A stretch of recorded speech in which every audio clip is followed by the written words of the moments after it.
Well, I mean, that's what he said he's gonna come on Saturday, right? Yeah, he said I was talking behind his back. I was just quoting what he said. And then he's got to ask me what a hypothesis is because I was talking about something he doesn't want to talk about. But that's not what he addressed me for, and that's not what the argument was about. Period. Oh no, I was just trying to insinuate that I was fighting Tyson there. No. That's a little out of pocket. I was insinuating it was building hype for the show. Yeah, that's not really. Not really. What do you think? Governors don't want to see flat earthers get decapitated? I think so. By another flat earther? I think that brings a little bit of a. Well, they want to see what the Kiwi's going to say about flat earthers. I don't think it matters because he doesn't have an argument. Although you don't go by another name, do you? You're definitely not Young Moses, Flat Earth Boxer. You said elbow? No, I'm not. Okay, just double check. Thanks.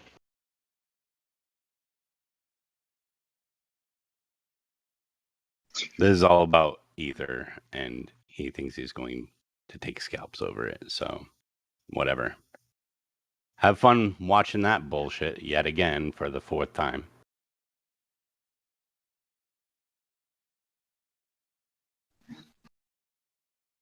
Honestly, just repeat, rinse, repeat, rinse, repeat.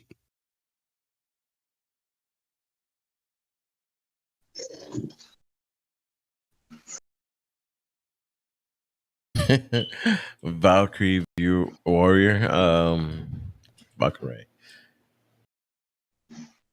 Yeah. Oh, that's just that's a daily thing. Diffuse something. The fastest way to diffuse is just put the voice move bot and just move everyone in between live streams. We'll be incapable of having a coherent conversation or assertion. That's a very valid observation, AI. I appreciate that. It's what I do when I decide I'm done with people. I didn't really hear you. I'm only down to one mic. My dual mic has ran out of power. But what did you say? Just move everybody in between fucking live streams? Yeah, you just move the voice bot.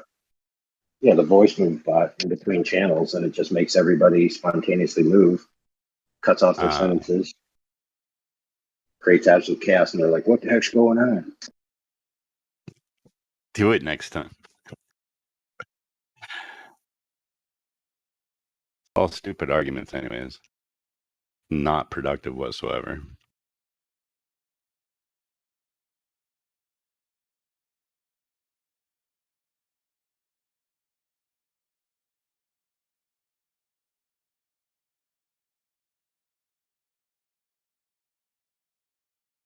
Band member. Nice.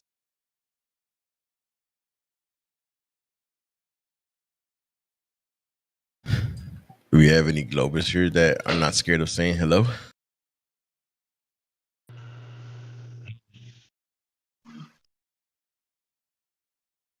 You're unmuted. You gonna say hello? Yeah, I'm not a Glober. I just don't have a good understanding. We talking to someone else? No, I was talking to you, but somebody else said hello. No, I just still can't understand what electrostatics are, and like some of the other more intermediate advanced concepts. And if someone wants to put it in layman's terms, I'll listen. Electrostatics is contrasted off of electrodynamics. Dynamics means change, flow, movement. It's basically talking about the movement of electromagnetic fields versus electrostatics, electromagnetic fields that appear to just stay in place. Like, I guess you could say, stagnant water. The water in the old days would have been the ether that flows and gives you electricity and magnetism. So basically, you're talking about electrodynamics, moving electricity versus stagnant electricity, just like you're talking about moving, flowing water that flows from place to place versus this, water that just kind of stays in one static area, essentially. Oh, that's a start. Thank you. No problem. Right. So if you want a demonstration, rub a balloon on your head, put it near a piece of running water, like from your faucet, and you'll displace the water's trajectory. And if you want to know more, look into Victor Schauberger, The Power of Water. Essentially, Okay, is that a book or a video? Video. Let me see. Victor Schauberger. They had a real good video of his. Let me see if I could find that. But he also did make a book back in like the old days, like 1920s, 1930s or something like that. Actually, it's from the 1800s. I'm sorry. America tricked him over and robbed all of his stuff. Is he Austrian or something? I want to say German, but I could be wrong.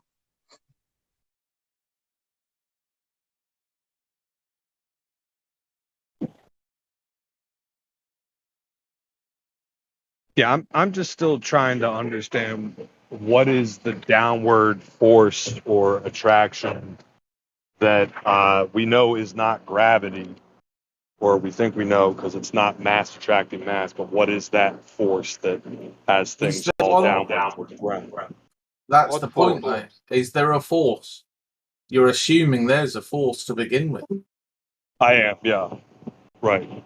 If it's not a force, then what else could it be or maybe? It's a medium. It's a medium and nothing else. Well, I think we've been conditioned to think of things moving only when they're pulled or pushed by forces. Is that framework that we're starting out with that leads to stuff like gravity really necessary? Is it really a push and or a pull? Is it a collection of things? Is it being in a certain medium, like, I don't know, a background or something, or a field? What is causing things to float, go up, or go down?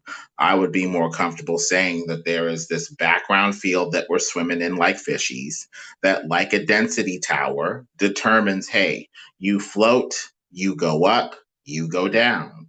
That makes more sense than just a push or a pull from the center of a ball or a center of mass. But maybe I'm wrong.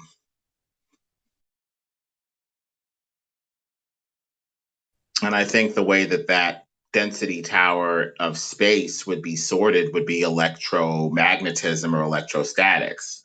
The medium has a certain electrical charge. Something with a like electrical charge will float to a layer that has a similar electrical charge, or be quote unquote pulled down or sorted downward, or just float in place. So it's like one big density tower of space that has layers and says, hey, go up, go down, or float, just like any density tower, only the density tower in this case is the background, the field, the ether, whatever.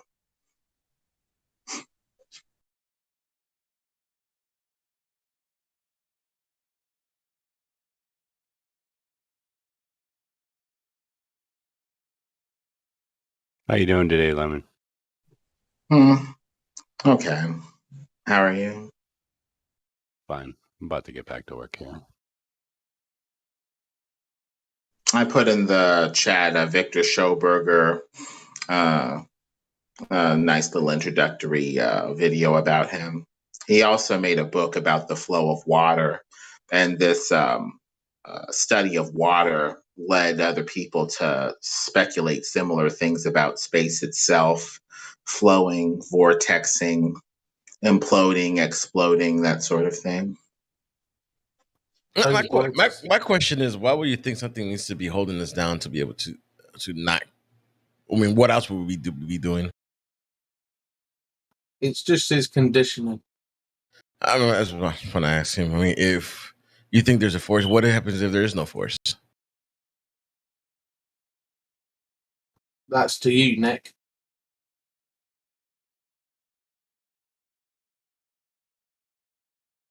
Yeah, sorry. Say again. I got distracted. So you're saying that what's replacing the force, right? But what if there is no force? What will happen to us if there's no force?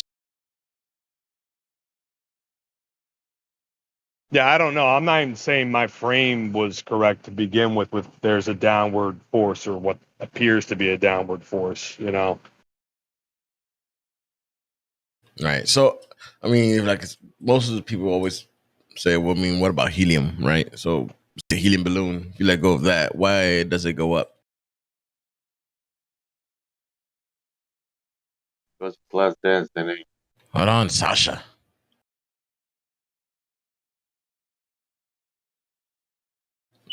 Nick, Oh yeah, because it's less dense and then the stuff medium, is less.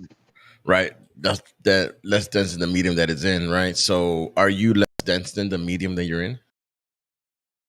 Uh, hmm.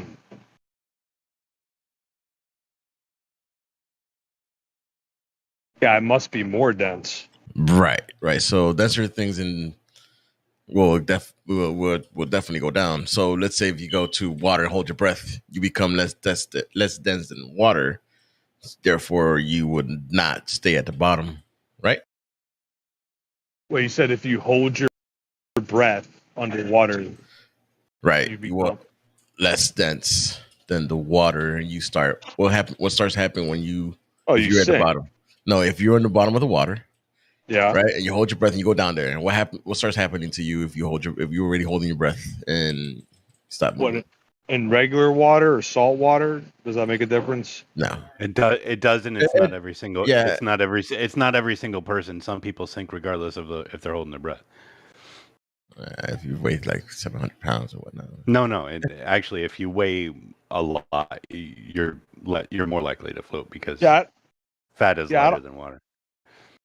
Yeah, I don't. With Right. that question, I don't remember. I don't remember if I go up or down when I hold my breath. So if you have you ever float in water? Yeah, in like salt water. Yeah, not in pool water. You don't float in pool water? No, eventually you just start going down. Yeah, right. Not everybody does. Not everybody does. Where's your ramp? I mean, I'm also like 250, 6'4", so I don't know if that has a bearing on it. It doesn't. Yeah, It I go down. has to do with muscle density, bone density. That's true. I mean, again, that's definitely more denser than the water, then, right?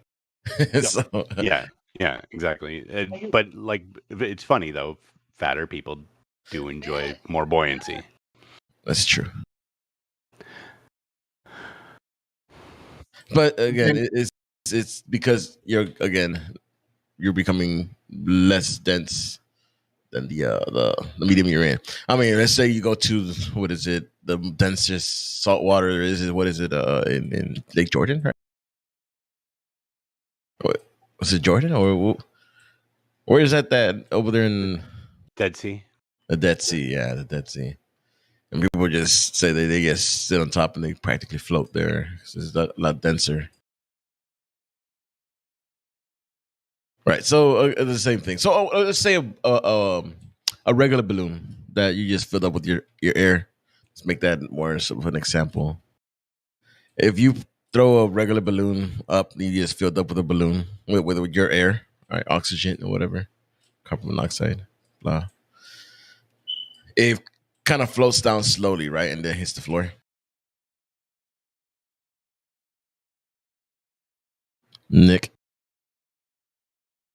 Yes, say it again. I'm just wrapping up something I'm doing, then I'll be able to give my own divided attention. Just start one more time, and then I'll. So if you fill a balloon with a regular air, and you throw it in the air, it comes down slowly and hits the ground. Right. Same thing happens if you do it with the water, right? So if you put the balloon in the bottom of the water, what happens to it? Wait, fill it up with air?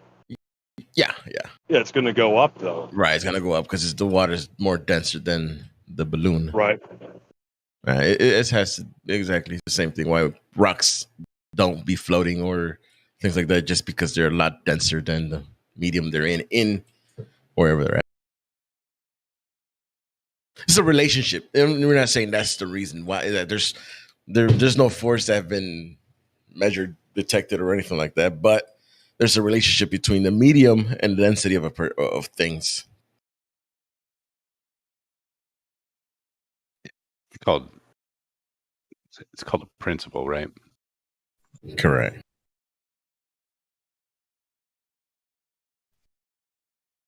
Or specific gravity. The current theory says there's something about the structure of the material, the amount of stuff per unit area that is different than the surrounding medium. If the surrounding medium has less stuff per unit area, it's less dense.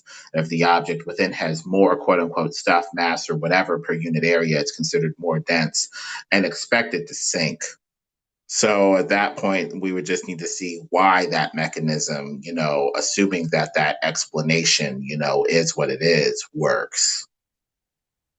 From there, you'd have to theorize as to why it floats or sinks when it has more mass per unit area versus less mass per unit area or whatever.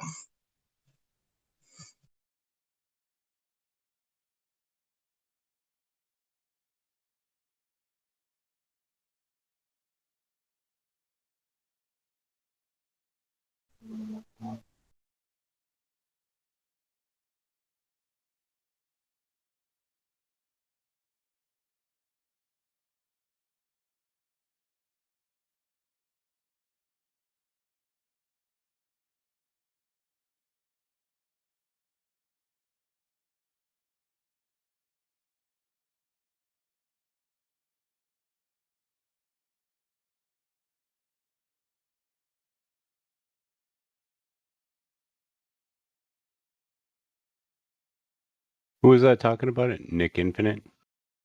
Yeah. Okay. There you go, bud.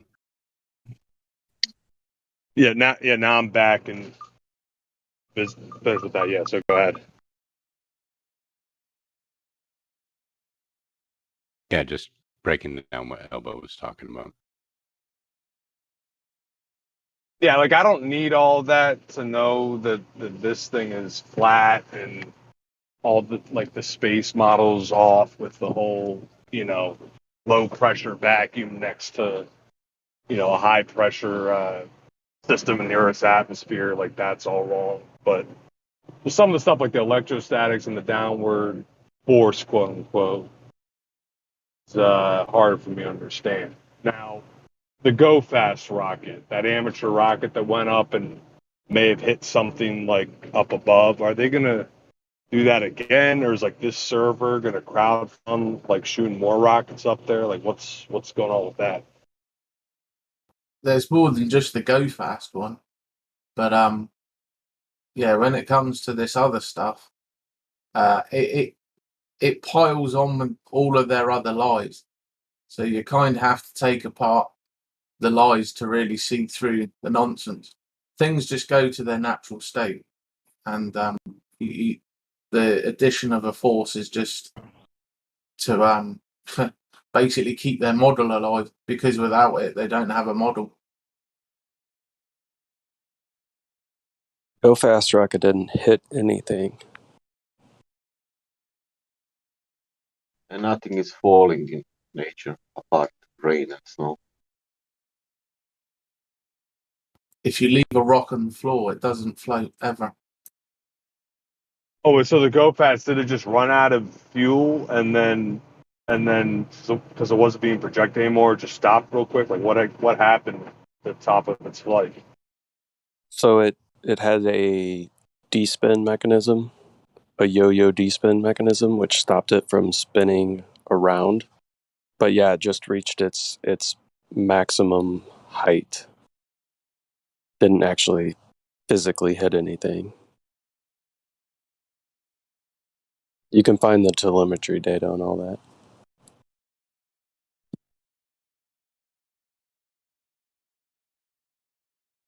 The thing is, when you're that high up, it's hard to tell if it's continuing to accelerate or if it immediately decelerates, just solely based on the imagery, right?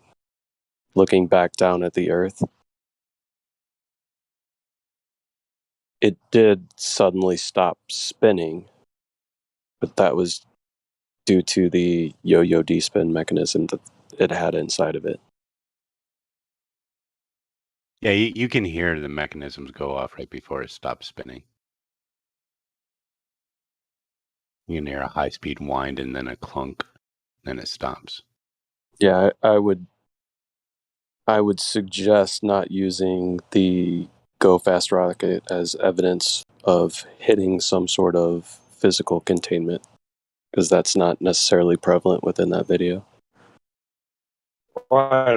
Okay. Interesting. But I feel like that's one of the most prominent, like amateur rocket videos. But low grace or whomever, you saying there's other ones we can watch of like high altitude flights?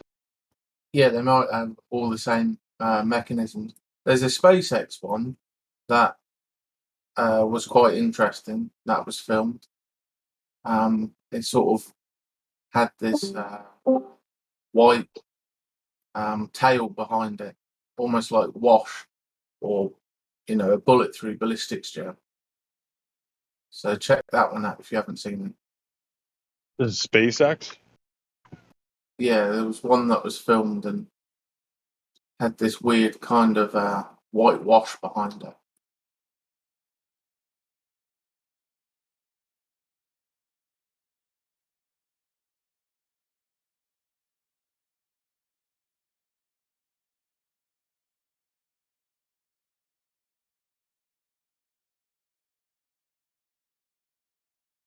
And what is that whitewash system you have behind it? Good question.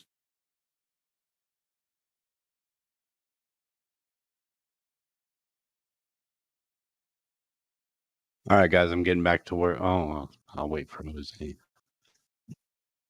Jose.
All right. So then the sun, though, like, what's the best way to describe whatever that is? Is it just a focal point of light? Like, is it We some don't sort know.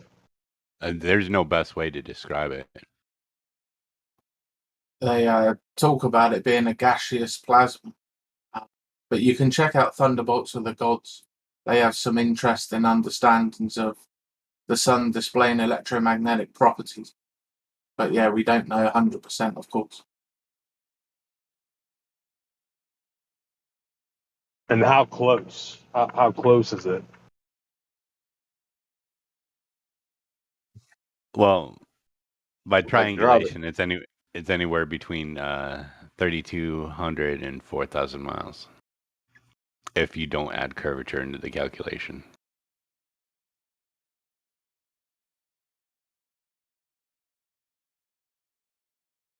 Again, though, we're not sure.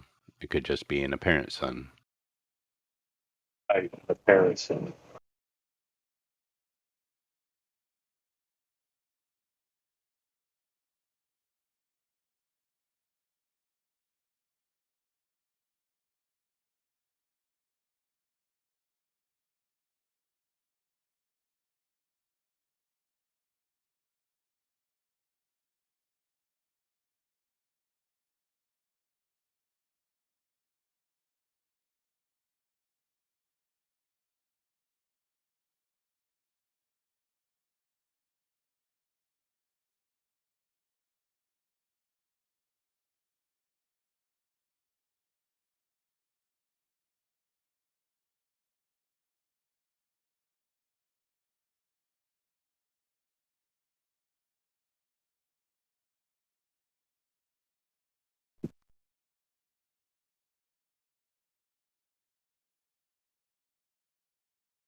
Now, what about the 24-hour Antarctic sun or sunlight? How does that explain that there's light coming out of there 24 hours, if that's even true?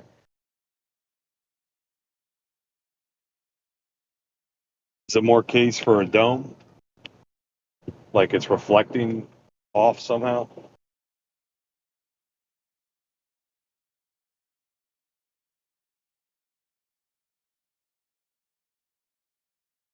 This is just me. I'm going to talk about my thought. I believe that we are in a gas-filled environment. and the sun itself is an ignition point. It supplies the ignition required in the gases so it can supply light. So, with respect to the 24-hour aspect observation, I don't specifically know how that area would stay lit for a continual period. I would just present the idea that the gases were being illuminated for a 24-hour period in that area, for what that's worth.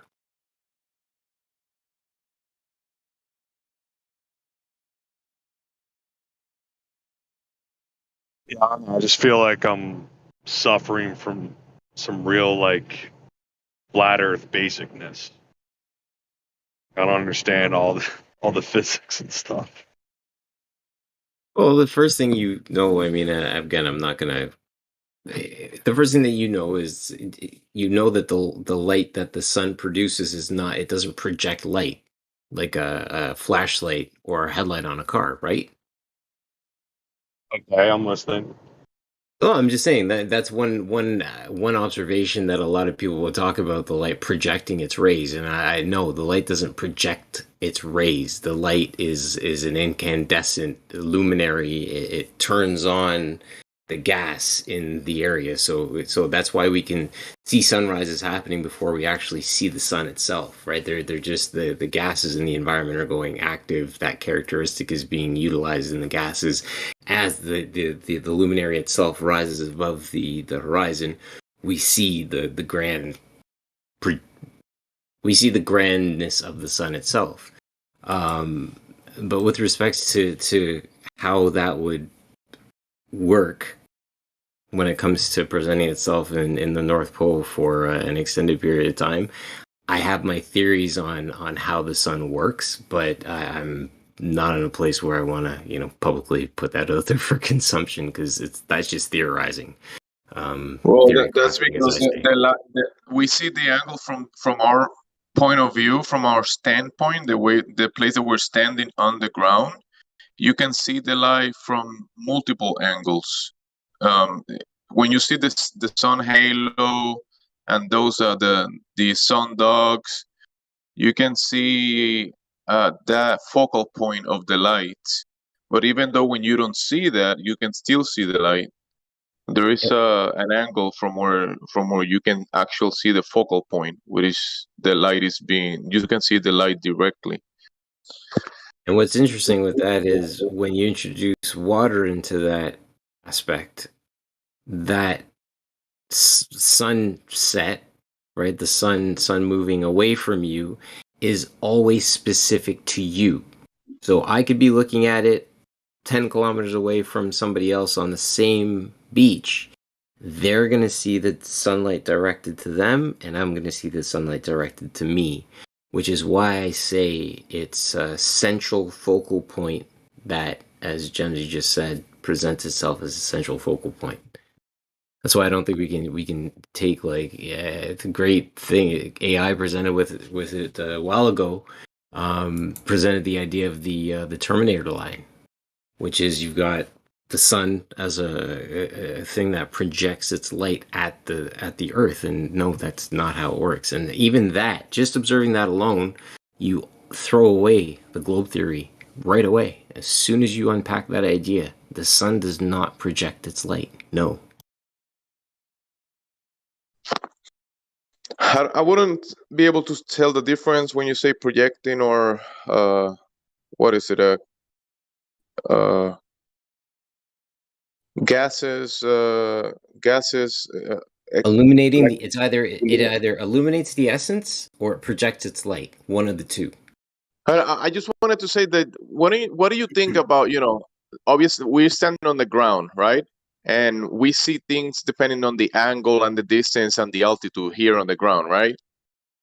The sun, what we call the sun, it's a point. It's that light that let's say, in my understanding, we can see the roof that is above our heads, and the light is on the roof, is moving across the roof.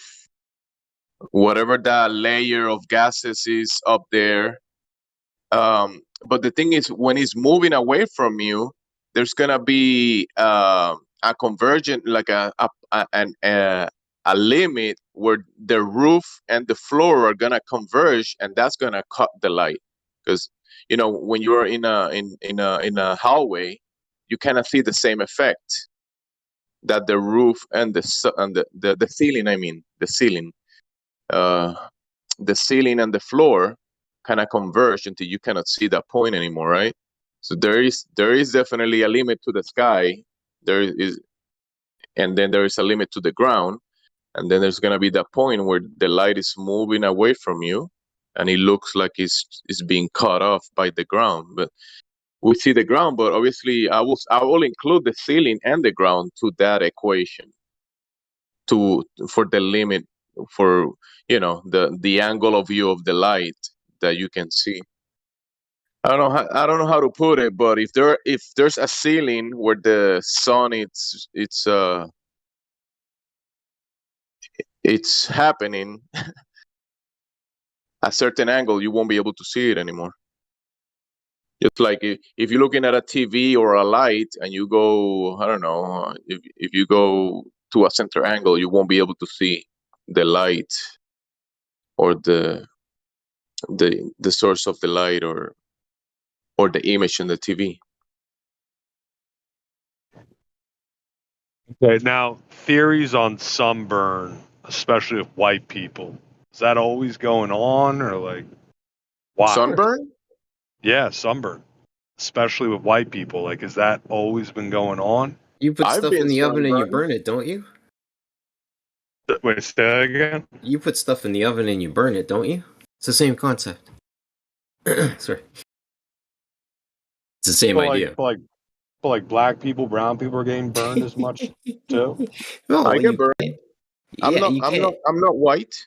The myelin content in someone's skin. So the higher the myelin content, I believe it's the darker the skin they are, or something. Yeah. Now, with respects to their ability to take sun, that all has to do with, again, the pigment of the pigment of their skin. Again, skin tone and things of that nature. So, yeah, for sure. I mean, you put stuff into the oven, it gets burned. You expose it to the sun for too long, it gets burned. It's the same concept. But I wouldn't limit yourself to the idea that the sun is projecting its light. Hey, do you know how white color reflects the light? Right? No, how does it do that? What? I said no. How does white color reflect the light? That's a good question, but I've heard this before. People saying, if it's like sunny outside and very hot, if you wear white, you'll be cooler than if you wear like black, completely black. Yep. I mean, yeah. Because the black will kind of like absorb the heat or absorb the light or something, but the white will kind of reflect it. So that means that people are actually not white, right? Because if they were white and they're getting burned, that means they're not reflecting the light. There you go.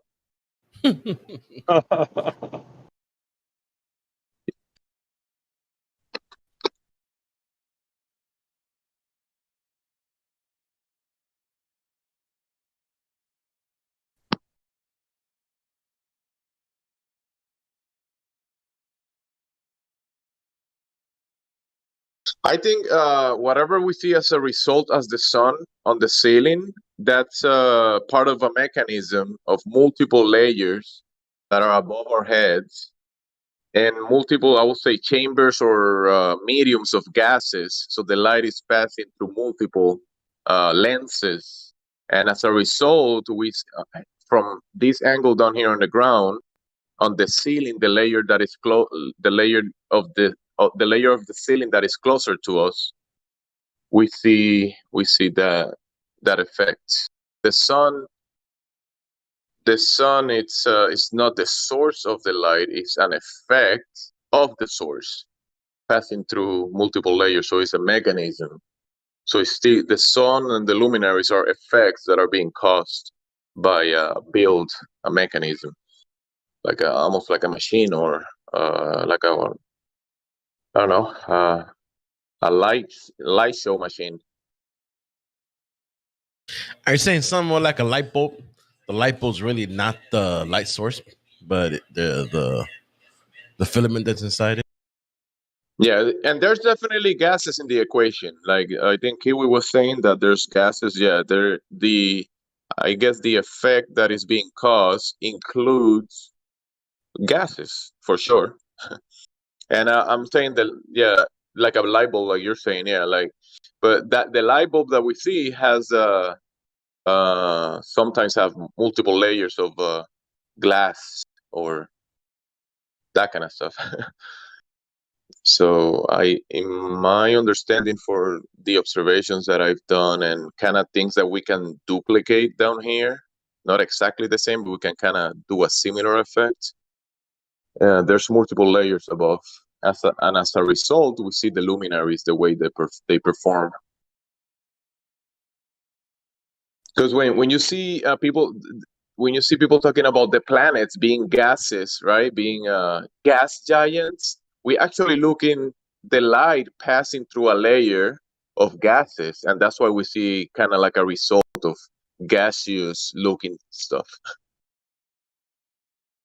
Because the light is illuminating a certain layer and it's giving you an image. I would say the moon is the same thing. It's like an image of one of the layers. I don't know if it's the ground or if it's the source, the above, and you're seeing an image of the light causing an image, because you're actually looking like a negative, a black and white negative of a surface of something. Maybe the surface of the ground we're standing on. Maybe. I think that might be most likely. So the image is being presented on that layer, which is a lens. You're looking at an image on a lens. And when you look at the planets, they are always in relation to the sun and the moon, mostly. And you see the planets having faces like the sun, like the moon and the sun, because you see the sun having the solar eclipse, that it gives kind of like a similar but faster phenomena, similar to the phases of the moon. So you see those effects. You also see those similar effects on the planets. So it's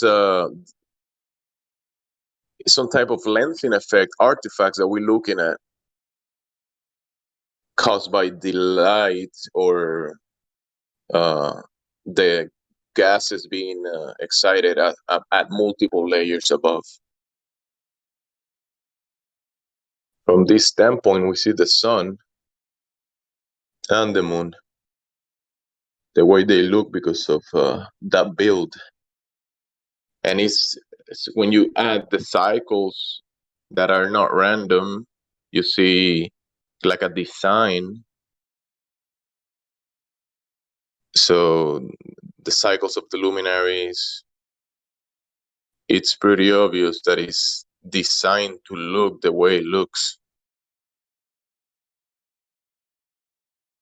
And above that, those layers, above that, the gases or the waters above, and the lenses above that, I would say, is the source that is a big piece of the mechanism, the build of the sky, that is causing and governing the cycles of the luminaries, which people will say, what is that? The source, and also causing the input into the system, because we see the luminaries, the sun, the moon, kind of like a flow, an in and out, or an input into the system.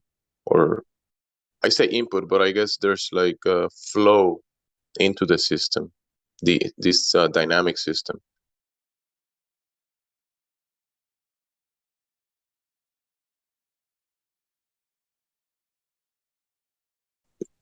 So you see the toroidal field, you see the stars kind of doing like a circle into these points. That is happening, I think, at a different layer than the sun and the moon. My opinion. A layer above that. The stars are happening, what we call the stars, are happening at a higher layer than the sun and the moon.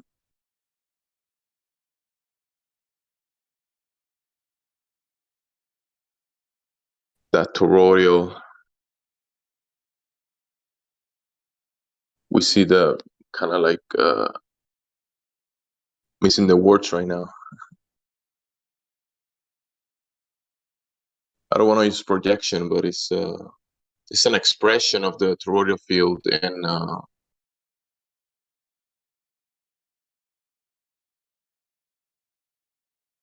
that can be demonstrated down here. A similar thing. You put gases in a chamber,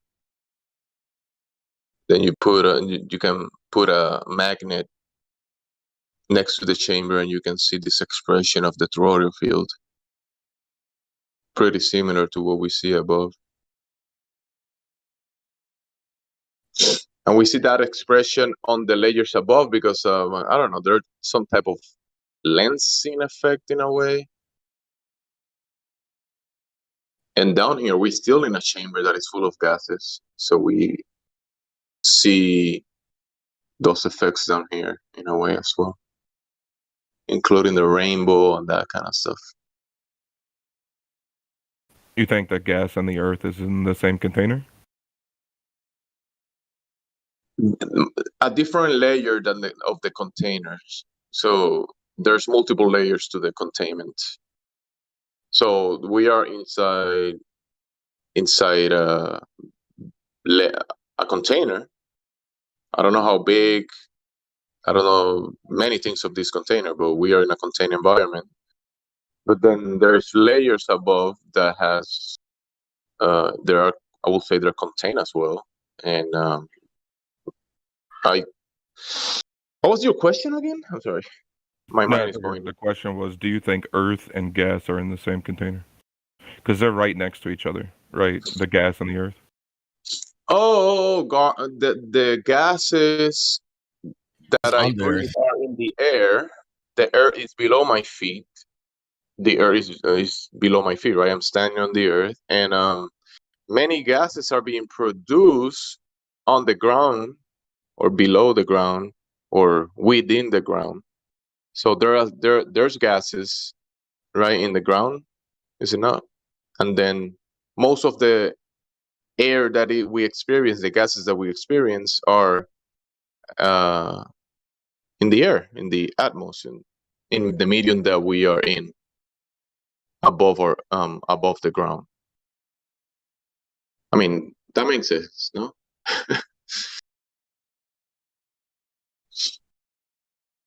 Helium, hydrogen, they go really high up. So when they say the sun is made out of hydrogen or something like that, there might be something to that. There might be something to that. It's gas burning. So when they say the sun is burning gas, there might be something to that for sure, I think. But can't go there and prove it. Well, speaking of can't go there, is anyone willing to try to go way up high altitude or fly into the Antarctic Circle? Is it worth it to anyone?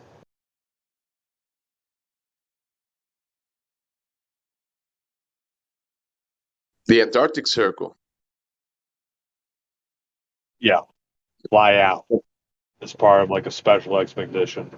Don't you need like an icebreaker? Don't you need like $1 billion vessel to do something like that? Well, yeah, I mean, there's plenty. Yeah, there's plenty of that. I'm just saying, like, is anyone willing to do that? You know, me myself, no. Unless there is like I don't know, like a breakaway civilization, they're waiting for me. I'll go.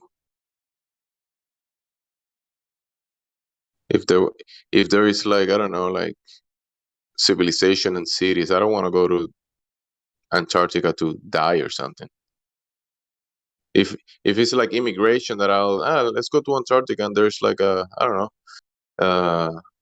a country that we don't know of and has a civilization. Yeah, I want to go. All for the immigration then. I'll immigrate to Antarctica legally. Yeah, legally. Huh. I'll call what do you say? Political. I'll say that the flat earthers want to get me in. You need in the asylum. yeah, political asylum. I'll ask for that.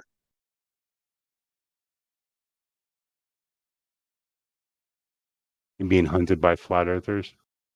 So this guy QE that wants to get me. I need to run from him. So please take me. He's never coming here, so just take me here, please.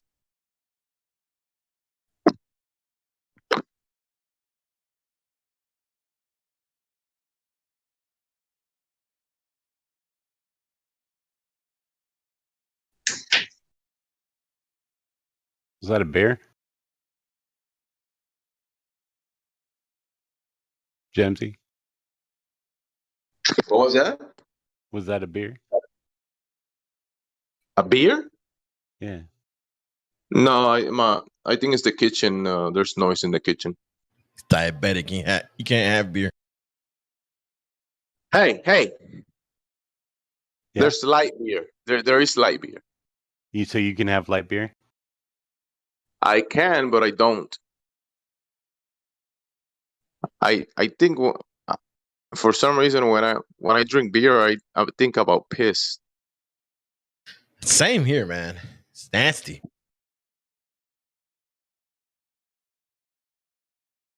Not that I've ever drunk piss, but I have. How'd you find yourself doing that?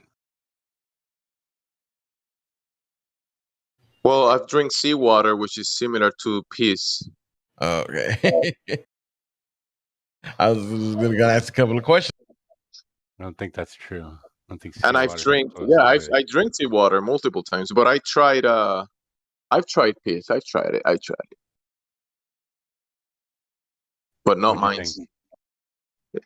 It wasn't too bad. It was kind of sweet because it was from you guys, whatever you think. It was from my daughter. I tried it. No. Yeah, bro. When you look into it, people have done it, and I don't care what you guys think, but it wasn't that bad. But drinking it like it's water, that's a different thing. Like, yeah, I'm gonna drink 24/7. No, you can taste it. It's not as bad as you have in your imagination, because you haven't tried it, right? So what are you talking about?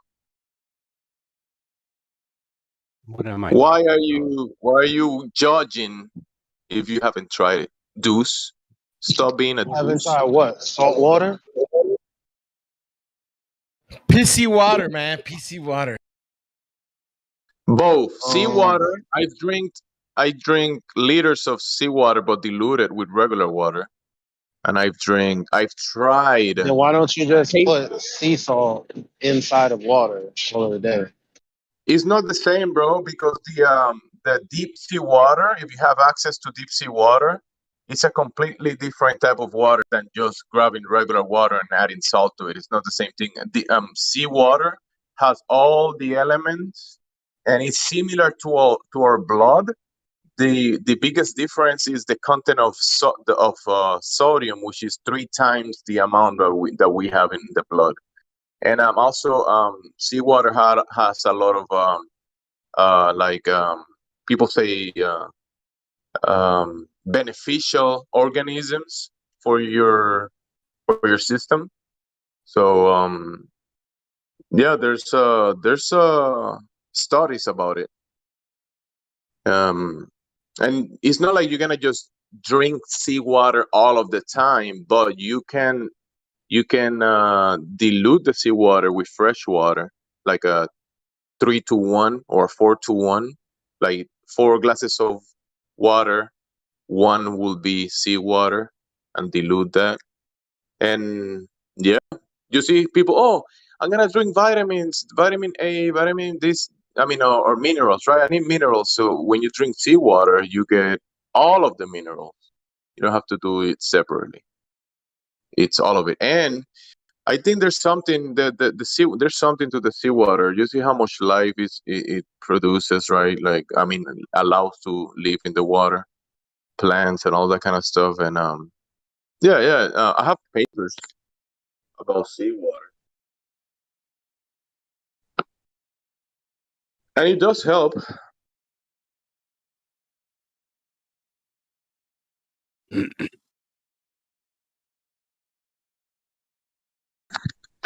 Yeah, yeah, you're getting trolled. People drink seawater, and you're getting trolled because people drink seawater. Yeah, yeah, you are.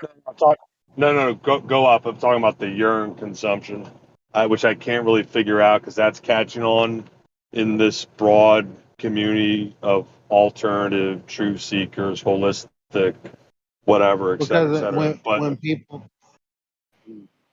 go ahead, I didn't know there was a button. My bad. That's because I cut you off.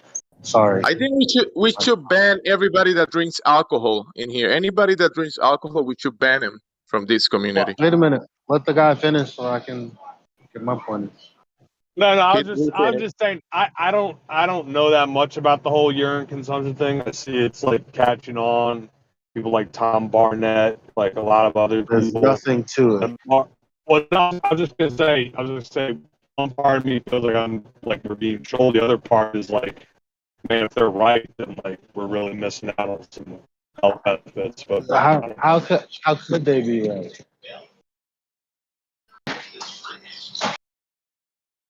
I mean,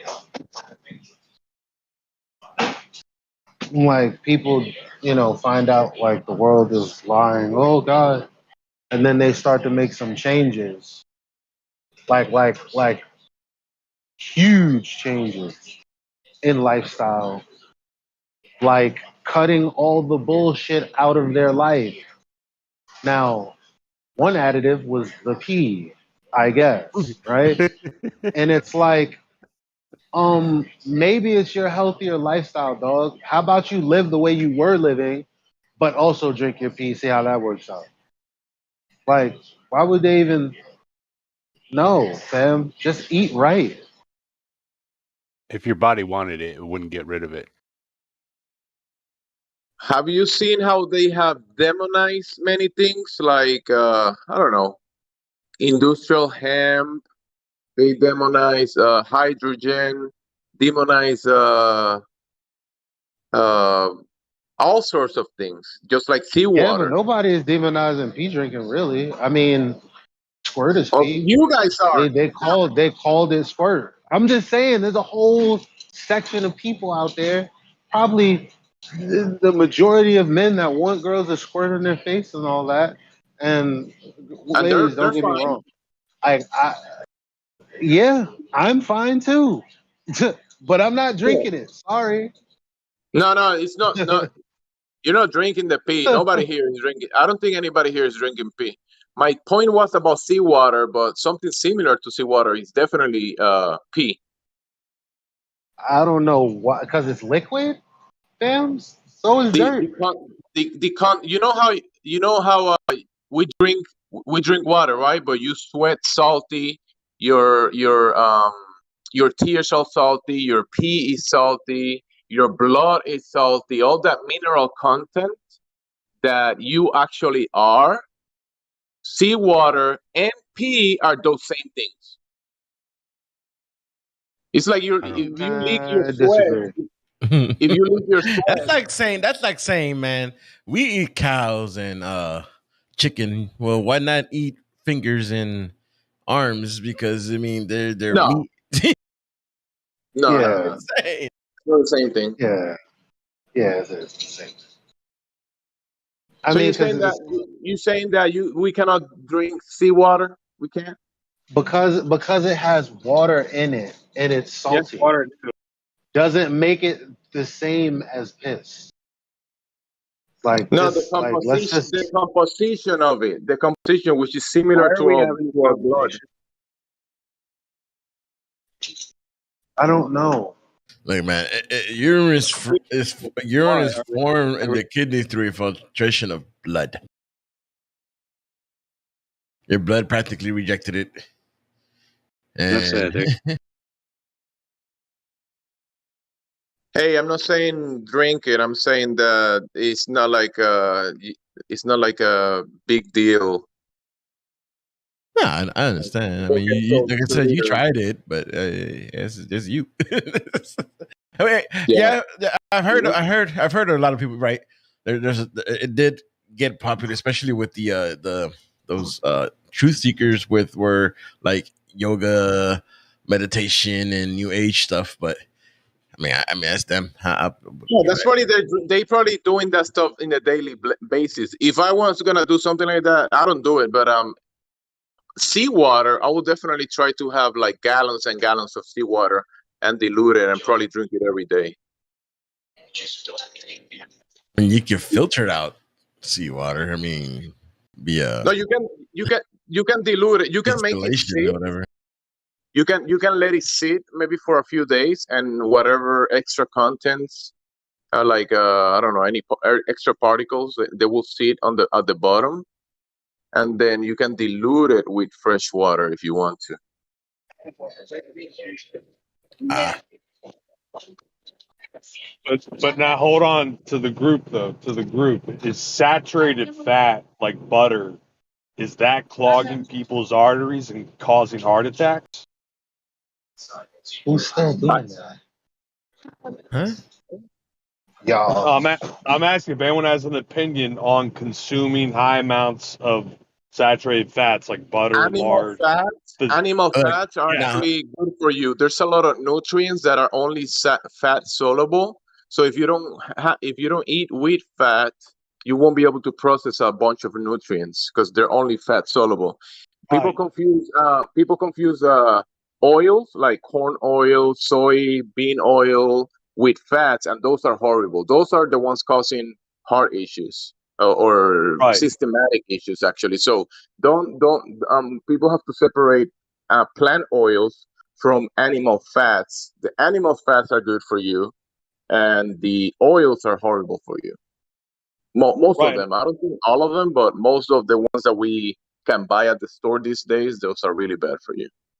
Right now, I'm bringing it up though because at least here in the United States, it's like they've been programming people that like eating butter is causing heart attacks and clogging your arteries, and then we find out that may not necessarily be true. So I kind of think about that.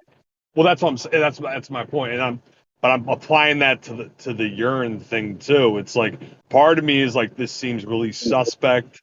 Naturally, like it seems really counterintuitive to like drink your urine, but on the other hand, it's like, well, I found out all this other stuff was a lie in my life, and it's really backwards, and I benefited from going from a low fat diet to a high fat diet.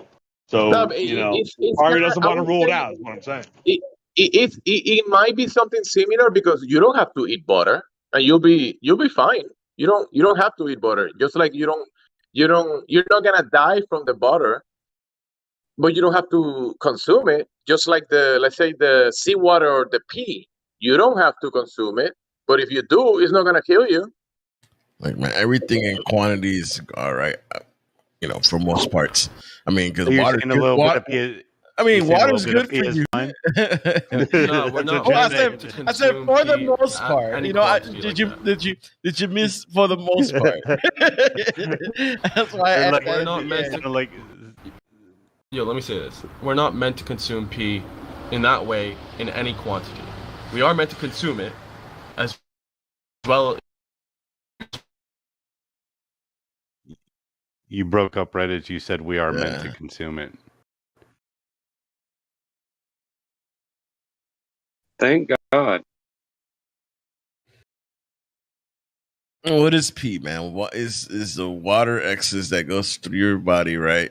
Which your blood it's a watery part of the blood that gets thrown into the with your kidneys. because it gets filtered out and then goes to your bladder and expelled with urethra. It's just water without, I guess, with any unnecessary stuff that's in your system.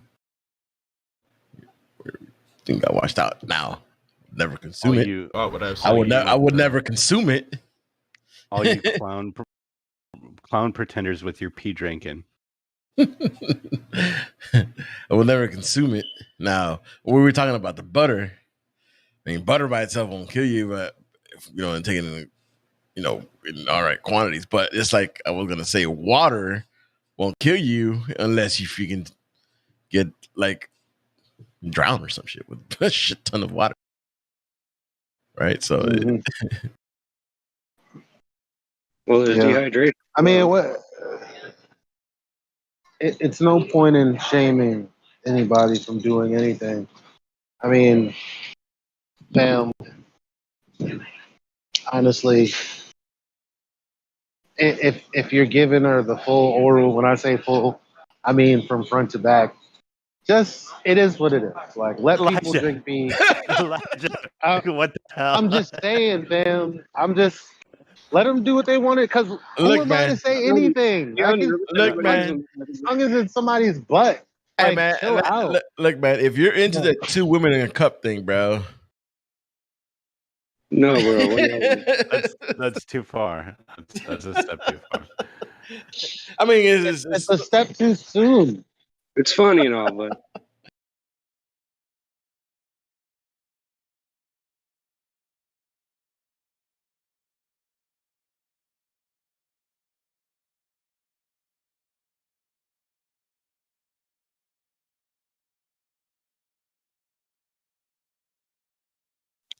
Jemsy, I got on because I thought shit was going to go down, but apparently not. Is there a showdown or something?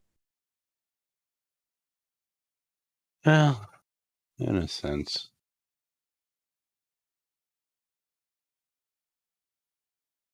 A lot of flexing going on in the background. A lot of it on the microphone too, eh? Yeah, unfortunately. Yeah, it's getting fucking annoying, Juice. I'm telling you, it doesn't need to be like that at all. No, it doesn't need to be like that in the slightest, bro. Really doesn't. Another room. Big server, lots of rooms. Yep. Not that fucking difficult to understand.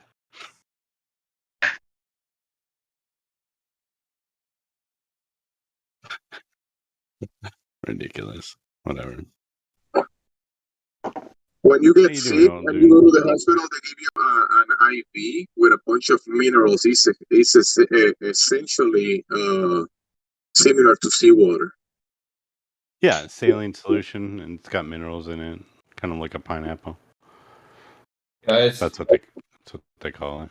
No, they can grab a pineapple and inject it to your veins. Definitely not. No. The IV that has all the minerals in it in saline solution. It's called a pineapple. Oh, pineapple. Yeah, so people call it cocktail. So yeah, pineapple. Yeah.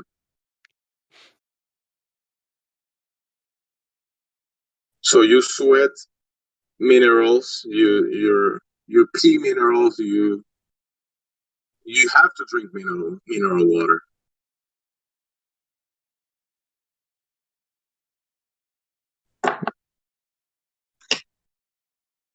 Hey, I'm headed into Chipotle. Any suggestions, hot takes? Yeah, don't get Go it. to another store. Go home and cook your own food, dude. For God's sake. I've been to Chipotle, and you can do the double or triple steak with the cheese, guacamole, queso, sour cream. I do no carbs. Yeah, that's my shot too, pretty much. You do the triple. You do the triple meat. I do the full chicken, full steak. Yeah, I'm on the road. I can't cook my own food.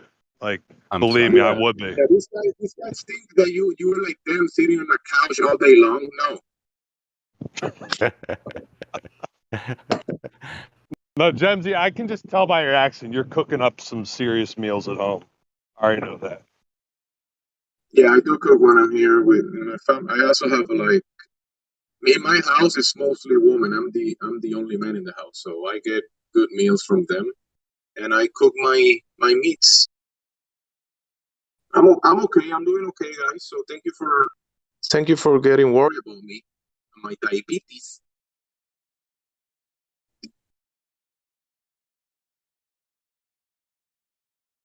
Gem Z Scout Scott Malkinson. Hey, I don't eat that kind of stuff. What are you talking about?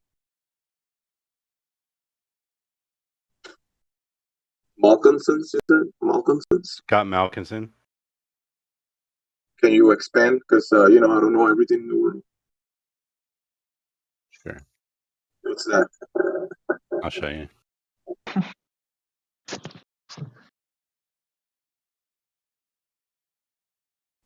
There's a meme in Discord for you. It's not funny, dude. It is funny. It's not. It is. It's not funny for you, but it is funny. You're done.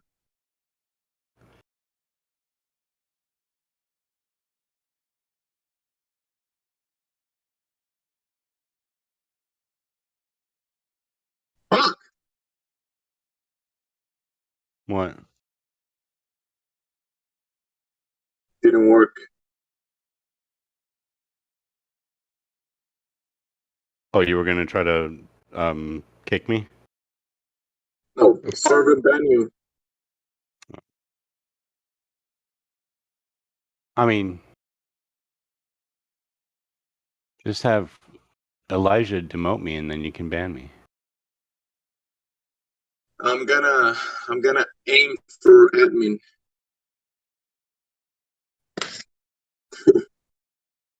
Elijah, you're lead mod. I think you can demote me, can't you? I'm gonna replace Jose.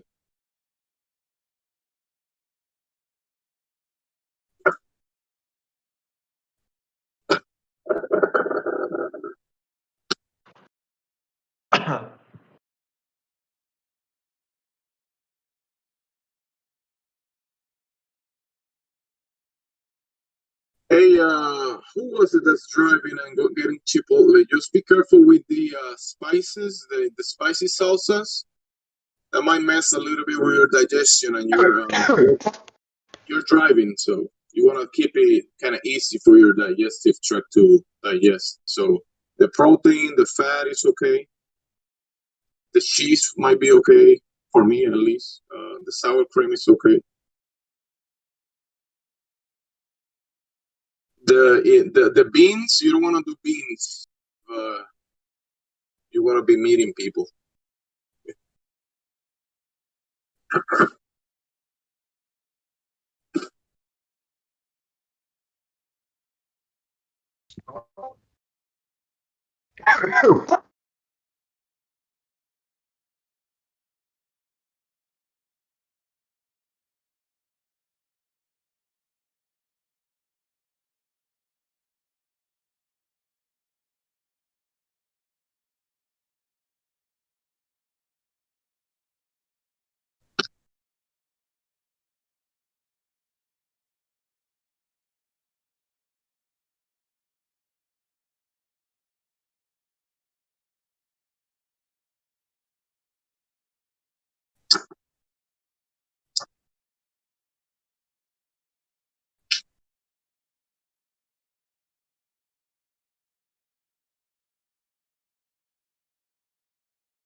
Hey, I'm here. Where's QE? He was asking for me earlier. I'm here.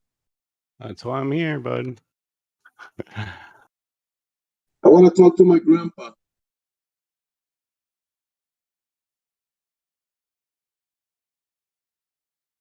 He needs the affection.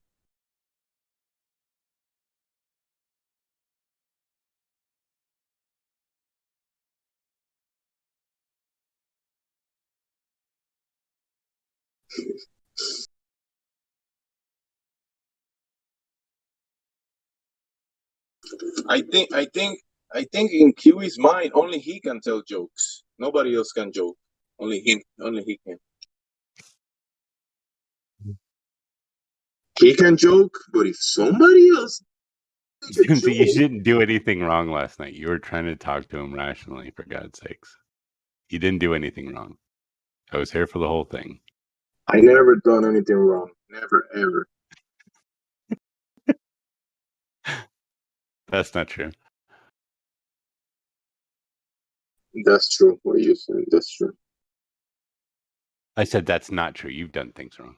That is true. You said that what I said is not true, so I'm saying what you said is true. Oh, okay. Is there like a language barrier here or something? No, there's a microphone problem. I can barely hear you. Oh, okay.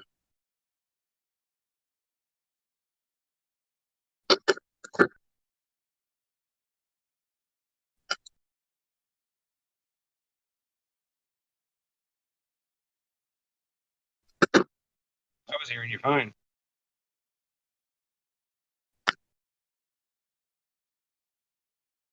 Well, I've got a high quality headset and it doesn't allow bullshit in. So every time I can't hear somebody, it's because they've got a bad mic.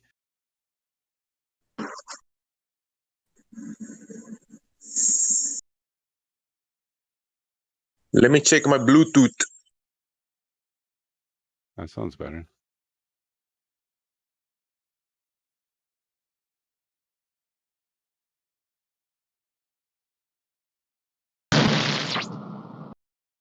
Can you hear me now? Yeah. Good.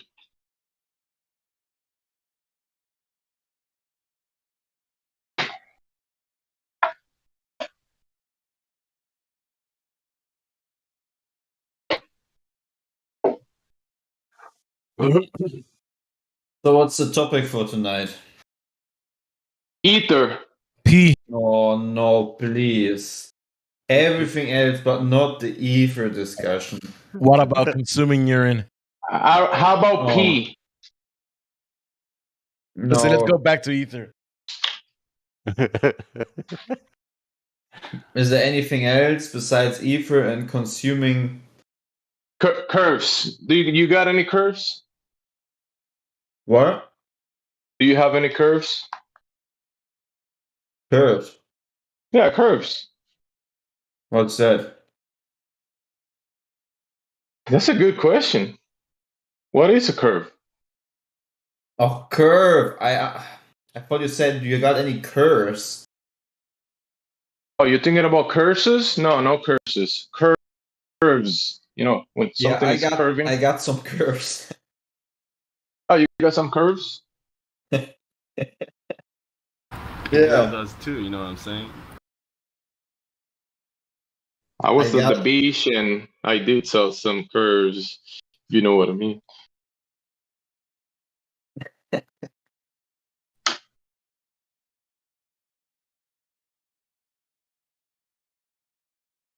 Anyways.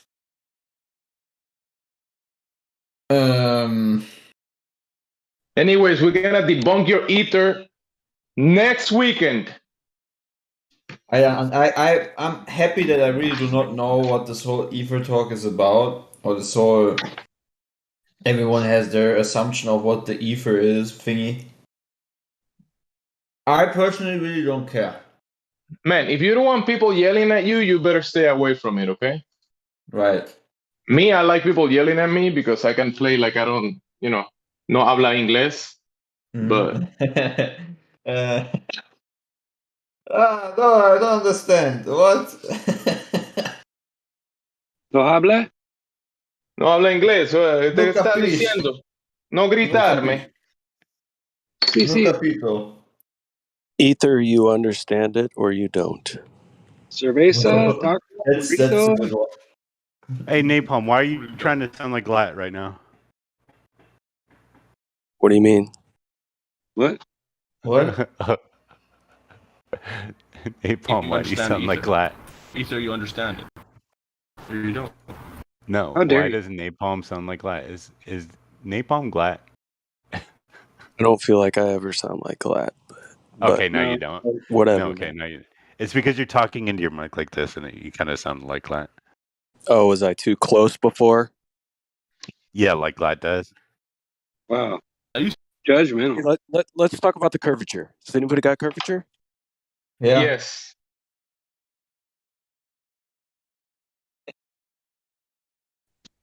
Good imitation. Go on then. Go on then. Curvature. I'm gonna bring you curvature. Uno momento, por favor. Oh no. That's what she Spicy said. curvature. I'll show you some curve. Look. Where is it?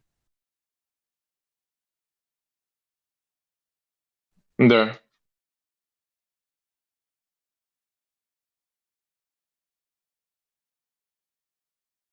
Curvature. Yeah.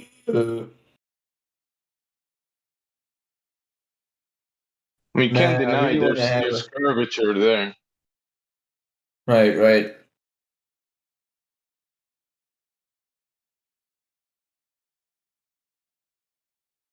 The pizza has curvature. It has a crust that curves. And Look, Unless yeah, it's curvature. like a square pan pizza. right. But still, the pepperoni is curving. Not square pepperoni. Damn. So aside from curvature, why are people so scared to talk about the idea of ether?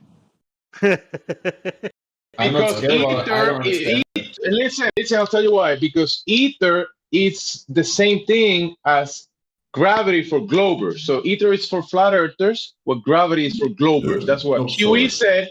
And if he said it, it's true. It's because it's non-manifest. Good Right. job, Tim. Tim gets it. Yeah. So would you say that light is non-manifest? Yes and no. It depends on the situation. So really all we see with light was in the visible spectrum, and we don't see the light itself. We see the illumination, which is a property. So same with electrum, anything on the EM spectrum, right? Right. So can we not talk about the electromagnetic spectrum? Is that something that doesn't exist? It's a good question. Is So it possible that he's coming from an angle that what ether was claiming in the beginning was some sort of alternative for the globe, like a like a propaganda thing, and he's kind of going from there, like ether is just this alternative that you can approve or whatever, and there's some definitions from some people in the past that label ether, right? But we may be talking about something Like because we cannot talk about nothing. My question about the whole ether talk is, even if we figured out provably, which is very hard, but let's say we have facts and can provably say, okay, this and that is the ether. But what can we do with that? Is like my question. Like, what can we, like, what is the people are very interested in it? And I'm serious, I'm not trying to make it look funny or anything, or wash it down. I'm really serious. Like, what could we do with the information of knowing 100% if what the ether is, what it does, if it's free or I don't know what. Right. We won't know. We won't know until we know. But the thing is, it's the same as the nature of the Earth. What do you do with it now that you know? Yeah, but I mean, Listen. If we don't understand certain things, we need to come to understand certain things. Right. Better explain it. But I mean, it's not like we're going to get the answer, but the quest for the answer is more or less the journey. Okay. We can't say just because we don't understand something that it's not discoverable. Okay. We can't say because we don't understand exactly what the independent variable of entropy is, that we can't tried to discover it. It's just a law, right? Right. But if it's just a law, then we can throw that out because we don't know what the dependent and independent variables are. Okay, let me maybe rephrase my question. What has been the obvious things that people who are much more energized towards the topic than me that have figured out things? Like what point are we regarding the ether? Because I'm curious, since I have not At much what point knowledge are about it. you are in the ether. Yeah, but the nature imagine of light. The nature of light. Imagine a globe where you're going to teach flat Earth, okay? But now, for me, someone who has not much knowledge about ether. They're in the same position you are, man. They don't know nothing about it. Oh, okay. Thank you, Bo. Thank you, Bo. All right. Hey, but it's like talking about talking about the curvature of the Earth or the movement of the Earth. That those things doesn't exist, but people spend thousands of hours in here talking about it, and nobody here said, "Hey, you cannot talk about the movement of the ground because that doesn't exist." Right? Oh, okay. But you could also think of it this way. You could also think of it this way as like. Go ahead. Am I breaking up or am I breaking up, guys? No, you're go ahead. I was just gonna say that with the ethers, like from the way that I would accept, if we're calling ether mediums in which all forms of matter propagate, then or a medium that all things propagate because it's like any other medium. Okay, whatever. All the other stuff, I don't know. Okay. Yeah, we don't know exactly.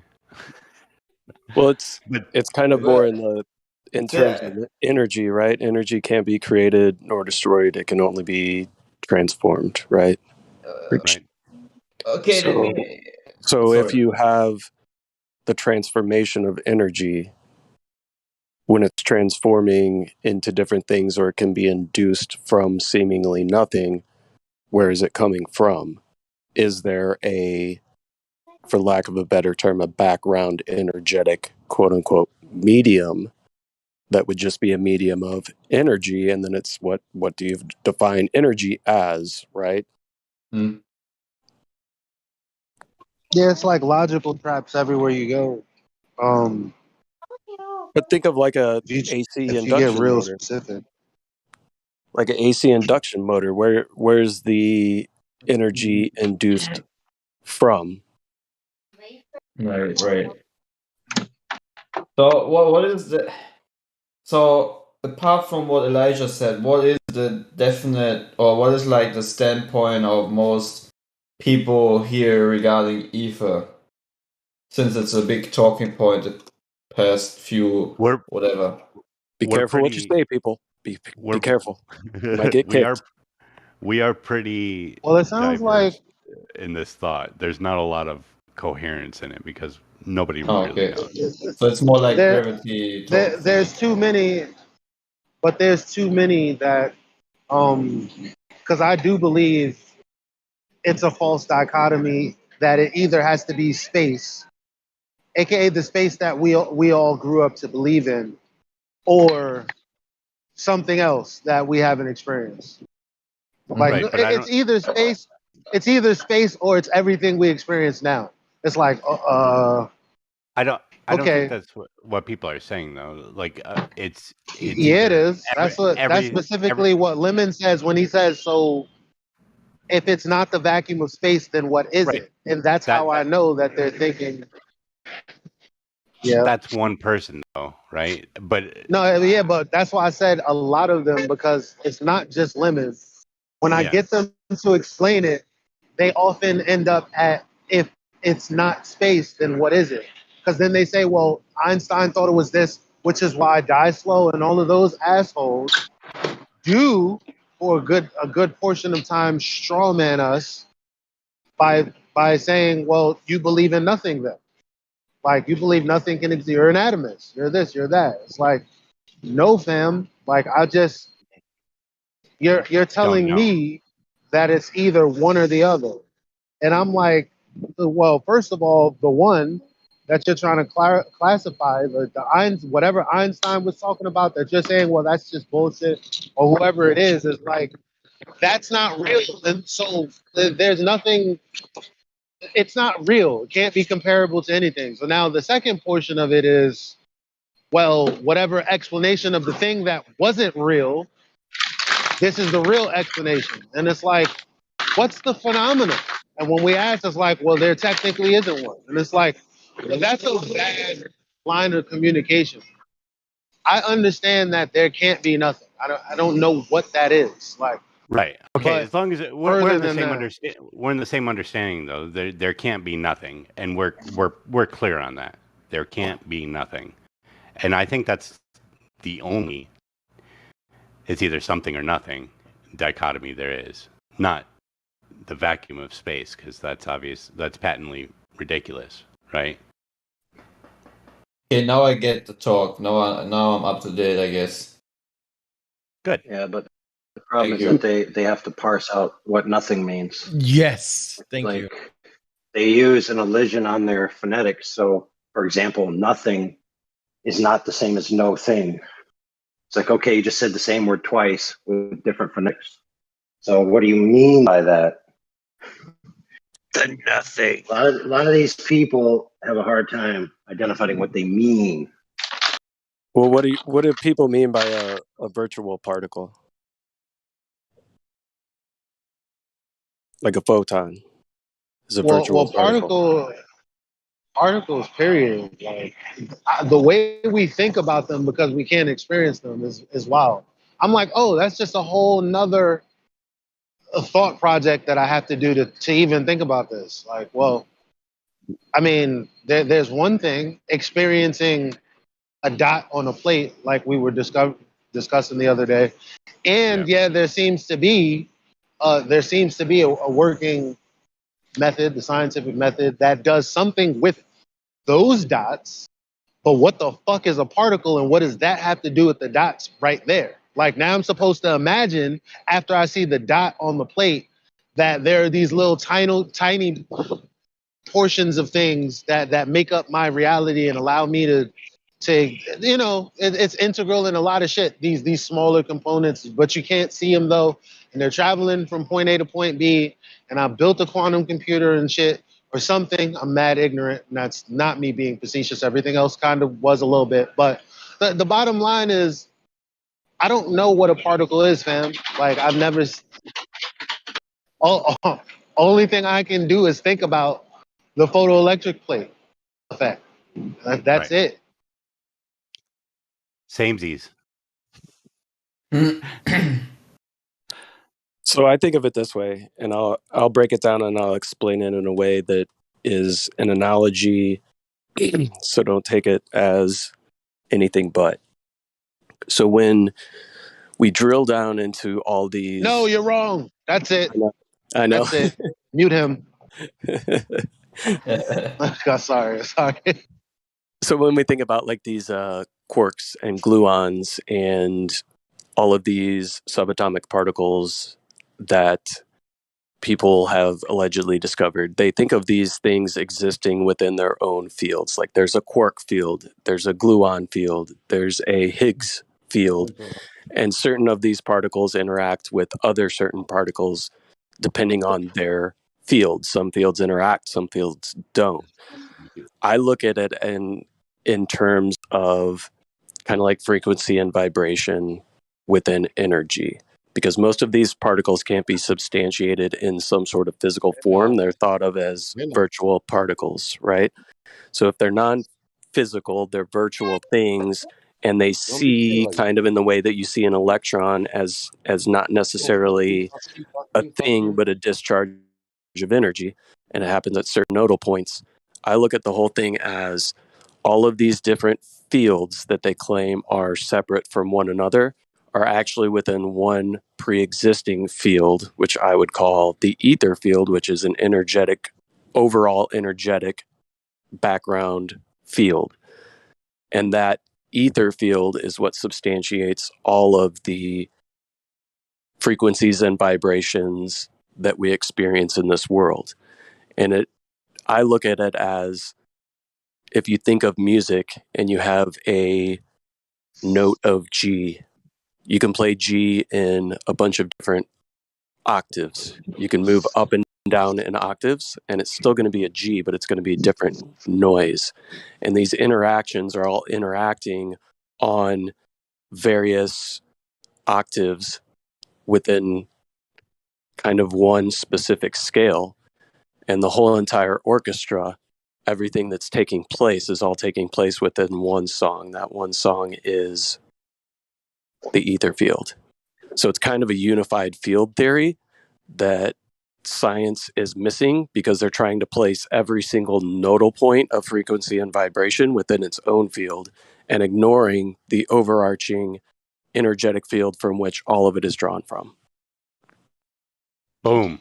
I don't disagree. Well, except I mean, like what you were saying the other day, we're not trying to move it into the realm of science.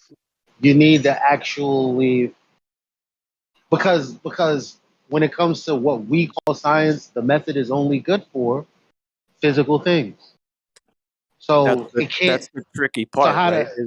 Is this background? We would have to like create field? a whole conversation. Right, But we would have to create a whole conversation that takes it away from that. But like, because people need to know that everything isn't fucking science. That's an impossible. That's probably never gonna happen. Like, not in my time. Like, I can't undo people. It doesn't matter how many times I tell even my friends, they're still gonna call some shit science. So the toothbrush aerodynamically is scientifically better to make your teeth. It's like. And to me, this is where the physical and the metaphysical blur, but the physical becomes manifest out of the metaphysical, right? So when you think about the ether field, it's nothing that you can point to until something manifests from it, right? Until you have a perturbation within it that manifests into something that we can meter or detect. But when you can't detect it, where does it go? That comes into this quantum superimposition idea, right? They have to give all the terminologies of what would be an understanding of this kind of, for lack of a better term, background energetic field that exists when energy is not manifest into the physical. And you know, I got my biases like that help with accepting that. Like, because for me, it's watching smoke in my smoky room after I've smoked. It's like, okay, I know that I can see the smoke particles or whatever, right? And it's like, when you look really close, there are these tiny like dots, these tiny circles, right?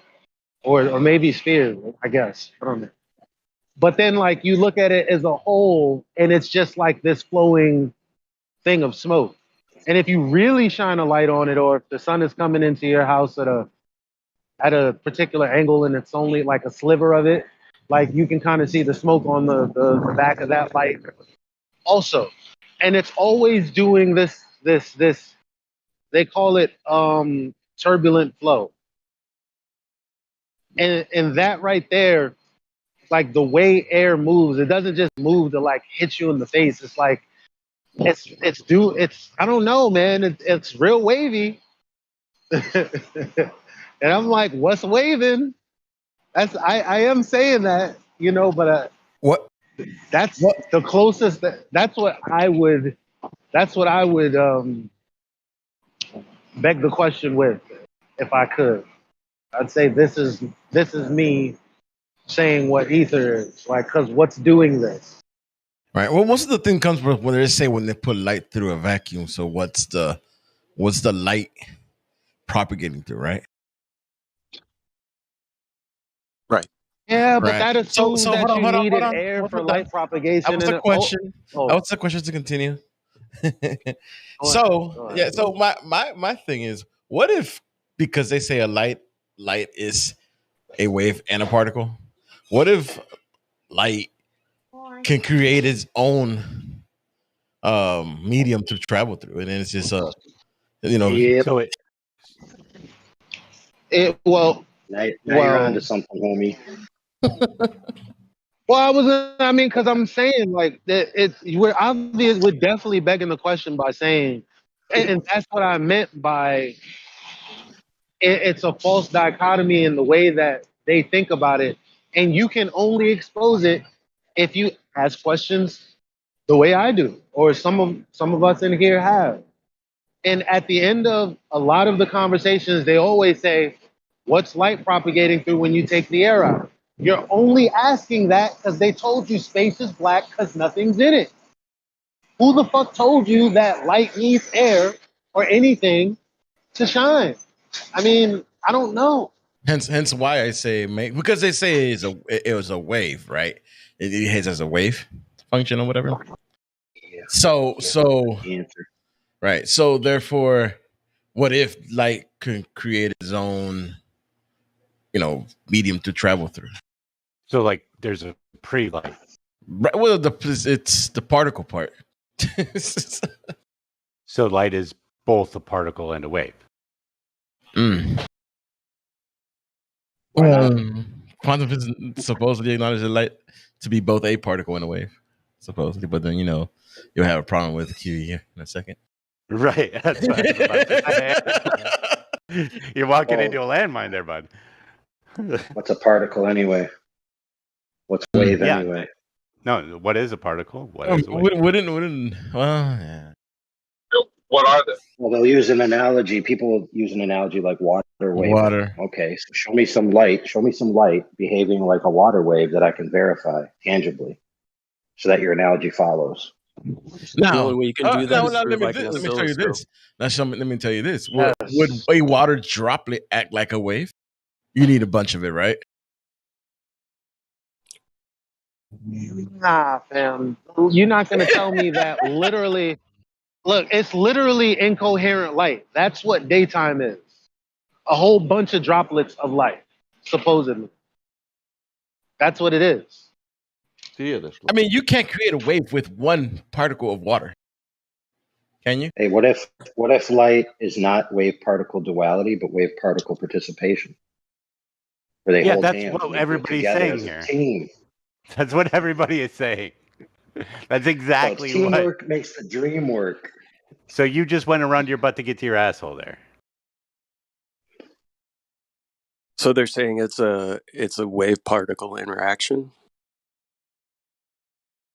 or a particle wave interaction. So the particles are already existing. If there's a wave, it's through something. Oh, that's the part of like that's why it's a false dichotomy. Like, because we're juxtaposing against something that we aren't really even sure we agree with, which is atomism, which is the thing that the person who goes against this argument is called an atomist, right? Like, right. So we're sitting here talking about particles doing this, and no, we don't know what the fuck we're talking about. Yeah, nor do you know that the counter arguer is an atomist. It's just a pejorative at this point. It's like I know the world so well that I've divined it into a dichotomy that you're either in this camp or the other camp. And if you're in the other camp, then I can use pejoratives and epithets at you, right? Because there's no way that in my divine knowledge, being the divine entity that I am, could be wrong. Well, I think they use the term materialist atomist because they're trying to quantify unquantifiable things into the terms of particles, even though they have terms like virtual particles, like a virtual photon. So it's virtually not there, so it's non-existent, but it's there. But it's a thing. It's a particle. But that's not even what they mean by virtual. What's a virtual photon? It's a discrete packet of energy that behaves as if it was a particle. So when it interacts with things around it. What's a discrete packet? Discrete limitations. So, for example, it has bounds. So it might Correct. exist within free space 1 centimeter to the left and 1 centimeter to the right, and it takes up that amount of space. That's its affectation, right? Beyond that, it can't affect anything. So in that space, it's acting as if it's somehow solid or somehow, has certain properties that can affect other things that are solid. So it's energy within a defined space. Sure, why not? So what would you consider energy to be? Okay, before we go on, I just want to make clear that I defeated the argument that it's virtual, therefore it doesn't exist. Well, we have to figure out what energy is for you to say that it is something existing, right? If you say So is energy this thing is material? a thing while it simultaneously doesn't exist, that would be incoherent. Well, that's the conundrum we get into. Is energy material?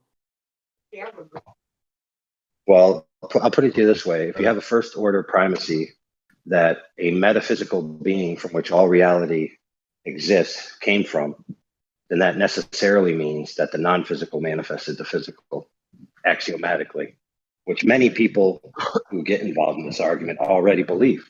So they already believe in the immaterial manifesting the material. So it's not a far stretch. So then why do they have such an issue with saying that there is an immaterial background in which this energy comes from? I don't know, man. Each person's going to have their own answer to that question. Get out of here, cat. Sorry. I was just trying to get on the desk. There's a cat trying to get into my job, homie. Well, hold on, but AI, how again would you state? How would you argue quickly that the material comes from the immaterial? Like, what's your way of saying? It's axiomatic. If you don't believe it, check your head at the door. Okay, go on a little bit. So let me give you. I agree with that. I'm encountering flat earthers who think like your brain creates your mind and the spiritual comes from the physical. I could just use a little help. Dude, how could the extraordinate be caused by the subordinate? It literally is an incoherent statement. I agree. I'm trying to reach people. Yeah. So not It's like the necessarily grandfather paradox. So it's like you went back in time to have sex with your mom to give birth to your grandfather, and then went back in time to give birth to you. I mean, it's retarded. What were you going to say, Napalm? Yeah, going back to kind of what we were talking about AI, with the non-material making the material. When you think about and not to get too scriptural, but just to touch on this, if you think about Genesis, God spoke the world into existence, right? So speech or sound would be somewhat analogous to this idea, right? So this vibration was imparted in order for existence to be created. Well, when I don't know That's bordering. I don't know That's inside bordering on of a the, lexical fallacy, but plausible. and I don't know. How I else would don't you? know if. Well, mic check. Sorry, man. Go. Yeah, I don't.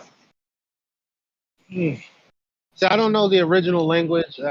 I would question the "let there be light" thing.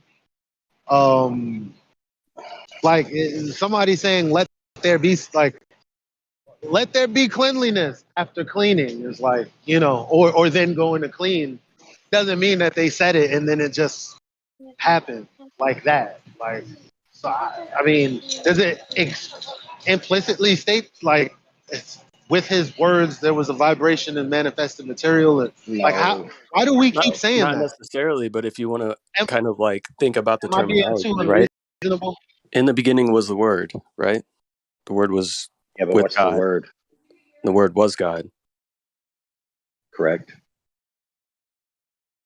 So here we have a lexical fallacy at the door knocking, saying, "Can I please come in?" Okay, if you remove the idiomatic sense from the language and culture from which the word was given, and you use a current meaning, and by isolating the word itself rather than take it in a possible idiomatic sense, you could focus on the word. But the word is a phrase, and the phrase specifically refers to a specific agent that occurs throughout the Old Testament. It's not speaking about words, it's speaking about an agent. This can be validated by cross-referencing the Old Testament with the Samaritan Targums and other Targums.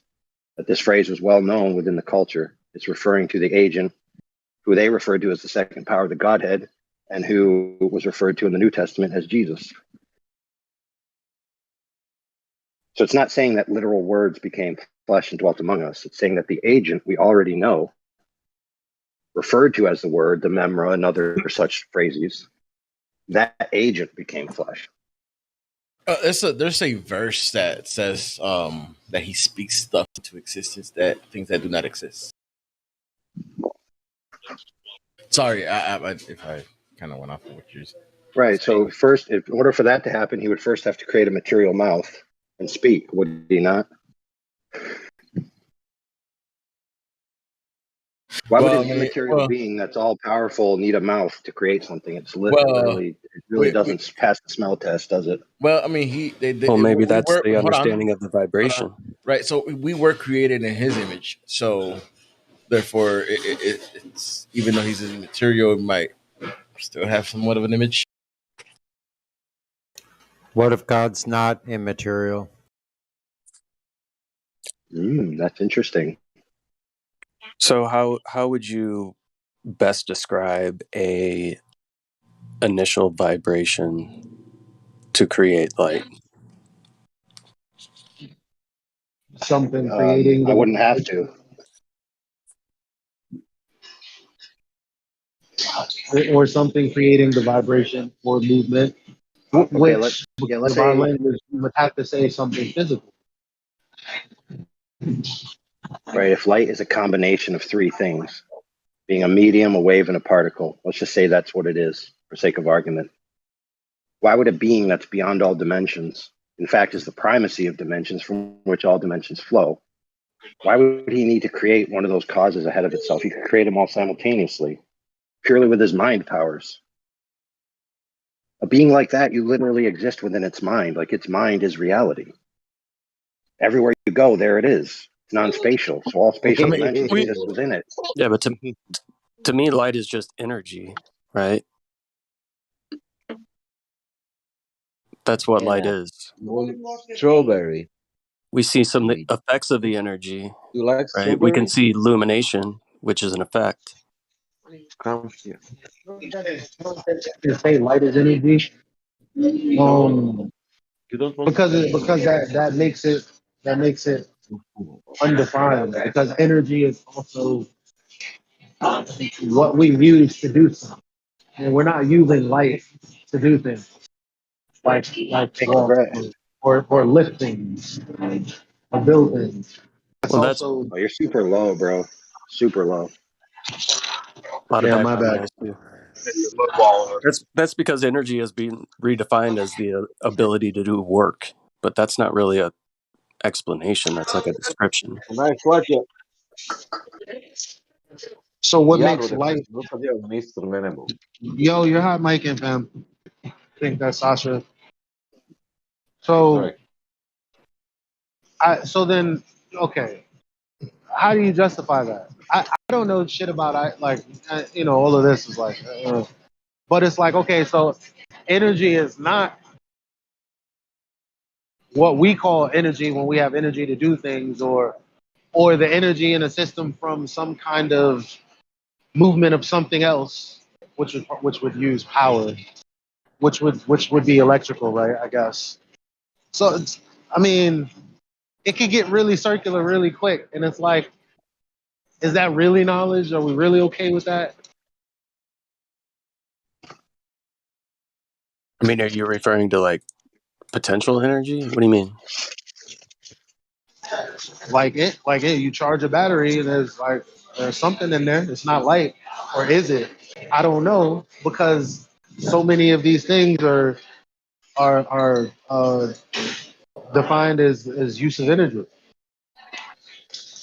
Well, you can think But see, of light actually looks like the result of energy as well as many other things.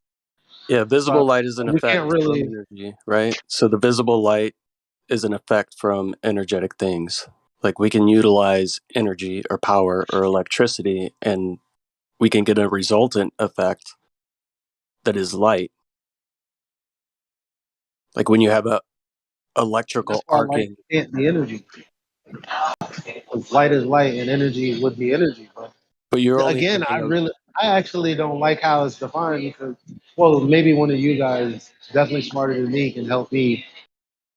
Because you're also do you're you also only think energy is well defined? no, not at all. But you're also What's only thinking energy? of light as visible light, right? Which visible light is just one small portion of the spectrum, and really visible light is what we would call illumination, which is an effect of light. It's not actually light itself. It's illumination. Can I get a definition for energy? From me? Yeah. Yeah, simultaneously you need a definition for illumination since he said it twice at the tautology. So like I've always said before, energy is really hard to define. I don't know if I have a good proper explanation of it. What is the current definition for energy? Science tries to just define it as the ability to do work. Is that an attribute or is it a? Yeah, I would say that's a description maybe, but not an explanation.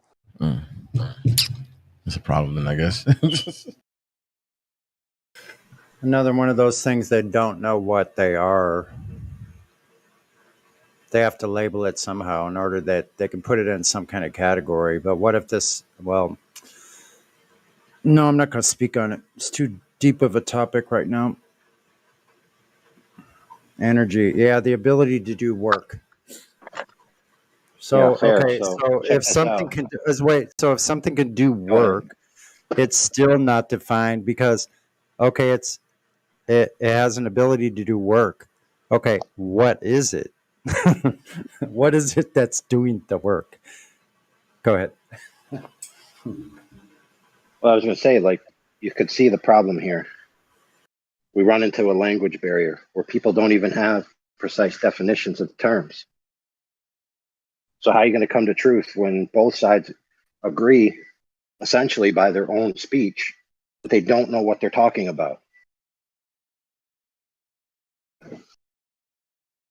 Yeah, that's the thing. It's like, how do you define the essence of what energy is, right? Because when you say energy, a lot of people will think of a lot of different things.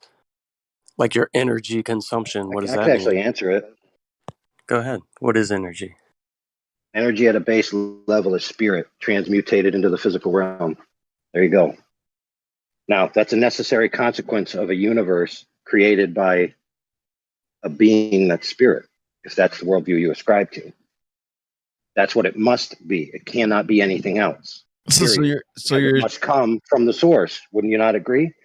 Think about it. If the source is a spirit being, then that means that all energy is something from that, and it manifested in reality. Yep, I would agree with that statement. So you're saying meta, the immaterial making the material? That's what it must be. It can't be. If you ascribe to an immaterial being as a creator of all things, it must be that. It can't be anything else, period. So when battery has potential, to have energy in it, you're saying it has part of the immaterial in it? I mean, even science The physical world is a manifestation. The physical world is a manifestation from the immaterial world. It must be the case. Cannot be otherwise. Right. I mean, I definitely get it. Yeah.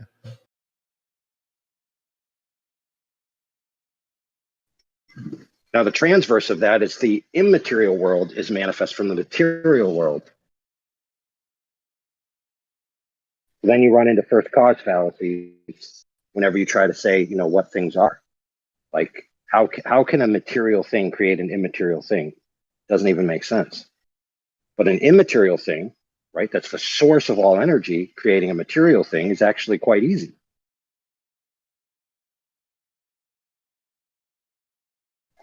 Doesn't violate any laws, where the other one violates all kinds of laws. This brings up a whole bag of worms. A whole can of worms. I mean, you know what's funny though? Bag of worms? Can of worms. Yeah, because okay, so if this immaterial being, the supreme being that is the energy, that is the source of all energy. It is the energy. Where did it get this energy? How did it form it? How did it? Yeah, it didn't get it from here. Yes, a source. Yes, a source. I gotcha. It's a source. So, I mean, you know what? And funny enough, he actually has kind of scriptures to back him up. Well, wait a minute. I know. But it says that then shall you, right? Yeah, you shall return to dust because you came from the earth, and the spirit shall return unto God who gave it. So, I mean, the energy we have inside or whatever. I just have one quick question Go ahead. about that. Not long. So, if this being has this ability to create the material from the immaterial, did this being always have this ability? Yes. This abyss being has all ability. It's the prime entropy. It is literally the only being. It's literally being itself. Everything else is existent, meaning comes out of. So we exist. It does not exist. It is. It's not reliant on anything else. It doesn't exist. It didn't come out of anything. It doesn't require anything. It doesn't need to sleep. It doesn't need to eat. Yeah. It has no entropy in itself. The biggest question I have about life in general at this point is like, how did we get in between that? We're in between. I'm in the middle. I'm in between heaven and earth. How did we get chosen to be the ones that are in between? That we can experience these things and talk about the immaterial being made of flesh and bone. That we can talk about beings that possibly that created us, well, not possibly, did create us. Like that's just amazing to me. I mean, well, that is the amazing part. See, an idea of this being, like manifesting physical things, is like some people call it a miracle, right? It's not really. I mean, manifesting physical things. If you're an omnipotent being, right? Yeah. Manifesting physical things is easy. It's child's play. It's like a walk in the park. Now, what you really got to contemplate is how do you manifest another sentient entity? That is the miracle. Got a couple. You know, for example, a man and a woman get together. You know, the birds and the bees, and 9 months later, a baby pops out. Now, that baby's a physical object, but the actual baby, who they refer to as their child, is the sentient agent inside. That's who they really are in love with. They're not in love with the physical body. They really think that that kid is an agent, a sentient agent. Now, where did that sentient agency come from?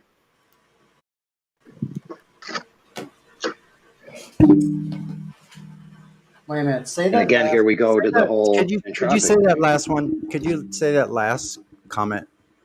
Just the last part. Yeah, it's like okay, I made a phone. I have a phone in my hand. I made it. I designed it. I built it. It has no sentience. But if I go and meet a woman and we have a child, right, that child has sentience. So where'd the sentience from that child come from? Yeah. Where did it come from? Because every child has it. Had to come from the source. Yeah, every child has the source, it too. Exactly.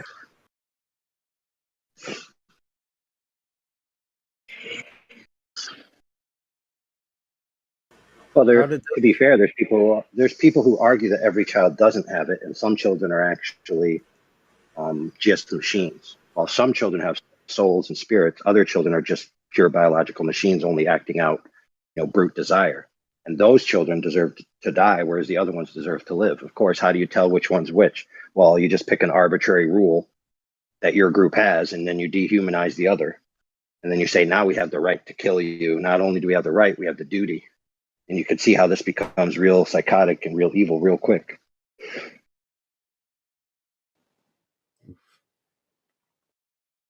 You think about it, if an evolutionistic paradigm is true, then there's no reason to believe that anyone else is sentient. You might as well just be the first person to become sentient as an emergent property. Everyone else is just a husk, a machine acting out its programming. None of them are self-aware, only you are. That's a reasonable assertion in an evolutionary paradigm, by the way. It's pretty scary. Very reasonable. Obesity. Terrifying, but reasonable.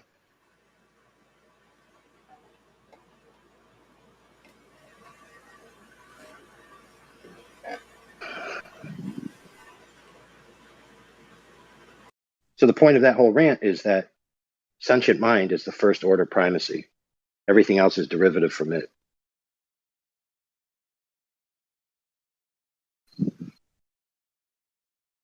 And there's absolutely nothing you can do, logically or empirically, to prove otherwise. In order to do so, you must first appeal to the presence of the mind, putting the mind first.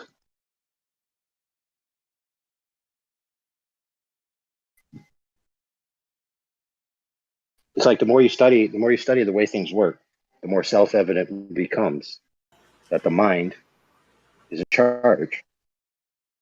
Not the matter isn't in charge, the mind is in charge. And it might not be your mind.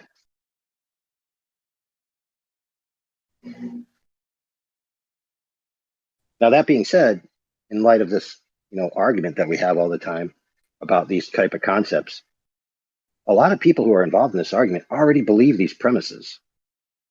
That the material world is manifest from the immaterial via special creation by an omnipotent being.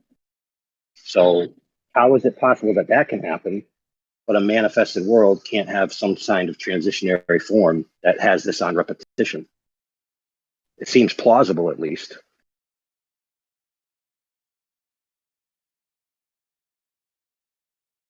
Right? And so at that point, you got to say, okay, fair. Now, if you start making claims like this is what it is, this is exactly what it does, and you're not as smart or enlightened as me if you don't agree, that's when you start crossing boundaries you shouldn't be crossing.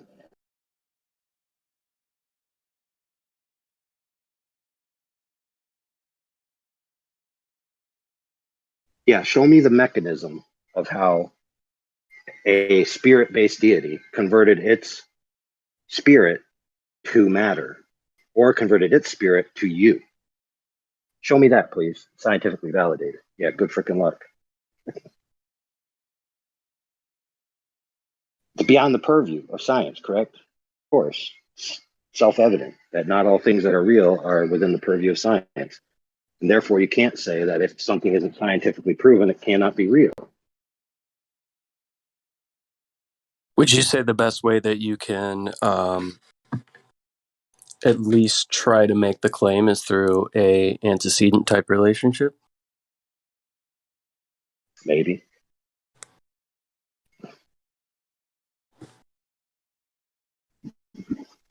But first you have to make an assertion, right? A premise. So you must say, instead of saying if this, then that, you say this is. And so you must prove that this is in the first instance. And a lot of people in this argument haven't done that work yet. Not only have they not done it, they're incapable of communicating anybody else who they claim have done it, or demonstrating it by via any type of publication. Like they literally just fly off at the mouth and you ask them for any of this stuff and they can't bring it to hand. What you get is more links to more analogies. What you get is more links to more logic. What you get is more links to more suppositions. You don't get the brass tacks of the proof, usually. Now, that's not to say it doesn't exist and there's not somebody out there who has it. I'm just saying most people that I've encountered don't have that at the tip of their fingers. They have a big circle of logic that comes all the way back around to the same conclusion. It's just like the globe. If the Earth was a globe with a radius, then both would appear to disappear from the bottom up, right? Okay, great. If, now prove the if. Okay, never mind. I won't prove the if. I'll just rephrase my logic. The Earth is a globe. Therefore, boats would disappear from the bottom up. See, that changes it. Just a twist of language changes it all. So then you would tell that guy, okay, prove your first premise. And then you go down the rabbit trail. So that's where the argument needs to be had. And this is what happened on the Nathan Oakley show recently between Witsit and Nathan, is neither of them presented the evidence for the first premise. They argued after the fact. On both sides made egregious logic errors. So Even the within people this who chimed argument, in to what would try you to say help that? either side. Right. So within this argument, what would you say the first premise is that needs to be established? Would it be something along the forms of energy?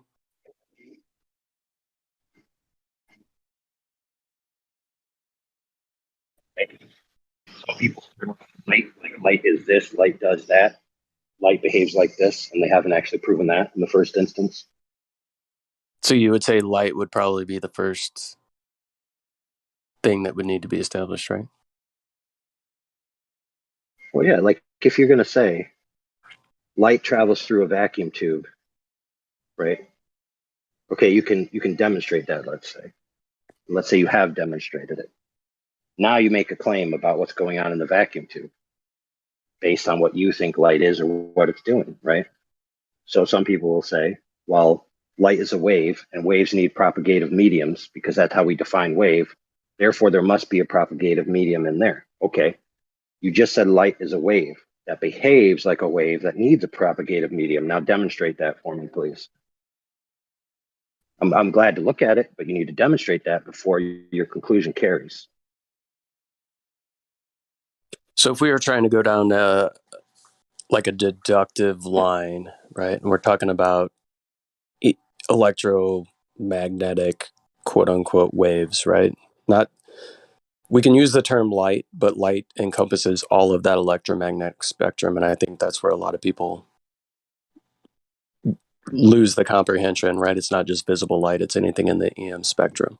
So if we're talking about the EM spectrum, typically we meter it in the form of a wave, right? Through like an oscilloscope or something like that. So when we're talking about the electromagnetic spectrum, right? No. Just let me finish. So when we talk about the electromagnetic spectrum, we do have a way to sort of meter these various energies, for lack of a better term. I don't know how else to explain electromagnetism other than energy. Right? So if we meter it in form of a wave, it doesn't necessarily mean that what's taking place is taking place in the form of a wave. Would you agree with that? Right. If you model the amplitudes or the frequencies or the oscillations as a wave and you look at it side on, you see, oh, that looks like a wave. It's like, show me that actually happening in reality. That's just a model of amplitude, and you can do that with anything. Right. So when we do that talk with this, about, I could literally map that with this water bottle. Yeah, throwing it on the ground. I could map it as a wave. I get that. So what we are receiving and metering, what is the essence of that?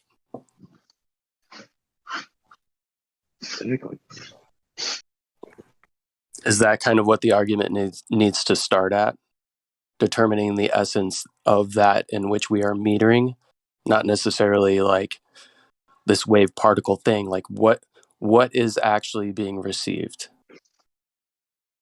right? And how do we define it? Chart, exactly. If you look at a chart or say of data that you're measuring something in, and you try to interpret the motion of that thing specifically from the pattern that you've gauged as an amplitude or frequency, you could apply that to many things that are not moving in a wave-like pattern. You could apply it to a pendulum.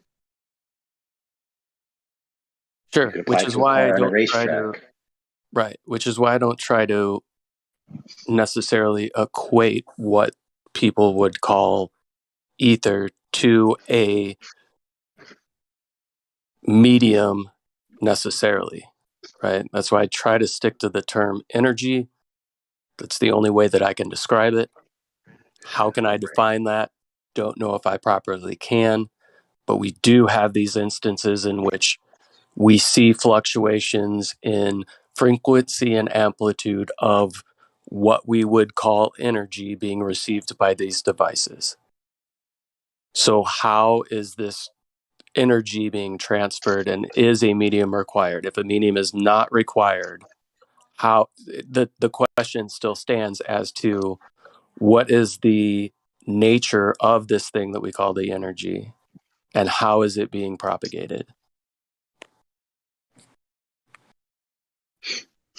Well, even propagation is a loaded term. True. Let's say induced, or That's a loaded term. yeah. Well, I understand we can be pedantic. Like, how would you best describe either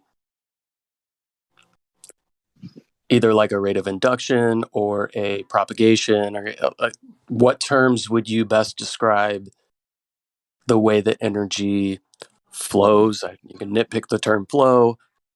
How would you best describe this? Yeah, exactly. That's what you got to start thinking about, because, for example, some people might say in an argument, light is like a bullet. It's fired from the gun end, and it travels along as if it's a concrete particle, right? Being a bullet, right?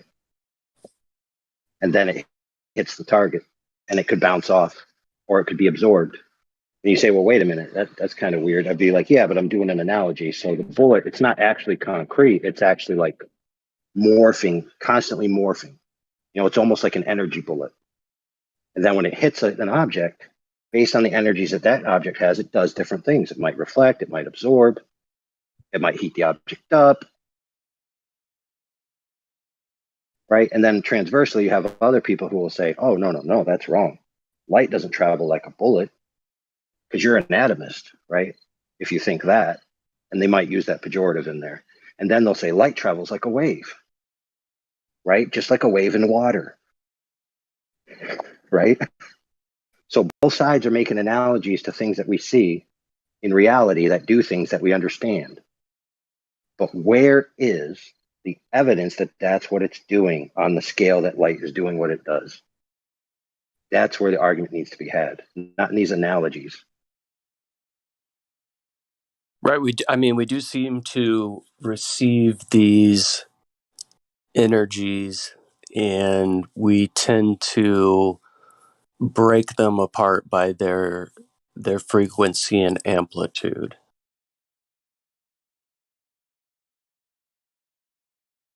Right. If we're thinking of the electromagnetic spectrum, everything is basically defined or delineated by the frequency and amplitude. So it's a frequency and amplitude of what? Right. So check this out. When you take light and you measure it in certain ways, sometimes it acts or appears to act or appears to leave information that someone could say, oh, it's acting like a wave, like a water wave. And other times it acts like a discrete particle, like a bullet.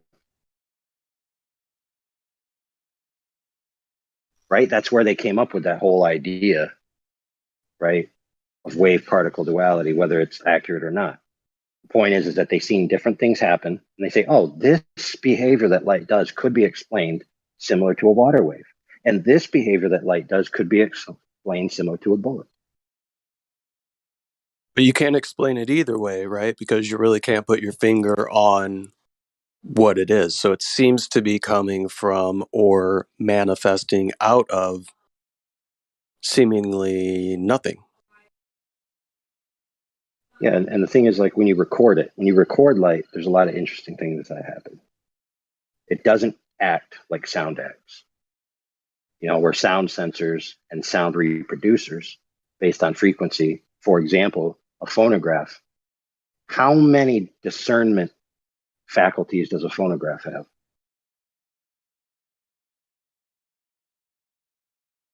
Are you just talking about a needle on a record?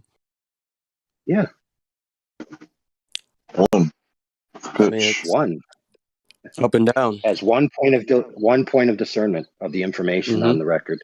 Yet it can produce from that single sensor a spectrum of audio. Now, light does not behave that way. You need a multi-array sensor to get light, to get discernible light, to get differential images, et cetera, et cetera.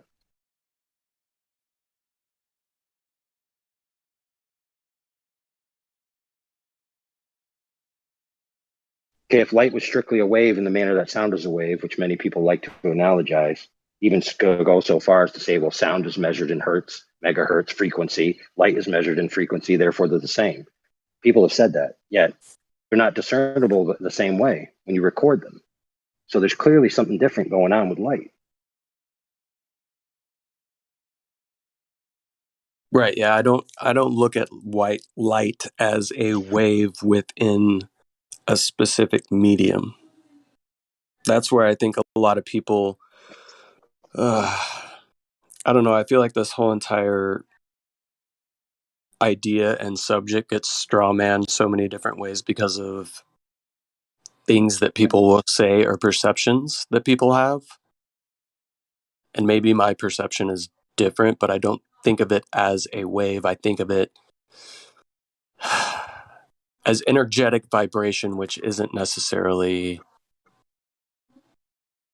right. So that being said, why do people get so butthurt about this topic to the point where they are angry, vitriolic, revenge? All these negative human vices come out when they're talking about these topics, specifically light. I don't know. Why is light so special that it makes people lose their minds? First, passed over the orthodoxy. Maybe they just can't see the light. they just can't see the light. That's a good one. Well, let's be clear. Nobody sees light anyway. What they see is an image in their mind that's informed by light from the external world.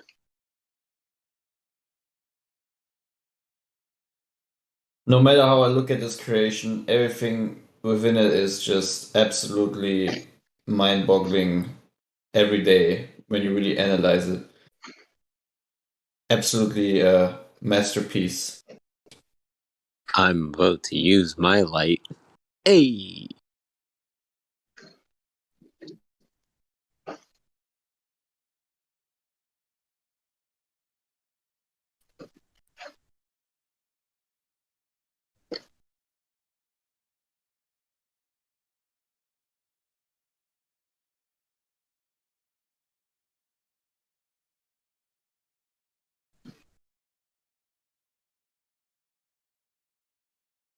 That is a good question, AI. Why do people get so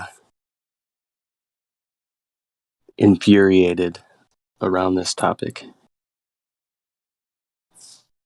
Yeah, so someone said recently that ether is the gravity to flat earthers, but what if ether is the flat earth to flat earthers to the globers?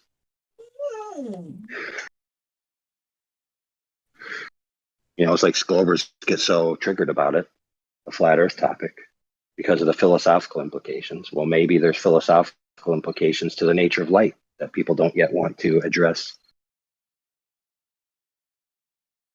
Yeah, I would 100% agree with that. And that's why I think some people get upset because they want to science something that can't be scienced. And since it can't be scienced, it allegedly doesn't exist. But then simultaneously, they have a belief in the spiritual. So I don't know, it's weird. I get triggered when triggered people are triggering with other triggered people to be triggered. Yeah. Yeah. So you're sympathetically triggered? Yeah. And sometimes I identify as triggered. You get triggered when you hear other people talking about how they get triggered, when other people are talking about being triggered by other people, talking about triggered. Okay. And actually, this is kind of offensive, so it's triggering me. Sounds like an infinite progression of triggering. As long as one is not chambered, I think it's all safe. I got some pictures of the moon. Let's see. Let me find. Did I post them yet? 1 second. Let me find the moon one. It's funny. So yeah, so like we have on, obviously, we're not idiots here. There's a kerfuffle going on between the ether proponents and the non-ether proponents, via the Nathan Oakley show and people we know that are prominent in the community, right? And it seems like there's this attitude of tit for tat. It's like, well, you attack me, now I'm going to attack you. Where the more rational thing to do is to go to the roots, like I said, and make a presentation with no ad hominem, no direct accusations. Just go through the information, present a case from A to B, and draw a conclusion that seems to follow from the premises, right? In other words, rise above it. Because if you can't do that, right, then you're really doing, you're not really searching for truth necessarily as much as you're just creating camps of their truth and our truth, right? And isn't that exactly what we used to have? Right? We had paradigms of reality that some people agree with and some people don't. And then they go to their camp and they go to their camp. And it's like, whoop-de-doo. Progress. Now we're just fighting over different terms. So, people were fighting over flat Earth versus globe Earth, and now they're going to fight over ether Earth versus electromagnetic Earth, or whatever the heck. Just present your case. If A, then B, B, therefore A. My A premise is challenged. Here's the evidence for my A premise. Take it or leave it. Rather than, oh, you don't believe my A premise, therefore you're not as smart as me. Therefore you're not as moral as me. Oh, wait a minute. You just said I'm not as smart and as moral as you. That makes you less smart and less moral than me. And then we just have, a shoving match ad infinitum. Nobody really learns anything except how to be loyal to their camp, which isn't progress. That's regress.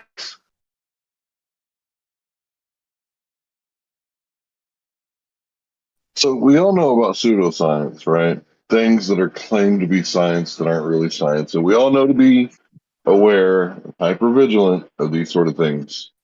But what about scientism, right? And I've seen one definition for scientism that says the belief that the only way you can prove something is through the scientific method.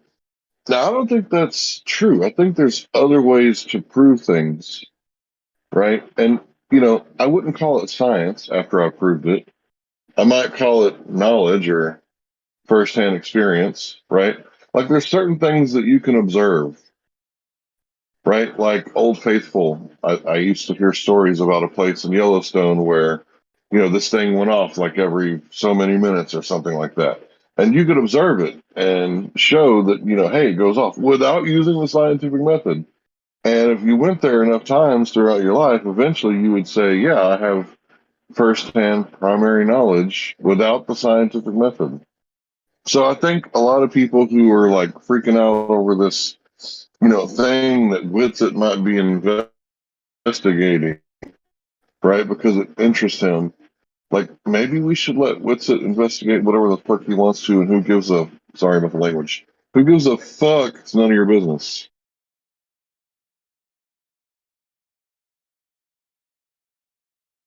Again, touching on that for a quick second, why is it that we have to tie ourselves to a conclusion versus just observing? You like what? What was said right before you? Okay.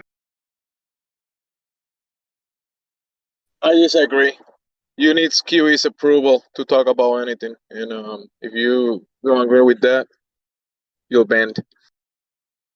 Yeah, well, why in a community of people who are seeking truth are any subjects off limits?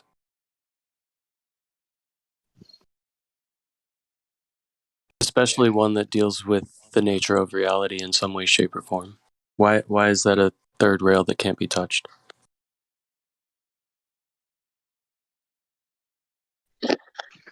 Because everyone has their idea about the proper method. Like, for example, we get a glober in here and people will start talking to them. And then all of a sudden the other flat earthers will be like, no, that's not how you talk to them. This is how you talk to them. Then the other flat earth will be like, no, stop interrupting him. You're both wrong. This is how you talk to him. Everyone's got their idea of the best, most efficient way to get to whatever ends they desire, right? And most people cloak that desire with this phrase, aren't you seeking the truth? Right? Is that they want you to be like guilty of saying, oh, no, I'm not seeking the truth unless I do it your way. We have a monopoly on truth.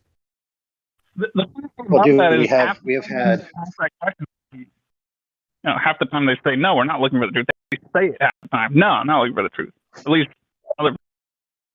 I mean, but you Yeah, get but some of them say calling people retarded is kind of fun, right? it is sometimes when it's warranted. And other times you need to call people out. For example, we had in this server some people who wanted to criticize people for calling themselves flat earthers because in their view, the earth isn't flat, right? Because it has topography and constant motion in the ocean, right? So it can't possibly be uniformly flat in perfection, right? No frickin' duh. Who believes that? But they want to be hypersensitive about the term. Now, why? Well, because they have their own term, right? And so their term is better than the other person's term, and their term isn't accurate either. Yeah, they're interpreting for you. Yeah, so I'm more moral than you, and I'm better than you, and you're less of a truther than me because you use the term flat earth because it's not flat, and I use the term, let's just say for sake of argument, it's a water world. Well, it's not all water. There's some land, so you're imprecise are as not well. up to the you are not up to the caliber of flat earther that I am. So you're in a lower caliber. Is that correct? Yeah, all those are descriptions, right? You can use a description to talk. Let's say we're talking about this place that we're. You can use flat Earth to describe it, but that's not what it is. It's a description, right? Pro Flat Earth channel, like I just joined. Right, so Is how you test the person. Listen, here's how you test them. Okay, I'm going to give you the tools. How you test them is you start to challenge their point. And if they immediately go to ad homs, accusations, moral distinctions, et cetera, you know they're full of crap. It's just that simple. What they should do is give you a rational argument and concede the points that, yes, my position isn't as precise either, so I shouldn't be casting moral indignation on people who use imprecise terms because I do it myself, yada, yada, yada. No, they don't. If they do that, that's fine. You can continue. If they go into ad homs, if they go into all that crap, just dismiss them. Dismiss them. Goodbye. Bye-bye now. You're not capable of this discussion. Bye-bye. Yes, Mr. Sulu. I was listening to your conversation, and the premise is highly illogical. Mr. Sonny. Hey, can you guys hear me? I just joined the channel, and I'm just wondering, are you guys mostly flat earthers, right? Or is this pro flat earth? Or I mean, I know y'all are open. Yeah, it's kind of level. It's kind of level. No, we can't stand level it, earther. Level earther. Concavers. Water worlders. Connotation with it. No, it's not a spinning ball. Huevos rancheros. Definitely not a spinning ball, man. That's can be proven. Doritos Los Tacos. Hey, do you guys like Boy, Con, what scare you? Let me try to answer this poor guy's question. Listen, you can't label us, so that's the first premise. You cannot label us and put us in labels. Like, does everyone here believe that the Earth is flat, level, and contained? Yes, that's it. Everything else is up for grabs. Like, we argue with each other more than we argue with Globers. That's wonderful. I was wondering, I wasn't sure if this is one of those channels that was trying to No, you're wrong. You're wrong. Filled with like debunkers, when you look on YouTube and it's like all these people trying to just debunk. I was like, is this a channel where we can actually discuss? Yes, it is. That's good.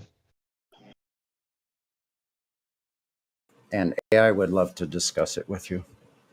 Or I've been maybe looking. What you've arrived at. I don't know what if you've arrived at is the most active, most legit flat Earth server run by flat earthers. That's what you've arrived at, son. So you found it. Now that you're here, what's your questions? That's awesome. Well, I've been researching a lot of Eric Dubé's work. I know in the community and stuff, and I like the way he puts a lot of his things together, because a few of his things I've actually done myself, like just like the experiment with the sunrise and the sunset. I've like taken my high resolution camera and like zoomed in, and of course the sun was supposed to go over the horizon is now rising back up just because of the law of perspective, you know? And just like things like that, like a rainbow. I tried to create a rainbow indoors. I couldn't do it without a curved reflective surface. It was like it always came out straight, like that Pink Floyd poster, you know, unless I have a curved reflective surface and stuff. And I think Well, I good job, remember Keith. you. Appreciate that. I think I remember you from like a month or a couple of months ago. Is that right? Am I correct? maybe on Telegram. This is really my. I don't really mess with Discord too much, but I seen. I came across this channel and I thought I'd check it out. All right. I just thought I recognized your voice and what the situation with the making a rainbow sounded familiar. Cool, man. Yeah, I'm pretty mind blown from all this stuff. I mean I've been knowing about flat Earth for about 4 years. I finally accepted it about 2 years ago, and then over the past 2 years, I've really just been like solidifying my position. I've convinced one of my parents as well as some friends. I lost a lot of friends, but I did also convert some friends, and um yeah. Well, we like to think that we don't convert anybody, but I understand what you're saying. Yeah, there's Yeah, no that I don't mean like you could convert. I help feel like somebody. You could help somebody across the bridge, but we can't convince anybody of anything. We should all know this from our own experience. Nobody could convince me of anything. not really like I'm teaching the truth. I was just kind of showing them like basically what we've been lied to. Because you know, as a child, I remember the first day in kindergarten, they had me spin a globe and pick where do you want to go when you grow up, and we would pick a place, and then they were like, okay, here, and then they put out a lot of nickels and dimes and quarters, and they taught us about money. Very first day of kindergarten, they taught us about the globe, spun, pick a place you want to go, and then they taught us about money, and it's just crazy looking back at it, you know, and you know, just like things like the moon landing and like this, like things like NASA has obviously lied about. Like, you know, the truth, like one of the guys y'all just were talking about saying how we can basically, you know, keep looking forever. Like we don't have to arrive at an answer, but like lies, it's pretty easy to like to disprove a lie, I think.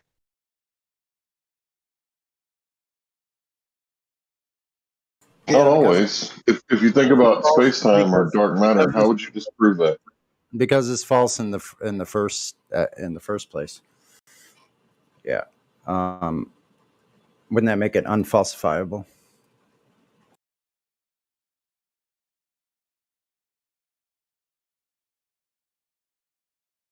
Or the Sorry, other Sonny. way. Or the other way. That's all right, man. But I did start first. I love you, Larry. Love you back, bro. I didn't hear you start first, so I got the lags on my wireless headphone. Anyway, yeah. So if you can't falsify dark matter, right? How could you ever prove it wrong? Or space time? It's just a concept. Like, can you prove like liberty wrong? Like my idea or concept of liberty, you can't prove that wrong, right? It may be true, it may be false. You'll never know. It's just a concept. It's a good point. What do you guys think about free energy? You know, like I think one of the main reasons they probably hid flat Earth is just like the knowledge of how energy works in the real world. Have you guys thought about or looked into free energy at all? Like, you know, getting energy from like the ionosphere, the sun and stuff? I love I think they should let him out of prison. He didn't do anything wrong. They should let energy out. I love free energy. I use it every day. It's awesome. Yeah. Could you guys, if you use free energy every day, could you guys maybe give me some terms or like some words that I could look into myself, kind of give me like the first step? Yeah. Listen, Sure. I was just being a little facetious. I just wanted to clear that. But go ahead, Larry. Yeah, ground battery or ground generator. That's one of the things that you could look into. Okay, I got one.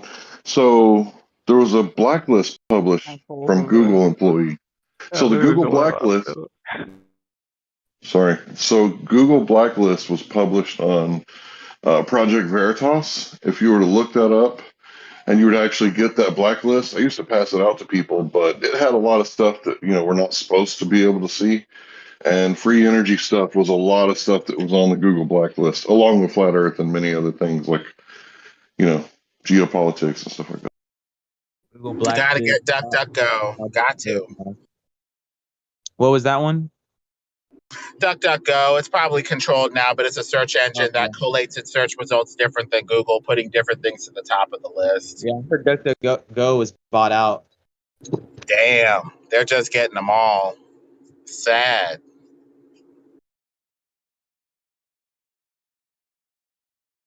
You guys want to play a game? Yeah. Called Old Search Engine. So I'll go first. Alta Vista.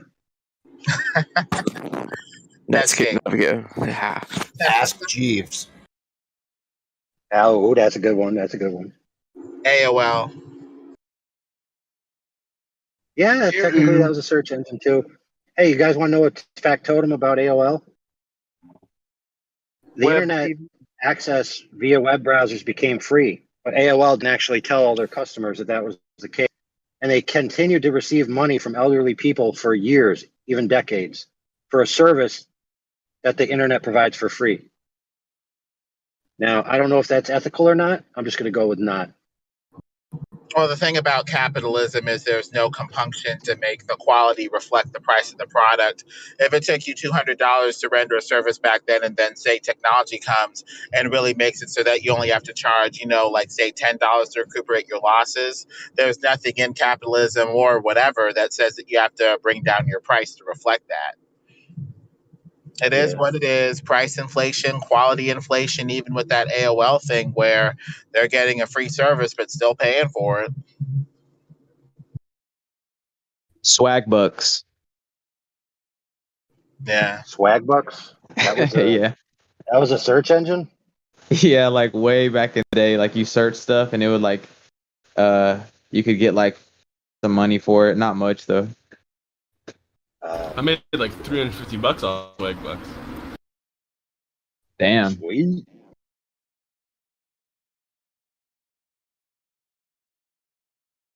There's one that started with an M that was a competitor to Alta Vista back then.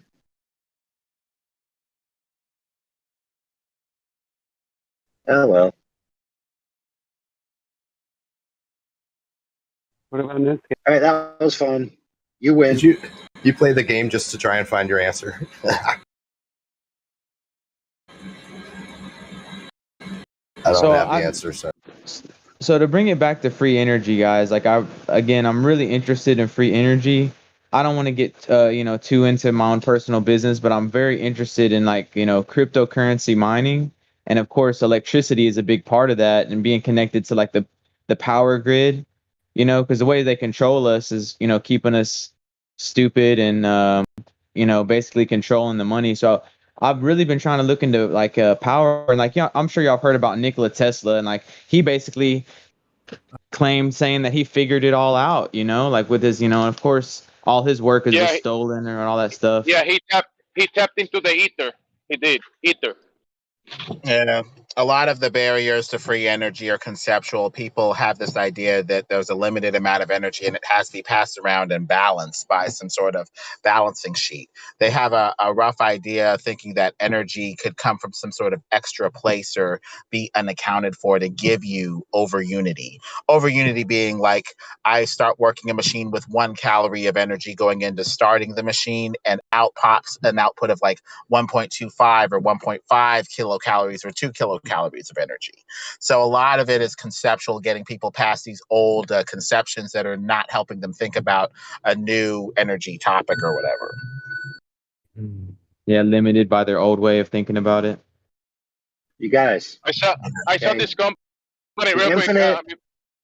I saw this company. They put a copper plate and a magnesium plate, and they throw seawater, and it produces a charge. They can charge a cell phone, produce like a LED light, and all they do is replace the seawater whenever it's done.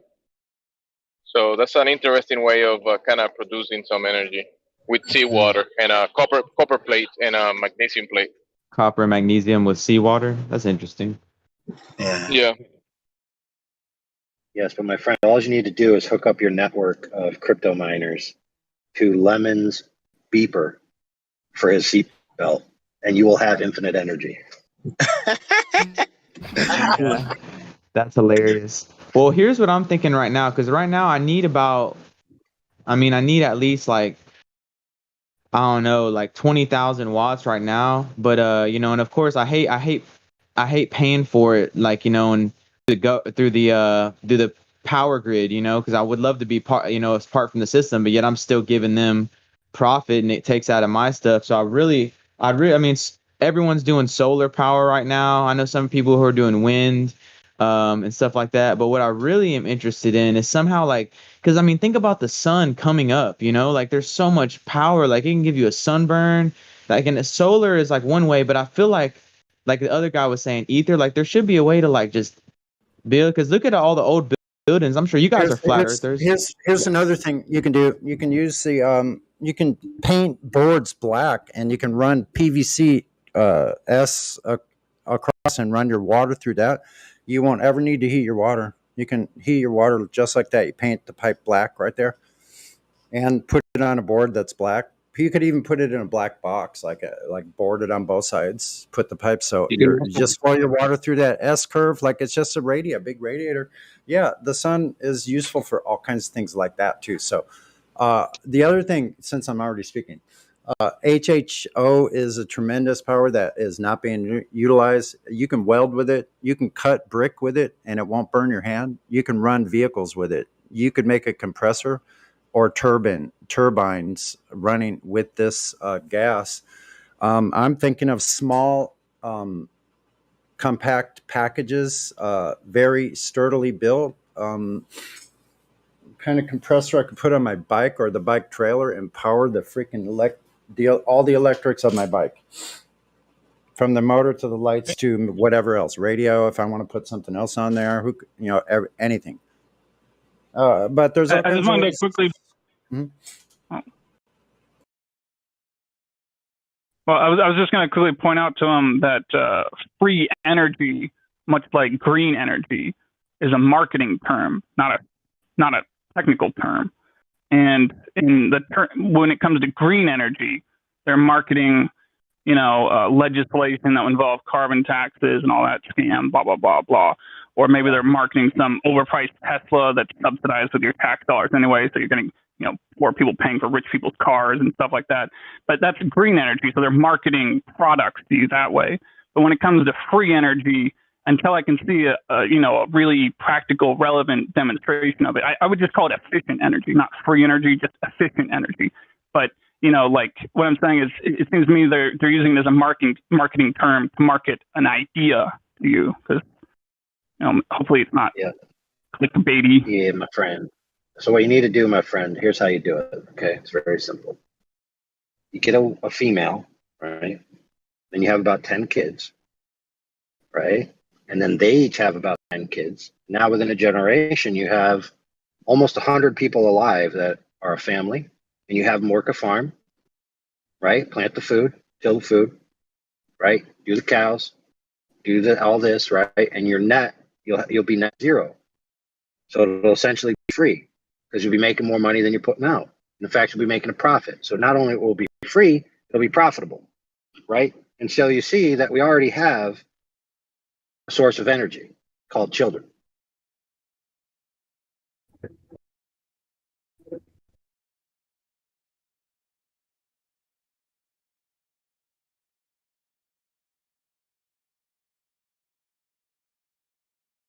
Now, simultaneously, the powers that be and the social sphere will tell you, no, children are bad because they tax the environment. They're bad for the environment. Yeah, well, but if the environment isn't for humans. I was going to say, you need them to move out of your house when they're 18. You need them to move out of your house. So how are you going to build a farm? You need them out of your house when they're 18 already. Maybe you not. Need more land. I mean, don't you need to like acquire more land You know, as you're going from one. That's something you could do, right? But that's something you can do when you have a conglomerated workforce that's all together and sharing their efforts and money. Yeah, you can't move out until you started your own farm, and then you start your own family. You're pointing on the left. Yeah, see the system that we have been given, right? And I mean the actual system, not subsystems that human created. Right? We have a resource to be able to leverage human potential, right? And work and energy and money and all these other things that are products of work. Right? So you can essentially create a micro state within a state, being your own family. You raise them right and loyal and all of those types of things, and then you have essentially a tribe. Right? So see, but they convinced us that that's not what we should be doing. They convinced us that we should be avoiding that. We should leverage our power against what the state provides. And the community that we have should be individuals directly in link with the state, working together with the state to create our world and our power and all of these things. When really we could create it ourselves. It literally just happens. Think about it. It literally just happens. Like how do you build a child? Right? You just eat food and then one appears. Well, obviously you have to have a mate, but think about it. Food comes from the ground, water falls from the sky. A woman can produce new worker units without even thinking. Doesn't even require trying hard. Actually, you give the food that comes from the ground to the animals, and then you eat the animals, which is food. Hey. Yeah, whatever. And then you cycle the animals back into the ground to redo the ground, rather than emaciate the ground by just harvesting plant crops alone, et cetera, et cetera. It's all a system, right? You eat them, you take care of them, they take care of the land, and it's all one big circle of life, which makes your family richer and more powerful and more wealthier every generation, because every generation you expand. But what are we doing now? Every generation's getting smaller. Yeah. We're getting weaker and more pathetic as family tribes. I'm at the bottom of that cycle.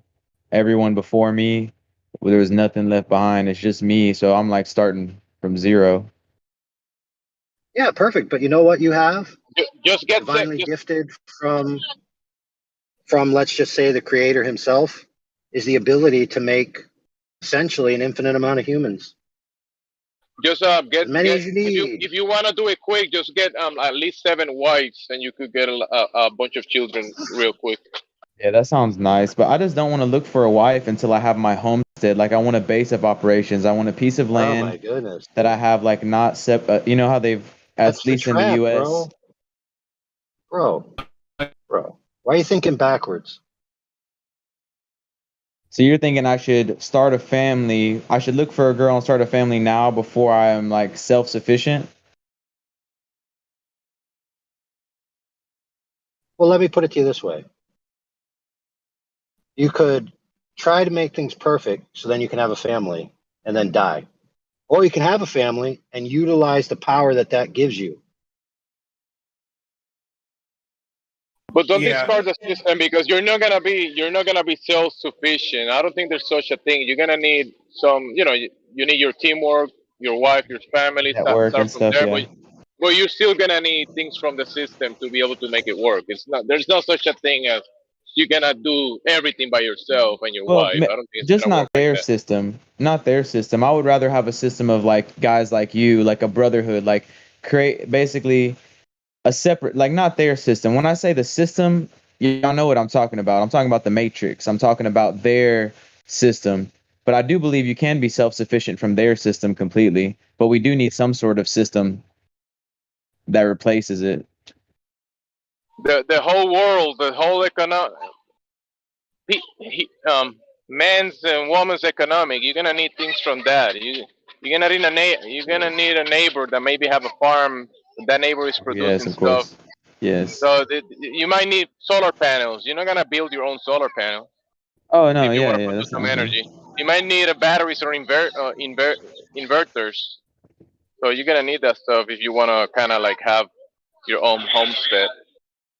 But you're not gonna discard yourself from the whole system. You can't do that. For I don't think. sure. For sure. Yeah, that's not what I'm saying. When I say the system, I don't mean like be an island. I just mean the corrupt system from the powers that be. You know what I'm saying? The thing that we're fighting against. You know what I mean?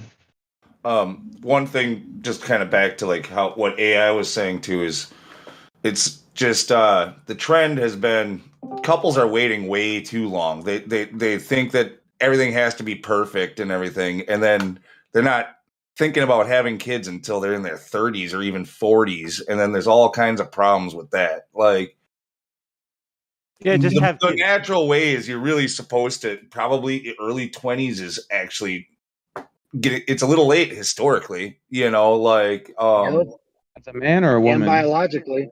Yeah. Because I'm already in my late 20s, and I didn't think about having a child until I was thinking like early 30s. I was thinking, give me 5 more years type of thing. Dude. Let me ask you this question: if you wait until your 30s, let's say 35, what age woman are you going to marry? Probably about like 22, yeah, 23. Okay, at least that, at least that's some semblance of intelligence. Because if you wanted to wait till you're that old and then marry a woman that's over 30, I mean, good luck. MDA carton. Yeah, no, I'm not gonna pay full price for something other dudes pay for. No, I want a girl with a low body count, preferably a virgin. But 1 or 2 I might be able to live with, but preferably a low body count, a virgin. Even 72 virgins would be fine. Start praying for the virgin, and maybe you'll get it. Just pray every day. I do. Low body count? What does that mean? Like she hasn't had sex with a lot of men. Yeah, that's the what the kids are saying. How many dudes she been with? Yeah, the more that they have sex with, I feel like it lessens their ability to like bond spiritually, and they just think, oh, they can replace, But it sucks because men, we're not born really with value. We build our value. Women are born with their inherent value of beauty, and it's slow. They have to preserve it. And a lot of women are like wasting it away. But I've learned that the hard way. But yeah, I do want a family, guys. I do want to have my own homestead. That's fair, but their primary sexual marketplace value is their fertility, not their looks. Yeah. They do kind of go a little hand in hand. You don't want one that's gone positive on their KD, that's for sure. Right. Oh, man. Jeez. Yeah, because I'm in my late 20s right now, and I still have so much to do before I even feel. Because like I was brought up, like I was raised by a single mother, guys. Like, and she thought the Earth was a globe. You know what I'm saying? Paid taxes, all this stuff, and I didn't have a father to guide me. So I see what the downside is. So I'm trying to become the father that I've always wanted, and I want to make sure that whenever my children, you know what I'm saying, like I want to plant the seed at the right time, give it the right conditions, the right amount of water. I don't want it to be deprived and hinder its growth, or where it doesn't grow straight up, it's like crooked or something. You know what I mean? I want to, like, at having a child, planting a seed, I want to do it right. Yeah, but think about this. It could have happened the other way too. Like I lived with my father my whole life. Well, until I was able to leave. In a household, I lived with my father where the father wasn't present.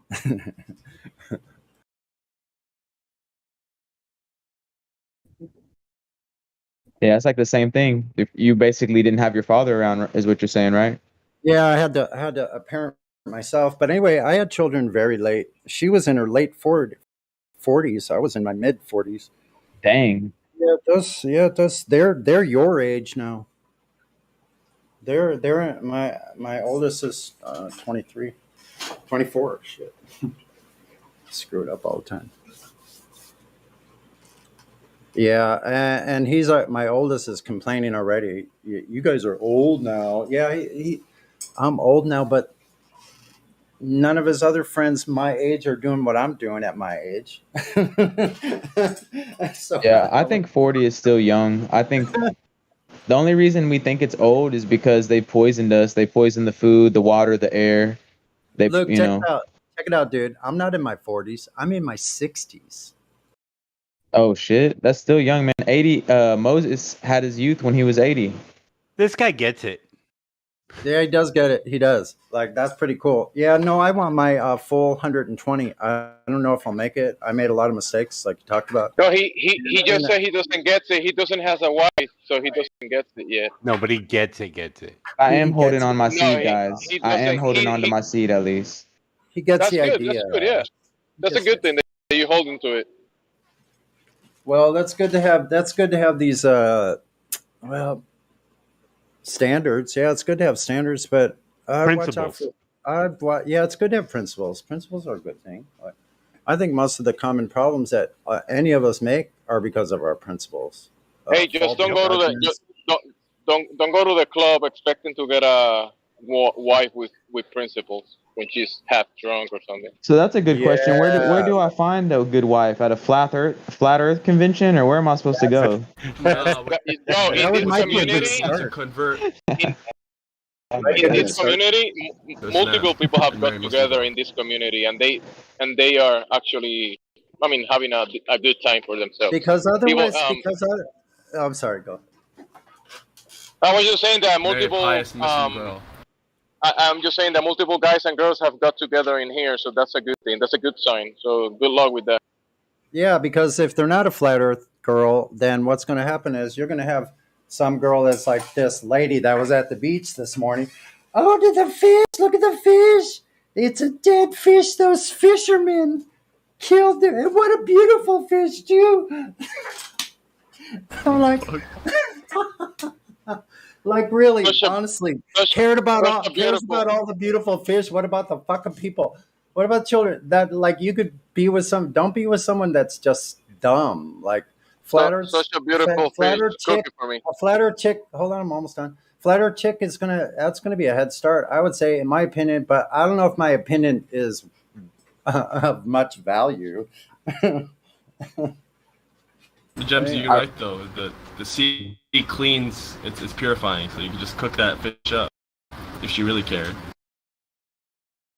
I really, like I said, I like to find a virgin that I could mold and that I could teach. You know, like that I could lead and guide. You know, that's really what I would like. What did I just walk into?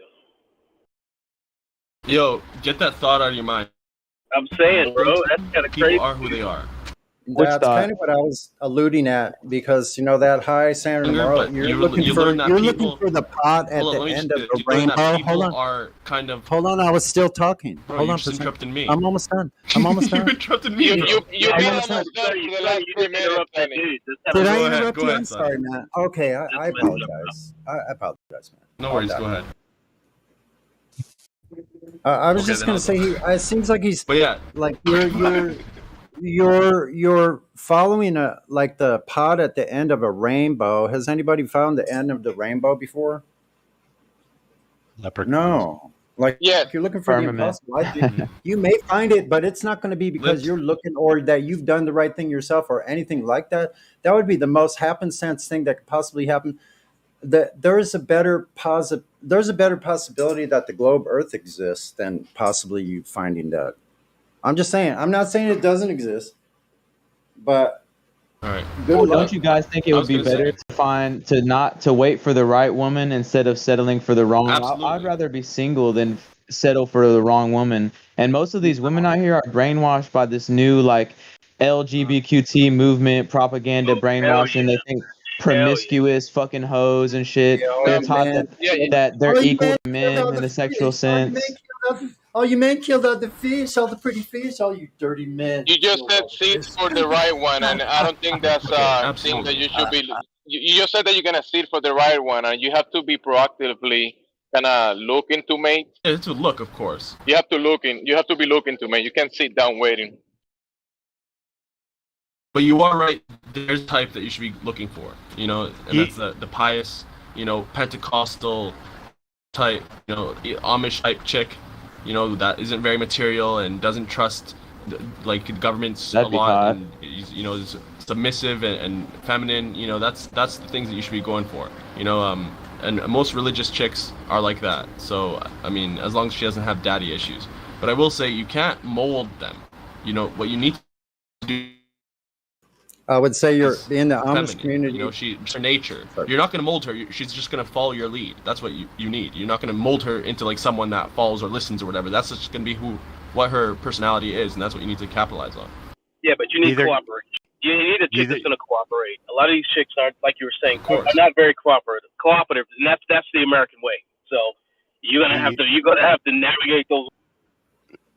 And probably in the Amish community would be your best chance. I suggest you convert to Amish right away. You need to move to Amish community and convert to be an Amish if possible. We heard you. We heard you. Or convert to Islam, man. Marry a Muslim girl. You're either gonna Get out of America. All these American women are too fucked up over here, man. They are messed up, dude. They are messed up. Hey, you're either gonna take what you can get or get what you can take. One of the two, and you mail order bride, buddy. Go buy your wife. No, what I'm saying is you have to be the hunter. Don't be the hunted. Don't wait for something to come to you. Sonny already said that. You gotta get out there. Go buy yourself a nice. The MC said that. There's some hot Koreans out there, Japanese, Chinese.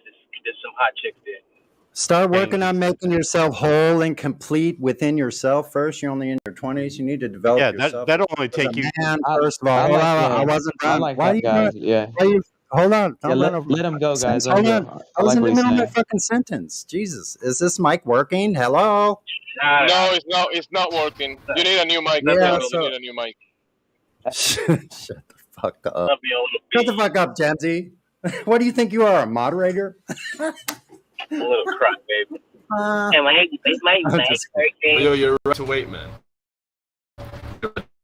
Yeah, well, I haven't always been waiting, man. I've been with a lot of the wrong chicks, and thank God I'd never got any of them pregnant. But now I've learned my lesson. So yeah, you and me both, buddy. You and me both. I actually pray every single day that I can any soul ties or soul bonds I've made with these negative people that I can just transgress and heal from them properly. But I'm not looking for my wife, but I am waiting for my wife, if that makes sense. Bro, some people say that if you have met 20 assholes, maybe you are the asshole. Yeah. I pray every day that I don't do like my daddy did. I like how this is a flat earth discussion and y'all are giving me dating advice. I love it. It's hilarious. It is what it is. But Yeah, dating only works. Dating doesn't work on the globe. It doesn't work. Damn, that's funny. Everything about it is based on the horizontal. Think about it. Everything about it. Oh like my this God. life and that situation. Yeah, horizontal. And Especially- water pressure and gas pressure does apply. What? Yeah, pressure is necessary to having the family. You come from the container of your mother's womb into the bigger container. The source of the energy creates reciprocation on the flat and level horizontal plane. Is that too many horizontal? Yeah, never mind. It sounded like new age bullshit. Actually, you come from three containers. Did Deuce just say I sound? What did you say, Deuce? That you sounded like fucking new age bullshit. Oh, shut the fuck up! All these moderators, Deuce's fault. How dare you? What? Go. Yeah, he can be a douche sometimes, but that's just him. Who said the two containers? I don't know what you're talking about. New age. What are you talking about? So I just want to say it's three containers. I want to get off topic. We're talking about. We need to get back on topic. Flat Earth. Yeah, isn't that amazing? Well, this is an important topic because if it wasn't for this specific topic, none of you Mexicans will be here. Yeah, including me. See, I'm just kidding. So what do you guys think about the ice wall? Like, what do you guys think about ice wall? Or I guess Antarctica is what they say. I'd rather think about how water, like where I actually live right here, that I would look at right now. You talk about current, like the ice wall brrr, sounds cold to me, but water level is like when I go view it every time now I see it, and it's everywhere here. Everywhere I look at it, it's rising. It's rising higher the further away it is. That's impossible on a globe. Every time I look at that, Yeah. did you see the image I posted of the bridge? Even that simple, uh, very not very good quality uh, picture of the bridge. Let me go back and see. The reason You should do your best to not use the term ice wall when talking to globe believers about this, because they might get confused and think you're talking about a disk in the vacuum of space. Because it's an ice shelf, as far as we know, until you can scope it out to find some point where it drops off to another ocean on another side or something else. Yeah, you do have to be careful with the terms. There is some government documents that they kind of like measuring certain areas of that region, and they describe it as an ice wall, and they kind of like that's how they describe it. The how do you call the geo surveying? And they describe it. That term is actually used to describe that area, an ice wall, and then beyond that, there's other descriptions of it. They tell you the percentage of actual ice wall in that description, in that PDF or whatever it is, the paper.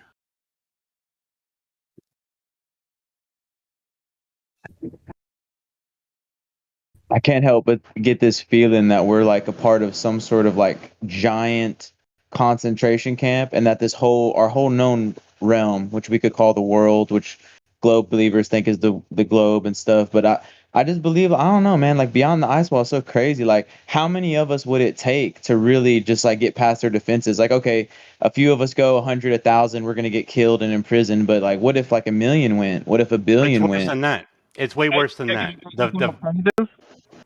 It's worse than that, because even if there were no defenses, it's already naturally defended. What you have no trees, no anything except Running rivers. As far as the eyes can see, it's colder than you can believe, and there's not very much sunlight, so solar panels won't even do you that much good. So, do you think that area that we've been shown about just ice, is this might be a big section of that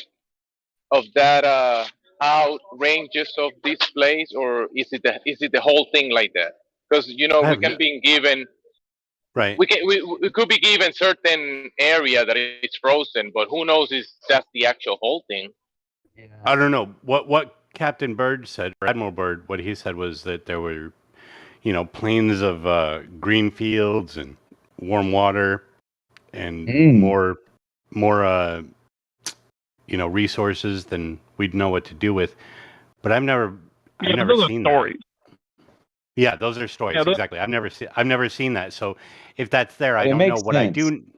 What I do know is what I see, and what I see is a dark, cold, desolate place where even if I brought all the resources, I would probably burn them up before I got to any answers. But what Bird said, it does make sense.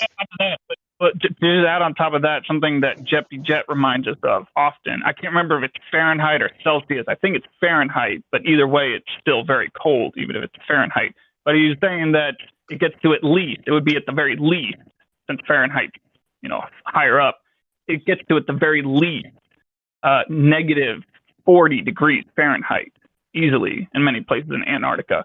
So just, keep in mind, traversing through that kind of temperature is difficult again.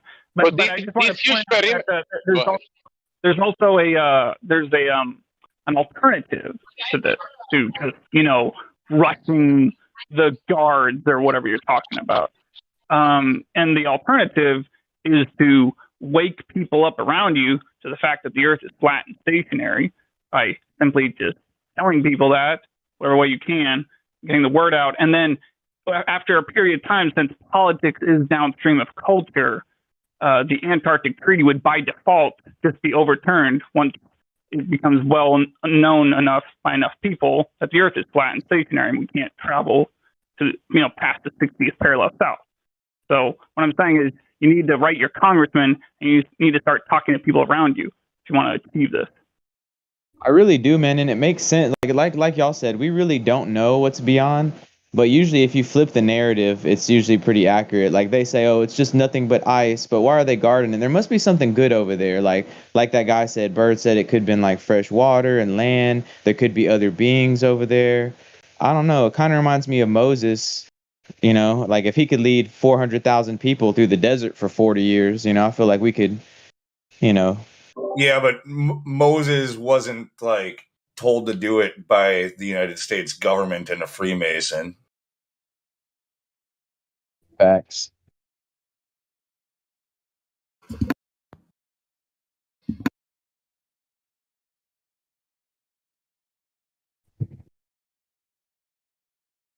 Yeah, I'm just so curious. Like once you find out that we're trapped, you know, and that they won't let us out, like it's so interesting. Like, man, like it's like you're in a video game. What was that? There's like a Rick and Morty episode. It's like a cartoon. But it's like you have to go off the edge, you know? Like you're just like, oh, I'm gonna go as far as I can, you know, like you're playing GTA, you wanna go off the map. Like what's over there, you know? It's like I have this, like, I'm sure we all have it, this innate like quest for adventure to the unknown. You know, we live in a world where they say the whole thing was already explored, but when you find out, like, man, it might not be. It's like it's so intriguing, man. Not even this what they call the South, the North Pole, man. Like, what's going on over there? You know what I'm saying? Yeah, we're not allowed to. they telling you the torrent stories, like keeping you inside the fence. They're telling you, hey, no, there's nothing to look over there. It's only ice, and you're gonna freeze. And they put laws in places. It's just to keep the children inside the fence. That's it. All of it is to keep us inside the fence. Yes, all of it. It's all. Yep. Well said.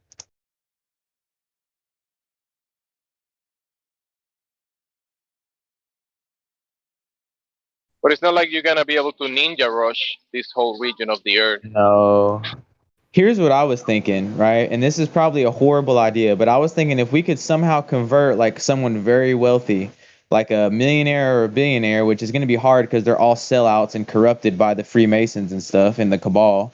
But if we could somehow create like a giant diversion, like, oh no, the sheeple are rushing the ice wall, kill them all, and we have like an army of people, but then we have like a small, that's the diversion, right? All warfare is based on diversion, but then we have a small elite force, like hit it at the right angle to the side, you know, we kind of just sneak past them while they're stopping all the and we kind of but listen, you gotta that'd make a great novel. But those people are already out there. Like most of them are the ones that are in the highest, that the corrupted ones, they already know of that shit. They already know what we talk about. But there's a lot of others, you know. That don't. They have VIPs visiting this region, this frozen tundra of the world, right? They have VIPs going down there for weeks, visiting. What the hell is that about? And they're being picked up in helicopters, private. They're being taken over there with billion-dollar vessels, boats, ridiculous, and being picked up in helicopters to go somewhere over there, just to see the penguins. Yeah. Okay. Right. The penguins. Sure, they're just going to see the fucking penguins. Right. They probably have a fantasy island over there. Maybe they want to see the seals. Maybe they're partying with the Nazis and the freaking aliens together underneath the ice. I'm only kidding about the aliens. What am I talking about? The Nazis. Oh yeah. What do I mean, Nazis? No, they are the Nazis. What if we could just build an invisible plane that's like undetectable by like electromagnetic, like somehow like create like a Faraday box for a plane that's invisible to the naked eye and can't be like detected by radar? And like, what if we just like fly over there? We'll probably like get shot down. Like an airplane made out of nothing. Yeah, build an airplane made out of not a thing. An airplane made out of nothing? That was Wonder Woman, You lost wasn't me. it?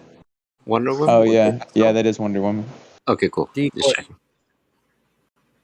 What'd you say, Kiwi? The invisible plane. I was like, wait, that's Wonder Woman, right? With the leash or the lasso, the magic box. decoy plane. Have a decoy.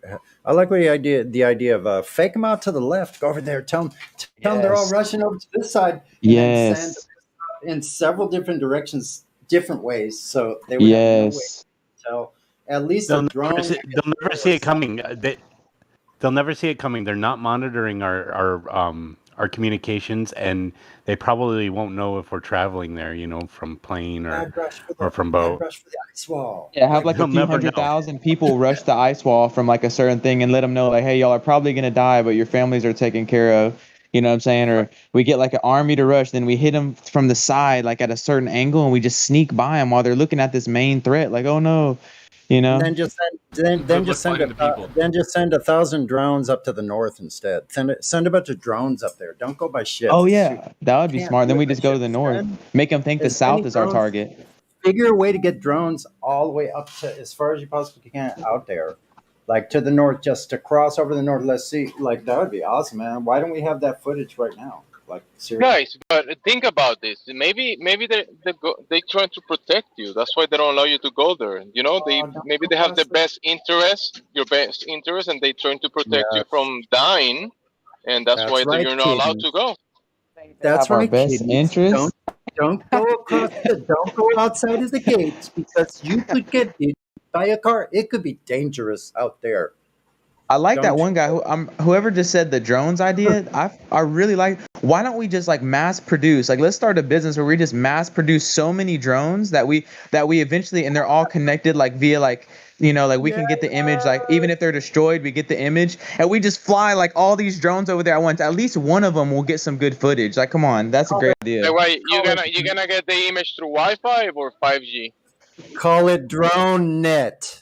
Throw out a net of drones. You could have several of them. Man, they can't kill them all. They can't destroy. Well, what if they EMP the drones though? We'd have to like make them somehow, EMP resistant. If you had some of them that were like that, what are you going to use? Wait, hold on. What are you going to use to power them? Hold on. Wait a second. You could have some of the drones be like defensive little drones to do just little obnoxious shit, like go back and like I don't know, squirt the whatever, spray something or. This is what we held on for, Sonny. Yeah. You know what? I'm convinced. Tell me how much you need. I'll write the check. Something that could I need probably about 100,000 Monero. Send some drones back. Send 6 drones back and make them do an EMP over this area. So like anything that's tracking you, like will block their signal. Like have signal blocking devices on some of them. They could do little. Send me your wallet address. Send me your wallet address. I'll send the money right now. My XMR wallet address. You're forgetting a major problem. You're forgetting a major problem. What's the problem? If you fly to the south, or say alleged to be Antarctica, and you fly inland, right? You chart your course inland, and then you arrive at what appears to be a green land, right? Plush and lush, right? Wait a minute. Who said we're going to the south? Say, we're not going to the south. What they're going to say is, okay, it's just global warming. Thanks, you proved global warming. How about we find the Loch Ness Monster, right? And once we have Nessie, we'll hook up a camera to her, and then we'll see wherever she swims.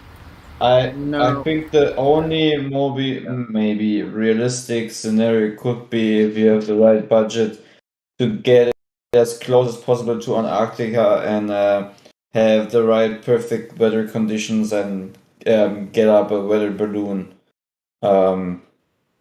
And hopefully, you do combination drones, weather balloons. You could actually launch drones from weather balloons too. Man, I love this chat, guys. I really did find the best flat earther chat, man. This is live. I'm not gonna let it get past that fucking percentage just fucking possibly misgendered Loch Ness Monster. Oh yeah, he did. Nessie's a bitch. Yeah, Nessie's a girl. The Defense for Loch Ness Monster LGBT group will be contacting you soon. Have any of you guys crossed Jesus, it wasn't that funny, Sonny. Fucking so loud. had that same thought. To be fair, Lou, you many times laugh out of your own jokes. So yeah. Yeah, maybe you're on the delayed. Maybe you're on the delayed one. You know, the comedy intake some have a different delay. There could be a latency there, so you might next week get that one. Delayed laughter eraser experiment. The jokes just get better. How dare you assume gender? They do get better. Better than mine. Yep. Huh? So, homeboy, I want to see a GoFundMe. I want to see a business plan. I want to see an acquisition plan, both for materials and, et cetera, et cetera. So I want it by tomorrow. About this trip to the you talking about? You know you're not X-Wall. even going to donate any money. Hey, why would I have to donate money? Everyone I mention this to does absolutely nothing. They come back with nothing. They never accomplish anything. Who said? You'd be the first. You'd be the first to actually put feet to pavement and do anything. I took some I think pictures. my money's safe. I was in the field taking pictures. What are you talking about? I'm still waiting for Hollywood to do something. Oh yes, brother. There you go. At least we know we have a captain and a mission. Yeah. Hollywood. Check this out. We just say free cruise. You need to get in touch with Put an ad out for free cruise, and we get all these people thinking they're getting on a free cruise, and we just drive the boat over to Antarctica. And Hey, I just want to let you guys know that fight for glory. I just want to let you know that I'm not getting in the same boat with Hollywood. Just so you know. Yeah, didn't he say? He said some pretty scandalous stuff. Burn the boat behind us. Trust that guy. There's no way home unless we go through Antarctica. Exactly. That's the kind of guy he struck me as. Yeah. Man, do you know him? He put you up to this? Who? What are you talking about? That's the kind of stuff that Hollywood would say. Like, oh, we'll go and then we'll destroy the vehicles and then we either got to go or die. Well, that's because there's an old king that did that. He burnt the boats behind his army, and they said, well, what if we have to retreat? And he said there is no retreating, and he basically didn't give them an option. They ended up actually winning. I forgot which. It was like maybe a Roman war. I don't remember. No, it's, I'm saying it's Muslim. It's the Andalusian Caliph that did it. Yeah, well, I'm not sure. You're probably right. I don't know. But yeah, that would be cool. Maybe get people over there, like thinking it's a free cruise, or like, and then boom. Kind of like when the French or the Nazis, whoever it was, says, charge the lines. They said, well, we don't have any guns. We don't have any guns. How can we charge the lines? They said, you charge the lines, or we're going to shoot you right here. So you either run that way and get shot, or get shot right now. Which one you want? And by the way, we're going to Antarctica next week.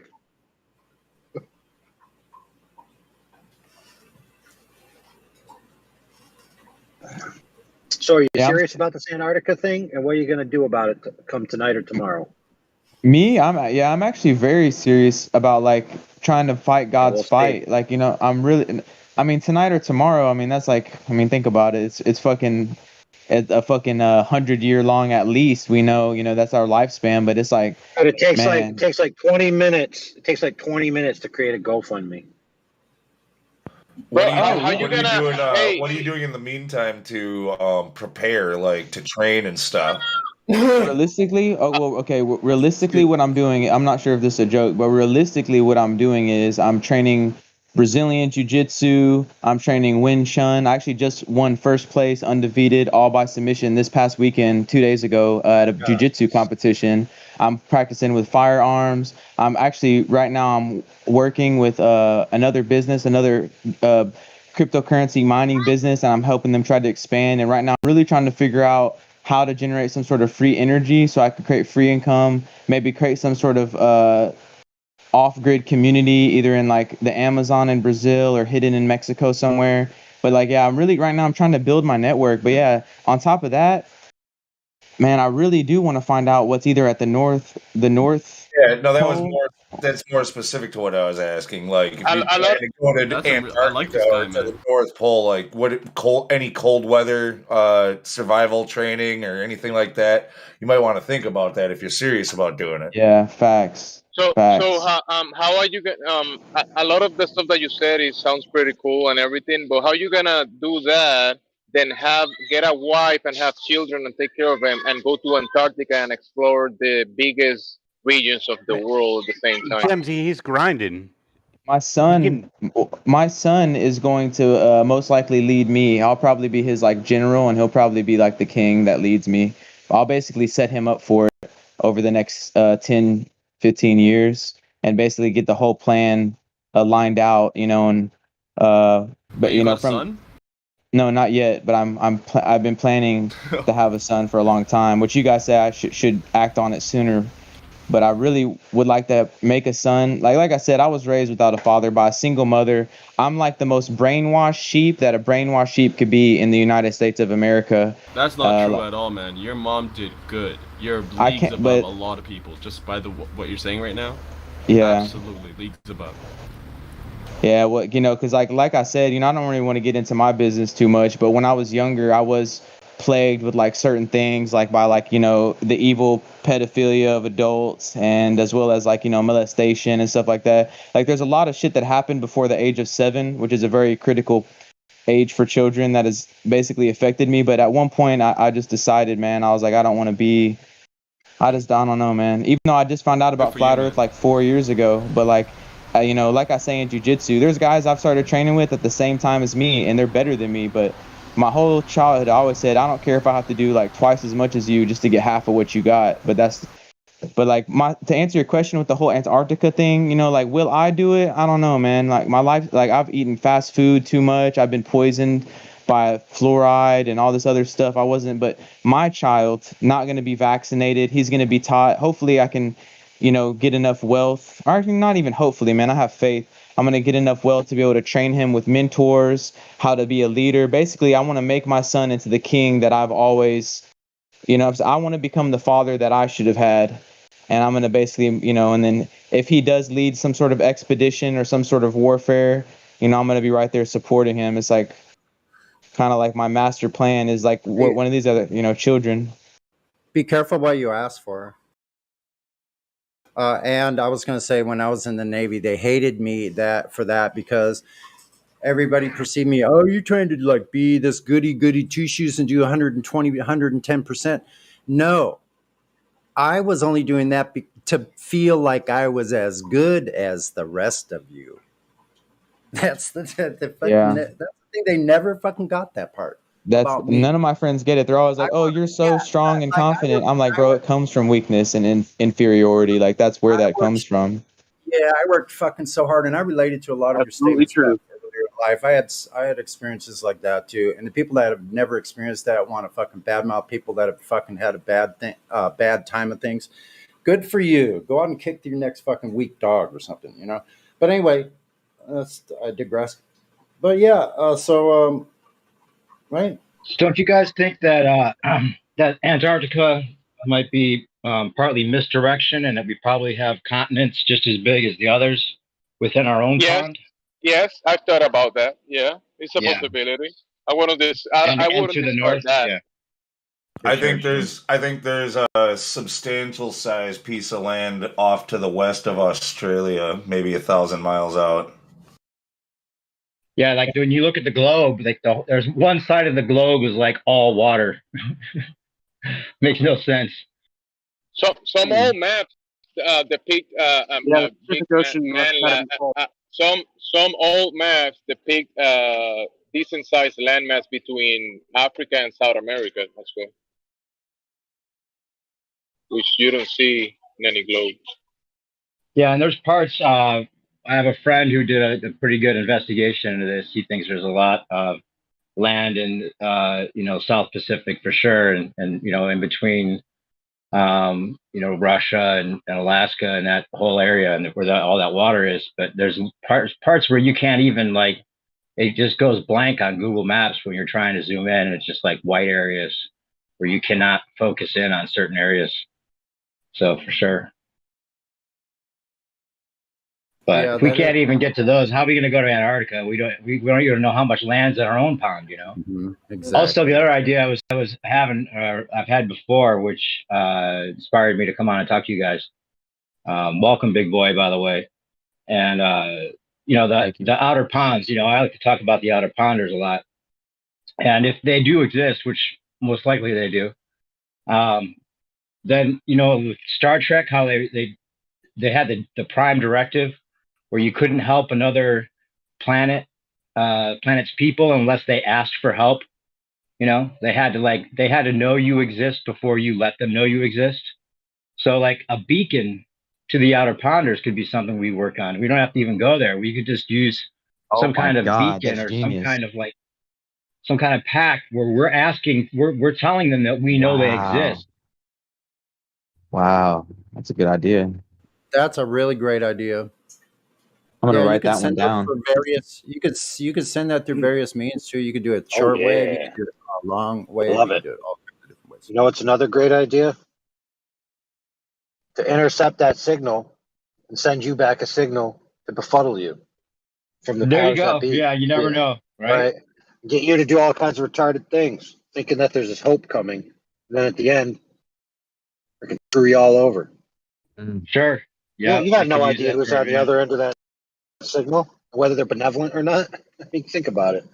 Well, yeah, and I've also said that I think that if they're going to absorb flat Earth and use it to their advantage to sell us more lies, even if there are outer ponders, they could totally psyop us with the outer ponders and say that's where the UFOs came from this whole time, and the outer ponders are just more intelligent humans from our ancient ancestors, and now they're surrounding us on all sides, and we have to join together as one world on our flat Earth to defend or praise or whatever it is that they want to use as the real-time gods with the UFOs that they already have and the directed energy weapons to prove that these are more technologically advanced beings that we have to obey or whatever they wanted to do. They'd have real-time gods. Whether it's true or not, they could use that. That could be what this is all leading up to. Because we're victims? Oh, Sorry, I lost the point when life became victimless versus us being victors. So are we victims? I'm confused. No, I'm saying we have to watch out for these types of deceptions, just like AI was pointing out. We don't know if the beacon that we send out is coming back with real information or information they want us to hear. And even if there are outer ponders, they could say that they are, and they have the technology now with the blue beam and the green screen and everything, and they wouldn't have to use aliens then for the fake alien invasion. They could just use humans because it's ancient ancestors that are attacking us or whatever they want to psyop us with. I'm just putting it out there so that we won't get fooled again. Maybe they don't allow immigration to their areas. Maybe they look at you as aliens. Sure, there could have been a treaty. They could even excuse the lie of the globe and say, well, there was a treaty and we can only go so far anyway. And the outer ponders, for their protection and for ours, we created this idea that there was nowhere else to go, and that's why we did that. They could be the ones that made go to it your so travel agent and Antarctica's tell them you off want to go limits somewhere and that stuff like doesn't that. exist. They could be the ones that are controlling us. I'm sorry, you got talked over. Percentage. Go ahead and say it again. I was saying they could be the ones that are controlling us that have made it so Antarctica is off limits and yada yada. They could be like the elite, the globalist elite that's running shit here. Yeah, think of what an advantage that is. I mean, to think that an alien ship would be able to make it here from another galaxy, the distances are way too far to even make that plausible anyway. This is a local threat that they could use. It's way more psyopy and way more useful for them. What makes you guys think that there's other ponds? What makes you guys think The outer that? ponds? Yeah. Well, if there's even if there is a boundary to this pond that we're in, right? Even if there's a dome or a firmament that you can't get past, what's on the other side of that dome? The waters. How do you know? Well, I don't know. Could be more water, more land. How do we know? I go by the biblical cosmology and how the luminaries in the sky look. It kind of looks like water when you. What does the Bible say about what's outside the dome? It says the heavens above.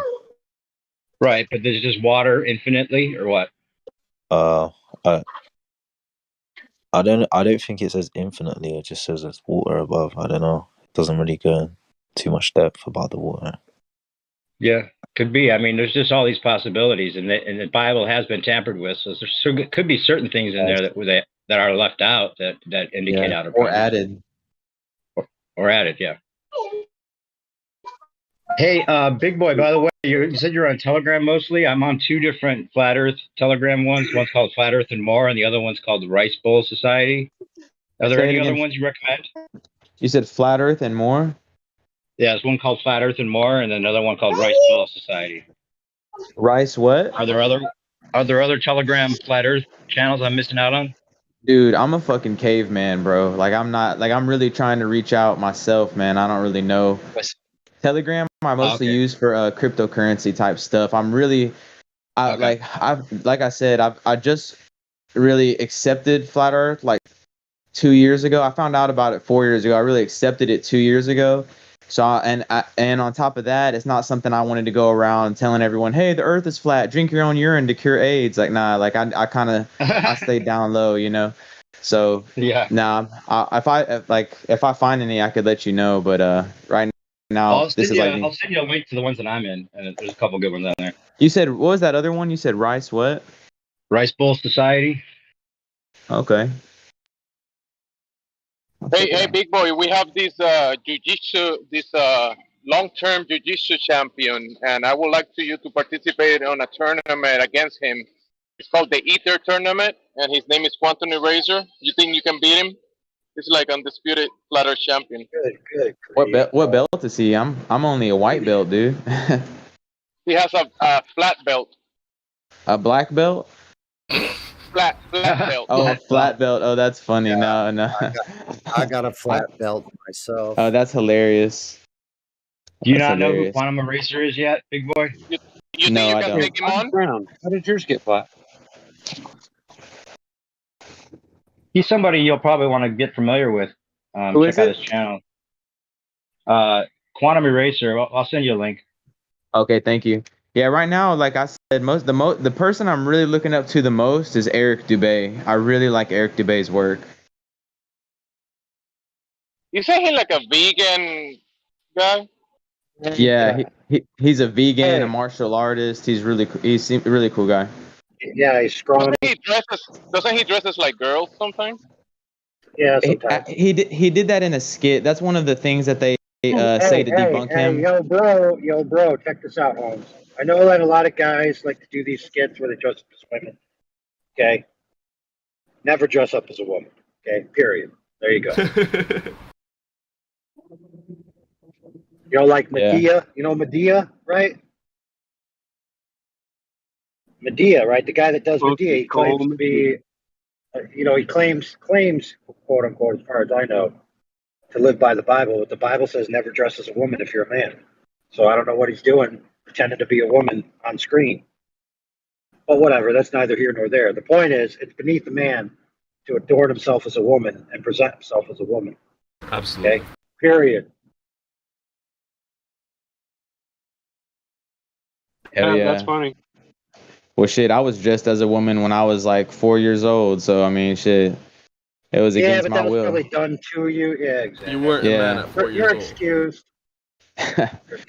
Yeah, like I said, man, you know what's so crazy is I got friends of mine. Go ahead. Like the cut. I just like the cut of certain sleeve dresses on my calves look good with them, okay? Don't touch me. That's so funny. Yeah. But yeah, I've just learned to laugh at my past, man, and see what it is. Like a lot of people, they identify, they like blame themselves for it, which I did for a long time. But at some point, I don't know, man, like it's weird. I just like, it's like I pray, and it's like one day it's just answered, man. And after that, I don't know. It felt like I had a superpower from that point. Like the world couldn't define me and I could become anything I wanted to be.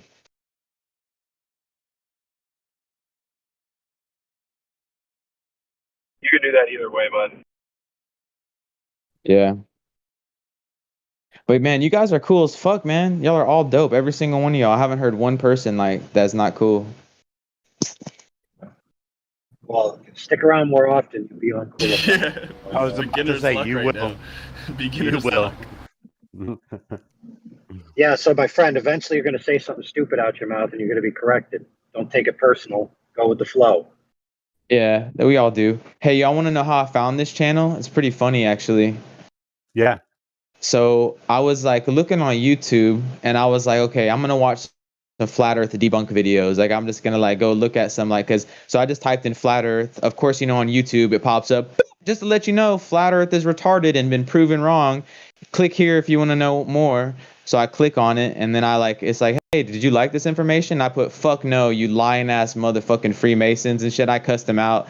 I was like, okay, submit. And I was like, okay, let me look at some of these debunk videos. And I was like, okay, this is bullshit. I was like, let me search flat earth by like most recent. And there was a video, one of y'all's YouTube said live flat earth chat on YouTube. And it was like just went live like today. So I was like, all right, fuck it, let me check it out. Let me see. Because I halfway expected y'all to be like, if I join the chat, you are going to like basically call me how stupid I am for being a flat earther. And if it was that, I was just going to leave or maybe try to dispute y'all a little bit. But y'all ended up being cool as fuck. So that's awesome. Thank you. Thank you for being here. Yeah. Listen, we also have an ugly stepsister server known as Flat Earth Debate and More, where you can get some of that first thing you were talking about. Yeah, I used to be one, man. I was in school for engineering about 8 years ago, and there was a dude who was a flat earther, and I got into a huge argument with him, man. I was telling him how stupid he was and everything, and I look back and I feel like I was such a fucking idiot for like being so mean to this guy when he was right. He was fucking right, and I was like, oh, I'm in engineering, so I'm so much smarter than you. What are you, a fucking art major? You know what I'm saying? Like, just being so like all my defensive triggers were just like, you know what I'm saying? Like everything I've been programmed to say was just like pop, pop, pop, pop, and I just look back at that like, dang, I was really wrong. Good on you that you were able to admit that, because I think a lot of people that argue with us, they get their claws dug in, and then they not only have to then admit that they're wrong, but then they have to deal with the guilt of how they treated somebody else over the topic. So it works psychologically to keep them in that defense mode, even if they know they're wrong. Though the cog disc just gets thicker and thicker. Or any of you? Man. Oh yeah, go ahead. I like what I'm hearing. You're in a good spot, brother. You're in a really good spot. Just use that thinking pattern for everything in your life. That's good critical thinking. Anybody listening, take notes to how he's, if this is genuine, it's a great way to come to this topic. His way he's speaking. Go ahead. I was curious. Have any of you guys, like in the past, like before you were like awake, were you like hardcore like globalists or hardcore globe heads? Like, did y'all ever like dispute a flat earther? Yeah, like I was just gonna say your story really relates to me, but the only difference is it was my dad. He actually told me it was around 8 years ago, which is a weird coincidence as well. He told me about the flat Earth, and I laughed and I called him stupid. And I look back now, and I've spoken to him, and I've said you were right. So yeah, it is weird.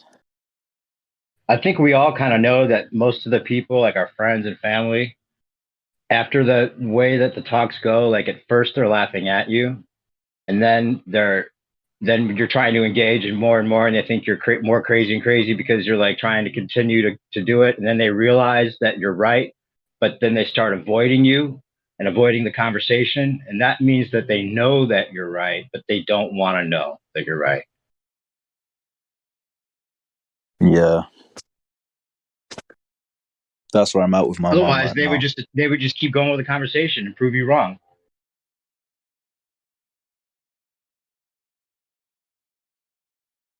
Yeah, thanks for sharing, bro. It's kind of crazy. My father, he basically shunned me because of my, I didn't even get to the flat Earth thing. All I did was get to trying to show him that the moon landing was fake. I didn't even tell him why. I didn't get to the flat Earth part yet. I just was that, and he doesn't talk to me anymore.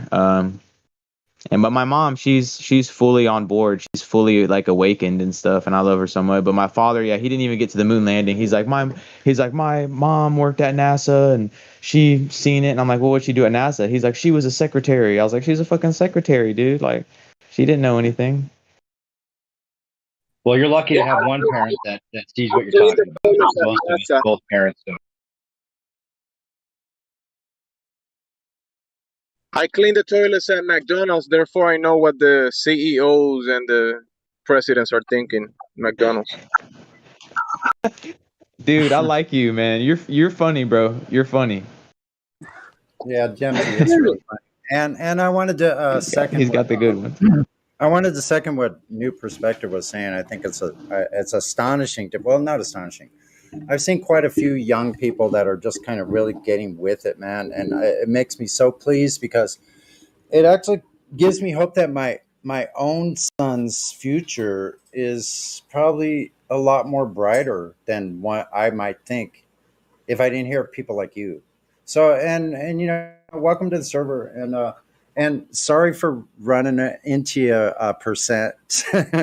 Sorry for stepping on your toes earlier.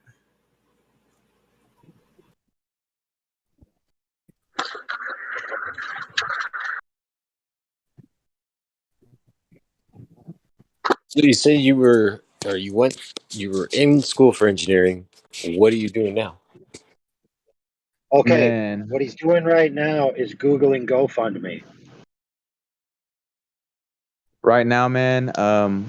So, No, he's not Googling GoFundMe. I get you.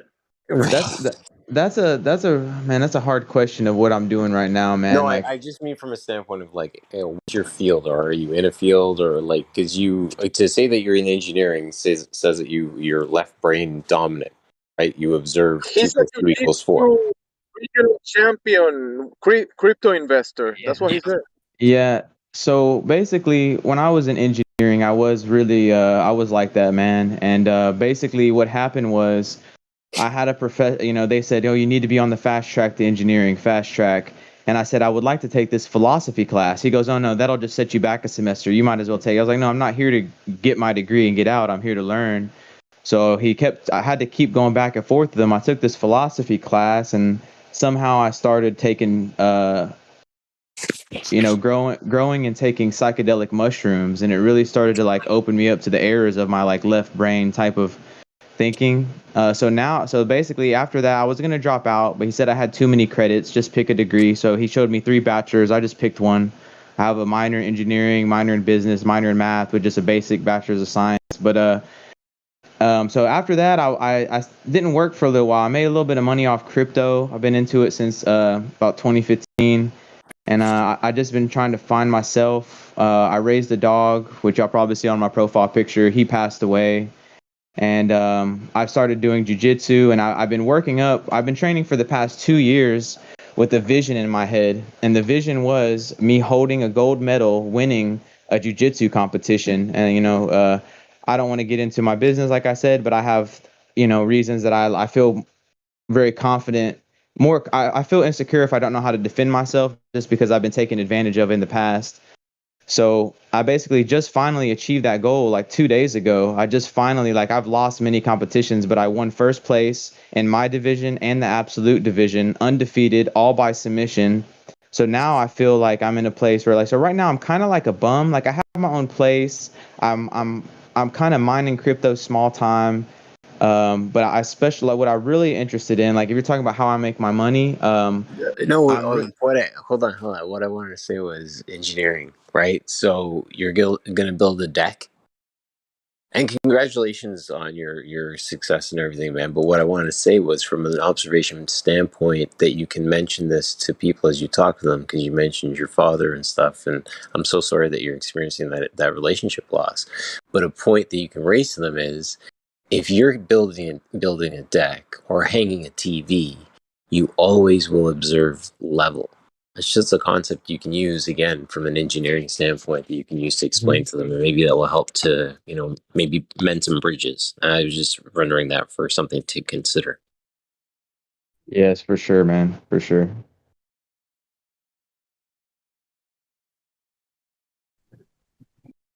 But yeah, right now, I really like privacy coins. I don't know if any of you guys are into crypto, but crypto's been really corrupted. Like the same evil motherfuckers They control Bitcoin. You know, it's an open ledger. It's just, you know, they've centralized the mining, so they basically control the printing of Bitcoin now.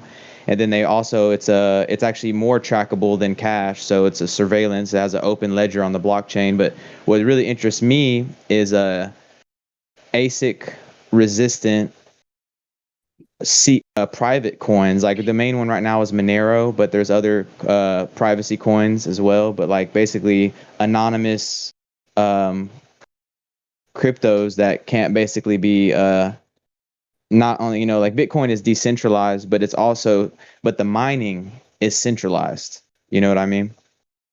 So I'm more pretty interested sure in that was the intention all from the start. It's like eventually they're going to be getting us off of cash entirely. It's going to be some type of electronic currency, whether it's the CBDCs, which is where I'm thinking it's going to be. So it's still it's going to be, which is just stupid. You know, makes no sense to any accountant or anything like that. They're like CBDCs, that's retarded. But that's where it's going to be. And they're going to be. That sounds like those gummies you can buy. Hey, CBDC gummies. centralized banking, digital currencies. Yeah. No, but that's this new world that they're creating Yeah, it is. right now. Like that's what they'll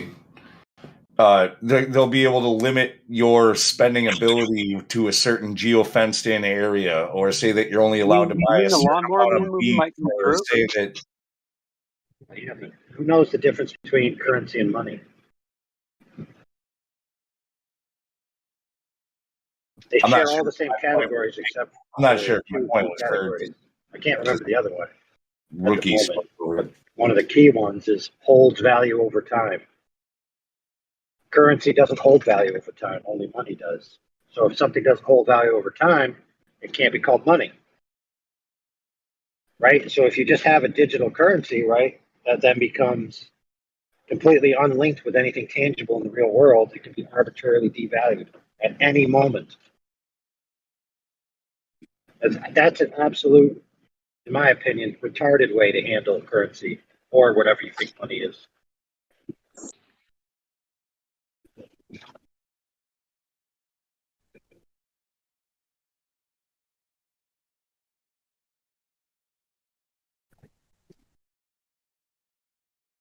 Yeah, that's a good point. It does have to be linked to something tangible always. As soon as that goes, it's like it's irrelevant.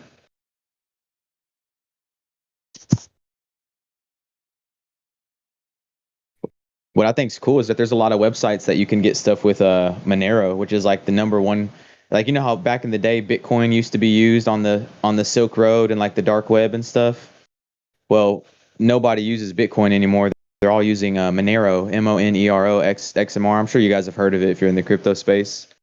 And what's cool is you can buy on moneymetals.com, you can buy silver with crypto, gold with crypto, platinum and stuff. On like coincards.com, you can buy like gift cards with it. There's many websites that you can buy bullets and like food and things like that. Even like local Monero, you can actually exchange it for any like cover. It's like a Craigslist for exchanging Monero. So like you can like send Monero and get cash or pesos or whatever, like via Zelle, wire transfer. They can even mail you the cash in the mail. It's pretty cool. So like we're not gonna make this like a big crypto chat in here, but actually one of the moderators in here, he runs a crypto server that you might be interested in also. Oh, that's dope, man. Monero is a combination between the word money and dinero, which is Spanish and English. Monero. You know what I find? Oh, sorry. Yeah. Yeah, they're gonna try to make North America and Mexico all one money. You know what I still find is the best money? Cash. Because no one knows where you got it from, no one knows how you bought something else, and no one knows where you have it. Everything else that's digitalized can be either hacked, can be either looked into, and or is provable. But cash is something that you can get. No one knows that you got it. No one knows where you hide it. No one knows how you bought what you bought with it. That's a good thing with cash, and that's why they don't want you to have cash anymore. Okay, people are so hooked with this with this crazy digital money thing, why they forget the real problem behind it. Yeah, they're gonna actually, I'll tell you, most people don't have my perspective. They're anything that you have that's in the system, they're coming back to get it. You don't think so now? That's why you're so exuberant about all of this. Exactly. So They wait till you're my age. Wait, listen. Wait, I'm almost done. Wait till you're my age, and through various means, they will categorize everything that you've ever owed them, whoever they are, multiple agencies. They're coming back to collect your debt. So they're going to take whatever you have left in the system. I don't care what it is. Your 401k, your bank account, whatever you have will do. They're coming to get your shit. And they do this now like the IRS, these people like that. They don't have to ask for your permission to go in electronically and take money from your account. Yeah, that's why I say cash is the best thing.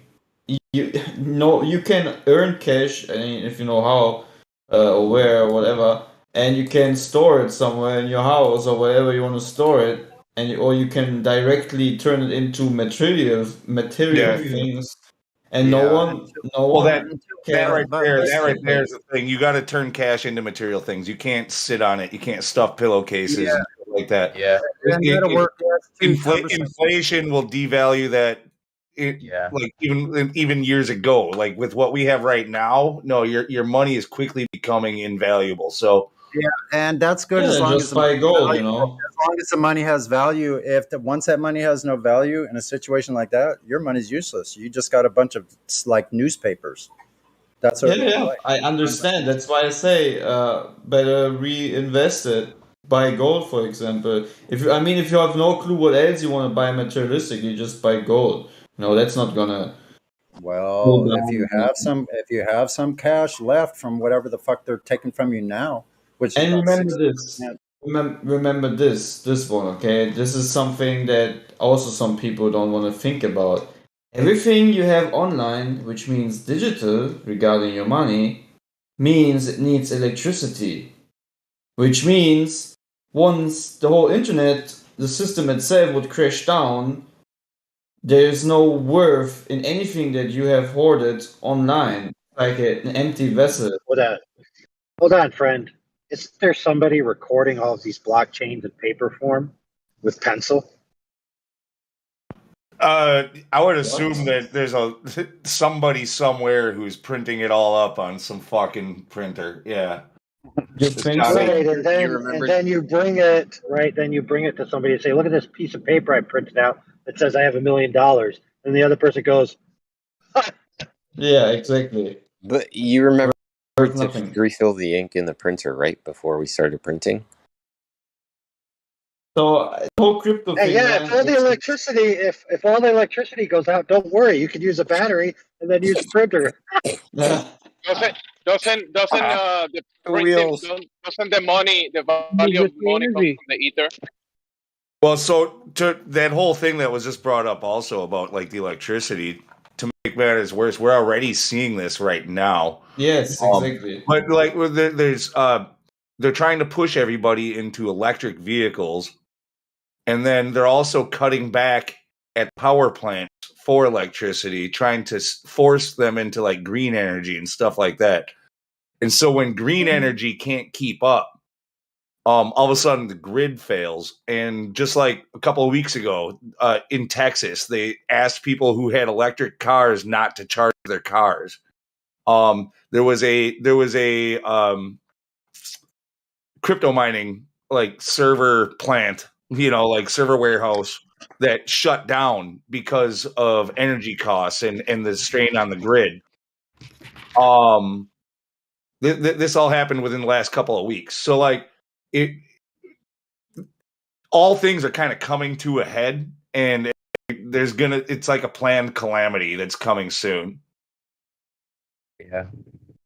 And the Karens are getting worse.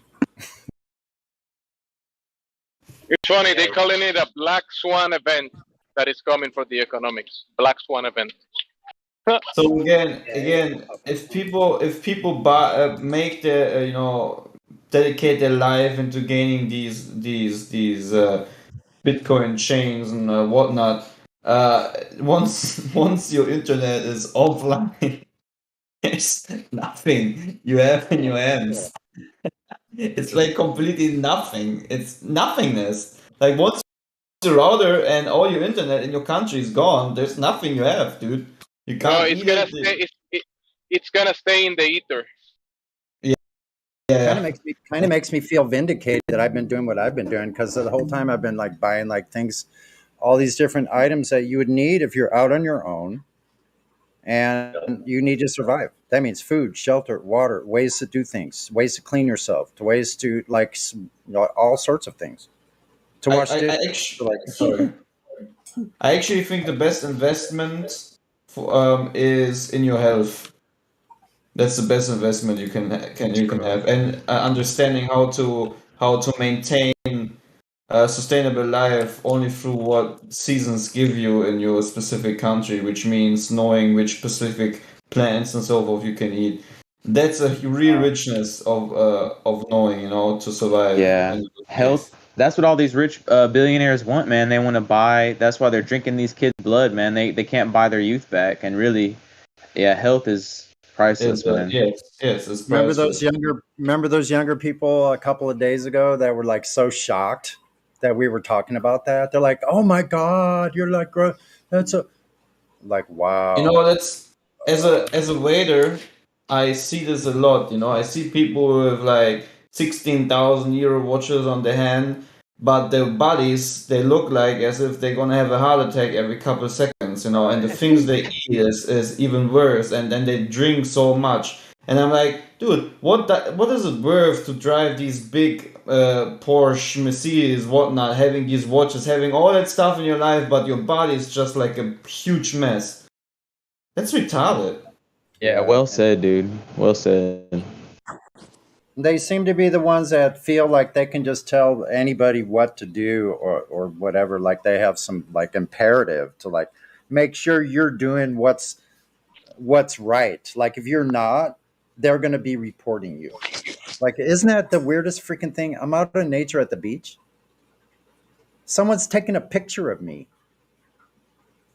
I'm like, what? I had to almost chase this boomer off my fucking beach. I'm sorry. I don't know why I got into that. Yeah, but what were you doing? What naughty thing were you doing? What did you do? I didn't do anything. I'm at the beach. I guess he liked the way my butt, like he thought I had a cute butt or something. I don't fucking know. You tell me. Were you wearing something funny, or were you? Was I wearing something funny? I was wearing what you wear at the beach. What do you wear at the beach? I don't know. Okay, do you have a huge belly sticking out? I don't wear a Speedo, man. No, I don't have a huge belly. I didn't think so. You ride your bike way too much. I was wearing shorts. Yeah, I was wearing shorts. Yeah. So there's that. So the best investment you can do is actually find a job where you move a lot, where you move your body, where you have also sometimes the time to just eat a salad or anything good, and where you get paid to do sport. That's the best investment you can do. You're training your body, keeping yourself healthy, and you earn money. Like a UPS driver? No. Everything where you move. For me, it's like being a waiter. I make 26,000 steps at a good night. Or a good day. Salad anytime you want. That's a good idea. You can eat a little salad. You walk in. You're moving around. I can eat everything in the hotel. They have like a salad bar. I can just make myself a salad when I want to. Because the boss is pretty cool. He doesn't care. I can make myself espresso, coffee. It doesn't matter. Whatever I want to drink, I can make it as a drink. It's just it's a great job. But there's so many other jobs. I mean, even UPS driver or why not? If you have fun with it, and it's just about really that training your body while earning money, to sustain living. Why not? I suggest everybody get back to the land, because if you get in a situation where you're on the land and you have to be there because that's the only place to be, you're not going to know what to do. Yeah, I live on the land, countryside, and then I I already looked into many things, like for example, which tree leaves you can eat, which certain plants and certain seasons are suitable for just eating, and there's a lot, man. It tastes good, you know. There's like literally a huge amount of plants in the spring that just taste like a different kind of, for example, different kind of like onion, or what is the other thing called, garlic. You know, there's like literally like plants that you can eat and they taste like a full thing, if that makes sense. Like it's not like you taste like the taste of grass or anything like that. It just really tastes like garlicky salad or whatnot if you eat one leaf. Or then there are like leaves that are a little bit sweet and then they have this soury touch to it, almost like candy, you know, if you eat a bunch of it and chew it. It's crazy, like what you can just find on the ground to survive, you know, with not much effort. It's almost like as if everything is there to provide you since you have been born into this realm, you know. We just forgot about the simplicity of it.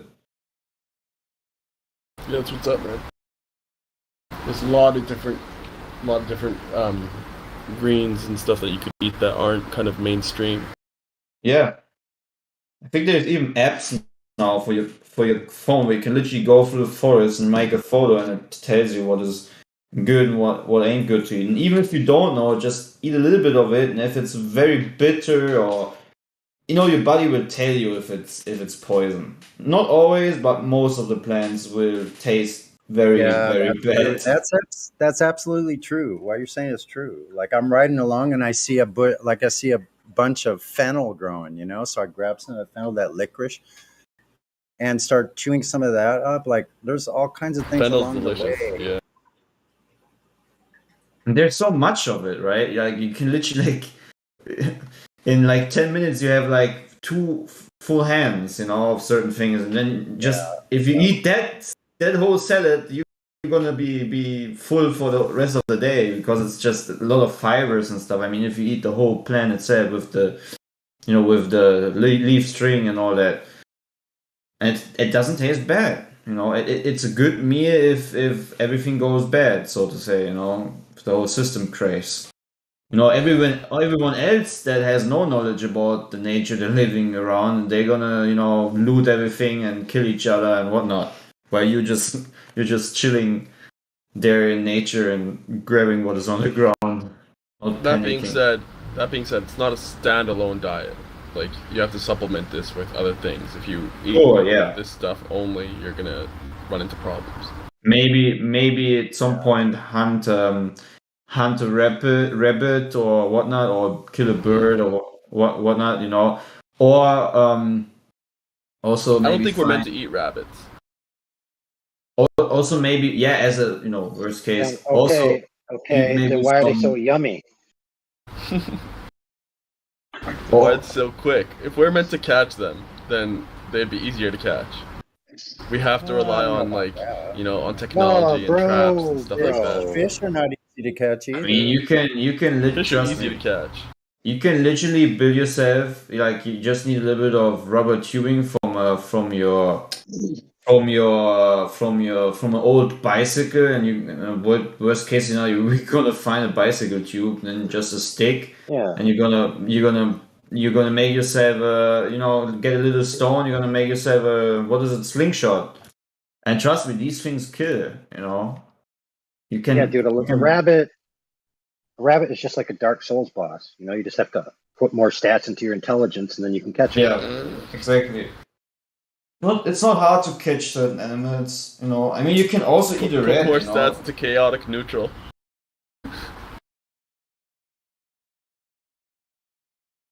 If you don't want to kill anything, you can. Talking about fishing? No, talking about catching rabbits and eating rabbits. Yeah, you can just have a box drop on them, and that works well. Yeah, for example. Or like you get a huge stone and a little twist, twig, or what is it called? A little English. Nah, fuck that, man.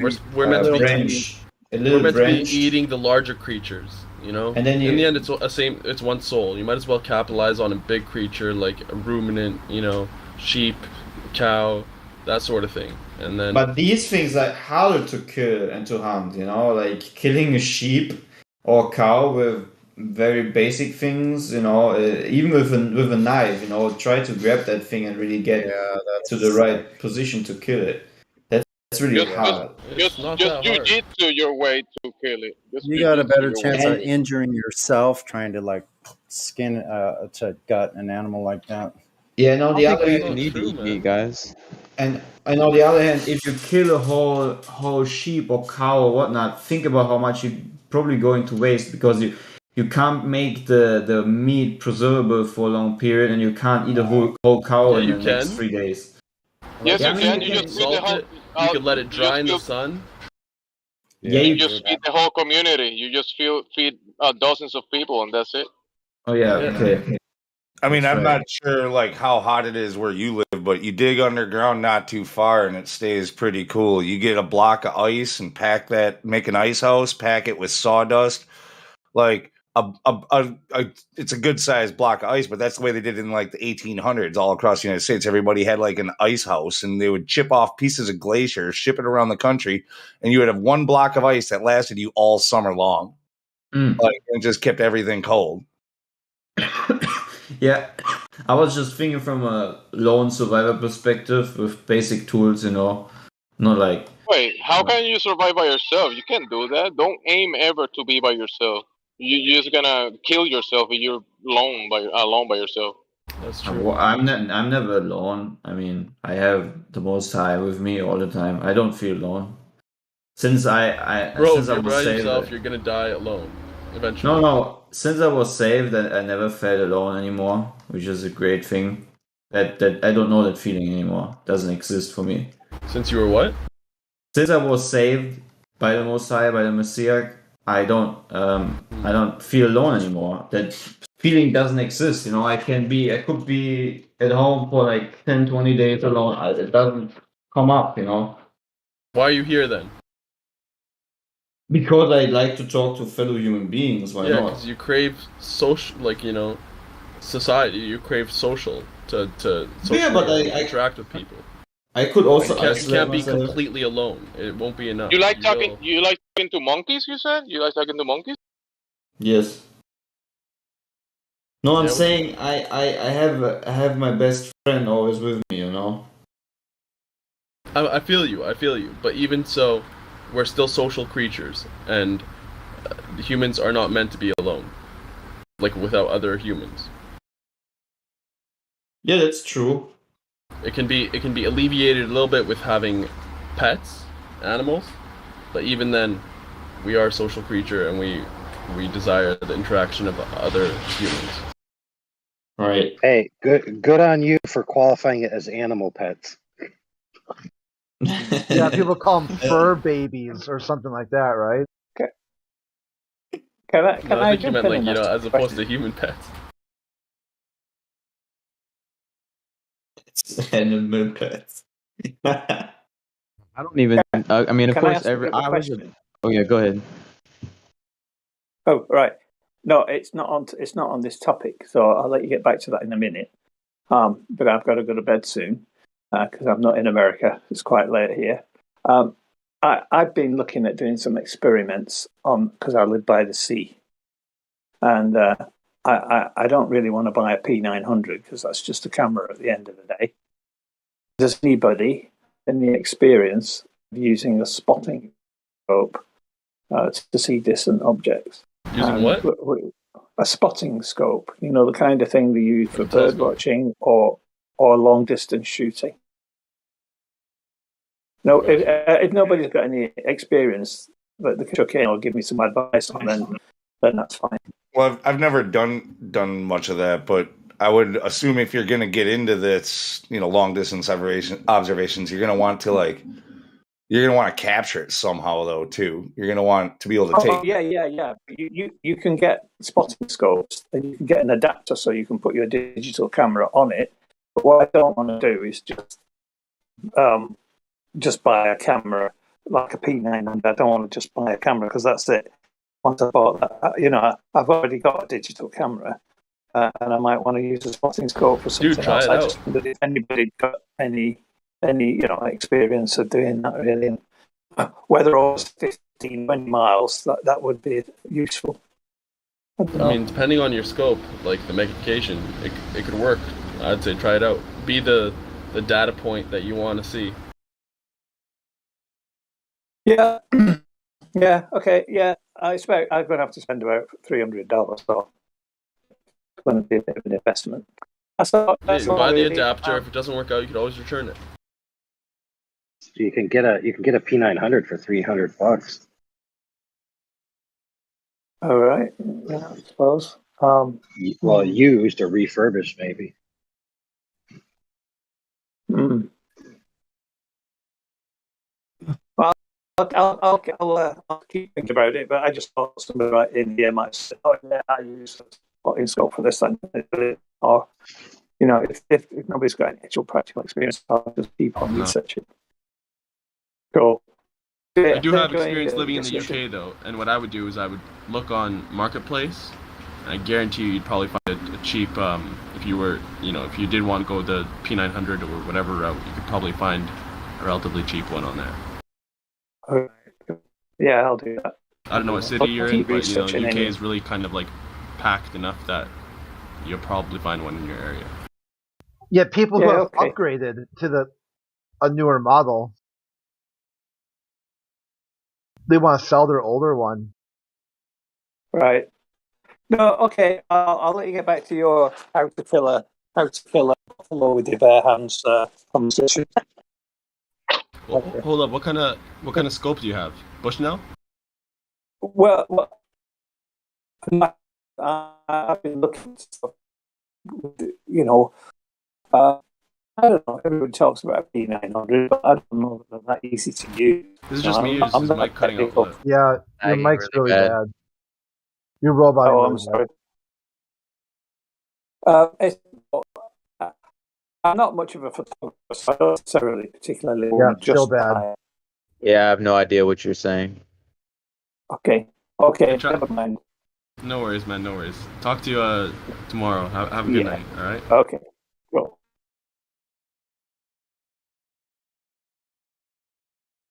I have a question for y'all that's flat Earth related. Fire away. Have y'all ever heard of the theory? I'm sure y'all have. That the moon is actually a reflected, some sort of reflective photo. Like if you reflect it, it's like a photo of flat Earth. And there's like a guy who put like a flat Earth map into like a certain section of it, and it even lined up with like time zones and like airplane flights. So it's like that the rest of the smudge on the moon might actually explain some of the like hidden landmass. I'm just wondering what you guys think. Yeah, I've heard about that too. There's a guy called Divergent on not Divergent. What he talks about as well, but it's there's another guy on YouTube. He goes like he does a lot on the moon and stuff. I think it's Vibes of Cosmos. Ewaron, is that the other one you're thinking of? Ewaron? No, I'm not. No, I don't know about that one. Vibes of Cosmos. That's the one I'm talking about. But yeah, I don't know how you would validate any of that though, but I saw some of that myself.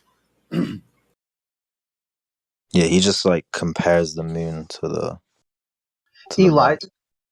Elijah has some stuff on that.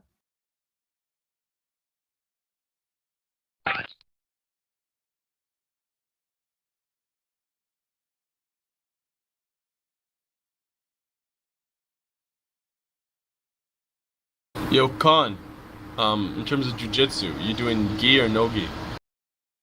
Both, but predominantly gi. I think clothing is a very important weapon that you need to know how to use, but I do both, but I predominantly do gi just because, like, even if you're on the beach and you have your shirt off, I could still use a towel.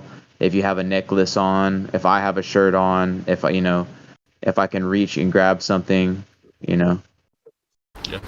But I do both actually, and I'm not one of those guys who think jujitsu is the all form. I think all men in this world should know martial arts. Some guys like, oh, I never need it. Society's civilized. I'm like, well, damn, you've never been fucking held down and taken advantage of then. But you also definitely need to learn how to use weapons as well as like standing and all that stuff, striking and whatnot. They're teaching you striking and jujitsu?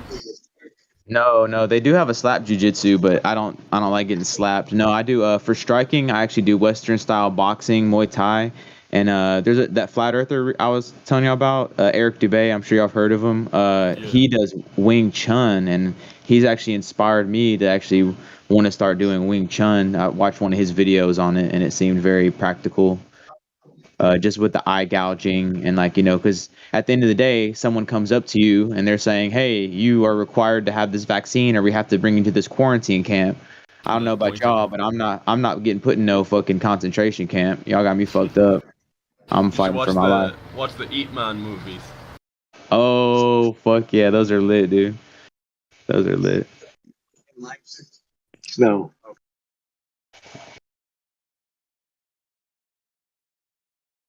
Yeah, with reference to the model of the moon, I threw some pictures up in the voice stream text if you want to take a look. But yeah, you can kind of see, well, not kind of, but I see you can see Australia at the 2 o'clock position, and then if you take the inverse of the image, flip it over, you can kind of see how it all kind of starts to unpack. Oh my god. Wow, I've actually never seen it laid out so clearly. Wow. Damn, do you guys see that? That's fucking trippy. Dang. But again, it's Vibes of the Cosmos. 100% their work. It's just the unpacking of it is hard because they don't associate any. They don't do any verbal explanation or very seldom of. They just have music play in the background and they so show the images translating, or no, not translating. Images changing. So you have to kind of unpack a lot of it for yourself. But that's kind of self-explanatory, I think. Yeah, man, that's wow, man. It just blows my mind. Everyone's thinking, "Oh, we landed to the moon," but it's like they just didn't want us to look up and see like the closest thing to a map that we could ever get to.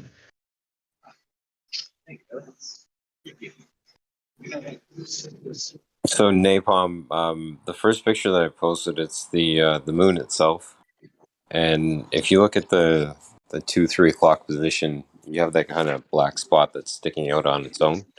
I believe that to be, Australia. And then when you, pardon me, You flip it 180 degrees. no, you have to actually mirror it. Wait. So when you go down to the next image, the one that vertically, the second image, the white is now blue, and the dark spots are now showing as green landforms. And then further zooming in, what you do is aligning the north point.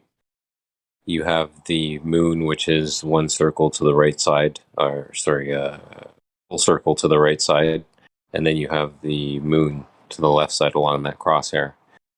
And then again, you have Australia over to the 9 o'clock position. You skip across that big landmass, and then you have the observation of North and South Americas. And then the big landmass up towards the top of that, so to speak, would be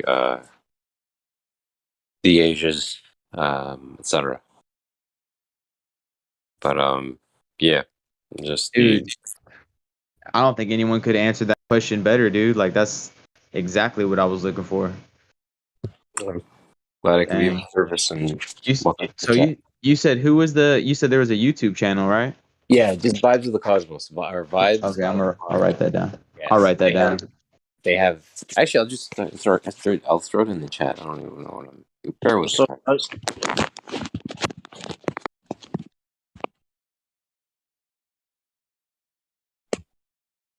Yeah. So what do you think of that newspaper clipping?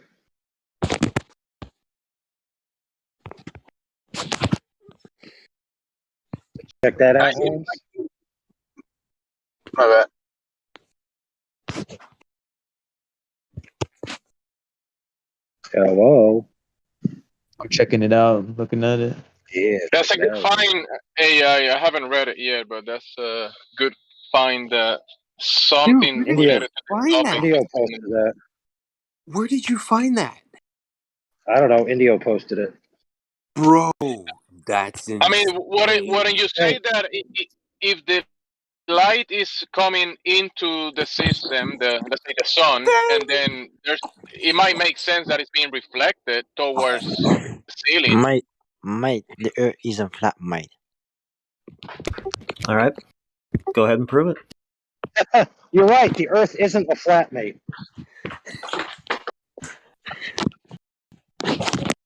I was just saying that for me, it kind of makes sense that the light is coming into the system, and there's got to be some type of reflective phenomena that is happening, and the image that we see as the moon, with all the similarities that it has, I guess, to the sunlight and the size and all that kind of stuff. There has to be some type of reflective relation for my observation. There's something to it, and also we can kind of demonstrate something similar, like in a smaller scale down here. We can demonstrate something happening like that. So how does it work? I don't know if we can say 100%, but there's something to it as a reflective image, like a negative of the image. I didn't know this was such an old idea. I can't believe AI just shared that thing. I'm a little bit mind blown. I can't even speak. Sorry. That thing. Somebody clip. Become new people. That's a newspaper from 1944. It says. I don't know. Can't see it. It's kind of small. But anyway, I thought this was. Yeah. That would align because, again, the race to space started in 1960, right? Firmament was still identified as a 58 in the encyclopedia. It was a defined thing. Talked about gave edification to height and everything. So it makes perfect sense, man. 1960 was the official launch of Mandela Effect Operation Flat Earth, or Operation Round Earth, whatever you want to call it.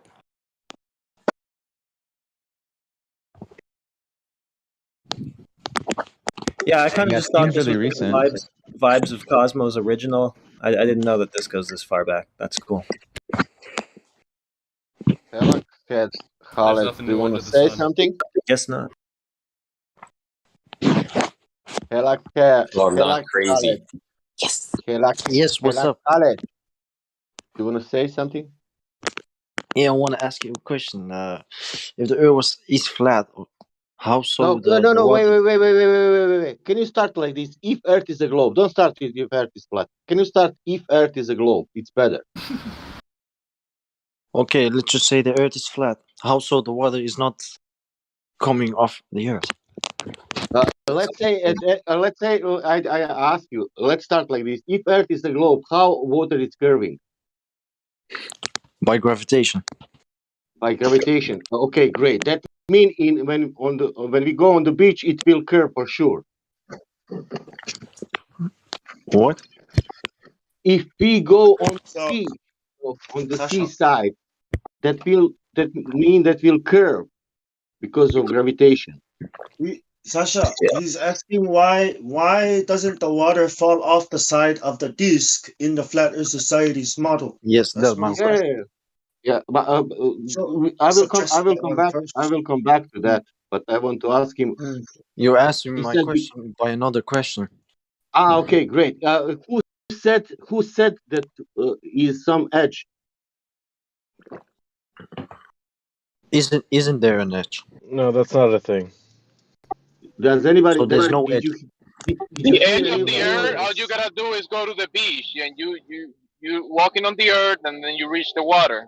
That's the edge of the. He's asking about the edge of the Flat Earth Society's model.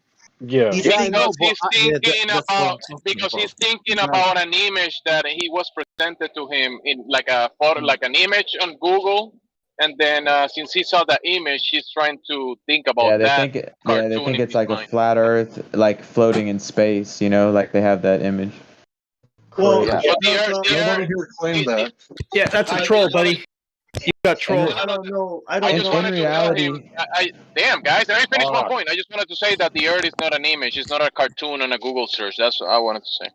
yeah. Okay, In is there reality, I any think kind water of would fall off a lot easier on a Let's globe. You know. Hellhead, let's come back to that point when you say that gravitational field making water curving. Let's check that no in reality. Can we check that in gravitation? reality? Can we What? check that? Can we check Yes. that in reality? Yes. Yes. And we will find the curvature that you are saying.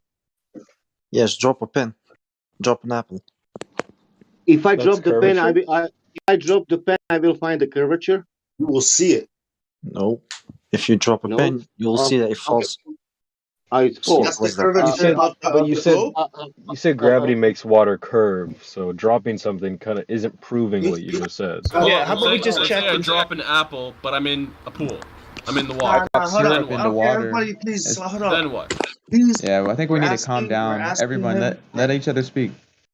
We're Well, why don't we just asking check him and see the if the water's curvature, curving? right? And, Guys, and guys, instead of no, giving there's us only one curvature, space. yo, Sasha speak. I'll chat you with everyone, okay? Yo, what does Hella, gravity have to do with curvature? Wait. I asked you if we check that curvature in reality. You said that we need to drop.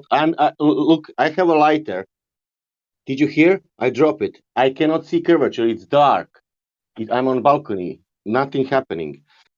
I need to go on the beach, and to see if that water curving. Are you So saying did that you it's see? curving? Are you saying that it's curving for sure? You're saying that it's curving. No, I'm asking you. Does it curves? Well, in fact, it does not. The Earth curves, but the water. What do you mean with the water curves? I mean oceans. Does oceans curve in reality? Yeah, Well, in fact, it does.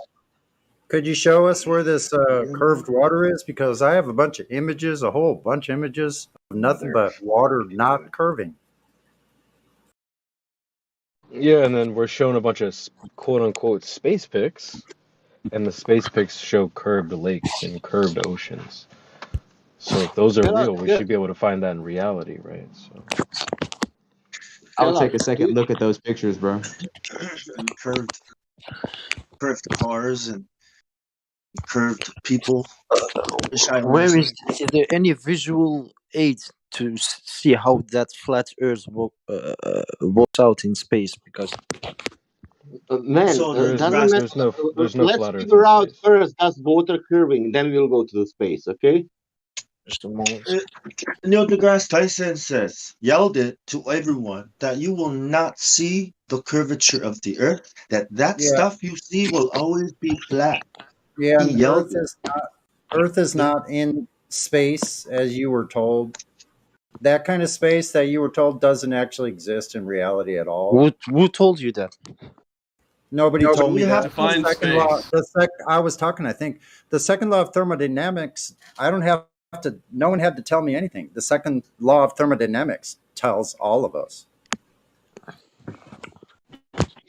What's that? Yeah, but nobody, Glober or astrophysicist, nobody talks about the curvature of the Earth as if it's something you can observe or experience, or else we wouldn't be here. Bong, So we have to accept. Can I speak with him, please? Go ahead. Helakat, what do you think? Why I think that Earth is flat? What? What do you think that I think that Earth is flat? I don't think the Earth is flat. That's what I'm saying. But I'm asking you, what do you think that why I'm thinking that Earth is flat? Well, actually, I have no clue. That's what I'm asking you. Okay. There is no curvature in reality. Could you prove that? Yep. Well, it's not like you've seen any curvature, so. And you actually can prove it too. I can. Do you want to see? Yeah, you definitely can. We don't have to prove that there's no curvature. Okay, great. Hela, do you want to see Neil that? deGrasse Tyson says there's no curvature. How can you prove it then? We need the Glober to provide the curvature. Otherwise, we're just gonna use it like everybody else uses it practically, like NASA, the FAA, Boeing, McDonnell Douglas. Should I go on? Like all of them use a flat stationary Earth. Sorry to break it to Sasha, you made a claim. Said you could prove it, Sasha. Yep. Does he want to know? I'm asking you. Oh, While he's waiting to decide, whoever's rubbing their mic on the side of their face, knock it off.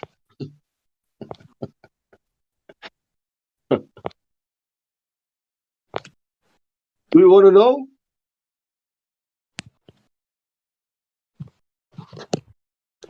It's actually the guy we're talking to. Hello. So just be aware of where your mic is. It seems like you might be brushing up against that, so just keep an eye on that. You can also change your gate. I don't have to prove to you that a table is flat. You have to prove to me that the table is a curve, is a ball. That's what you're asking. You're asking us to prove to you that the table is not a ball. No, I'm not asking you that. That's a whole different No, actually, he wanted to know why Sasha believes it's flat. So we're waiting on Sasha. If you zoom into molecular extent, in fact, the table is not completely flat. But anyways. Okay, great. Yeah, but you're saying it's a ball. That's the worst thing. And you're saying it's a ball. That's even worse. Do you know if what you just the look dimen- at it, you can see it's not a ball. Or is a table just a really big ball that just looks flat? Up No, close. no, you see, we got also pictures of NASA. So.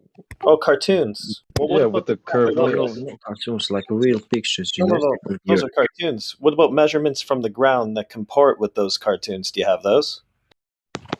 What? Measurements from the ground that corroborate those cartoons you're talking about? Do you have those? Measurements that show that the Earth is curving the way it would have to be that ball that they show you in the cartoons you're talking about? I don't think the cartoons he's talking about means NASA. That's a NASA cartoon. Yeah, exactly. Because he jumped Different space agencies actually have different pictures of Earth too. If you compare like different space agencies, you can tell that their images are all composite images, and they admit that. I think he said things for the Flat Earth Society. No, well, they have to be. Yeah, Photoshop, because they have to be. So what we need are measurements from the ground that shows that this thing that we're living on actually can be this ball that they show you in their Photoshops.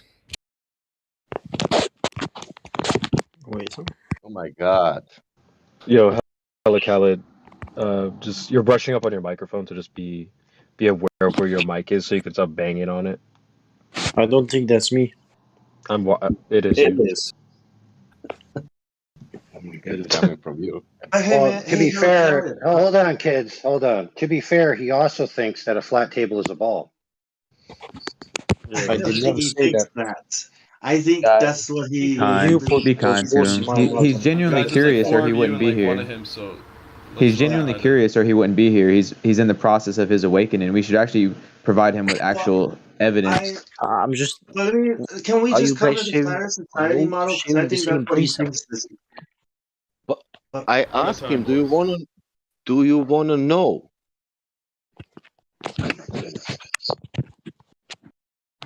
Just a moment. Yo, kid with the mic issues. Yeah, hello, Khaled. This is like everybody's eardrums, bro. Yeah, this is the third time. Do you know where your microphone is, hello, Khaled? Yeah, it's 12 a.m. Do you know where your microphone is? It's on the edge of the Earth. That's not a thing.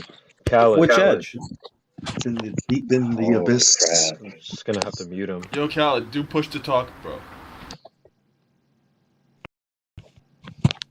Do you know that the government is out there pushing a disc in space to make flat earthers, people like us, look stupid? That's not even it. Like you're still in space. Is that what you think this is, Khaled? Hello, Khaled. Have you heard of the Flat Earth Society? I don't think he even knows where the microphone is on this iPhone. Still looking for it. It's on the side of my face. So I don't know, man. My two favorite experiments are just, watch the sunset over the horizon and then zoom in with like a high def camera, and the sun will you'll be able to see it. And my second favorite experiment, like I said before, is try to create a rainbow indoors. If you go based on what Google says, you wouldn't need a reflective curved surface, but to make the rainbow curved. But if you do it indoors, you mean without. I mean, what is it reflecting? Why are all rainbows curved at this same angle? You know. Because My of favorite, my favorite concavity experiment. I was gonna say maybe because of the convexity of the water droplets. What? Water I couldn't droplets hear have you. like a more or less. I was saying maybe it's the convexity of the water droplets. They have more or less kind of the same shape, so that would explain why rainbows. That's what Google have the says, same but kind of if you curve. just do an experiment for yourself and just prove whether that's something you can do, all you need is some water, a flashlight, you know what I'm saying? A container to put it in. Like you can do that yourself too if you want to confirm that theory. Yeah. And the first Don't thing you let- said about don't- watching the sunset, strictly speaking, that's not an experiment. Don't let QE hear you. Don't let QE hear you calling that an experiment. It's a test or an observation. Oh, okay. My bad.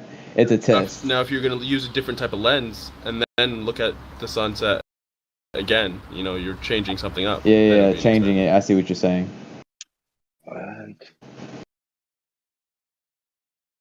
Thank you for correcting me. I actually appreciate that kind of stuff. I appreciate that. Listen. An experiment has a specific formation with an independent variable and a dependent variable and a control variable and a hypothesis and a presumed cause. It's a hypothesis test to see if your presumed cause of the effect is correct. Just changing a filter isn't necessarily qualifying as an experiment in the scientific sense. Why not? Because you already know the cause. Yeah. It has to be a test an experiment to be a test to determine a cause and effect relationship. So, yeah. Yeah, so putting a better lens, allowing you to see, the boat that had zoomed out or like that had shrunk in the distance. You could say that putting that stronger lens produced the cause of, produced the boat in your field of view. So how's Okay, that? what's the independent control? The independent is changing the lens. That's the variable that you changed. Lens is not an independent control. In natural There's no science. independent control. There's independent variable and control variable. And it's not. Two different Then things. it's not an experiment. So it's not an experiment. No, you're just saying it wrong. It's not an experiment. So are you. I'm not. I'm You not said saying independent control. It's independent variable or control variable. They're not the same thing. Yeah, but an What is experiment. It's not natural Neither science. is looking at the sun experiment. That's not in natural science. In and of itself, it's not. That's what I told the homie. But if he's I changing misspoke when the I said lens, experiment. All right, guys, forgive me. When I said experiment, I misspoke. It's a test. My verbiage is not always perfect. I think we're just splitting hairs. It's all right. No, you're good. Now we just have to educate percentage on this. This is my fault. Try guys. it. I shouldn't have started this. I think he's got Well, it. Too. first you need a phenomenon. Something you don't know about, right? Like, yeah, and you have to observe it. But it has to be in natural science. Otherwise, you're going to get the Cavendishian freaking sect. The Cavendishian. You start getting into parlor tricks. Exactly. Confused as science experiments. Pendulums will swing. Therefore, Earth is a glob. Yeah, for example, I can't see the object. I use a 35 millimeter lens, and then I can see the object. So what's the cause of you being able to see the object? The introduction of the lens. The cause is known. But you didn't know that until you did it. It's trial and error. That's what experimentation a baller? You sound like a baller. No, that's what experiment. It's trial and error. You try things. You try different variables, and you see the effect of it. He tried a lens. He saw the boat. That's Right. experimentation. Experiment. But this is assuming that you don't know the shape of the Earth, and there's no reason it's no why you relevance should to that, assume. There's no reason why anyone should assume that the Earth is not what it presents itself as. Therefore, we already know why things appear and disappear and on a flat surface.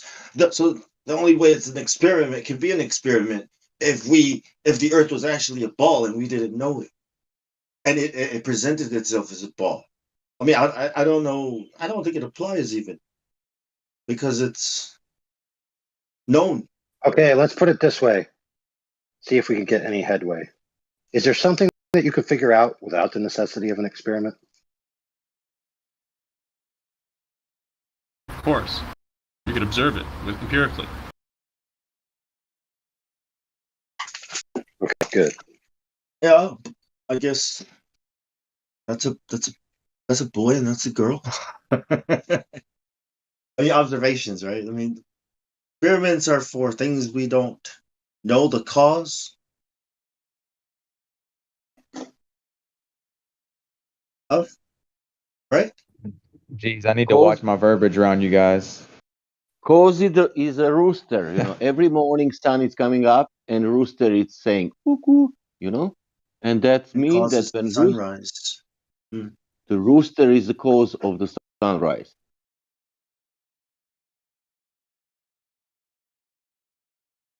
Is it?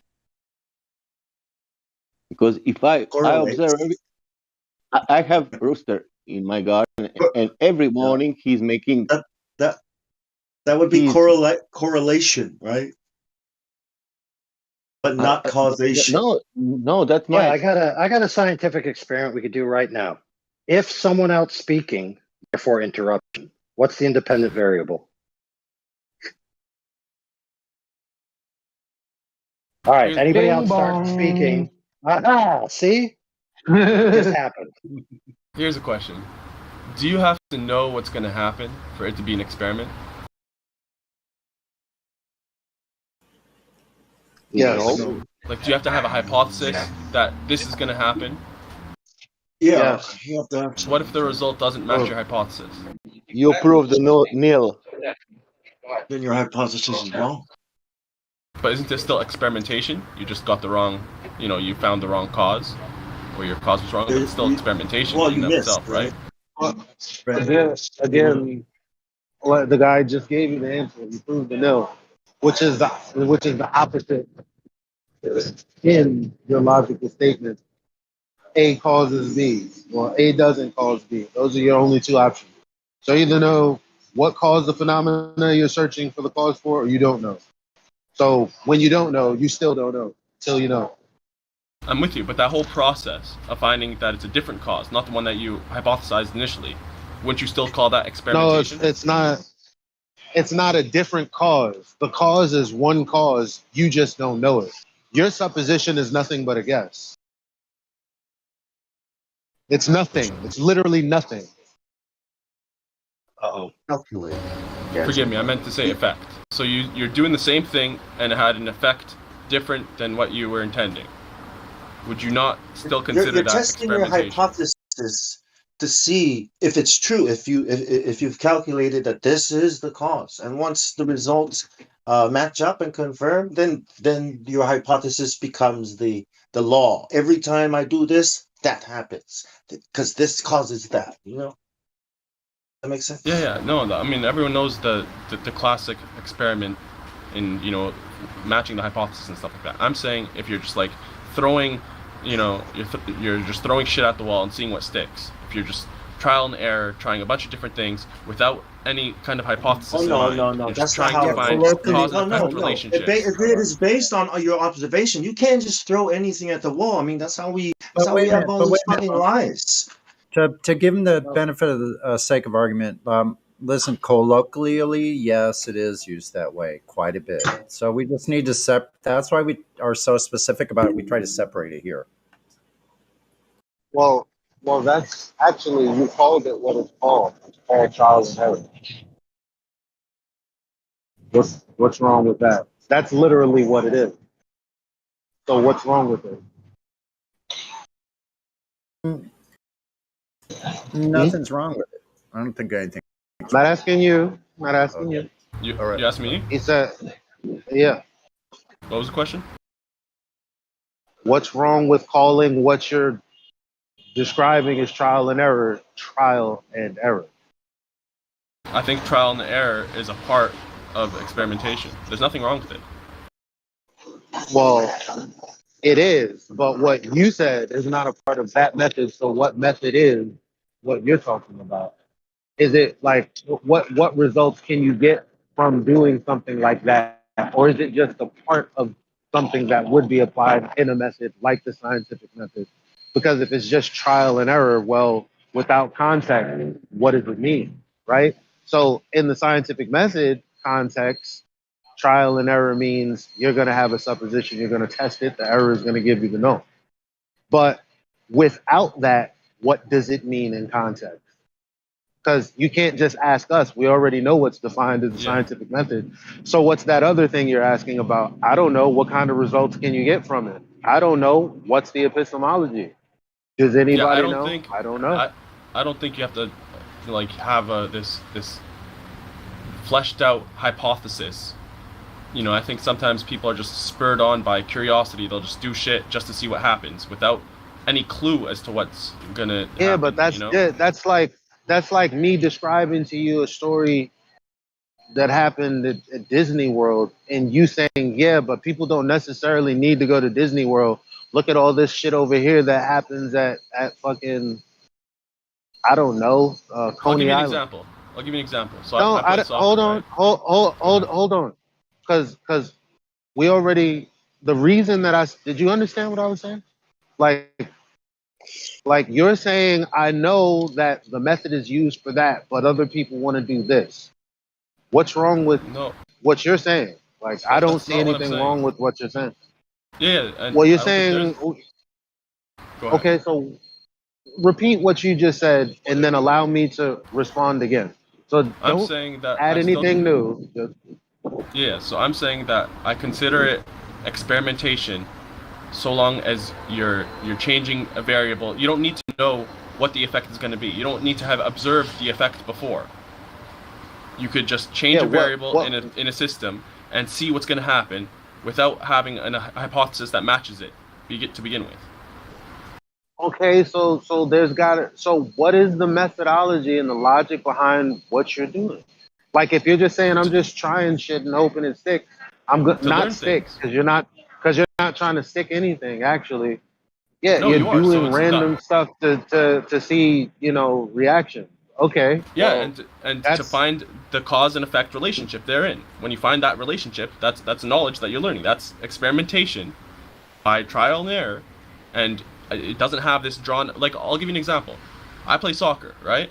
And every once in a while, just happened the other day, I was just kicking the ball, and I was just experimenting with kicking the ball at different parts of the ball with different parts of my foot to see like how I could curve it and stuff like that.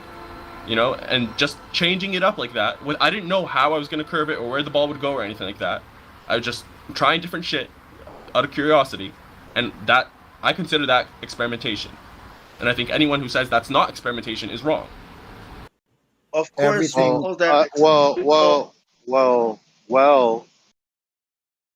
Thanks for your response that I sat patiently for, not waiting for somebody else to go.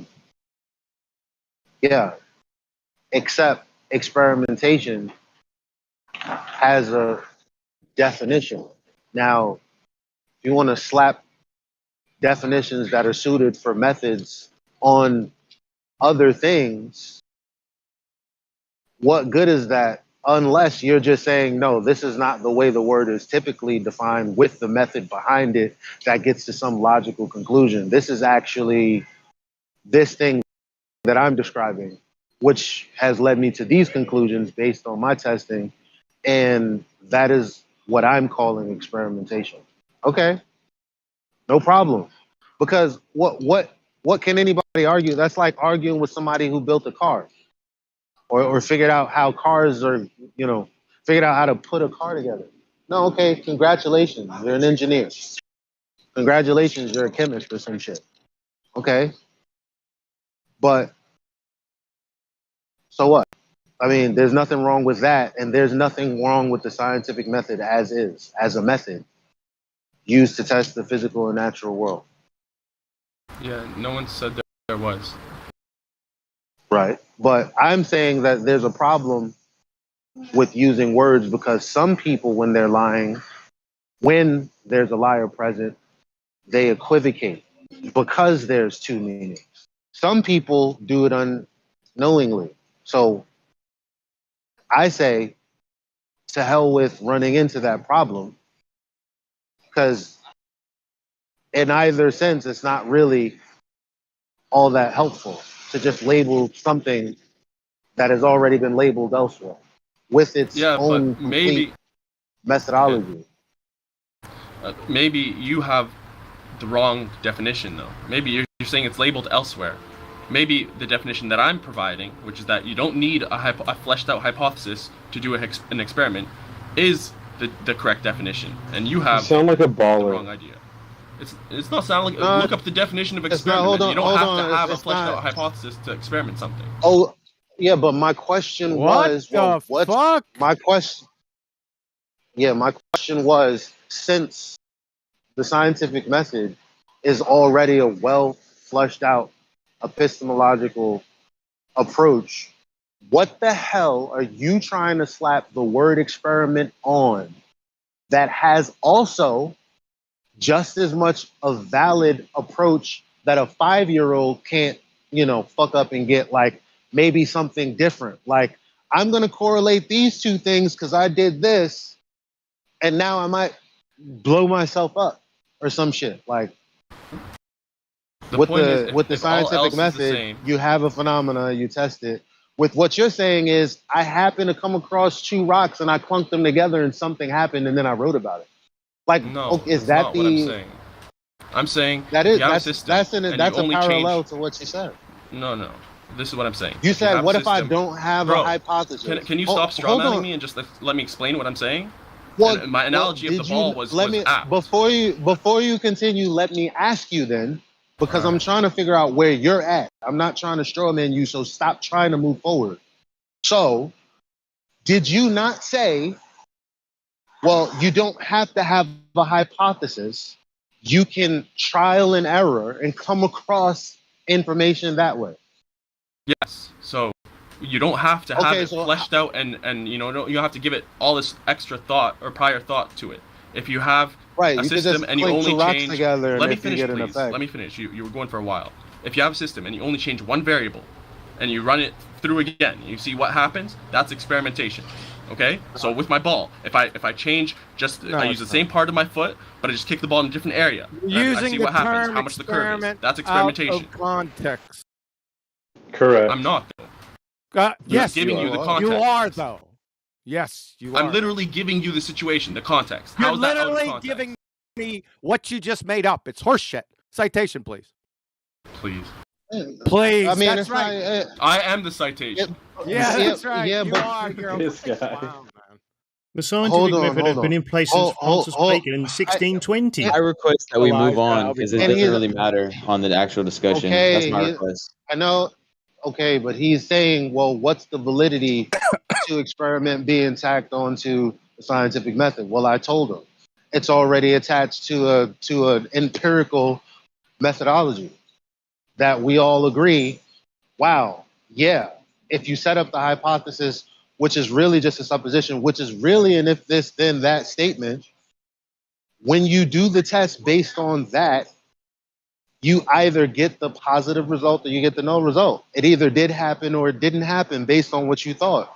Well, that's ironclad. Now you're saying, well, we're not going to be doing that. We're going to be doing something else.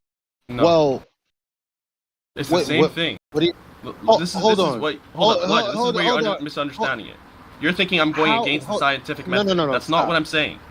Okay? I'm saying hypothesis. I didn't say that. I didn't say you were going against the scientific method. Well, you're holding it in your head that you're mutually exclusive.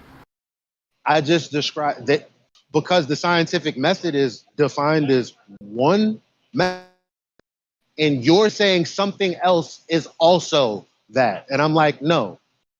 What do you mean they're not mutually exclusive? All right, let me ask you a question. You're saying something that I don't even know what the epistemology is. All right. And I'm saying something that already has a built epistemology.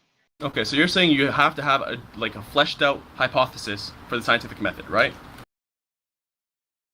You have to have an effect to study, my man. Yeah. Do you need to have a fleshed out hypothesis? That's not You have an to have a effect. guess. Of course, You you'll have have an to have a effect. Well.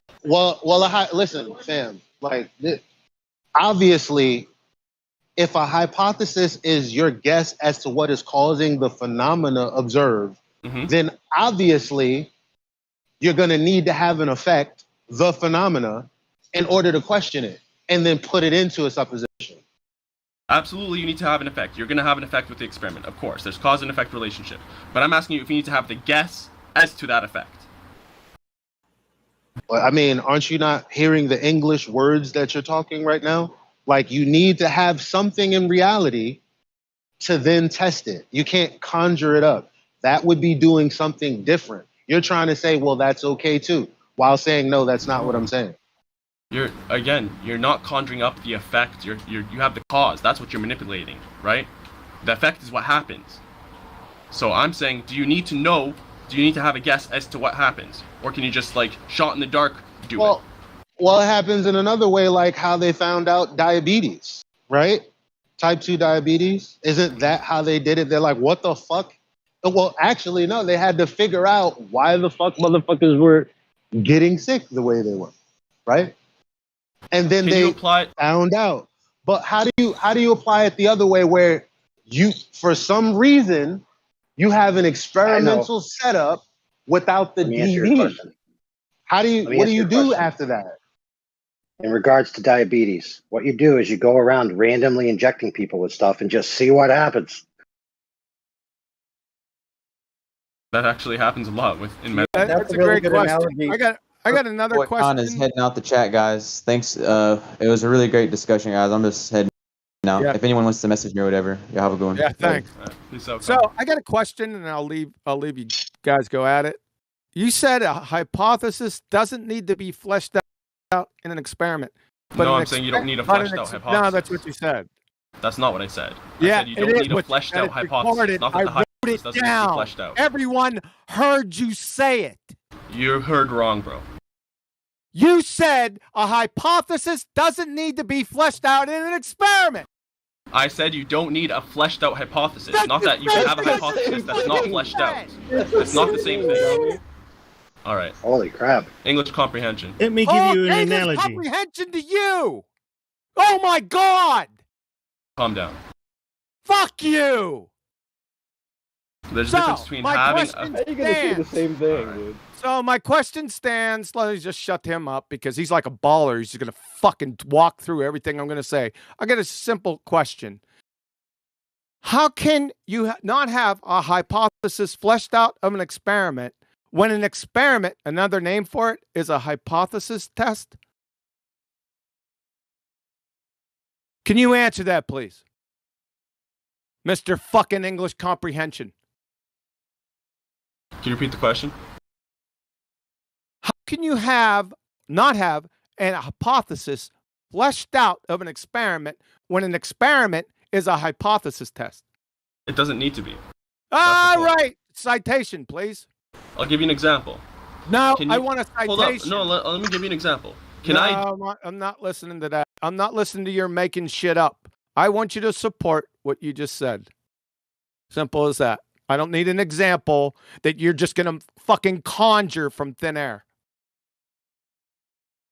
So, citation, please. It should be easy. If I boil water, Fuck off. Elijah, you want the rest of him?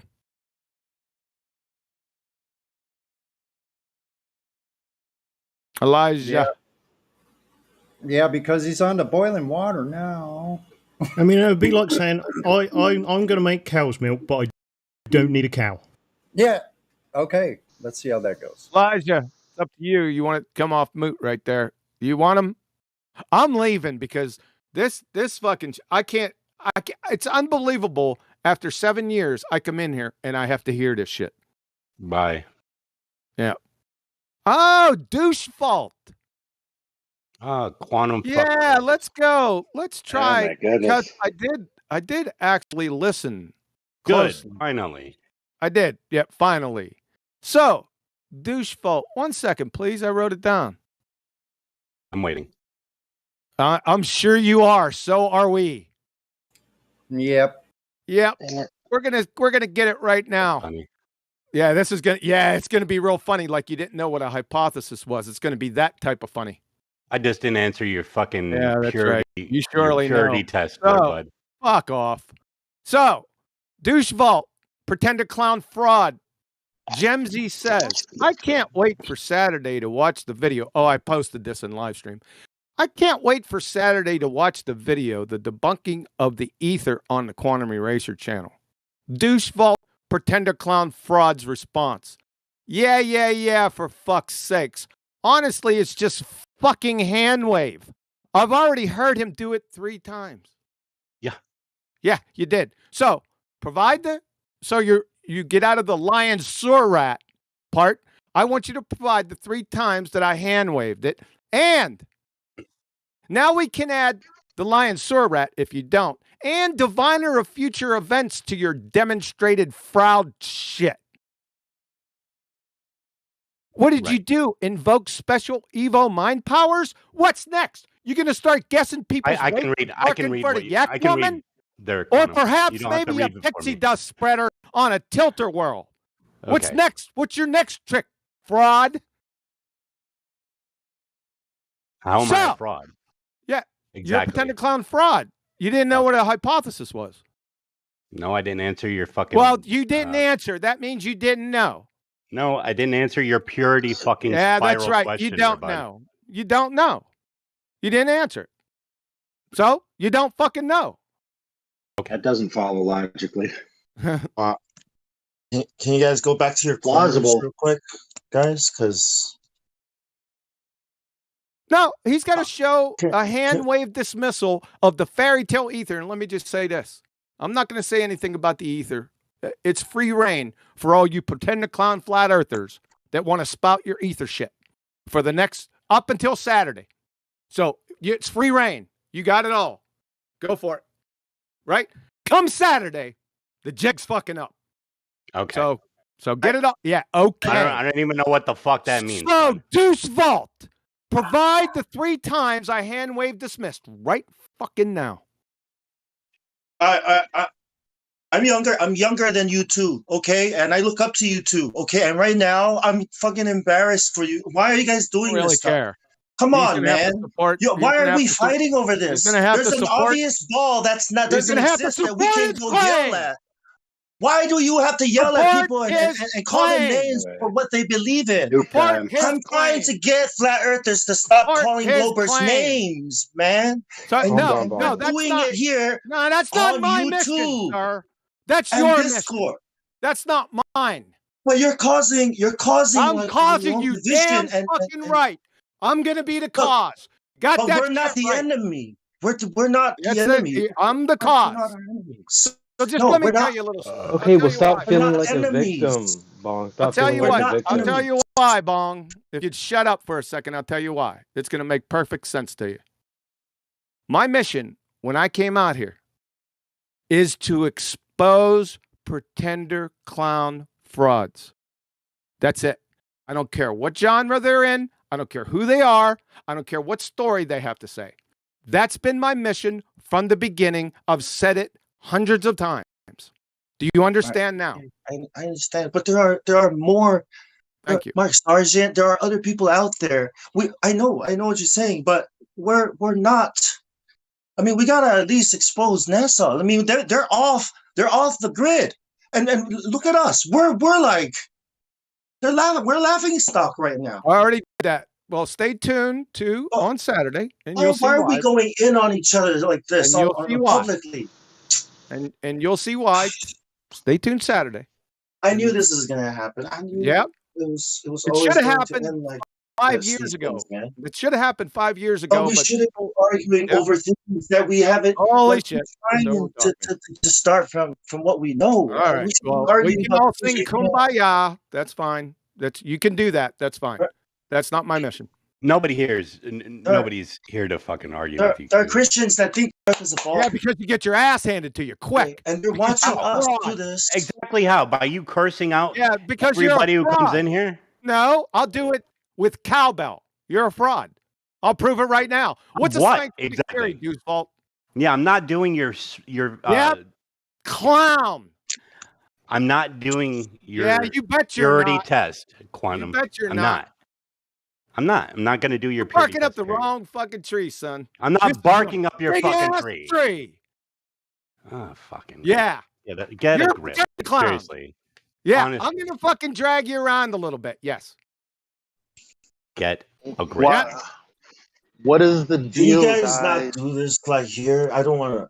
I don't think anybody Well, wants Bong, to hear I'm this. already doing that, Bong. I'm already doing it. Like, what's Take over, Elijah.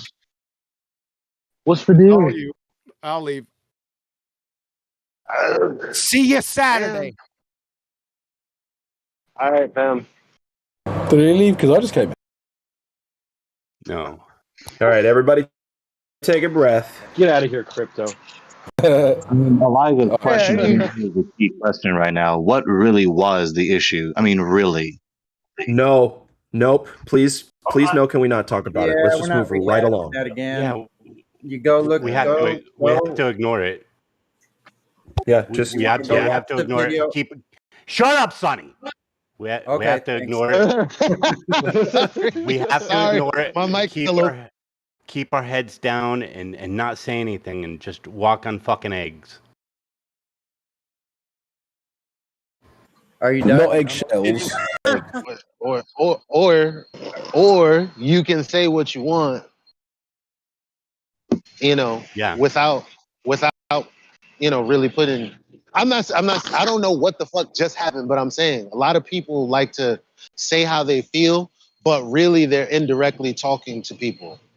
I just speak what I know and what I don't like. Otherwise, I mean, I don't see why y'all always getting in a conflict. Why the fuck is the back chat always lit with crime? I don't get it. Elijah, no. Let me address what you're saying. Air it out here. Bong, hang on. So, Gemzy came off of or started talking when Quantum did, and Quantum started yelling at him. I started talking. He muted both me and Gemzy. I was trying to address the whole fucking thing in the first place, and then he left in a huff. But the night before, he kicked and banned 4 new people who just walked in here. This has been going on for a long time. A long fucking time.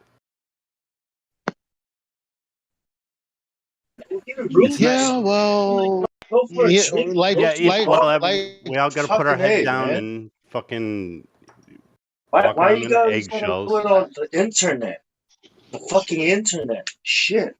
No eggshells. Go ahead. Yeah, GMC got quoted by QE, so now I got server completed. Achievement unlocked. I 100% agree with you, Bong.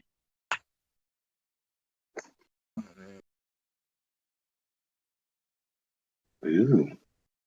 I tried to take him down to a not into live stream voice text, and he wouldn't go. So that was earlier today.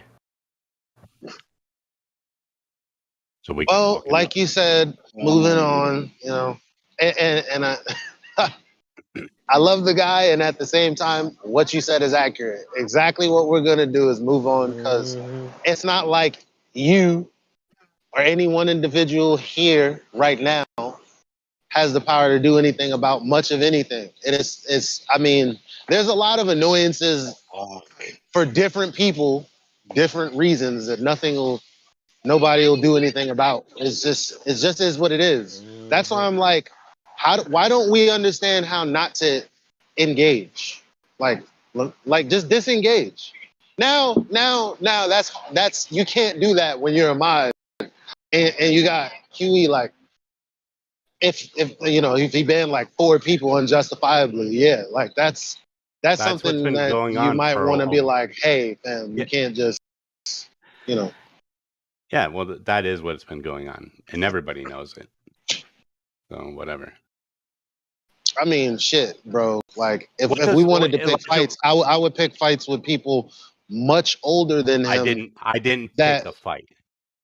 No, okay, fine. If I had to pick a name of someone that did the exact same thing you're saying he's doing that is a problem, then there would be people that were here before him that kick far more members. The same thing that Battle Mod was upset about.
all that stuff you said. But the point is, it's something you don't know. That's why it's a hypothesis. It's a hypothetical.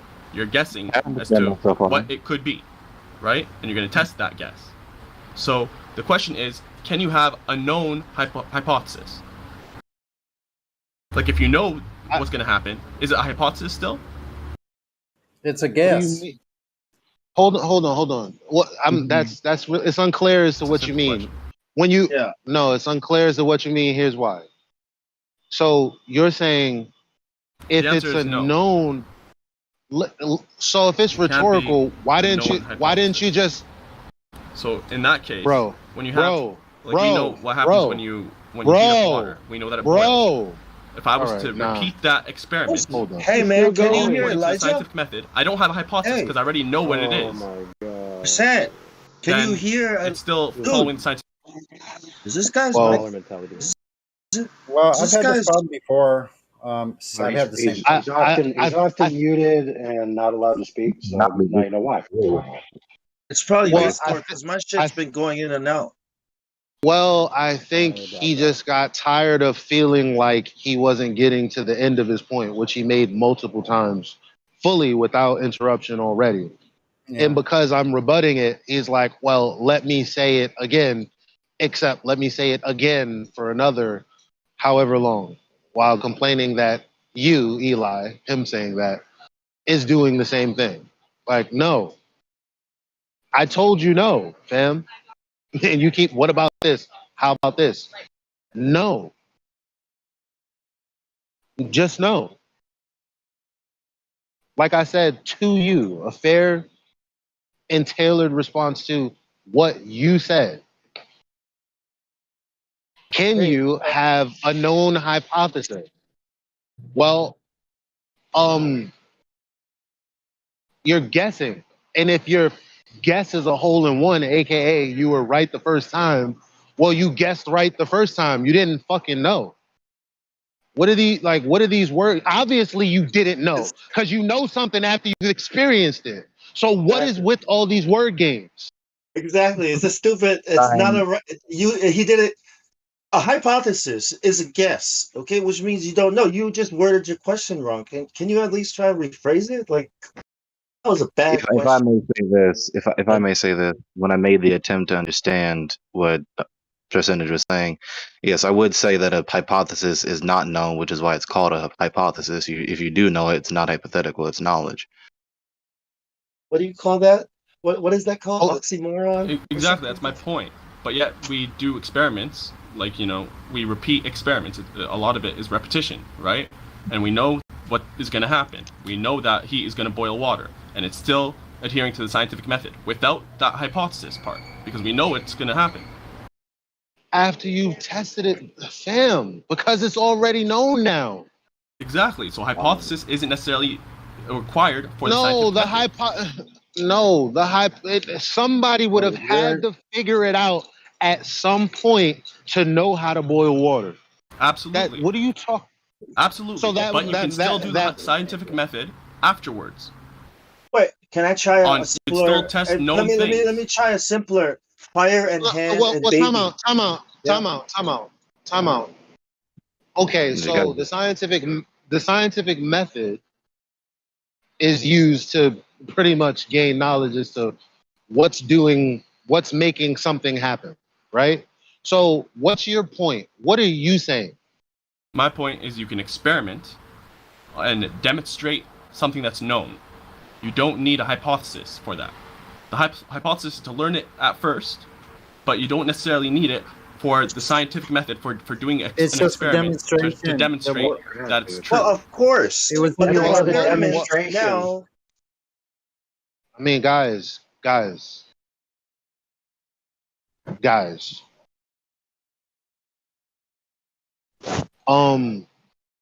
So, like I said, the scientific method is already established to be a particular method. Now you're saying you don't need that for this, that, and the third. Yeah, so what? No, if I may say this, I think Percentage, correct me if I'm wrong, if I'm interpreting you correctly. I think you said that you don't need a hypothesis to do an experiment. not that you don't need a hypothesis to do the scientific method. Well, that depends on your. So if a kid is at a science fair and they're doing, like this baking soda vinegar volcano experiment thing, are they adhering to the scientific method, or is it just not scientific method because it's already known?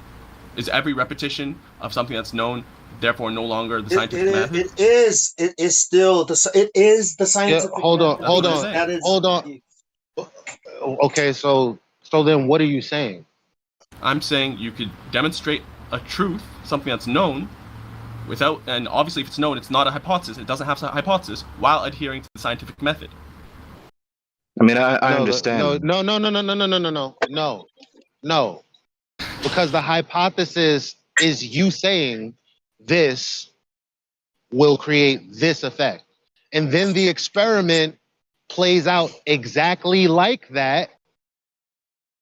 How are you going to divorce the hypothesis from a hypothesis test? The only reason you're trying to do that is because you're trying to say, well, I don't have to call it an experiment. So you're saying I can't demonstrate a known truth by the scientific method? Yeah, you got it. You're using. There you go. So if I show that I'm changing one variable, in this demonstration, I change one variable. I only change the independent variable. You don't have You don't have an independent variable. That's what hold on, Gregory. Is he not arguing for? Wait, let me think about it. You don't need a hypothesis to do an experiment, but in an experiment, you're going to be testing the IV and DV relationship, i.e., the response to the thing that you're introducing. Well, no one's denying that you have the variables. It's whether or not you need a hypothesis. But the hypothesis is the testing of the what do you? That's the experiment. Gregory, help me. I guess I don't know why you understand what he. Am I missing something? It's not quite that complicated. Again, percentage, correct me if I'm wrong. I think percentage, the idea that you're getting at is that you have not spoken or written down or formulated even in your mind some sophisticated if this then that statement in your mind, but you are going about your day and your human experience, and you so happen to play with a cause, the independent variable, and then try to detect the dependent variable, trying to see what the effect was. Yeah, so it's instead of saying it's if this then that, it's more if this then what, not having some specific effect in mind. Yeah. Okay. Yeah, children do that. Okay, so Gregory, I said, well, the scientific method is obviously well defined. That's something else that's also fine. And he said it doesn't have to be mutually exclusive. Well, the word experiment is completely defined a different way when you're doing it the way you're doing it. That's all I'm saying. You can do whatever you're doing. Why do you have to use a word that's already used for one epistemology? Because it's not the same, but you're saying it's the same. Is that word experiment? Is that what you're talking about? Yeah, it's completely. It means something completely different. The way he's using it. You literally are because it's not the same. So it's different. If you're repeating the experiment versus doing it for the first time, like if you're demonstrating it when you already know what's going to happen versus doing it when you don't know what's going to happen, you're not changing anything. You're still doing it the exact same way. You're going to have your control variable, and you're going to have an independent variable. You're going to show that there's this relationship, right? That's not what he's saying. The experiment itself isn't changing. So I don't know why you're saying that you have to have a different definition for experiment now. It does not fall under the scientific method because what you're doing is the reverse. Okay, you're trying things to see what is going to happen. That's like a child playing with matches. Okay, fire happens, the house burns down. That's not the scientific method. So are you saying it's impossible? Are you saying it's impossible to demonstrate the scientific method? No, the scientific method. Listen, the scientific method, right, is demonstrated every time you want to teach a child the cause and effect of something. It's there because somebody. did it, and now it's there for us to do it again to show to the Yeah. to teach people how it works. Gregory, It's always Gregory. the scientific method. So Yeah. I mean, this is fair enough. Bong, please. I'm sorry, I fucked up your point. I was saying that he's just reversing the process and asking if we can call this the scientific method, or if this is considered also valid as scientific method. But it's not. The scientific method only applies to the cause when you don't know the cause of a phenomenon. Then you put it into the format of the scientific method, which you have the independent variable and the variable. But what you're doing is you're starting with variables that you know and but you don't know the result. That's No. not the scientific method. That's That's not what I'm doing, experimenting. Vaughn. To be fair, That's what a guitarist does when he's going, just riffing, going through the. That's what a vocalist does. That's what a carpenter does when he's trying to create new things, or an engineer does. Okay, but it's not the scientific method. Okay, towards the end with the creating new things and trying different things, you're getting more to what I was saying. But the first thing that you said about how you're doing it in reverse, or doing it backwards, that's not what I'm saying. You're doing everything the same way. The only difference is you don't have a set idea of what's going to happen. You don't have a fleshed out this. I think this will happen. That's what I said. So if you're not testing something, but you're waiting for something to happen, guess what? That means you don't have a dependent variable yet. Okay, so that dependent variable being the effect that you're gonna have after manipulating the independent variable. So yeah, listen, I think there's that being the case, when I said, well, your epistemology is different from the one set up with the scientific method. What's wrong with just calling it something else since it's already defined over here? And you're saying it's the same thing. Clearly it's not. It doesn't even have a dependent variable first. No, my point is, I did it two different ways. I explained it two different ways. One was when you don't know what's going to happen, and the one is when you do know what's going to happen. Okay? When you do know what's going to happen, it's no longer a hypothesis because you know. You're just demonstrating something that's already knowledge. Okay? That's a false dichotomy. Case, it's still a scientific experiment because you still have. That's a false dichotomy on your part. How's that a false dichotomy? Because you're saying okay, so you're saying that in one instance you do know, but that's not bearing in mind that you're only doing that because you had to at some point somebody figured out that okay, this caused this, which is a hypothesis. You think, oh, add heat to this water, it's going to do this. When I which is introduce the heat to the water. So Your microphone tripping. So what I mean by the false dichotomy is like you're saying, well, either you know or you don't know. No, because in the sense of the example that you're saying, well, you either know. Actually, no, you only know because it already went through the methodology and someone figured it out with a hypothesis test. Absolutely, yes. But that's when it becomes a law. So you don't call it a hypothesis anymore. It becomes then a law. Like all the laws that we know about. This definitely happens 100% of the time whenever we do this. You wouldn't call it a hypothesis because now it's a law. So, but what you're doing is you're taking the x, right? That's 1 plus x equals to the result, right? The phenomenon. And you're taking that x and putting it on the other side and bringing, so now you have two known variables, but you don't know. That's what I mean by you're reversing it. That's what you are doing. So you have these two variables that you know, and you don't know the results versus the scientific method, which is you don't know the independent variable or one of these variables, but you do know the result or the phenomenon. Maybe we should get the terminology down first. So if I say scientific experiment, for me that's an experiment that adheres to the scientific method. Do you disagree?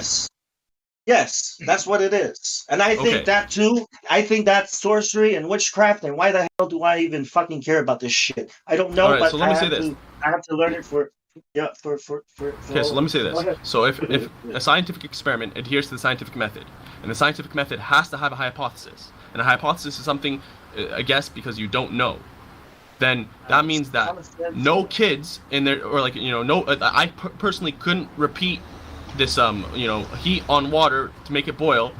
I couldn't make that scientific experiment because I already know what it is. It wouldn't be a scientific experiment. You're complicating. There's no repetition on known things and scientific experiments. That's what you guys are saying. Complicating something that Do you agree? Do you agree? But do you agree with that? A hypothesis is testable and repeatable. So actually, the repetitious part is a necessity for you knowing that one variable is causing another. So it would have to be repeatable, fam. Like it's like you're okay. No, so let me address that. Hold up, let me address that. So if you there's a caveat though. There's a caveat. Wait. All right, go ahead. There's not. What I'm asking you is, if that's what you're doing with the scientific method, and you're doing a scientific experiment, then how do you? The way you define experiment is an entirely different method.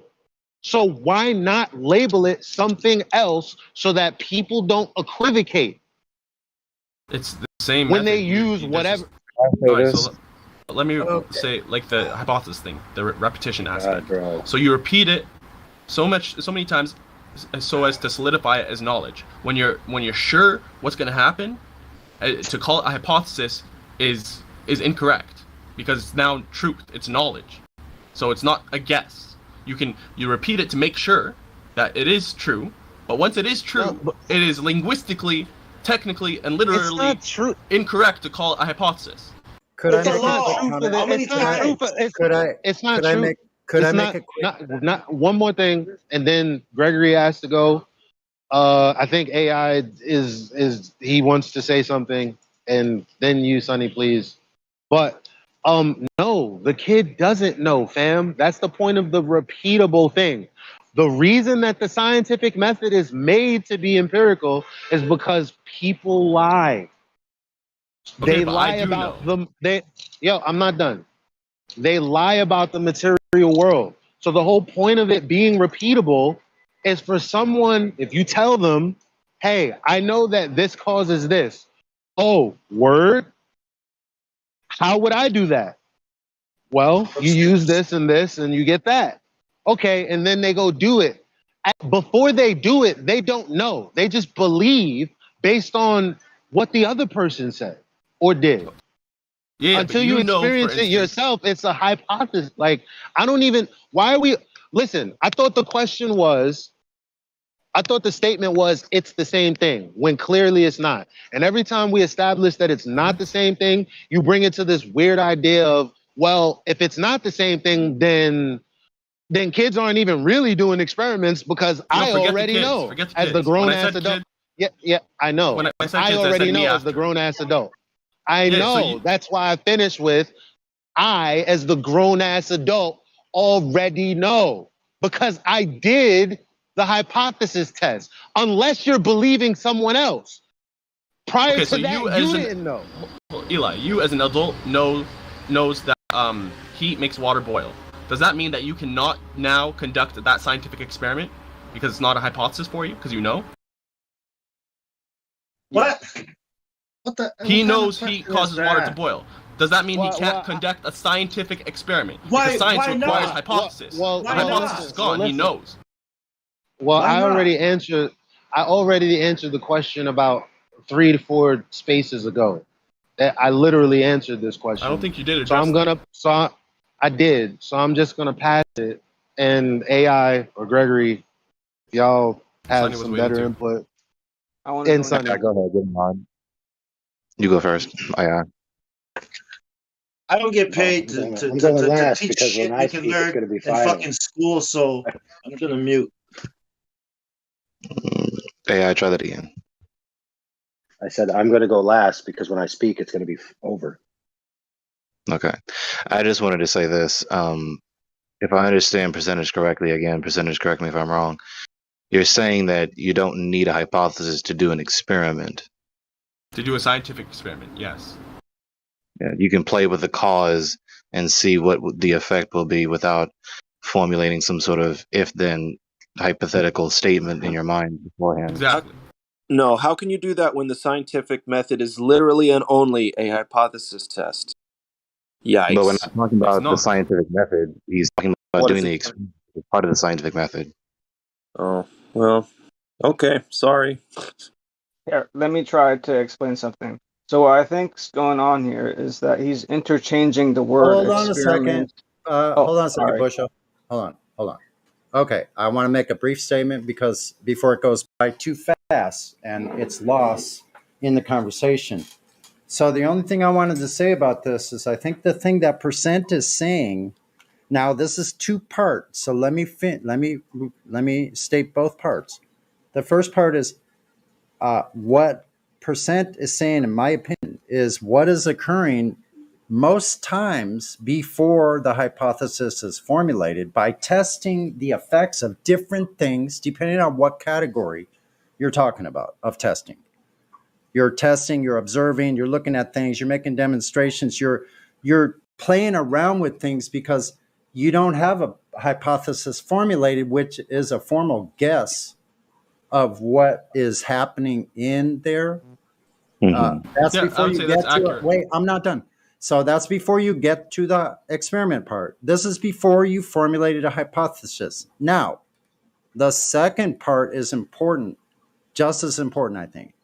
The second part is that if you're in a category error as far as what you think science can be performed on, you need to relook at that. Hold on. You need to relook at it because there are things we can know for sure without using the scientific method. You have to make sure that if you're in a category that has nothing to do with science, but that you can still know things about it without doing an experiment, that's perfectly fine. Just don't call it an experiment. Don't call it a hypothesis, because if it's not in natural science, you're not talking about natural science. So once again, I think what you're talking about is pre-hypothesis testing. That's the end of my statement. Thanks. But if the experiment is the exact same format, wherein I'm only changing the independent variable, one variable is changed. No, how's we're that? not even to the we're not to the variable yet because you haven't formulated a hypothesis. You need to be able to make a formulated guess about it first. But that's for the effect. The independent variable is the cause. No, it isn't. Yeah, it is, Yes, it because if you're playing with things and you don't know what the effect is, you're going to have to find out what it is so you can formulate a hypothesis. Exactly. Otherwise, you don't know what you're looking at. You won't know what you're looking at. No, you I agree formulate with, the experiment. That's what you're testing. What? Yeah, you're testing You the formulated the hypothesis. hypothesis before the experiment. But he's saying, well, you don't need to do that. You can just have something that affects something. Yeah. Why can't we just call that an experiment? And I said, well, that's actually different because it's different.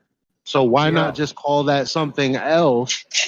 Because it's literally defined or described as doing something else. So when you have when you have the same word for two different things, I mean, it's possible that when people are talking to you, they can get confused because of this, especially when you're calling it an experiment and most people, well, they're already duped by what they think experiment. I mean, So hold on, let me paint the picture. So let's say I have a fire pit. All right, I don't know that water boils or anything like that. I'm a caveman. All right, there's a fire in front of me, and an acorn falls in. An acorn falls in, and we get it back on like topic. pops, it explodes. You can't Okay. keep talking to one another, gentlemen. Yeah, I'll be quick. So you have a fire, an acorn falls in from a tree, it explodes. It heats up and explodes, or like pops or whatever, right? So I think to myself, well, what would happen if I put other stuff in? So I go and I grab some water, and I have I fashioned a pot or something like that, or whatever kind of receptacle. I have it on this fire. I don't know what's gonna happen. The only thing I changed was instead of an acorn, You've lost the entire audience. I put water, and then I find out it boils. I didn't know it was gonna boil. I didn't guess it was gonna boil. I had no fucking clue. How is that not an experiment? Just in the same way, because I'm not changing anything different. If I did know it was gonna boil, I'd still do the exact same thing. Yeah, it's I trial and understand. error. I I do understand, and too. this is why. I said earlier when you made some parallel um example, I said, yeah, that's trial and error, like one would do when they're like, I wonder how this box will move if I put wheels under it. Like, yeah, okay, I get that, but it's still not tied to a specific methodology. You're just trying stuff. It's so what's wrong with just calling it trial and error. So it's an experiment, but hang not a on, scientific hang on. experiment. Let me try. Because we're getting categories confused, and there's a verbal dispute again. And what percentage is describing is an experiment, aka trial and error. No. Try this, see what happens. Yeah, that's called I can't even say it. Zeteticism. Zeteticism. Yeah. You almost Let fucked me up. me try. Easy feat, Let sir. me- hold on, let me It's jump already named, Gregory. It's already named something. Yeah, it's called Really simple. pre-hypothesis testing. So It's called already. Sorry, it's called pre-hypothesis testing. Yes, it's done all the time. Well, what you're referring to, Elijah, is the scientific method. So we're getting our categories confused. The scientific method contains a hypothesis and an experiment. An experiment is not one of the same. I told him that. I said, okay, trial and error is a portion of experimentation, but it's not necessarily. If you don't tie it to an epistemology, then what exactly are you saying? Is what I asked him. He said, well, it's exactly the same as the scientific method, and I'm like, no, it's not. It is. Well, It's that only is- changing the that one is- variable. But that is an epistemology. You're not even to the But variable yet. No, it's not. No, it's not. Because when you're building cars, well, you've used the same method, trial and error. But we're going to call that scientific experimenting too. No, You built it's a not. fish. You built a fish tank. You're going to call that a scientific experiment too. Like you built a shoe. You're going to call that. All right. How It's about not this a matter. for? It's not a matter. Let me say this. Go ahead. It's not a matter of calling it scientific method. Experimentation. Try this, see what happens. That is a method of inquiry, aka epistemology. Epistemology is different. Epistemology is the study of knowledge, not necessarily Right, an application. in the sense of in the philosophical sense about the theory of knowledge, but in the other sense, as in regards to a method of inquiry, aka epistemology, trial and error, experimentation, do this, see what happens. That is an epistemology. It's a method of inquiry. So it sounds like what you guys are saying is that if you don't have a hypothesis in mind, it's an experiment, even if I'm doing the same thing. But if I have a hypothesis in mind, it's a scientific experiment. Yeah. Okay, so in that case, I personally can't do a scientific experiment of water boiling because I know it's going to boil with heat. I can only do the experiment. No, you can still say, I know it's going. You already did say, I know it's going to boil with heat. That's already which means your I don't have a hypothesis. So that's a No, hypothesis. That's your no, hypothesis. is something you don't know that you're guessing. You're like Yeah, you're supposing, hypothesizing literally what the cause is. But if I know, it's not a hypothesis by definition. But listen, if it's actually known, you can still do the experiment Oh my God. to get first-hand primary knowledge. That would be But it wouldn't be a scientific experiment, right? Yes, it would be. Oh my god. Dude, can I tried. I tried to reconcile. I've been trying to get in for like 5 minutes now. All right, look.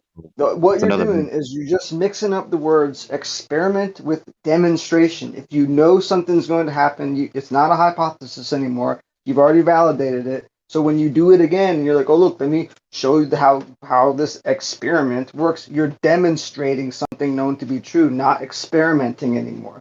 A So you scientific can't demonstrate an experiment is experiment? validating a hypothesis that you don't know. And then when you change the independent variable, you're going back to the stage where you don't know. Because if you're changing variables, you're reformulating your hypothesis at that point. So you're back at the I don't know stage. So you're experimenting. But if you know, you're demonstrating. You answered your own question. No, I think you fucked up there, man. With all due respect. No. You're trying to pit demonstration and experimentation against each other. They're mutually exclusive. That's not true. You could demonstrate an experiment. Yeah, you can demonstrate an experiment. Yeah, It's yeah, no longer thank you. because it's not. You're not testing it anymore. You know, right? You said that you know water He just said it. heat causes He water to just said boil. it. So you're not demonstrating something when you don't know. Like if you don't know heat causes water to boil, you're not gonna go try it and just I'm demonstrating. No, you're experimenting at that stage. But once you know and you can do it and show it over and over again, and it's proven, then it's a demonstration. So if not I'm an doing the same exact thing, and before when I didn't know it's an experiment, now that I do know it's no longer an experiment, even though the action is the same exact thing. Cringe. When That's you know that terrible when you take. know something's gonna happen, it's like if I know I'm gonna boil water, I'm not experimenting with boiling water. I'm just boiling water. I'm demonstrating it. I've done it before. I know what's gonna happen. That's not me thinking, oh, is this gonna cause water to boil again? No, I already know that. So you literally Experiment can't kind of conduct an experiment on something you know.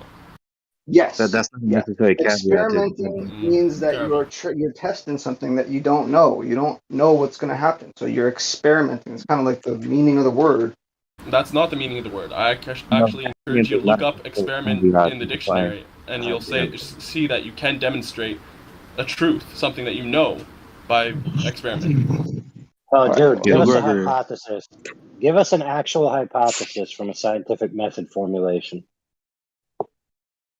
We're talking about how the hypothesis isn't necessarily needed. Okay, you are. give me one. What? Give me a hypothesis in hypothesis form of any kind, of any type, from a scientific experiment. Okay, if I add heat to water, it'll boil. Boiling is the dependent variable, the effect. Heat would be the independent variable, the cause. Now what? Right. So then, what do you do to test that? Now make coffee. You add the heat to the water, see if it boils. Now make ramen noodles. Like, this is rudimentary, man. We're past this.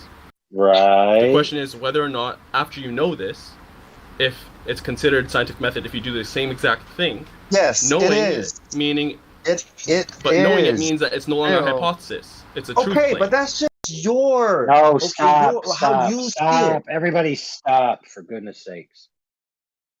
The same proposition holds true, does it not? If I do this, then this will happen. Correct or incorrect? Yes, correct. Okay, so you shot yourself in the foot. I rest my case. No, because before you didn't know it's think this will happen. We're done. It's a Holmes, hypothesis. We're done. It's over. It's over, bro.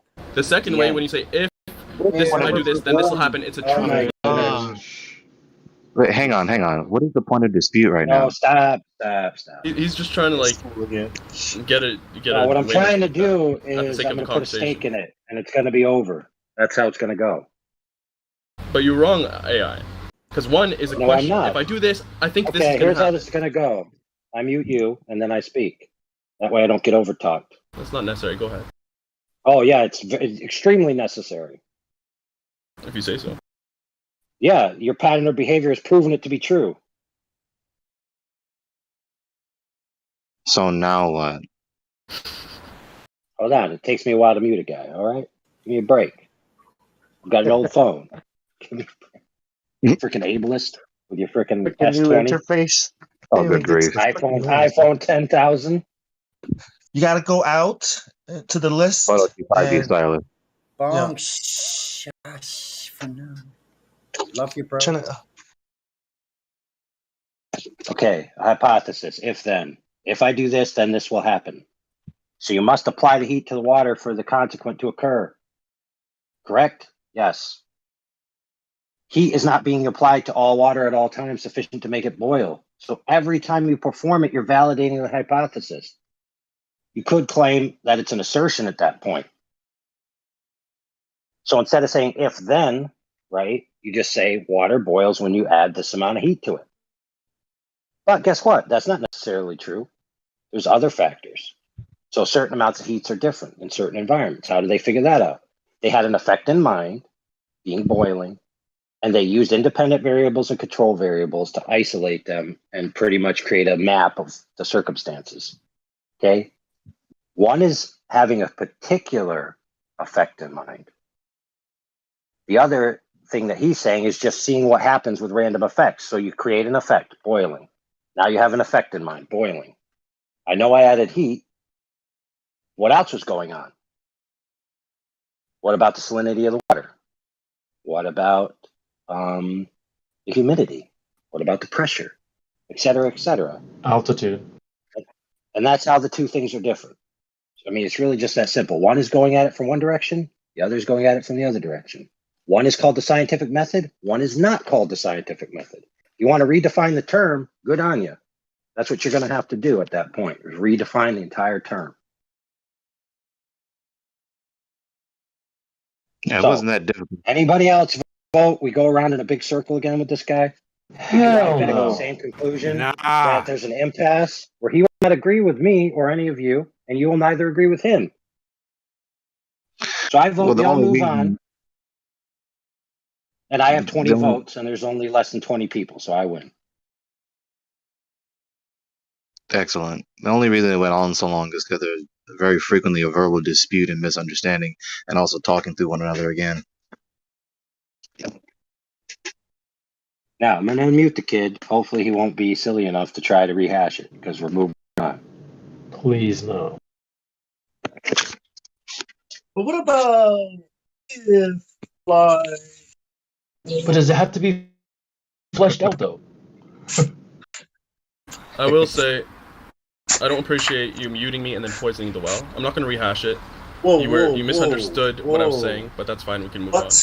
What's well? What's well? You made it pretty clear, bro. Hey, so can I read the definition to experiment from Merriam-Webster? No. You got to come up with a new topic. We beat that one to death for now. This isn't a wedding, for fuck's sakes. We're not reading definitions from Merriam-Webster. Well, he told me that I was wrong with what I was saying, but I think my definition here backs me up. What part of we don't care do you not get? Yeah, take him down to 1v1, friend. Bushel, challenge Mr. Percentage to a 1v1 in the 1v1 room, and you guys can go at it ad infinitum. Okay. Look, Bushel, it's this simple. Sometimes people ain't going to agree. It's that simple. So you could keep talking about it, and then, it just gets boring after a while. Just be aware, Bushel, that Percent likes to do this and has liked to do this for the last 5 years. Yeah, he's literally been talking about the same topic for 5 years, constantly. No, I'm just kidding. When somebody likes something, they do it. Yeah. Dude, that's... AI, your that's argument. Democ, though. AI, your argument is highly illogical. Yeah, but that kid Democ, if you ever experienced him, like, he will talk about something, right? You put him on mute for 20 minutes. You unmute him. He's literally finishing the sentence like he's been talking the entire time. For 5 years. It's hilarious.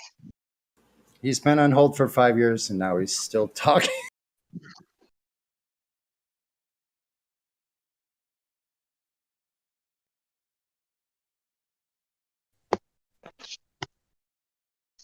I mean, it demonstrates some people come onto the internet and they just have to just ramble and like a boulder down a mountain, as I say. I think he thinks that we do the scientific method or experiment like different from how it's actually done, or taught. And I don't get why he doesn't understand what's actually taught. Hey Bong, he's muted, and we're gonna move on. Period. Right. Yeah, he is muted. I was talking about a lot of people, a lot of Globers also have this, kind of mentality or a way of processing. Okay, so you're still doing it. Just stop. Well, that is a different topic. I mean, definitions, debate, dialogue, definitions. Sometimes in the dialogue, the point of dispute, like you've heard me highlight multiple times, is a verbal dispute. So the verbal dispute must be settled by agreeing on at least stipulating a definition of the term that is in dispute so that you can then move on in the dialogue under the truth. Are we still talking about this? That's the thing, is like,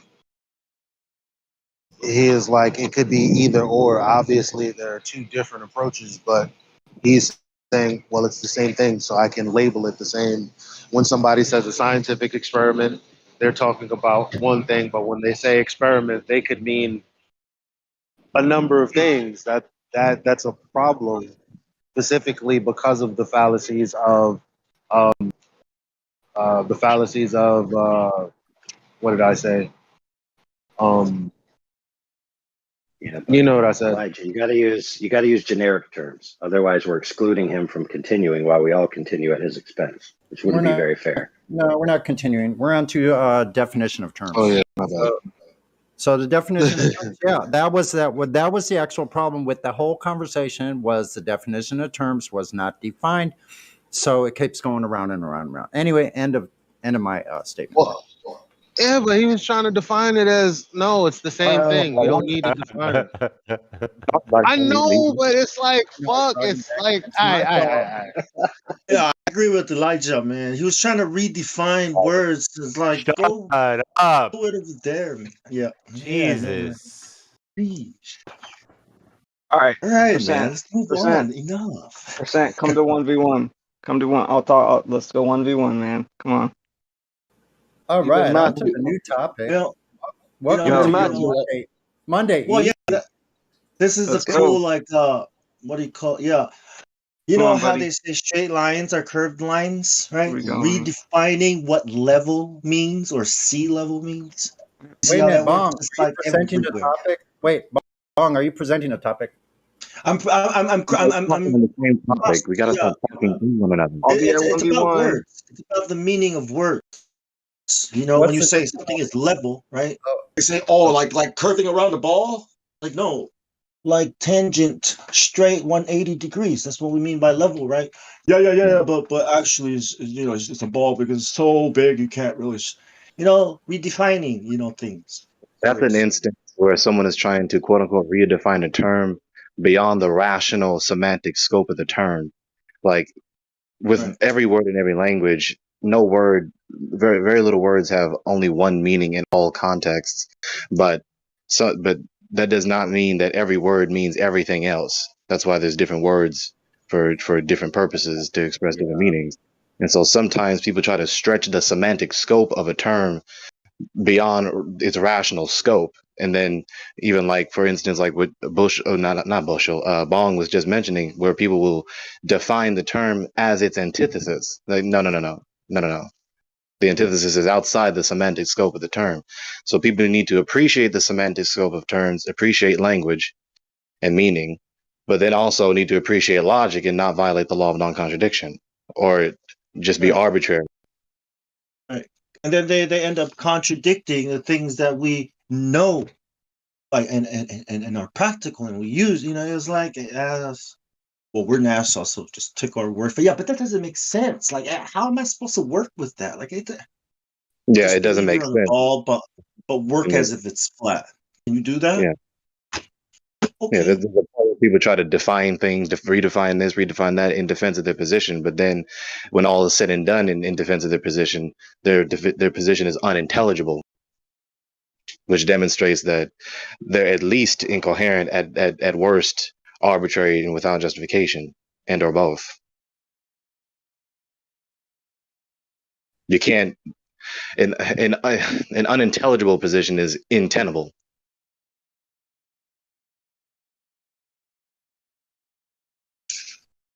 Untenable? Untenable, intenable, non-tenable, distenable. Well, since we're talking about words, You forgot that tenable and they tenable. And mistenable. And I didn't know there was. Tenable. I didn't know there was intenable and untenable. Hey, don't forget cis tenable. You mean the untangible? Don't forget distenable. Intangible. Excuse me. I mean, does that also apply to flat Earth? When people hear the word flat Earth, they think of a disk in space. Is that redefining flat Earth? The word? No, that would just be a misconception. It's just ignorance. You know what? I like to I'm gonna start doing this because. So it's like, okay, what makes you think we believe it's a flat disk in space? Where does that image in your mind come from? And then if they can be honest about that, then you can maybe have a conversation about that. You know, like, oh, well, that's crazy because it's actually not how it works, at least so far as we know. Do you want to hear the real deal real quick? And then you just kind of, you know, Yeah, maneuver. that's the best response for the sake of dialoguing unto the truth. Yeah. Glad you get that when you type flat earth. You get that image image in the Right, first but moment. here's the thing: getting these folks to think about that, right? Like, why is it that I have that image? Well, here's where the image comes from. Is your mind open enough to hear what could possibly be going on? Yeah, Flat Earth has disinformation campaigns all over the internet, and that's the first one that always comes up, you know. And they're like, "Oh, crazy, yeah." So it's not real? No, no one, none of us have ever claimed that it's a disk in space with ice crystals on the bottom or on top of a turtle. That's all nonsense. It sounds like nonsense because it is, you know. And just that's the problem because if you start with that question like ignorance, you will ask, do you people think that Earth is flying disk in the space? And we will say immediately no, and then we'll start from that point. But no, they know that we think like that. You know, even we didn't never claim that. right. Yeah. So to me, it's a way to just maybe kind of help break the ice a little. Like, You know, I don't know. for example, Anyway, you're Christian. You're Christian, and I know that you know that Jesus walked. I know that you believe that Jesus walked on the water. You know. Are you talking to me right now? Yeah, Glad. What is happening? I don't know, but listen. My point is, I guess what if that resonated? Cool. I guess if that resonated, cool. I'm gonna go. What I was going to say to that was painful. That wasn't grand. What I was going to say was with He what was Glass. using a hyperbolic example of what he was saying by mischaracterizing someone's position by pre-assumption. It was actually quite clever, Sasha. I give you props for doing something that nobody else understood. Well done. Okay. I understood, Sasha. That's what I meant. You will make assumption of something, and you never spoke with that people. You know, you will say, okay, this is what you are thinking. Come on, I didn't say anything. Can you ask me in first place what I am thinking, what I know, blah blah blah? Then you will get the point. Not So you don't want to introduce the disinformation campaign first? No. I understand what Sasha did because English is not his first language. He didn't really say it well, but he was giving an example of someone being presumptuous rather than asking questions to understand the other person thoroughly. Got it. Okay. Yeah, and he triggered Glat, which was a bonus. It was. Oh, I know. I'm confused. I'm not triggered. I'm really confused. And then, when AI said it, when AI pointed out what he had done, Sasha's like, okay. that was the cherry on top. Okay. Sweet deal. Forget I said it. Yep. Cool. The sentence I was trying to finish earlier with what the specific instance that Glatflov mentioned is in general, it's exemplary of taking the approach of, I think scholars call it the Socratic method. You know, you ask some questions first, ask as many questions first, gather as much intel about the alternative position first, and then critique if you see fit for critique. I gotta change the subject. Hey, you would love this place on the beach I go to, Glat. You would absolutely love it, man. I think nobody wears clothes. It's a bunch of old people. You'd love it. Shut the fuck up, Deuce. Anyway, I woke up. Fucking love it. Any person would appreciate it, right? Like if you pointed out that what they are thinking or believed or were told is a lie, right? Like anyone would appreciate that, right? And I think that's what Glad meant, and I think that's what I meant. Thank you. By you realizing that what you're believing about somebody else is a lie, like Nazis aren't evil. This is what the fucking government told me, right? Go ahead. The answer is no, right? Obviously. What? Like if somebody lied to you, right, about something or someone, and I pointed out to you that what you're believing about that is a lie, and then you found out it was, right? You would have appreciated you. It's an act of you appreciate that. That's somebody doing something for you, right? So pointing out. No, wait, don't say right. That's the question. The answer is not necessarily. Pointing out that flat Earth society is a psyop, right? That everybody believes about flat Earth. Yeah, I think that's a step towards, what am I? What I thought you guys were, you know what I mean? Yeah, It that's why puts, I'm it sounding takes the, confused. I'm it confused too, removes Bong. the, I understand pointing out. Bong's. I But understand What do Bong's. you? I do understand Bong too, but not always, because then also I asked the question because I wanted exactly what was being said. Like that's impossible to do if the premise keeps shifting, like saying, like it's you know what I mean? Like If the premise is shifting like sand, then I don't know. The question was, isn't a person gonna be appreciative for exposing to them a lie? My answer is it depends, or not always. Okay, but I mean, I'm not taking away from your point, but what about the people that we're experiencing every day? And what about somebody who gets cheated on and they don't appreciate the messenger, so they fight them and or lash out at them and then have go Sunday morning coffee with their lover. Like I that agree. happens I too. agree. Yeah. So Yeah, I agree. I should have been more specific. Sorry. Yeah, I agree. I'm talking about the people who honestly, are curious, right? But they're here to mock or to troll. But when you tell them, it triggers a WTF moment. Like, holy, you know what I mean? Like, because a lot of people that have been coming here this whole week, I've been hearing, are asking about Flat Earth Society's model. Like that's what they're asking about, Yeah. edges and they're so I heard that powerful. in The the campaign, yeah, it's all they know yeah. about us, about flat Earth. Yeah, Bong, I heard the little caveat in your question. When they do realize, quote unquote, yeah, when they do realize, yes, they would appreciate that someone has exposed and liberated them out of that deception. Yeah, but that Elijah makes a good caveat is point too. meaningless when someone does realize that they've been deceived. They attack the person that they feel they can, because oftentimes the person that's deceiving you is also seen as stronger than you, superior than you, or has some type of edge over you.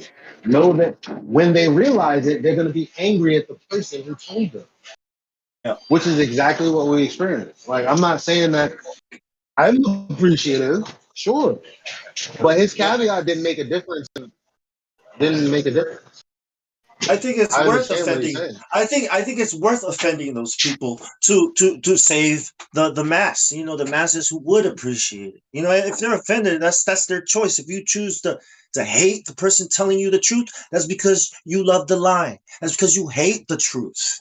And so what if they're offended, right? What I'm saying is most of the people would appreciate that you're trying to point out to them, like, dude, what you're talking about is a lie. The government is telling everybody. Flat Earth Society, like, no, that's not what it. Because they're coming here and they're stuck in that's stuck in their head. Well, then what is it in space? Well, if it's not a disk in space, is it a table in space? Is it a square? Is it a cube in space? They're in space.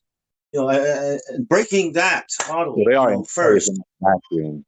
We got to be more specific with our terms. We're not flying around in a vacuum. That's why I always phrase it that way. In a vacuum of space. Say something, if I could interrupt. Okay, where did the go for it? Yeah, just real fast. So the last time What World D was here, like his final remarks were, "Look, I don't come around very often, but you guys got to remember this. Like when we're talking to people, we have to make them realize we're not a disc floating in space. Like it's number one priority that you guys should be doing here is letting them know that we're not that. We're not the Flat Earth Society, any of that stuff. And I kind of think that does get left out sometimes, and I kind of agree with what Bong was saying. Now, I'm not pointing any fingers. We're probably all, responsible. But yeah, that should be like number one. And I do realize that it is in the check-in room.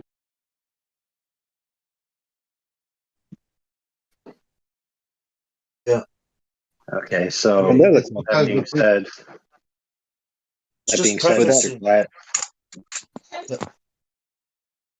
with that being said, that is a question. Where does the idea, both to this room and hypothetically talking to the globalist that's still in the GP cult, like I call it, where does the notion that we are existing in a vacuum come from?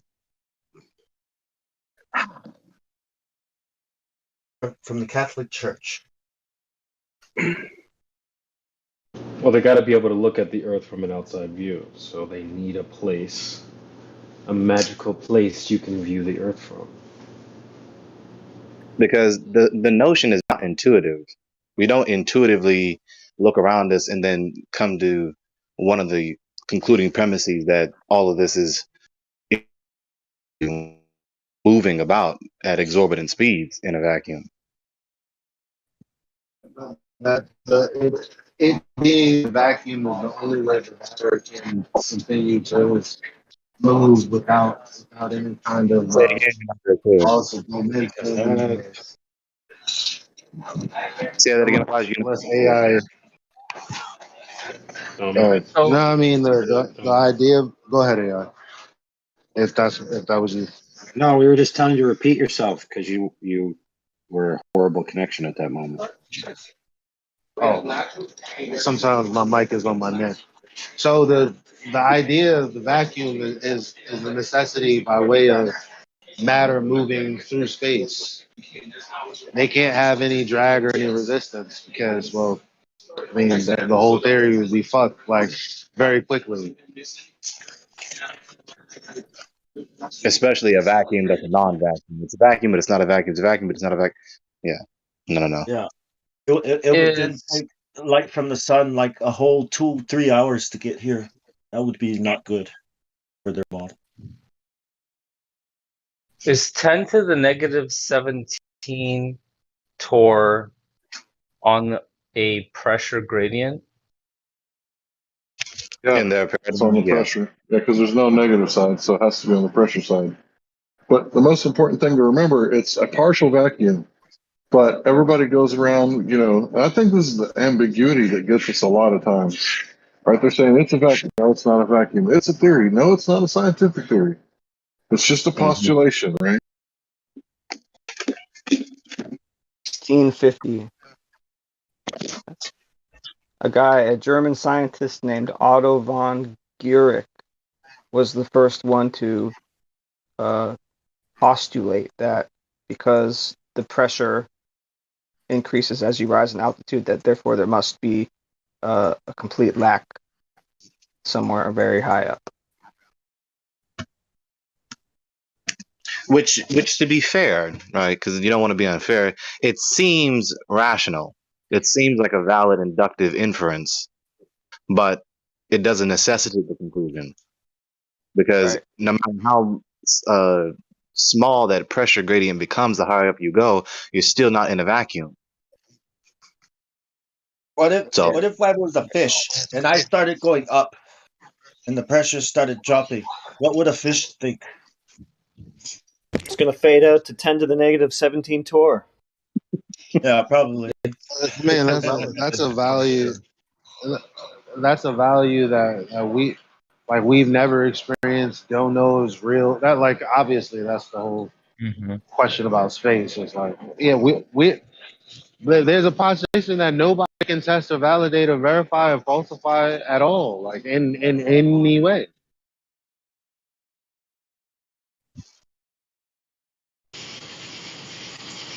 The number one definition of vacuum, when you type it up, Oxford Languages, a space entirely, 100%, completely devoid of matter.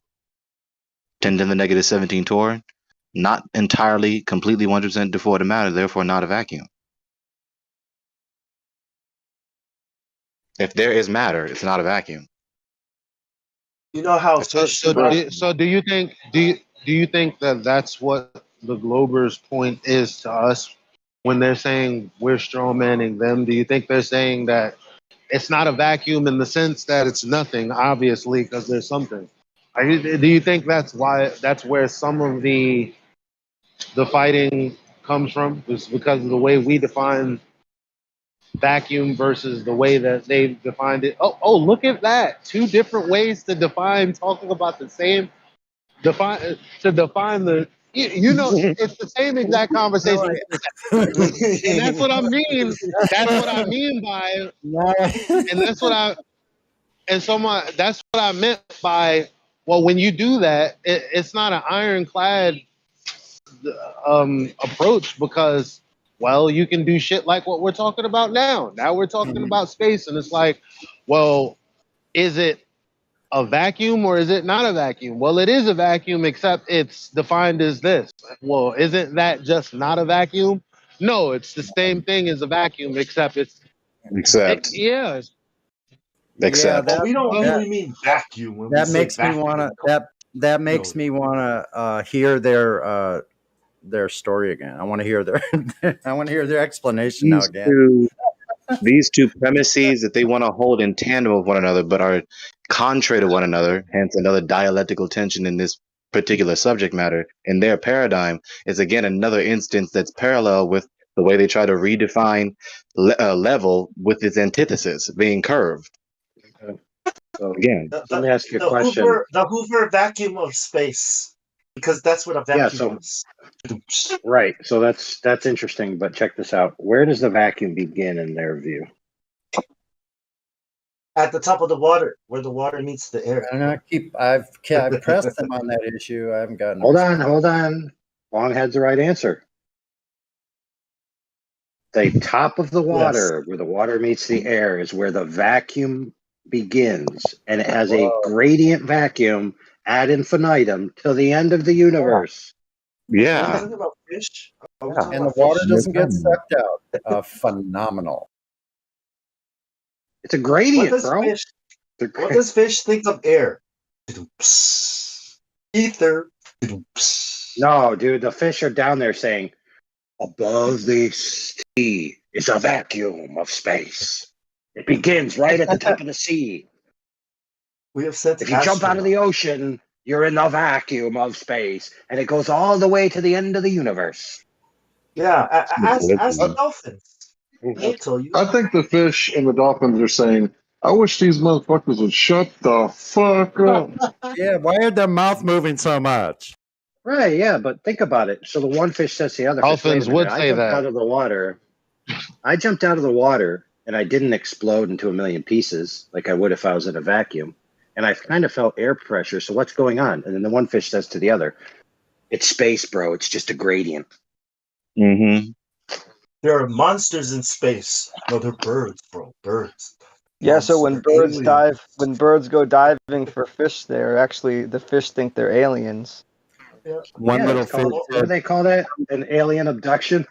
one little fish said, even our mouths don't move that much. And then the mommy fish said to that little fish was like, that's how they breathe. What? By moving their mouth? Are you kidding me? Just kidding.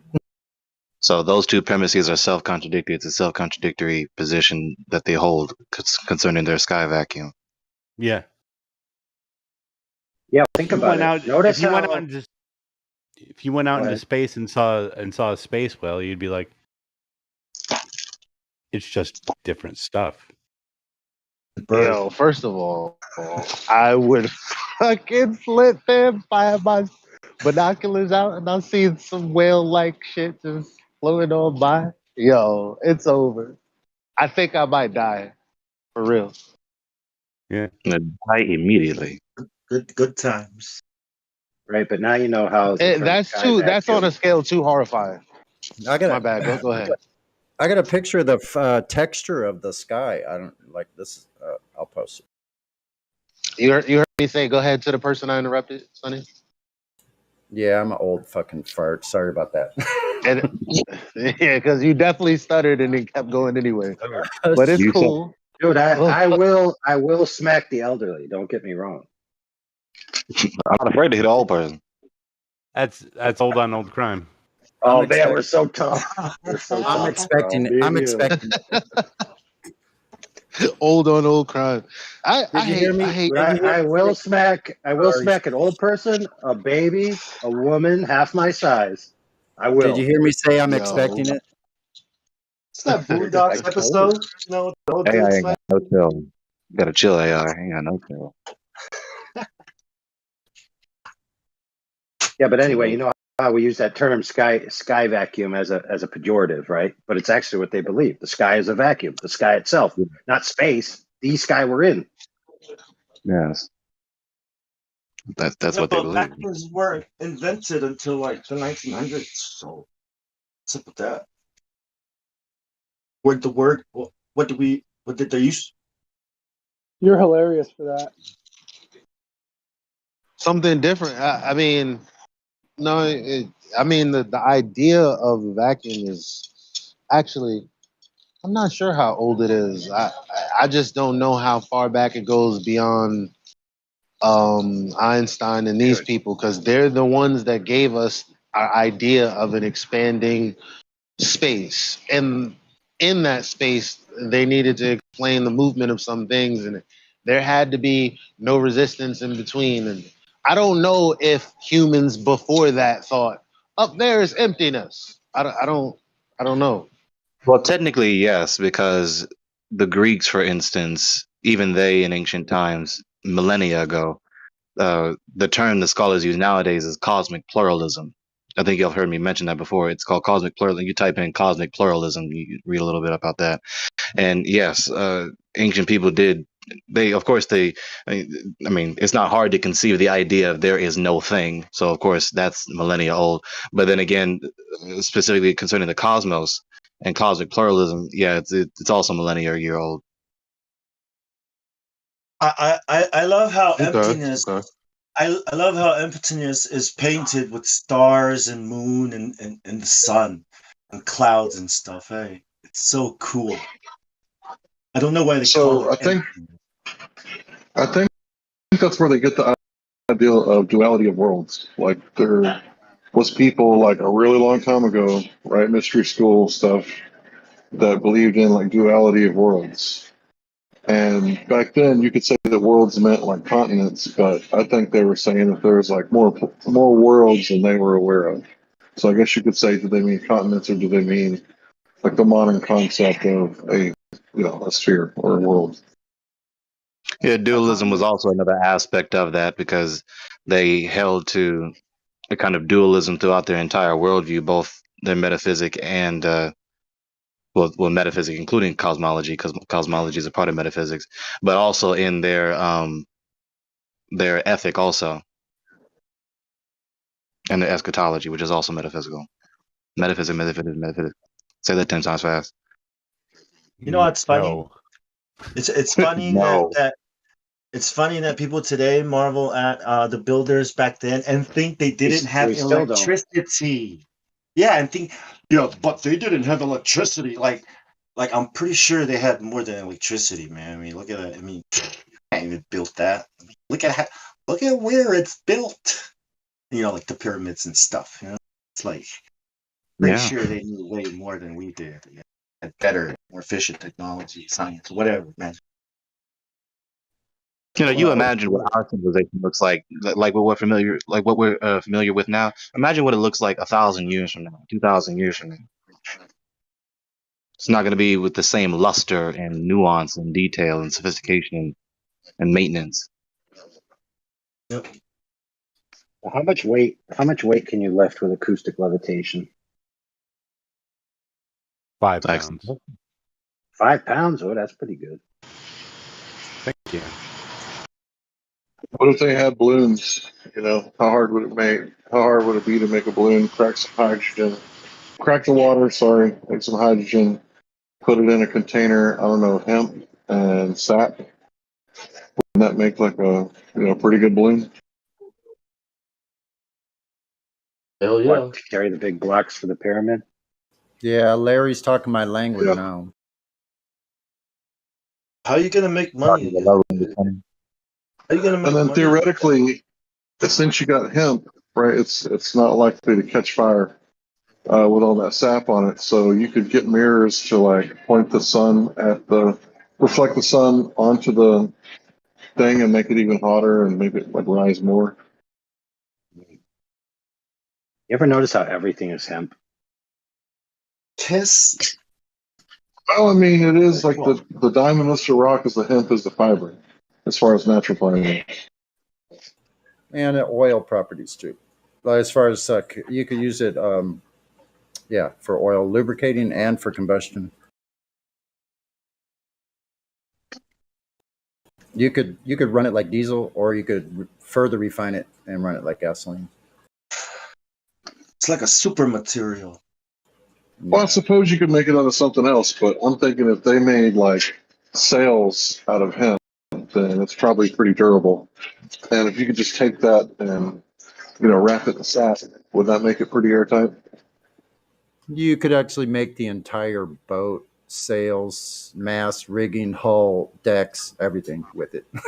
Well, yeah, can't you make a formed plastic just like regular plastic? Well, not just like it, but it used the same type of forming abilities. Stronger. It would be like carbon fiber. It'd be like on that kind of tensile strength.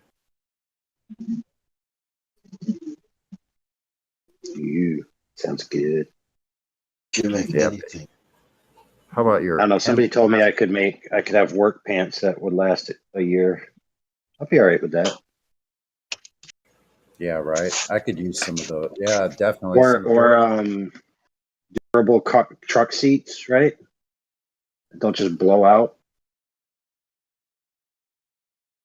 Down durable. with that. Any kind of seat at all that's durable. They all. Yeah. So vote for me for president, and I'll make it mandatory that everyone grows an acre of hemp. How about that?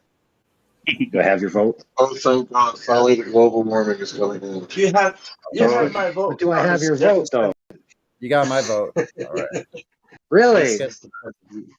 You don't even want to look at the rest of my platform? Just call me Johnny Appleweed. No, we don't want to look at the rest of your platforms. As long as there's no war involved, we're down. Just tell me which app to download. Look, I just said it's mandatory that everyone has to grow it. I'm still going to take it all, reap all the profits. Suckers. There's more of us than there are of you, and we all know where you live. No, I'm just kidding. Sonny. I was trying to explain to my son. son. Yes. There only needs to be one of me. There only needs to be one of me. There only needs to be one of you. I was trying to. You are AI after all. Sound like Tigger. Why is it important for Americans to keep their guns? I'm trying to explain that. My son, what can you guys help me with some answers? Yeah, I'll help you out, Long. It's real easy, bro. Yeah. If we don't have guns, then the only people that will have guns are cops and criminals. And eventually the lines will blur and you won't be able to tell the difference between the two. Kind of like now. I covered that one. Yeah. Kind of just like now, actually. Kind of like when I come for your hemp fields, suckers. Better have them guns. But then also it's like, and because gangsters need guns. Dude, you know what you got to do? You got to. Before I come for your hemp fields, you got to make hemp guns with hemp bullets, powered by hemp canisters. Hemp Nation. If they take away guns, all we're going to do is like get some 3D printers. And then every time we go before jury, I think, everybody that didn't want their gun taken away is going to be like, not guilty. That doesn't look like a trigger to me. Looks like I don't know. Let's change the definition. How about that? You guys like that around here, right? I think an air pump nail gun, right? PVC pipe and nails with like that. I think those are effective enough, right, to do the job. And I think going for guns, ammo is it's a bit harder, to acquire what you need. That's But hilarious, imagine imagine 20 guys, right, armed with like these kinds of weapons, like homemade weapons that actually do the job. Not armor piercing, but it can hit you. It can kill you.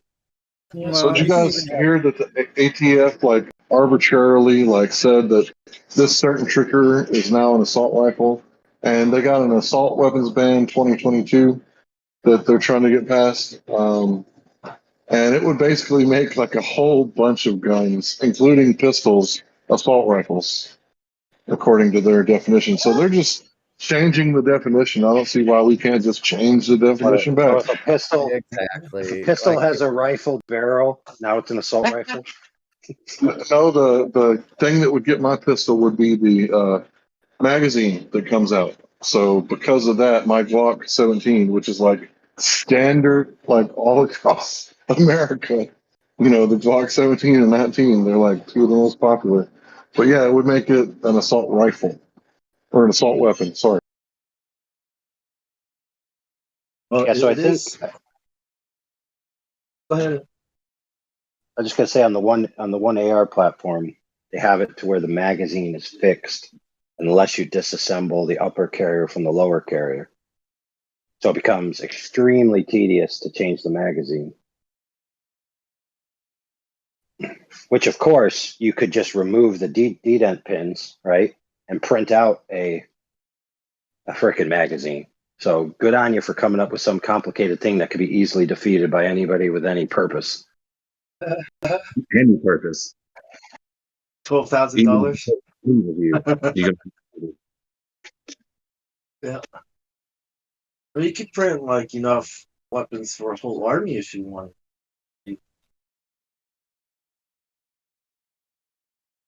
The slingshot, son.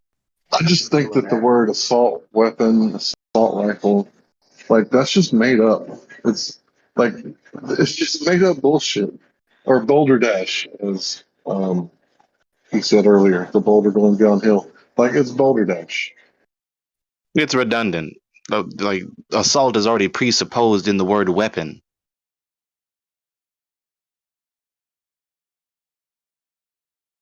Well, I just grew up calling them guns. You know, I didn't have to make up like special language so that I could control people with wizardry. You know, we just called them guns. And ever since I was 5 years old, I've been shooting guns. And guess what? No one has ever gotten hurt.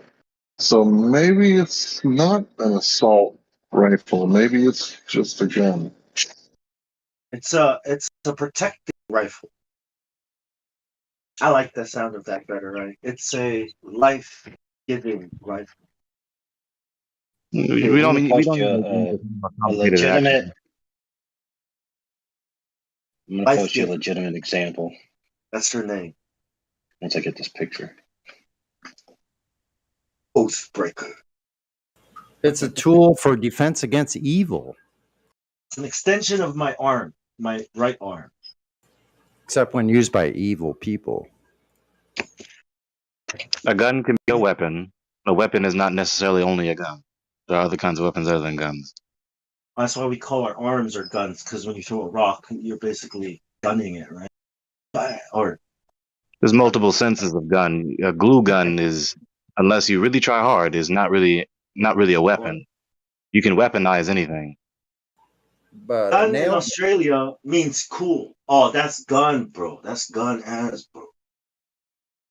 That's gun. Wow. That's gun. Right? That's gone through a lot of different. You could use your mind as a weapon. I mean, if you've ever been in a fight, you must realize that the mind is the number one thing, right? Ultimate. Wow, I was just as soon as you said that, like, I immediately thought of a fight and how you don't even have to land a punch. If you can just feint at somebody over and over, you can make them tired and do things like that. Yeah, you're right. Or you can pretend like you're really weak, right? And bring them in, and then bam, stab them in the eye. You can make it so that they just miss every time, and then you come in from the opposite side of their head they thought you were going to come in on. Whack! They wouldn't even know what hit. Yeah. So it's like the body is an extension of the mind, and then whatever the body touches is an extension of the body. So your gun becomes an extension of your mind. Isn't that cool? Aww. I am the rifle. No, I am the wife. I am the king's blade. You'll become water. In the right arm of justice. So what you're saying is I could reduce gun violence by 16 million% by simply calling the population to 600 million. Oh, that's a great idea. Or if everybody just becomes flat earthers. It gives carried by 6. Actually, I take that back. Judged by 12 a new meaning, right? Because you got like 2 revolvers or. I take that back. Actually, 6. I retract the last comment. You are being carried by 6. A revolver. Get it? That was a good retraction. Yes, exactly. Especially it was a timely one. You know, my son thinks that joke was so funny the other day. Anyways. You know We're what? playing a game. I haven't heard any modern comedian like do very Because they're well scared of cancel culture, man. up against flat Earth comedy. What wasn't I talking? Sorry, was I mistaken? Anyway, yeah, the comedy ability of flat earthers is par to none. So I think they're going to owe us a royalty check. Because we're funny. That's why.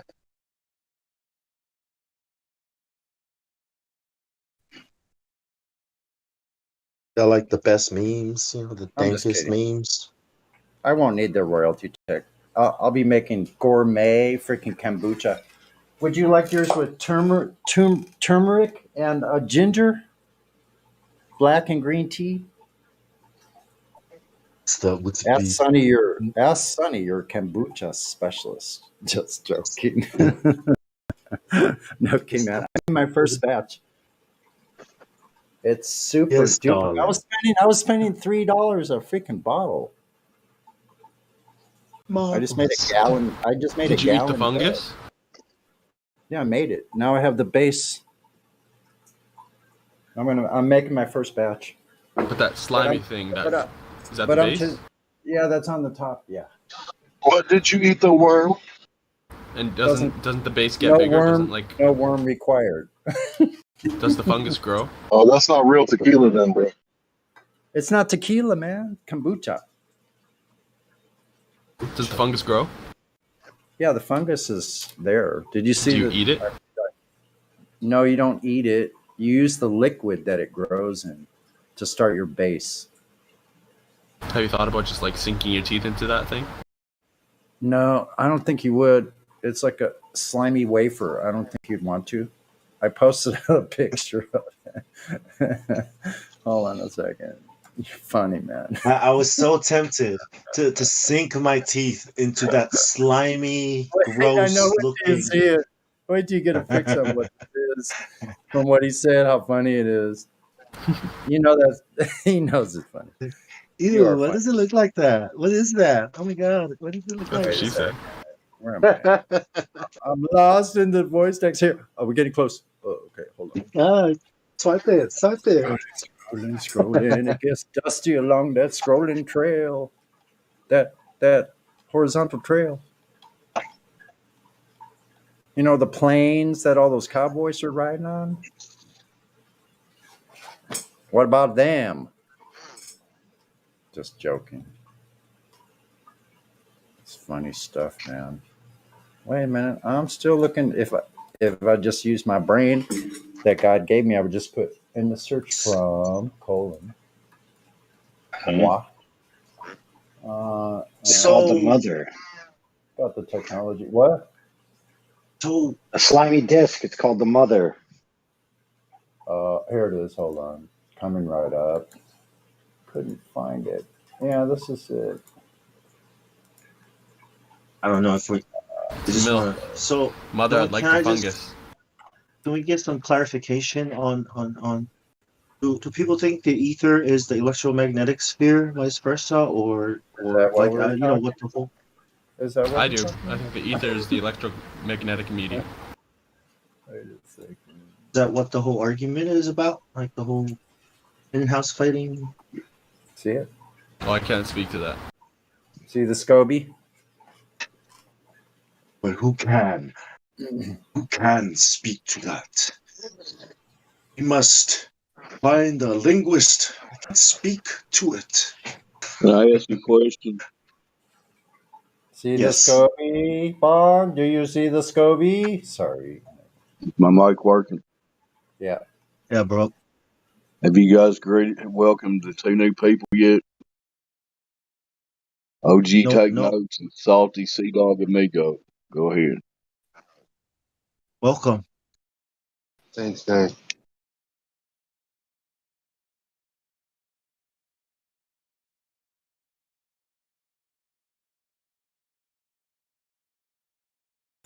OG takes notes is new. You're VC verified, right? Yeah, I see you are. You have any questions? OG? Hello. OG takes notes. Do you have any questions? Okay, I guess you're AFK right now. Let's unmute Salty Sea Dog Amigo. Are you there?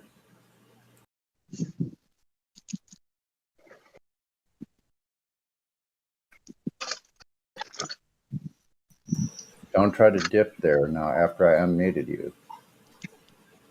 Okay, well, it won't matter. It's fine.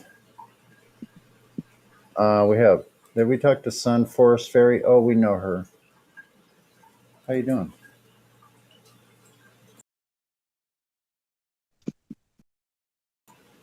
All these people that aren't answering. Don't be so quiet. There we go. What's our prize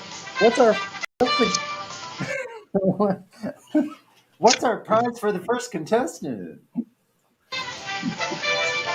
I think we got a flat earth there. Yep, it is. Just like you see it. How about that black swan?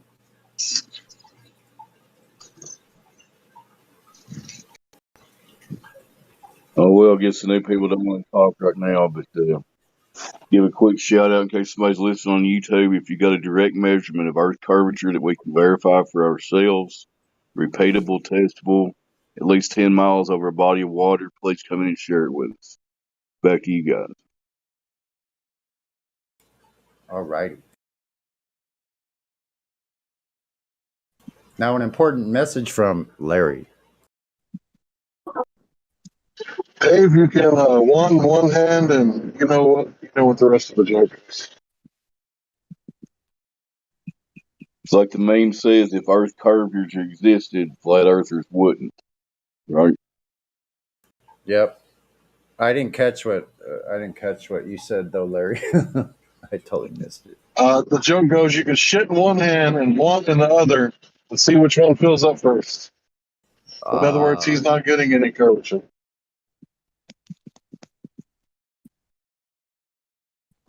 Right. I'll take 50 kilos of that space time.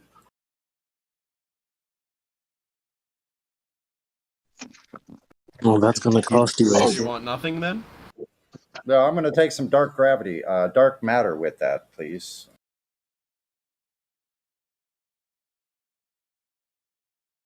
Nobody has 50 kilos of space time. I do. Oh, come on. I have infinite kilos of space time. Why not? It's everywhere. It's ubiquitous. We are the only distributors of space time. Anyone asking for 50? Does that come with the propane accessories? Who do you work for? So, how come nobody It's answered got that Black's question? upgraded gravity. Are we talking about kilos or what kind of action? No, we're talking about the question that Glad asked a while ago. How come nobody knew the answer? Shit, I didn't know the question. Oh yeah, there you go. Question being, where does the floating disk in space idea come from? Daddy government. I would say from their attachment to the space and the heliocentric model. They won't give up space. It comes from like Vsauce. Well, you know the big channels. That's where most people get it from, like Vsauce, and then it comes from Barack Obama. We don't have time for a meeting with Flat Earth Society. Now let's go get that money in the Middle East. I was like, why is he bringing that up like in the middle of all this? Like, what does that have to do with anything? Right. So the context was we got to make sure nobody thinks that that's what we think, that Earth is a floating disk in space, like the Flat Earth Society says. Not only a floating disk in space, but an ever accelerating upward disk, which gives the appearance of gravity, because instead of things falling to it, the Earth is rising up to meet it. Now, many people attribute that idea to the Flat Earth Society, but where did that idea actually come from? Einstein, wasn't it? This just Got it. in. This just in. This just in. I posted the link. I don't know why it's not popping up. There it is. Yes. So astronomers spot moon forming disk in outer space. News today. Let's see. They don't have much about disk in space anywhere, do they? That idea actually came from Einstein. Another one. What's the golden disk in space? There was another one. Wait a second. Einstein was the first one that postulated the Earth moving upward, if I'm right. Jeez, man. So if we can have a sombrero galaxy and a flat universe, how come we can't have a flat water covered Earth? How come we can't have a coherent point? Like he seriously postulated it? I don't know, dude. I'd tell you.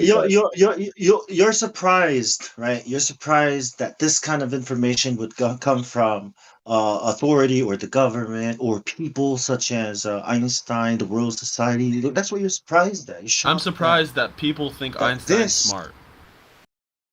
Okay, cool. Yeah, I was too. Oh no, I was surprised that I thought Einstein. Well, I was angry, that I thought that. Well, not you know what I mean, that you were lied to. Yeah, that's what you should. That's I think most people don't want to face that shock. That I believe everything the government tells me. They don't want to deal with that shit, right? So they're like, "You guys crazy." Let me see if I can So get interestingly enough, for you, AI. Interestingly enough, you could see this principle elucidated in certain videos that have been put out that are about relativity and gravity. They'll actually mention that Einstein came up with this idea in these lectures or little videos. Yet people will still attribute it to the flat earthers, that the flat earthers came up with this idea of ever upwards acceleration. Because it's silly, right? So rather than accept the silliness as part of relativity, they often put it onto, the dregs of society, the flat earthers that are good to beat up on. That way nobody will attribute it to relativity as it's stupid. But when they talk about it in terms of relativity, it sounds, oh, wow, that's very smart, very smart.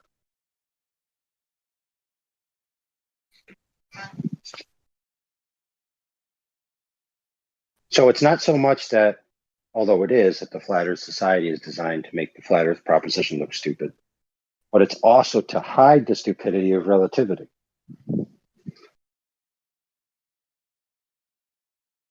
So they get two birds, one stone.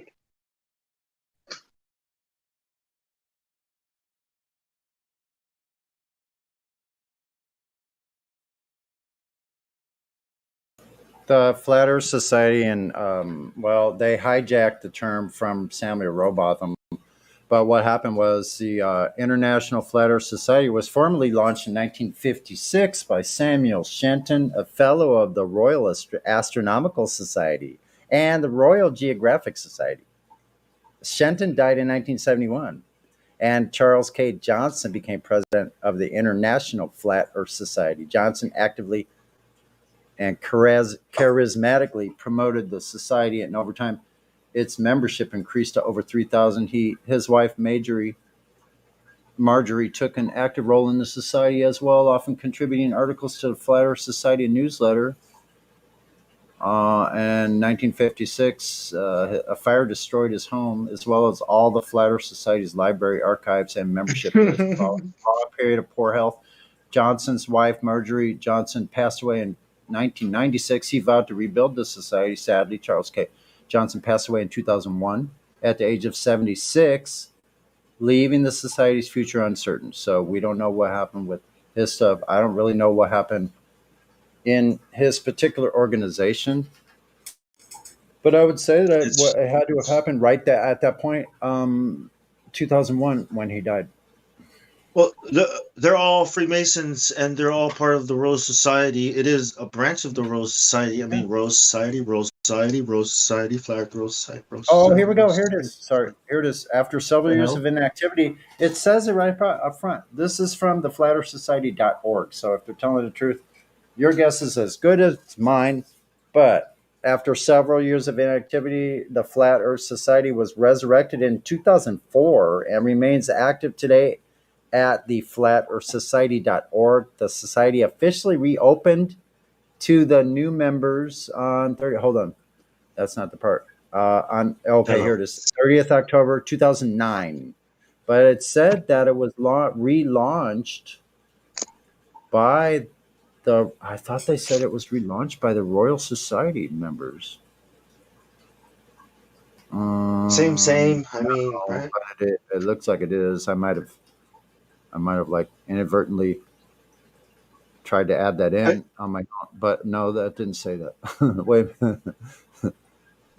I think anywhere you see the word society attached is connected to Freemasonry. Like any organization. Like any Yeah, organization. so we know they're involved, but they've always have been.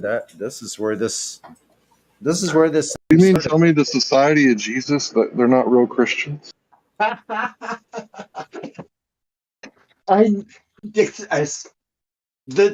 exactly. Those guys are Well, I don't know about that. absolutely the opposite. They are antichrist. Exactly. The Society of. Yeah, that's probably a good likelihood that's true. I mean, that's how Satan, moves. That's how he, good guy. Good guy. I'm trying to help the world. That's how he does his thing, I'm actually trying to unite the world. I mean, what evil person, right, would go around dressing evil, and talking all evil and making his evil plans so obvious? Like, that's not evil, that's just stupid. True evil looks good. Looks good, it looks good for food, it looks good for making you wise, good for making you wealthy. Yeah, so I spent 3 days at the beach this time, and what a blast it was! And I know this place, and you could have a flat Earth party with hundreds of flat Earthers there with 20 or 30 tents, like It's all set up. racist. Be fucking bitching, like surfing right there. The beach is right there. There's a harbor. There's a place you can rent sailboats around a little, not too far from there. That's racist. There's freaking a band. There's bands playing over at the harbor bar over there on the other side. That's not. I was on the beach side, but over on the So Mission globe Bay, orbiters are not welcome? there's a place you can rent sailboats and surfboards and jet skis and race around in Mission Bay with the jet skis. There's all kinds. It's pretty fun, man. Actually, I don't do all of that stuff, but I just like to go to the beach and have the moon and the sun and the stars as my companions all night with that fresh air from the ocean blowing on me. I think we should learn how to sail and navigate. And I think we should seriously teach it, like for real, because it's zetetic astronomy and I'm it rusty, works. but I could sail. I could sail today. Hey, just grab some YouTube I can make it to videos. Catalina without a chart from here or Los Angeles. Oh, it's so easy to build a little sailboat to practice with. I mean, there's so many, so many ways to build it. You can build a PVC pipes. Sail out to the Channel Islands where I've seen baleen whales that were like freaking like 70 feet long. What are they called? Basking sharks? So, Yeah. so wherever you want. You know, they got this thing called sky sails, man. It's so cool. It's not. There's a kite up there. And the wind. That's what you're harnessing for electricity. That's so cool, right? I guess you guys You would got probably call yes. me like idealistic. Are we all a little bit idealistic? Maybe so. I don't know. I You can seal the world with that, something like that. I think That's you wind have to be power. idealistic and have to reach far. Wouldn't you say, Bon? You kind of have to reach far to Oh, like in order to achieve anything, you have to reach far. You have to think bigger than you thought was possible. You have to stretch yourself farther than you think you can. And it can be done. I think you I'm a can living start with what testament. you're good at. You know what I mean? You're really good at what you know is strengths, and from there, yeah, you could go, yeah, wherever you want. Because your passion, the passion drives it. You forward to learn because you enjoy it and you're good at it. And then that branches out to other fields as you learn more stuff. Science. I have some grainy pictures from the that sunrise when the alignment was happening. I got up. Oh wait a minute. Okay. Yeah, I digress. Here's a zoomed in. Is this the right one? Wait a second. No. One second.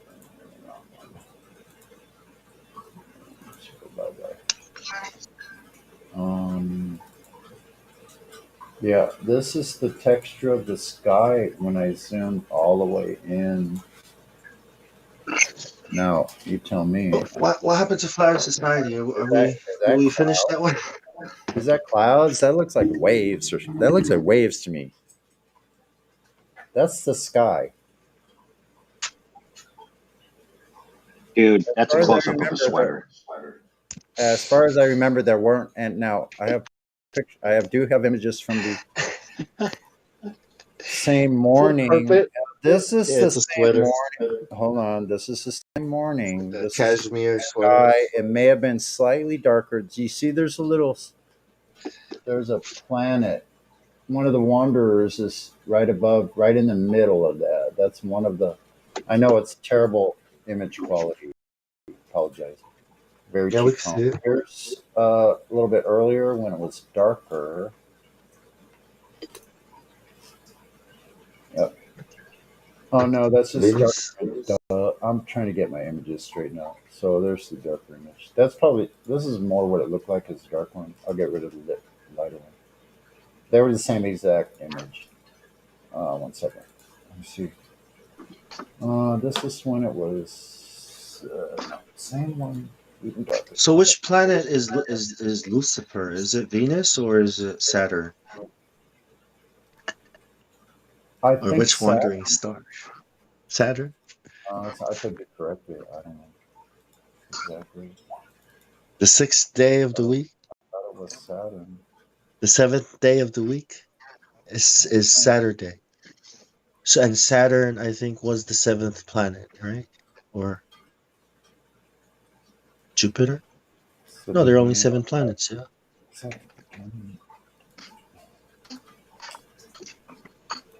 Sixth planet, sorry. 7th is Jupiter.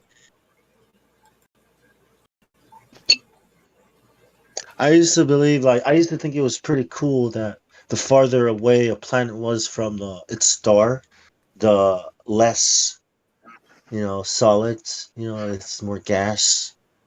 And I used to think that was awesome. I was just be like, wow, it's so amazing. It's so cool. It's like you find out some guy made it up and you're like, what the fuck? Art, I guess you could appreciate it as art or something. Yeah, Venus is Lucifer. In the occult, they think, yeah, Venus is Lucifer.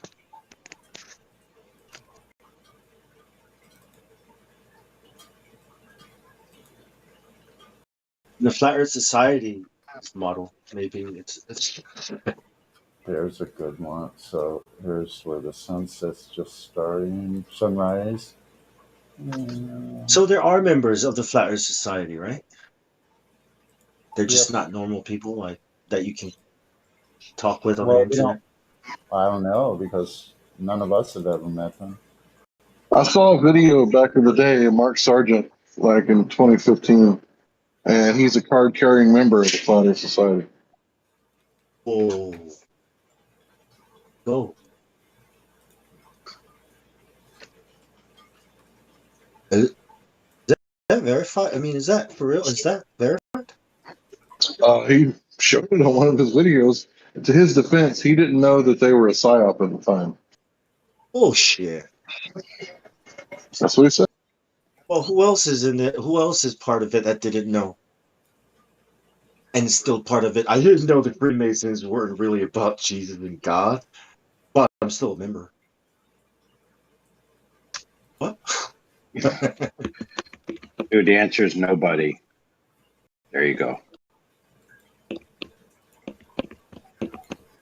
All they do is just what? Send you something in the mail. You pay $25 and they send you a card that says, I'm an official member. Then what happens? Nothing. You get a letter in the mail probably every 3 months. Please pay us $25 more. So what's his name? So he thinks that we're a disk floating up in space? No. No, bro. I told you his defense. To be fair, he did say that he got the card before he realized that it was like a shill thing. So You get he's been right. I can't believe. It's hard to believe that somebody who researches flat Earth, right, would not have known about Flat Earth Society, or if they did find out that they would know that this is bullshit. Like, huh? What did he just wake up that day and figure and what? Well, in 2015, it was mixed evenly, the Flat Earth Society stuff and Flat Earth stuff. Now it's compartmentalized. So now when you search, you get a whole bunch of Flat Earth Society stuff, and it's definitely different, right? But a lot of people in the early days really didn't know what was going on, and everybody started claiming this person's a shill, that person's a shill, and it kind of took a little while for the dust to settle for you to find out who was real and who wasn't. Yeah, I'm not gonna call him anything. I just think he's weird. Like, don't listen to him.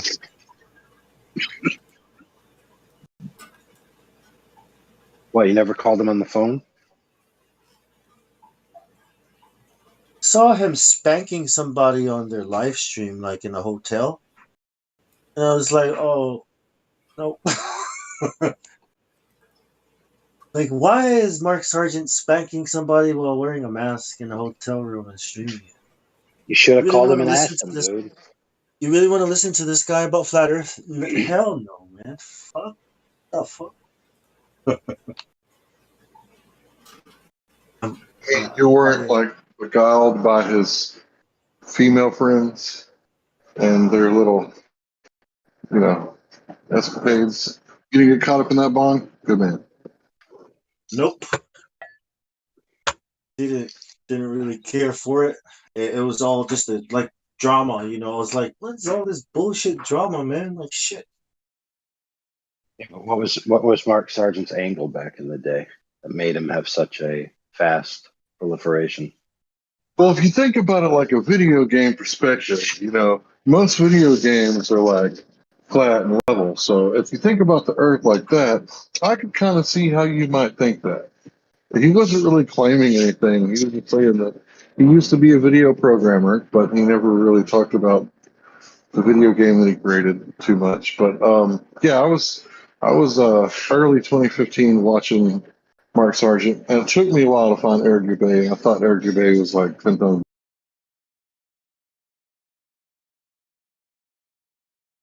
Yeah, but see, Mark Sargent put out his address and his phone number and his real name. And that's why he got so much attention so quickly, because people were looking for flat earthers to speak to, and everybody else was an enigma, and they could literally just pick up a phone and call Mark Sargent, and he was available. I've spoken with him early on. I called him up on his cell phone, talked to him. He wasn't kidding when he said, this is my cell phone number, call me. Yeah, I called him back in the day too. Right, because an agent for the government would never do such a thing. You know, it's like that guy in the poker, right? At the last, you're about to enter the last table. Everybody starts tightening up, right? And then Mark Sargent opens up, loosens up, and just every hand. You know what I'm saying? It's something like that. It's like everyone is closing up because flat Earth is hot shit. But here's this guy; he's not afraid to give out his number, so everybody should goes to him. I mean, isn't that your classic?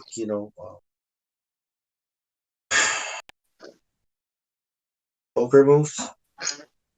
Yeah, well, you know what they say: wars are won by those who show up. All war is based on deception. Sun Tzu. So what kind of person, right, like especially if you're a flat earther, would have the balls to drop his address and his phone number, knowing that psychopaths all over the place can just come over and be like, fuck you, you know what a stand is? Yeah, you know how much worse globe stands are? Globe stand. I mean, these guys are crazy. Like, what kind of flat earther would be so stupid to jeopardize his safety and the safety of his family, his last name, that his company, his whatever? It's like only a very brave and stupid flat earther. Well, Exactly what he looks listen. Keep in mind, if you can raise enough money to build a NASA-style vacuum chamber, he volunteered to enter in with a spacesuit and see what happens. So, I was right. It's my Yeah, we ought to fund that test. Man. I'd pay good money to go see that test. That's a troll. Let's all fund some of that. I mean, I'm just saying, like, his enemies should be funding it, and the people that are for what he believes in should be funding it. I don't know that there's actually a GoFundMe or anything that you could actually donate to. But he said if somebody has a vacuum chamber, equivalent, of course, can't just be some lame vacuum chamber like that guy who put his hand in it, and his hand blew up. Has to be like a legit, full-sized, really low-pressure vacuum chamber that you can go in with a spacesuit and see if that spacesuit is a pile of garbage. Yeah, too bad Mad Mike didn't make it to do that with him too, right? Yeah, so independent variable, spaghetti sauce on the walls, dependent variable. as a consolation, we will refund the value of the spacesuit if it's damaged.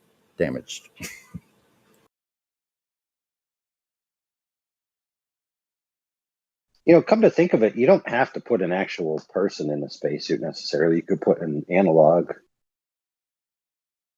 Like, I mean, you remember that one where they tried doing this and they caught, like, they were tethered, so they didn't actually have a standalone spacesuit inside this alleged pressure chamber. But with somebody so had this confident, tether. I think. Sorry. Go ahead, tethered. Sorry. Yeah, I'm just saying they tried to show a video of this allegedly happening, but it was totally bogus. I was trying to say, but with someone so confident, we think they ought to go ahead and go in the spacesuit into the vacuum chamber, though. Whoa, everything just turned orange. Holy crap. Guys, the sky's turning orange. Ooh, oh my. Oh my. Climate changed in just a matter of seconds. What if, Sonny, some tang got loose up in space and evolved into a huge entity that's coming down to kill us? The tang got loose. Tang. Drink more Ovaltine, please. That was kind of a abrupt change, though. First, I was looking at pretty blue but cloudy sky, then all of a sudden it just changed a hue, like noticeably. But that's kind of the way, actually. The sunset I took a picture of is pretty orangish. Yeah.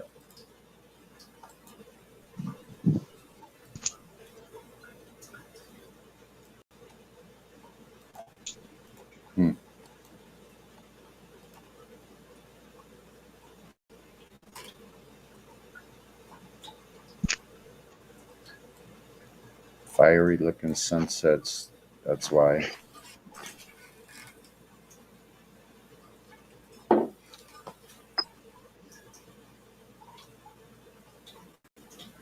Sure, crypto.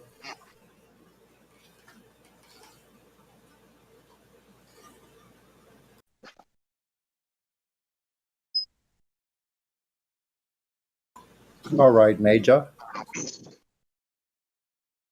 Yeah. Nothing major. Can someone let Miggy know when crypto gets here? I'm only kidding.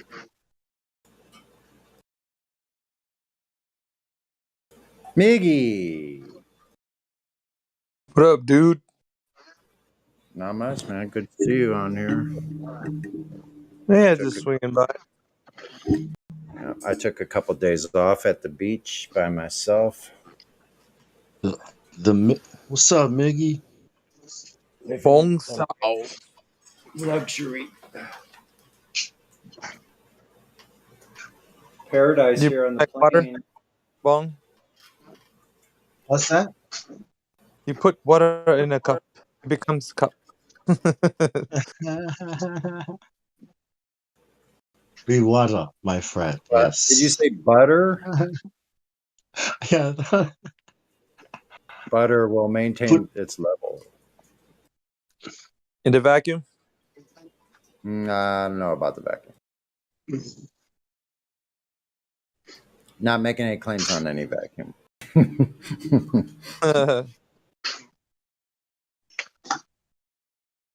How about that guy, Salty Sea Dog Amigo? Has he spoken?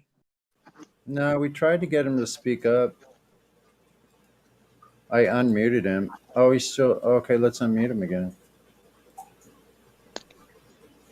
Salty Sea Dog Amigo, are you there? Come in, Salty Sea Dog. Miggy has some questions, or Miggy is here to answer your questions if you haven't. Okay, not going over so big already then. I'll leave you like I found you. I guess it doesn't matter. He has no role. Yeah, you'll probably need to go to VC Verify unless you speak up in here, just so you know.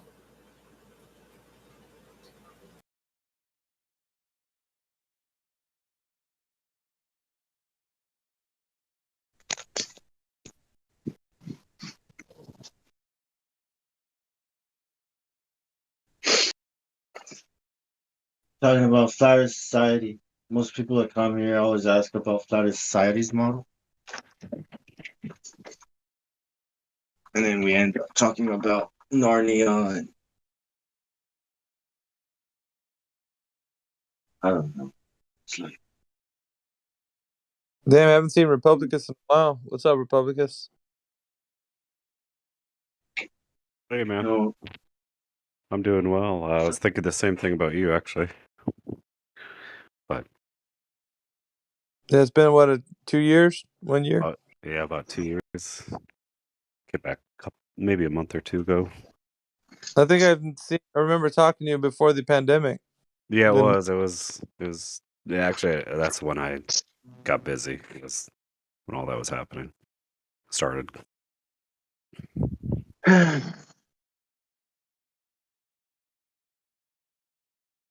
So you're still in FE, man. That's good.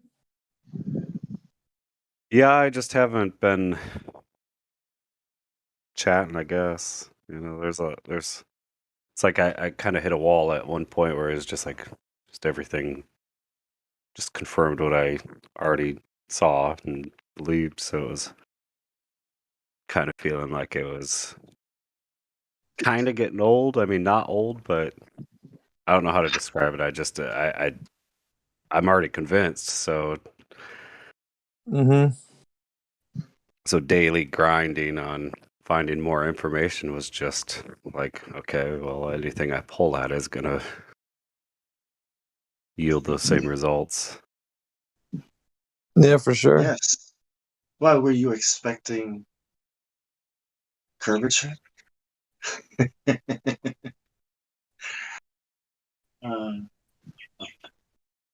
know, right? Never seen the sunset so big. What the hell's going on?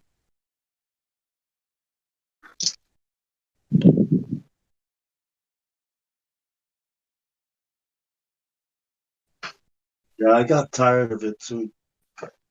It's like, Yeah, all you right, came I know. too, Bob. It's been a while since you were on, huh? Yeah, but I get what he's saying, you know, like, you know what I mean? Like, you want to move on. What's next? But, you know, it's like, wait, you know, people don't even, you're the only one moving on. Like, where are you moving on to? Everybody's fighting about where we should move on to. And yet people still don't know, you know, NASA's off. Nobody's talking about NASA anymore. Now we're fighting amongst each other. For It's me, crazy. the flat Earth was a stepping stone to what I think is more important, or at least for me, and that's my soul and recognizing the Creator. So, uh, searching and making this the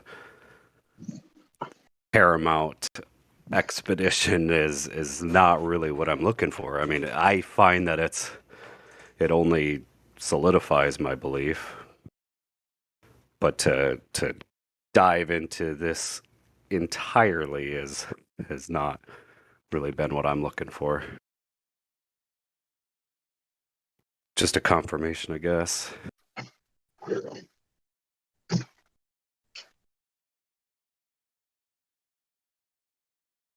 But every other truth, so-called truth community out there is not really the truth community.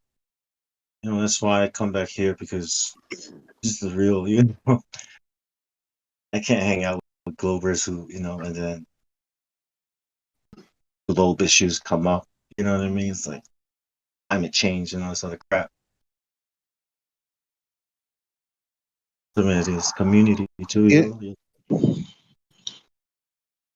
when I look at the moon, Brandon, especially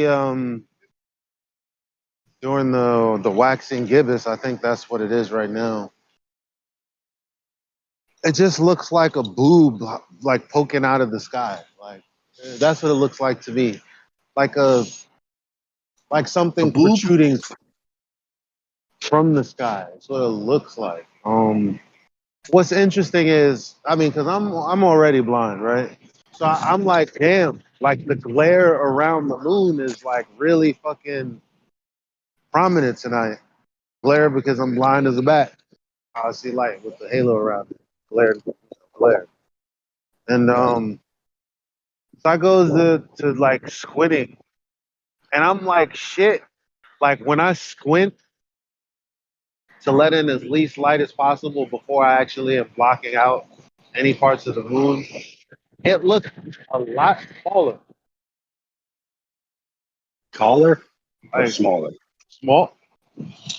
smaller. Like what I did, you know how you go, you tell someone a little bit and you do the gesture with your hands, with your index finger and your thumb. Yeah.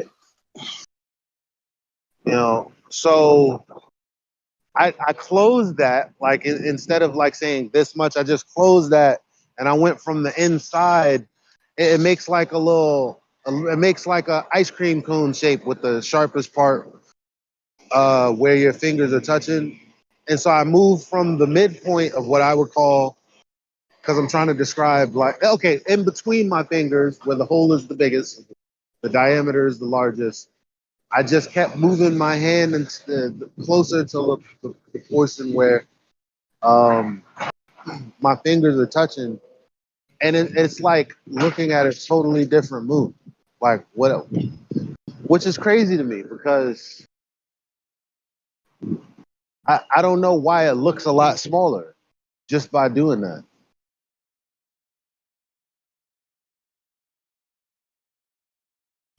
I don't know. You'd have to see it to maybe be like, oh, that's interesting, or who gives a shit, you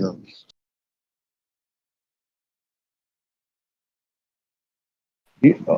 It's just that it's not like it changes the size of other lights. Like I'm looking at all the other lights here, and it's like, no, it's all the same. When I look at the moon, it looks a Yeah, lot smaller, fam. Like it's good. just by squinting at it, I don't get why that would be. Like Me I either. don't get it.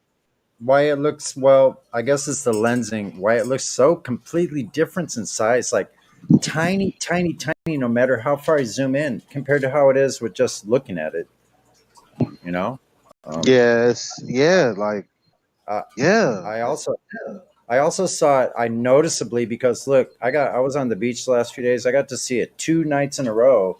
Watch it traverse the entire sky, basically all the way, like almost all the way to the horizon. It's actually setting way to the south of me now, and I can noticeably see its arc like pattern. Like I could see it, like because in a matter of hours it had completed its course from halfway to all the way. And I probably fell asleep. I started getting too tired when it was about only probably 5 degrees above, or five, maybe less than 10 degrees above the horizon. Just very, very low.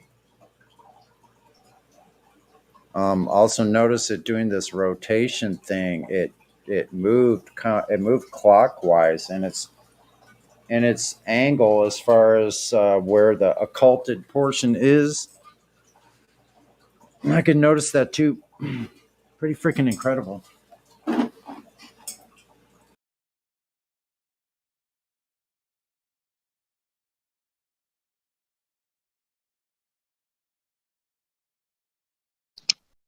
It's just I used to do the same thing with the sun, like cut off the glare, and I'm like, oh, whatever the sun is, it's not what I imagined. It's actually, it looks like a lot of things. First of all, like I mean, it's not like you can cut off the glare when it's at the like getting close to the horizon. It's just there. It does.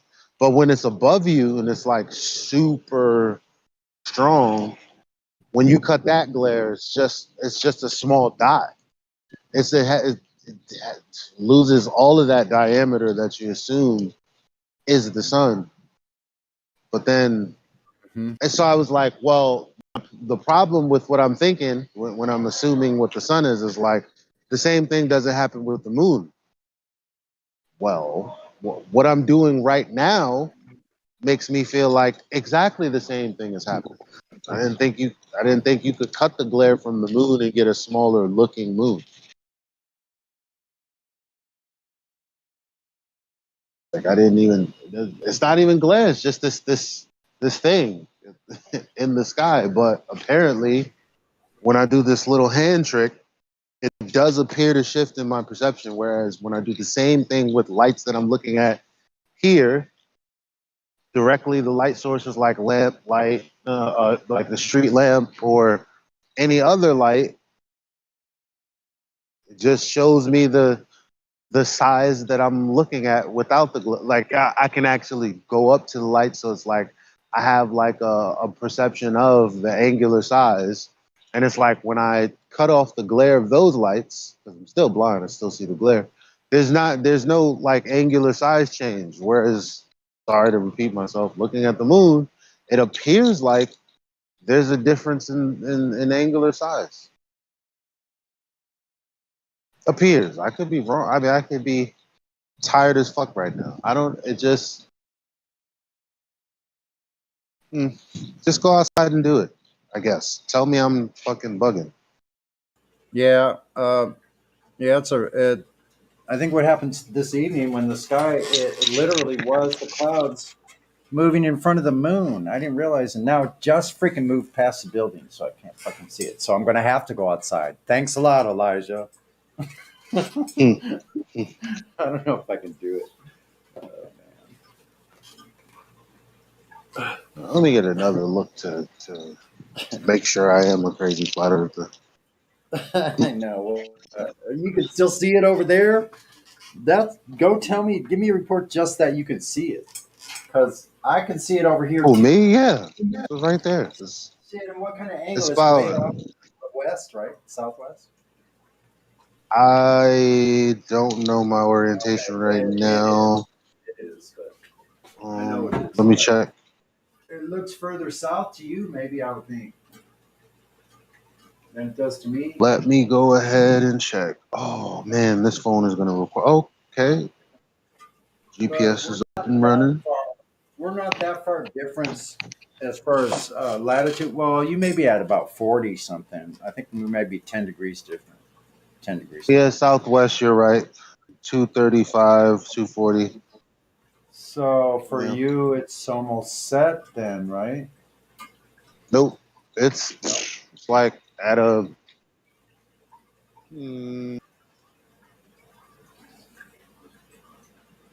So that thing's up there big enough that 3,000 miles doesn't. Has to be at least 3,000 miles high, but I wouldn't say more than that. It's like 45-degree angle, just about. Probably 40 degrees. 40. 40, 30s, high 30s.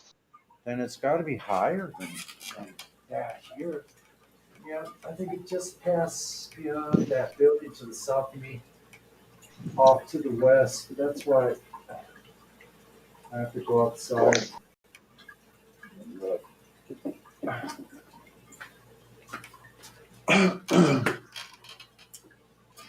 Yeah, I did really good. I even had fucking homemade coffee in the morning, waking up on the beach with your homemade coffee and breakfast. It's only going to get better. I'm going to have freaking luxury.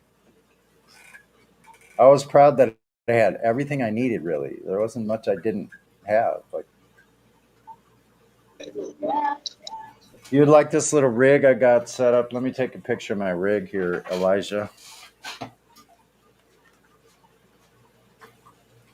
I got the trailer unhitched, but you'll be able to get the idea. What am I doing with that device? Oh, right in front of me. Of course. Wow. Yeah. Yeah, it's much smaller. I'm for sure. For sure. May just have to walk out up to the west. Why is that? Now, all I'm going to do is beg the question eventually because I'll never know what's causing the phenomena. But I'm going to look to the sky and I'm going to pontificate and bloviate and accentuate my intellectual muscleism onto and projection onto you. Because it has to be.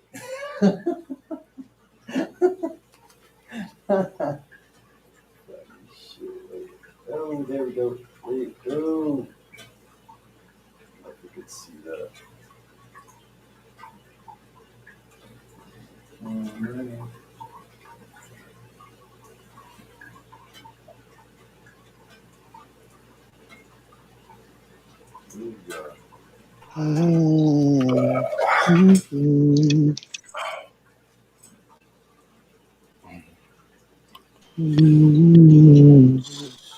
Let's turn that off.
Yeah, I can't believe I can cruise down the road going 20 miles an hour with that trailer, and I can go anywhere a single track bike can go, and carry like 50 pounds of everything: water, food, shelter.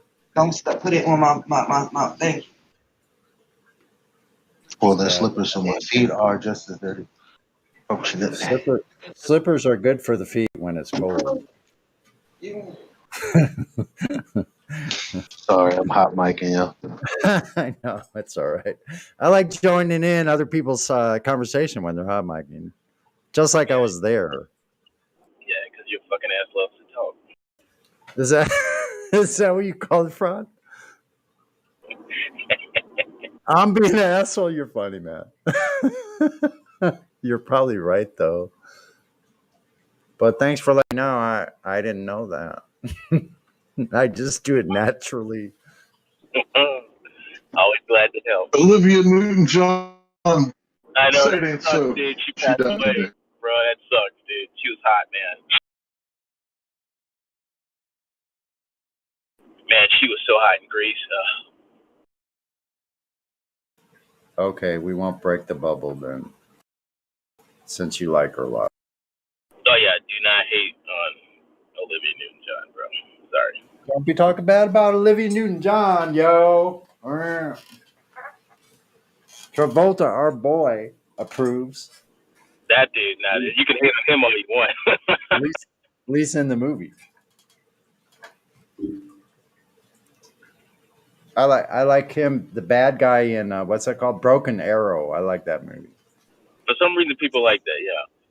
Ever seen that guy's house, bro? How he has like a plane port at his freaking door for his house.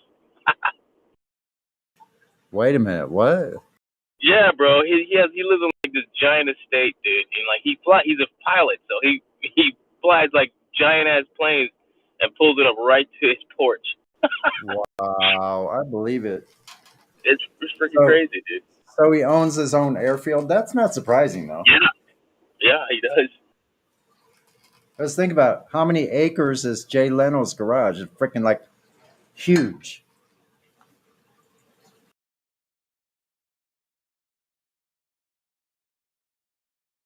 Man, Jay Leno ain't got shit on me, man. No shit, bro. I wouldn't mind having my own little dirigible, though. Pull up to the fucking beach with that, bro. And then just detach the bicycle part when you're in town. Cruise around, get your groceries. Hitch it back up, take off. See you at the next destination.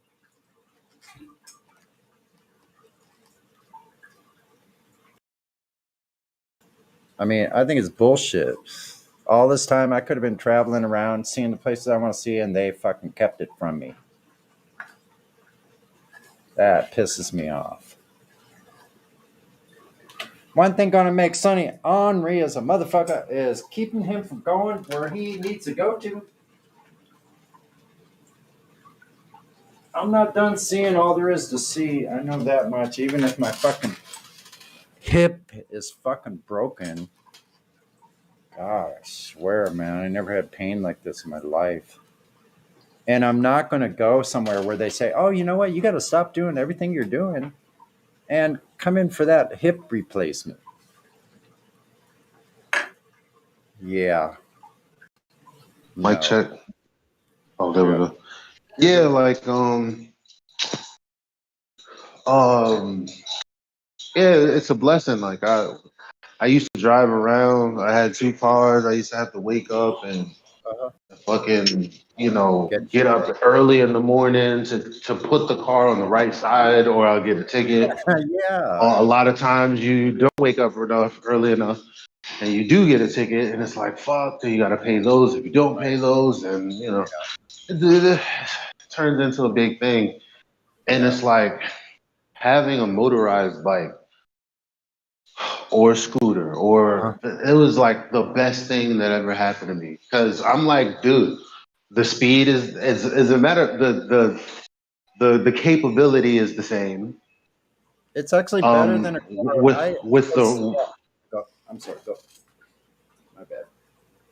yeah, like because if you're following the laws and you're like, okay, give or take 5 miles an hour, then that puts you exactly in the same ability possibilities for timing. But then there's the fact that you don't have to stop for lights.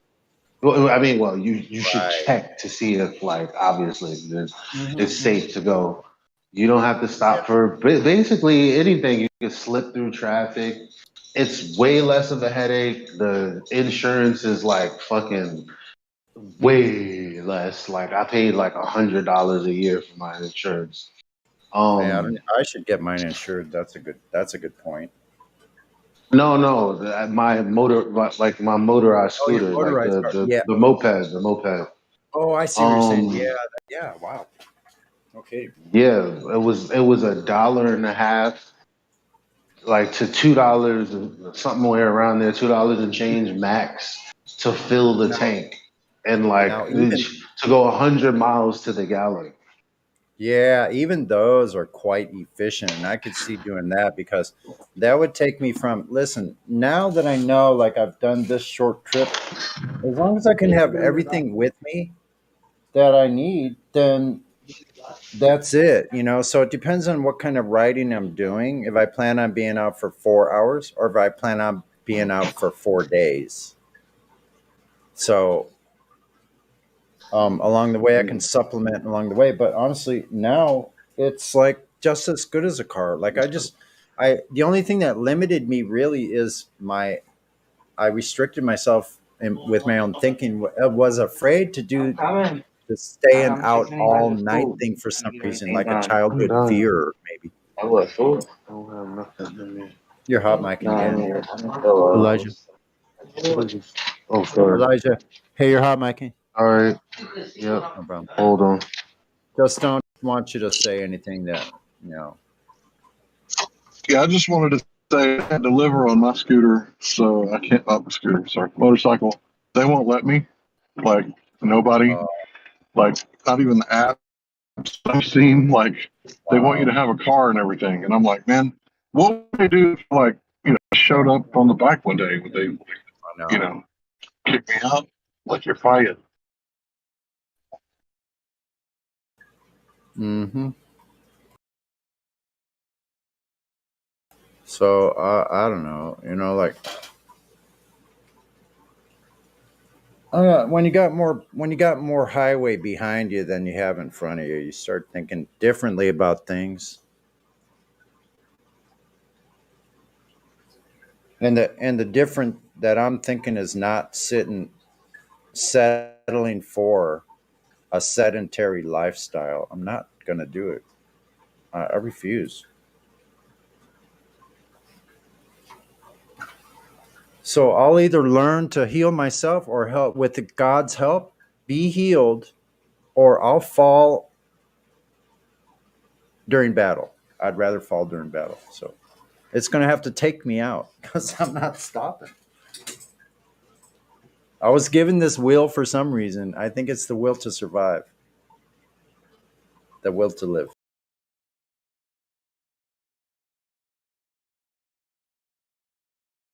And I'll bring that back around to how that ties into biking. That's what's helped me stay alive and stay as young as I am, be able to do the things I am, even though like I freaking have moments where I step and I'm like, oh shit, where I'm afraid to take the next step because it might hurt, like not just a little bit. Because look, I have a very high tolerance for pain.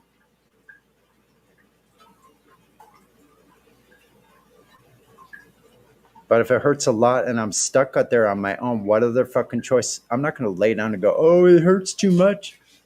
No. I never had to deal with these kind of issues before, ever. It's terrifying.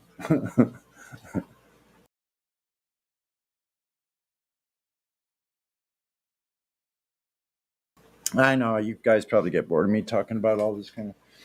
No, bro, I was about to respond. I just couldn't get to the button quick enough.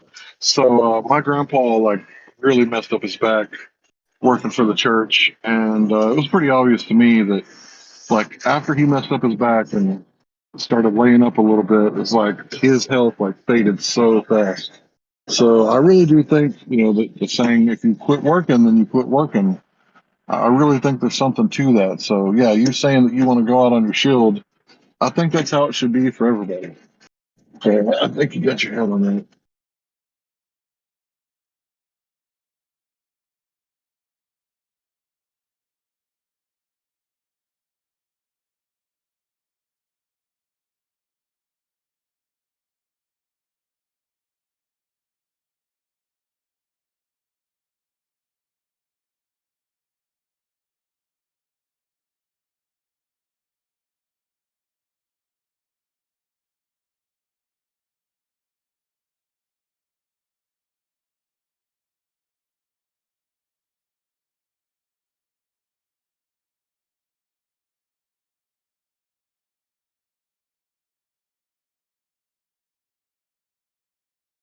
Yeah, I woke up this morning and on the beach where I was, right at the beach on the beach where I was, at about 10 o'clock this morning, it was 95 degrees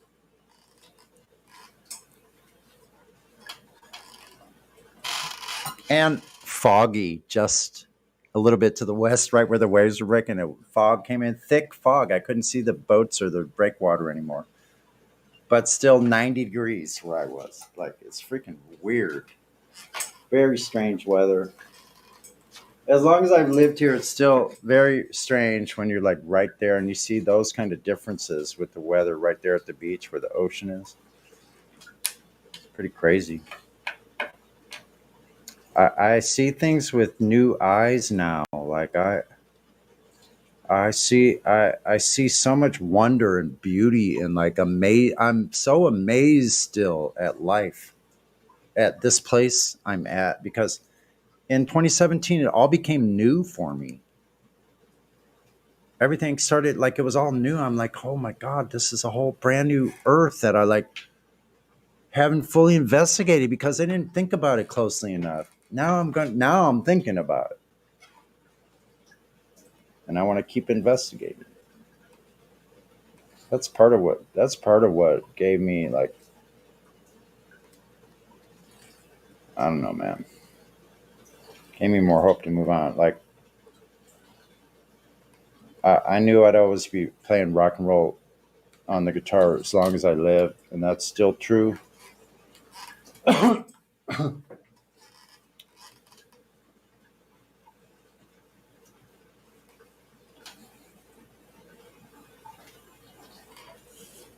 can't stand sitting inside too long.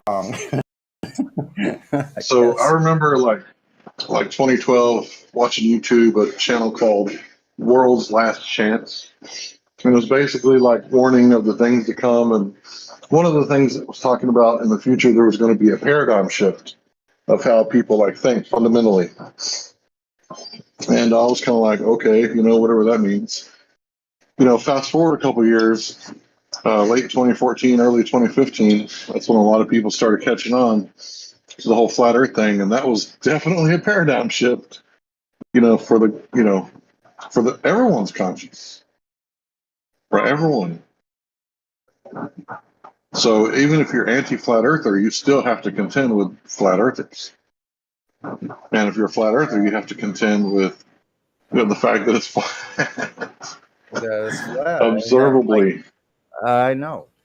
And I think sometimes it's going to hit us like, I think actually like for me, 5 years later, just this year, some things hit me so hard. Like I was like, holy shit. Like this had a long delayed freaking, like it took me a long time. It's not that I was having, well, I'm not going to say I wasn't having cognitus, because actually I think we all are still. We're at just maybe at a different level of it, but there's this, we'll probably have cognitus for the rest of our lives, except for maybe some of the youngest ones. Because that dichotomous thinking, like it's not going to leave us right away. Like we've been like changed because of that programming than what we would have otherwise maybe become.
Yeah, I had a bonfire all to myself last night while I sat there next to the fire cooking my soup.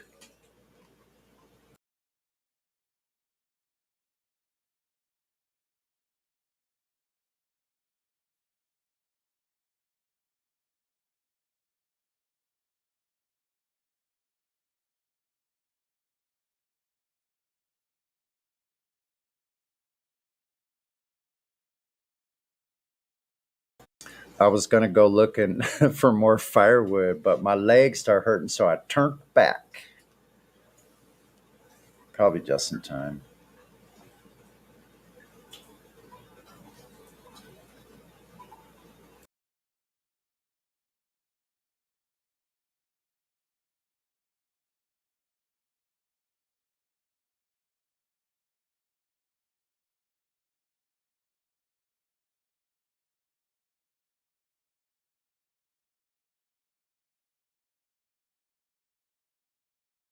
It's pretty fun riding the bike right on the beach, right on where the water is, and where the water comes up right at the sand. I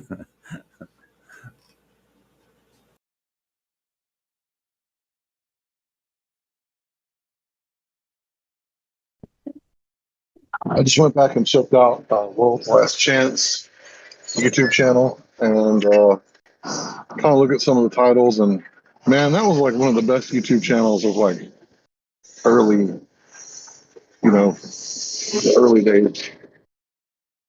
And it's got a lot of religious stuff on there, so it's probably not for everybody. But if you can't chew the meat and spit out the bones at this point, I don't know what to tell you.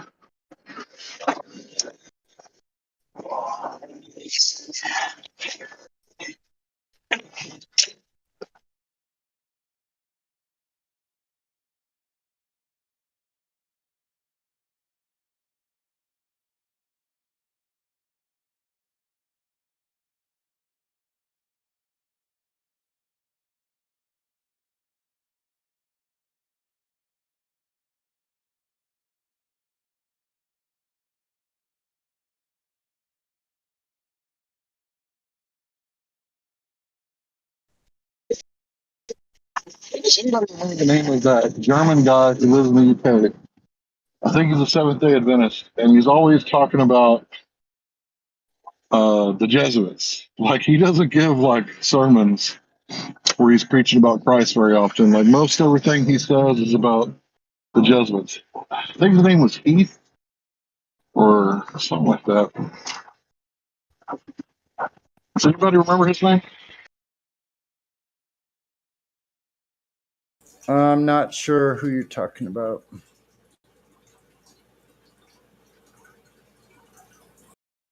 Got to run to the store though. I'll be AFK for about 30 minutes. Anyway, flat earthers should definitely do like some serious research.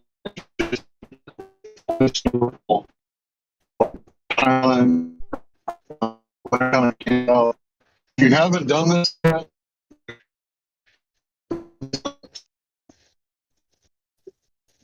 Walter Heath. Oh,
all right, there you go.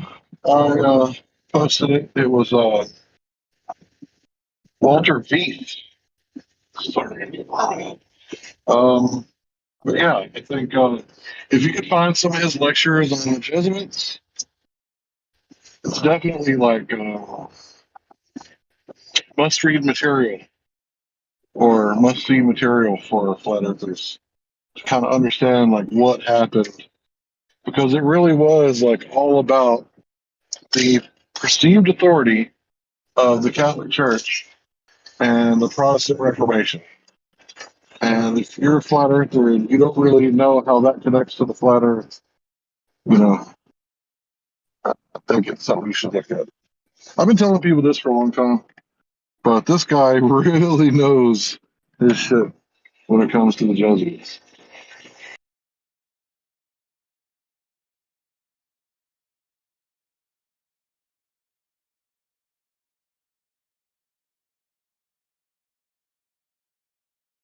I had to race back real quick. Yeah, actually, that's good. That's very interesting information. Like, I found this really strange trail. I was listening to like this 12-hour audiobook about the uh, explorers of Norteo America, Norteo Californias, the part of California that I live in. When the Spanish got here, and what I found out is the Jesuits were on every ship. They were the first ones. They were the pathfinders. They went in there everywhere, and what they did is they not only had this secret knowledge of where they were because they knew the Earth was flat. That was the top secret information of the day. Still is, by the way. And they went in and they not only capitalized on everything they did capitalize on that we know of, like the gold treasures and labor of countless thousands, but also they got the plant botanical information and animals, and they capitalized on that as well. There's plants that were controlled by the Jesuits from the very beginning when they were first found. I found out about this through the last 3 years of looking at when all this Kool-Aid, whatever you want to call it, the scare about, the Kool-Aid stand. There was a certain kind of Kool-Aid that if you drank the first Kool-Aid, or if you had, never mind, this is a stupid analogy. The cartoon spiky ball CGI, yeah, that one. So if you got that, there was a certain drug that was made that was created from a plant that the Jesuits found in the first explorations of North and South America. And I'll let you do your own research on that, what that is. It kind of sounds like Oh yeah, horn. Sorry, no, just joking.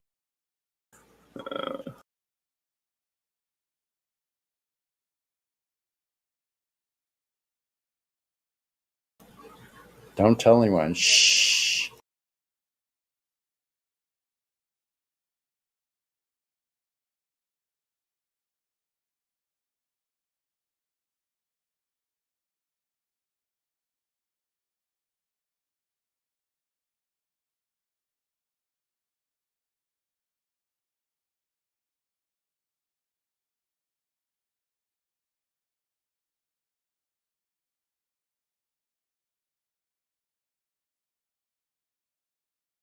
So I think that what leads to is they were in charge of the pharmacology too. That came out of the areas that they were in conquest over.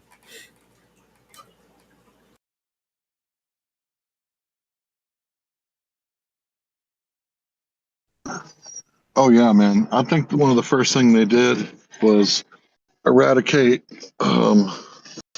like all the libraries of everybody they conquered.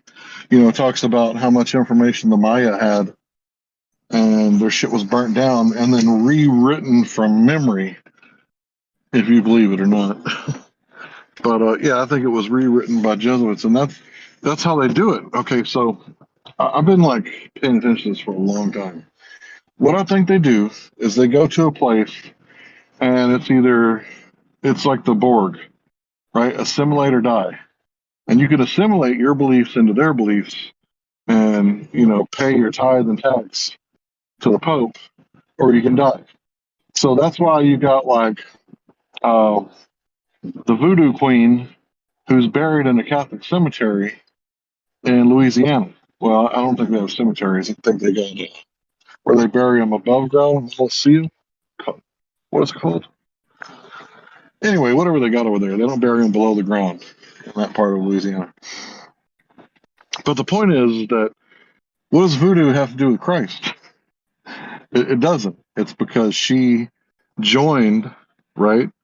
And therefore she's remembered because she, you know, didn't say, I'm going to keep my voodoo tradition, you know, screw you Catholics. It's because she joined. That's why she was allowed to be like buried. And it's this sort of thing like goes all the way from like South America to like Alaska. They pretty much, you know, sent out missionaries on a mission, right? Not to really spread the love of Christ, but to spread the you're going to pay your tithe and you're going to pay your tax.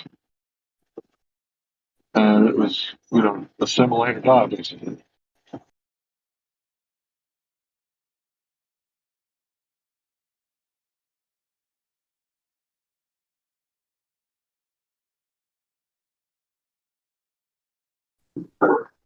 You know, I think that Star Trek kind of borrowed from the Bible a little bit about how iron doesn't mix with clay. Like, if you guys think about it, if they put like a computer chip in your brain, isn't your brain going to be receiving like radio frequencies? Is that probably good for coming from your brain? I don't know. I'm not a doctor, but I'm assuming that they may have some side effects.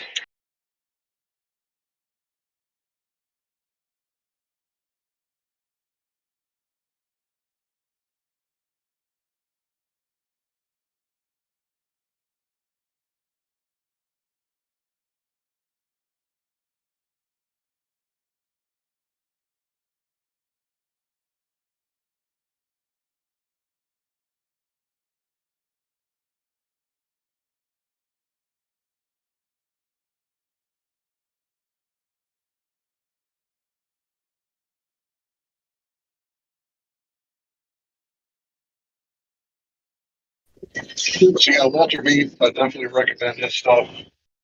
Back in like 2015, there used to be a YouTube channel called Learn of the Jesuit Order. He deleted that shit, took it down. But back in the day, you can see some pretty cool videos.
Where'd everybody go?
Okay, what's on topic now?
Hello, anybody? Anybody? Yeah. You got a question for me? Ask me a question, please.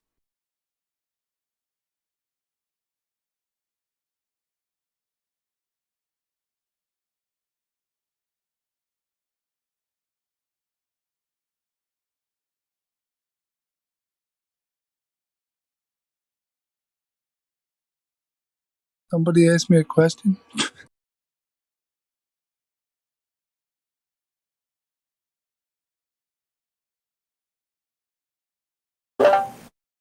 Hello? Yo, what's up, dude? Can you please ask me a question? Well, why is everyone muted? Because of Wolfgang? What's that? It just means because. Uh, Pretty much because God. Like, just because they're muted. Like, why not? Like, what? What? Like, what? What do you want me to say? Everybody's just self-muted, Yeah, so they're just muted. That's all. No okay, big no, deal. it just made Yeah, but quiet. just ask me a question. No, I just made it quiet. I was like, wow, Yeah. it's made quiet. Yeah, it's because Wow, Wolfgang. what's going on? Nothing. I just want to answer a question because nobody seems to have any questions. Like, all I do is teach flat Earth all day, and like I just want a question, like from like somebody who's actually coherent. Yeah, I feel you. I feel like I need to tone down and like feel like normal. I feel you. So like, Believe me, I do. think of something and ask me a question if you don't mind. Just like anything. I don't even care. But like, not like trivia. I fucking hate trivia. Like, I don't watch movies and shit like that. I'll ask you a question. Word. Okay. I'll pretend listen. I'll pretend you're a Glober. How do you walk on a ball? How the fuck do you walk on a ball? It's impossible. You can only walk on flat land. So how can they say we live on a ball? Doesn't make any fucking sense. Well, I mean, Not to mention the fact that it's spinning 1,000 miles an hour.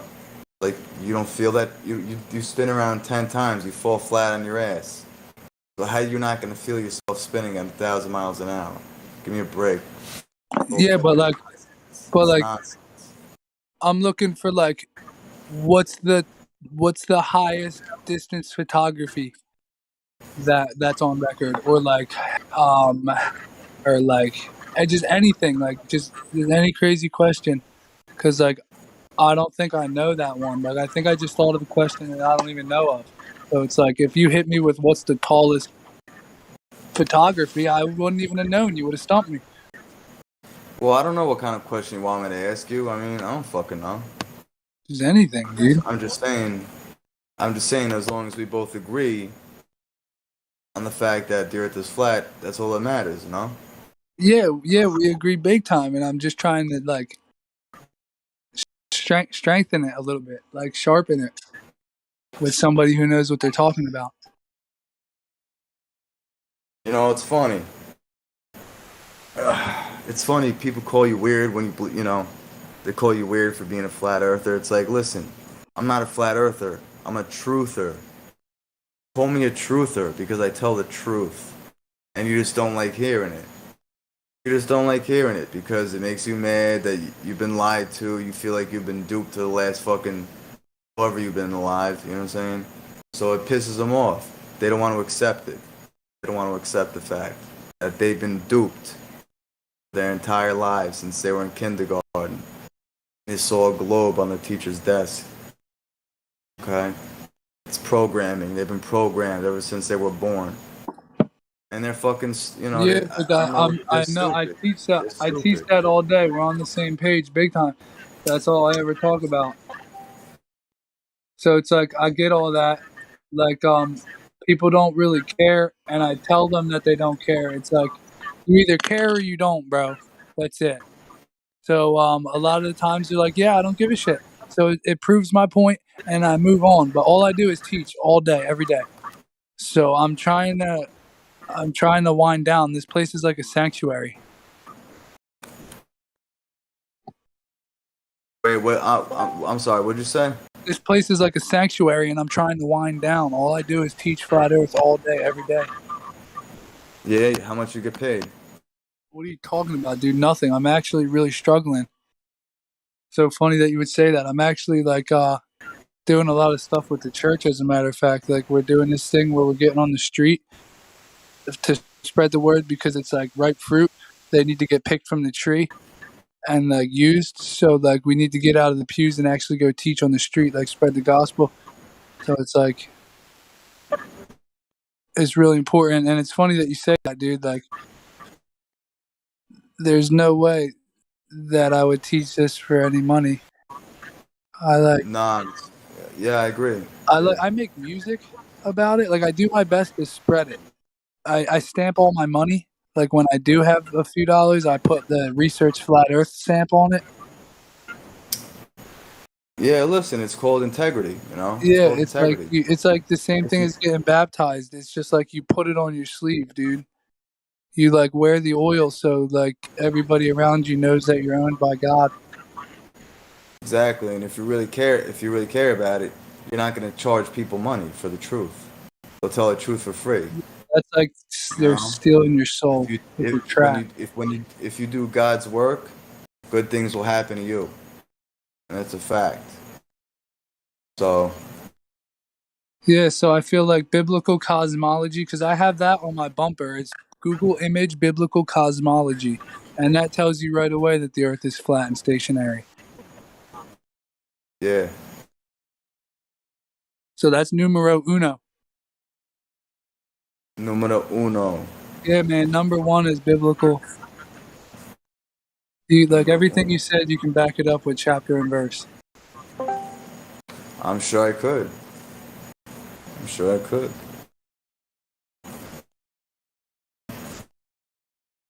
It's just crazy to me how people in 2022 these fucking. I mean, people still think we live on a spinning ball. It's crazy how indoctrinated people are that they can't even attempt to look outside the box. You know what I mean? They're just like, I don't know. It's crazy. But that's why we're living in. You ever see that movie Idiocracy? No, I don't watch movies. I don't listen to music. I think that's all bad. I like sounds, like beatboxing. I like. Yeah. Well, if you ever see the movie Idiocracy, that's what we're living in. Okay. That's what we're living in. Well, if you ever read the end times of the Bible, I'm pretty sure it's like borderline what we're living in too. So it's like I could say the same thing. It doesn't matter, dude. Like the water is level. I always try to snap people out of it. It's like, dude, all your Liz, questions are irrelevant. The we know water's the earth is. level. We know it is. We know the earth is flat. We don't Yeah, even but have to. that's why when people try to ask me We a know it million is. We questions, know it it's like, bro, you need to chill out. Like water's level. I said water level. Like, can you acknowledge it one time? And they're like, blah blah blah, space, moon, fucking International Space Station. It's like, Yeah, dude, man, they just. you need to chill, bro, and come back to Earth. The only way to measure Earth, newsflash, is to measure Earth. So it's like you don't measure the ceiling when you're laying a carpet. Yeah, and that's impossible to do. You can't measure the earth. So. Well, you can see that 8 inches or It's a whatever, very hard thing to 1.2. do, at least. I know, and they say that you can't measure it. I get that. It's just measurably, testably, repeatably flat with the P900 globe killer. Dude. And yeah, it does say that you can't measure it. So them making up that stupid number is just 18. That's all it is. That's all it is 18 because it's 666.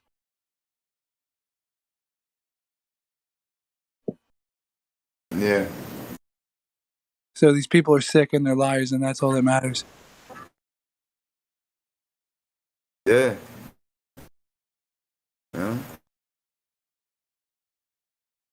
But as long as we know the truth, we could try to spread the truth, but but it's not easy. But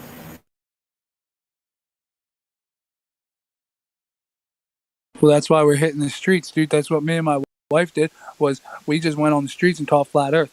Like when I first learned about it, I was like on fire, dude. I went to the parks, hand out business cards. I bought one of everything off of FlatEarth101.com because, like, oh my gosh, and like a bunch of stuff before that too. Like I was just doing activism, and then I made that YouTube video, and like I still have stickers from that haul. So it's like, word. Like, a matter of fact, I just gave some out because the kid was like, "You still got Flat Earth stickers?" I'm like, "Yes, bro. Of course I do, dude." So like, yeah, man. FlatEarth101.com. Get your fucking street activism up. It's not that hard. Yeah, dude, it's like, oh, what was I gonna say? Fuck, I forgot.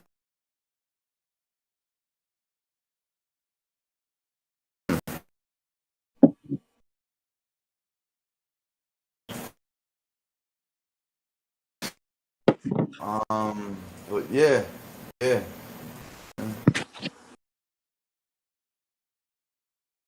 Big time, yeah. What the fuck was I saying?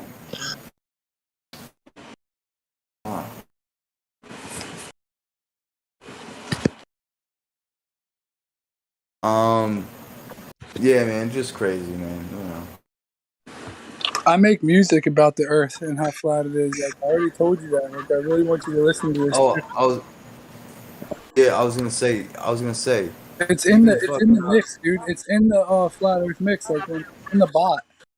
My music video. A lot of my stuff's in the bot.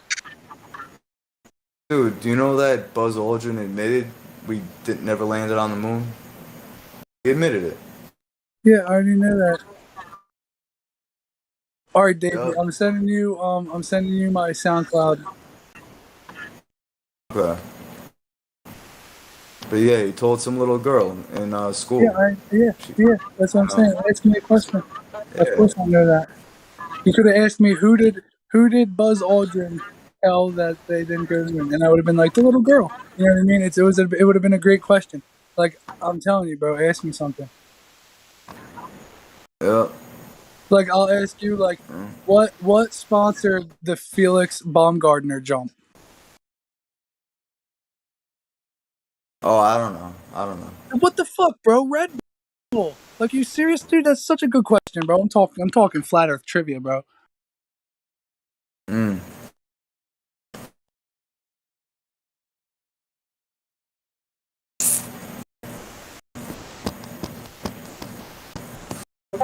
I always wave to people.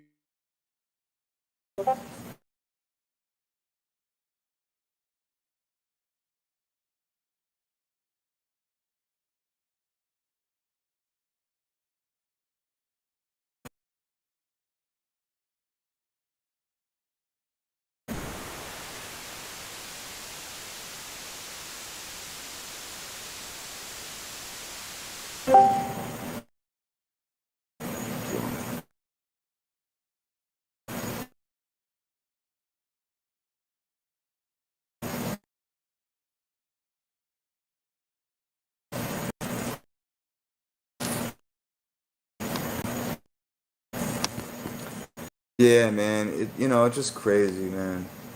They think because we think the Earth is flat, they call us crazy conspiracy theorists. Fucking nut. They call us nuts. You know. It's it sucks we have to put up with that type of shit, but it is what it is. You know. It is what it is. What are you gonna do?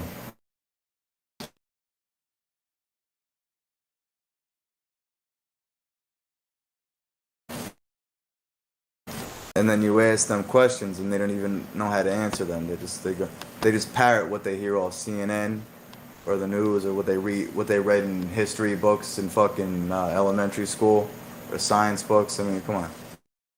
Big Bang. First of all, a Big Bang was some explosion, right?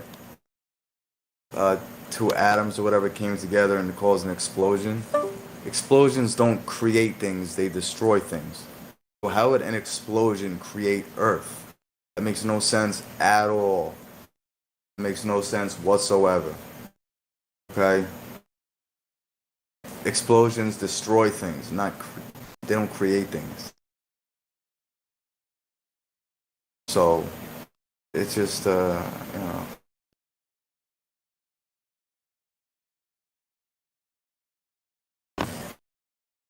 that's the problem. They think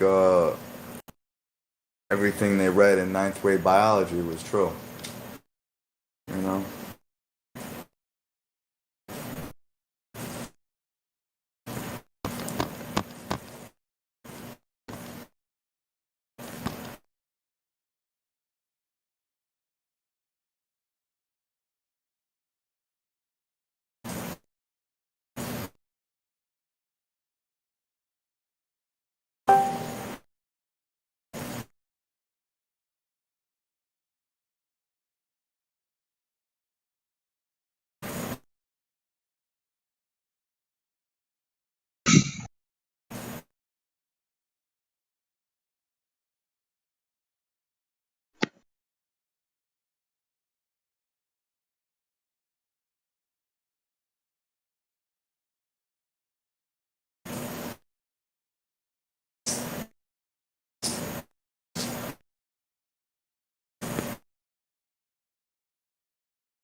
Okay, chemtrail, you ready?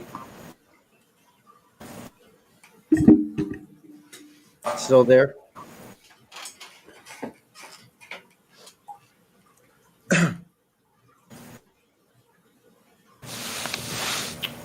Oh, God. Chemtrail, you still there? I guess not.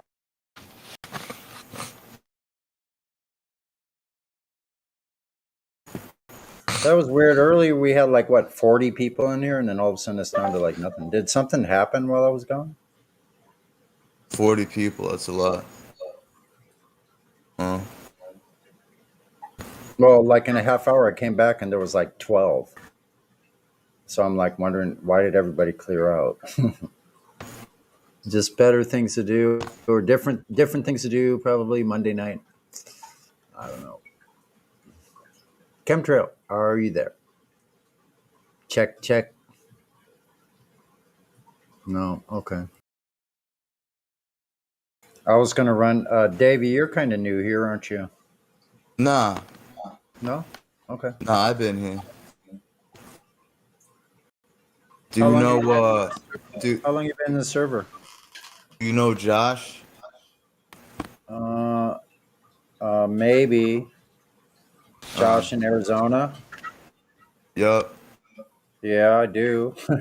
How is he? He's good. He's a Good. friend of mine. Well, tell him I said hi. He knows who I am. Okay. Yeah, we got like separation of. Wait, Discord who servers who here. said that? Who's talking? I can't tell. Sonny. Sonny. Okay, I'll tell him you said hi, Sonny. Yeah. Alright. Yeah, he's a good guy. He is. Yeah, you could tell him my last grow suffered miserably. It went off. It went off really. Started really great for one plant, but I got a little lackadaisical or something. Man, didn't have the fans up high enough, and it got a couple different. It got gnats and it got spider mites, and they just freaking killed it. So disappointing. Anyway, on to other things. Now I'm making my own kombucha.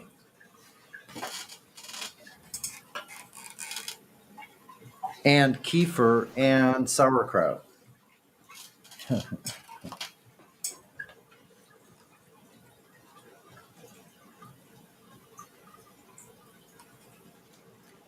Good stuff.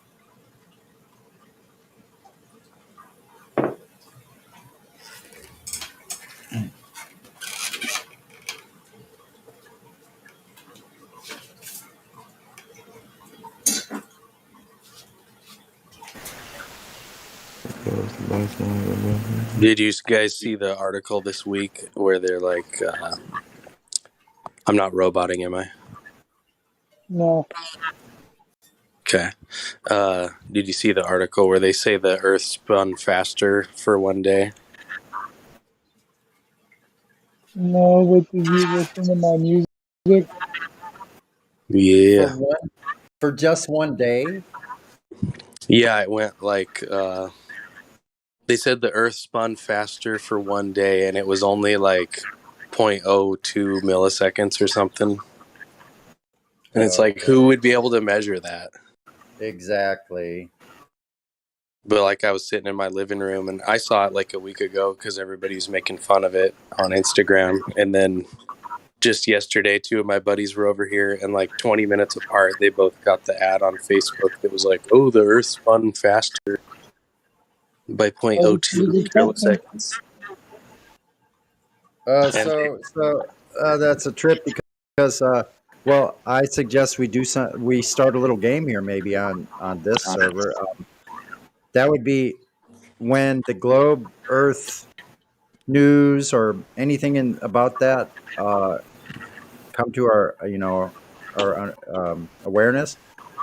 Try to determine what in real life, if anything, caused them to do this. Like, you know what I mean? So, yeah. and the Glober says this. What in reality were they looking at something in reality? So obviously they're looking at the time it takes for the sun to travel across the sky, which it does every fucking day. Yeah, they put zero information, zero info on how they figured this out. Yeah, they took exactly what's happening and they told you exactly the opposite. That's how it's happening. Yeah, exactly. But that's exactly how it's happening, though. So they told you they went to this medium, but the medium is too hot. The materials would have melted. So it's like, it's literally opposite day. Yeah. No, the opposite part is that you're moving and the sun's not moving. So well, yeah, everything's opposite, but I'm saying it's literally opposite day with everything. So it's like, that's just one example, two examples. You can throw out a million. So I was just going to run by. You were away, so I was trying to get your attention, Chemtrail, because you said you wanted someone to question you. So I was going to run through maybe a barrage of a couple of questions, rapid fire. No way. Yeah, you ready? Uh-oh, dude. Yeah, I'm pretty ready, dude. This is unprepared, so I'm just kind of playing, but just bear with me. Okay, number one. Why is it that the theory of gravity is not science? Go. Because a theory isn't fact, and science is observable, testable, repeatable. Okay, that's a good enough answer for that. That's a pretty broad question. Okay, what? Why do flat earthers say that the theory of relativity is pseudoscience? Well, that's the same question and the same Not, answer. well, not exactly. Okay, so we're talking about science. So why is it not science? Oh, okay. So gravity is one thing, and then relativity. Okay, well, just I don't stick even with know gravity. anything about. You could Just have stick just with asked me to gravity. define Why is relativity, and I would have failed. Do you why is explain relativity to me?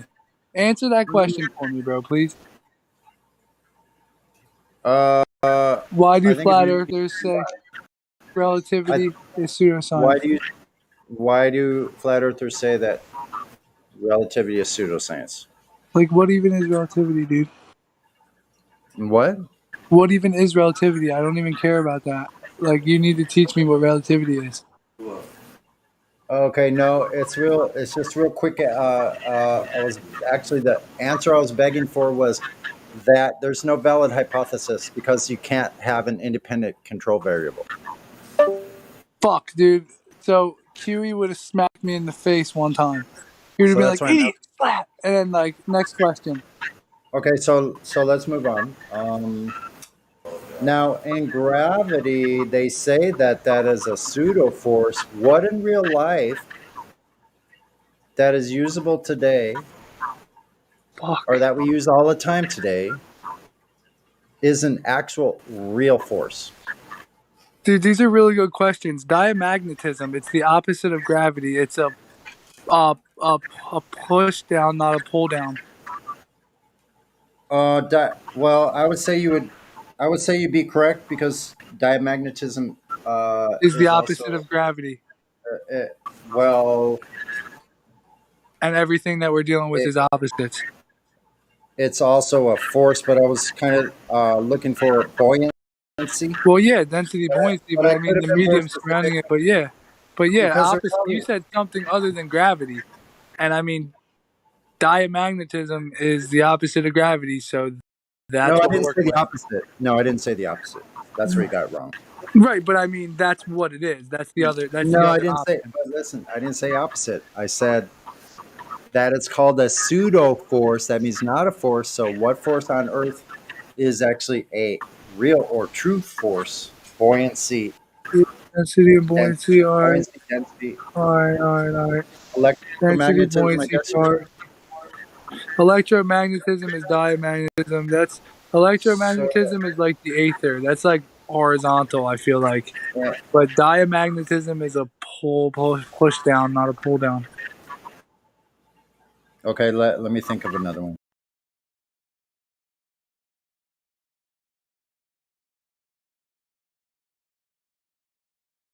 Yeah, because globe guys are stupid, dude. Their questions are very repetitive, and I have to answer them before they even ask them, and then they get mad at me for doing Okay, that.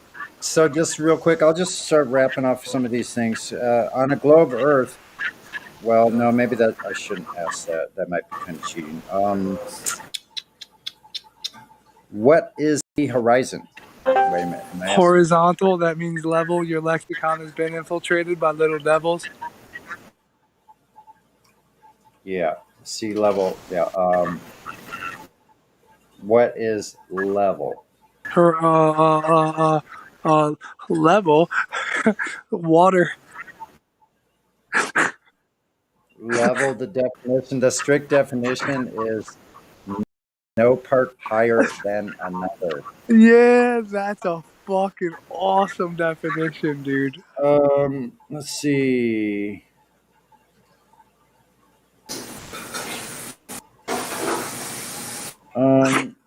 Water. How is it?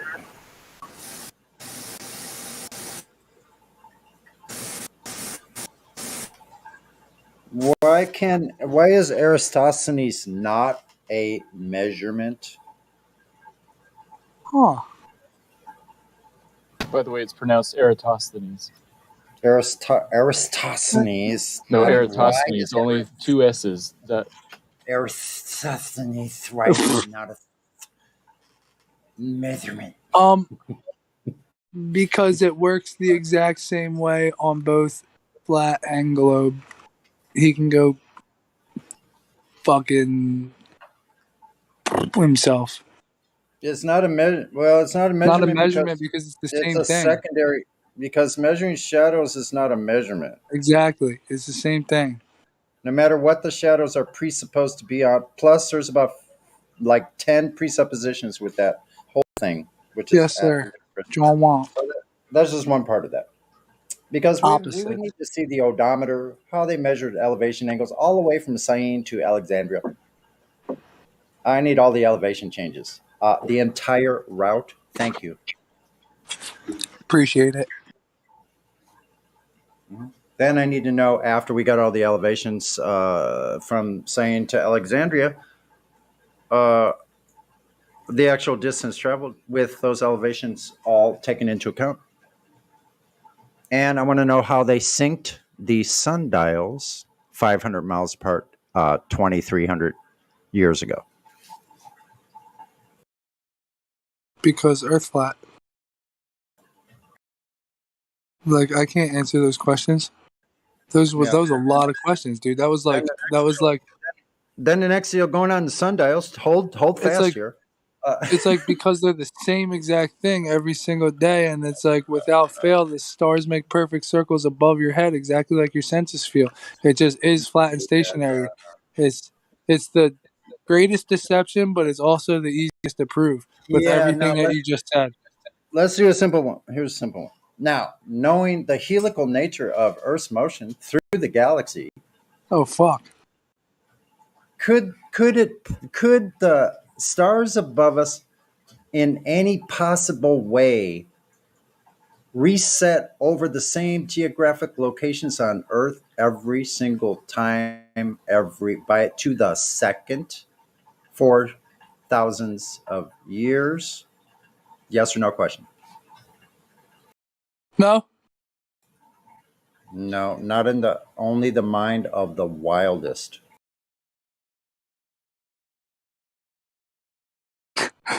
dude. Kiwi makes me so fucking happy, dude. Kiwi makes me so happy. Sonny, he's the best, dude. The way that he calls people mental and stuff, it's like, wow, dude. Like, how do you get away with this stuff? Because, like I said, he would have slapped me. The second question you asked, bow, idiot. Like, I'm telling you, dude. Kiwi is amazing. I would love to go there and play chess with him.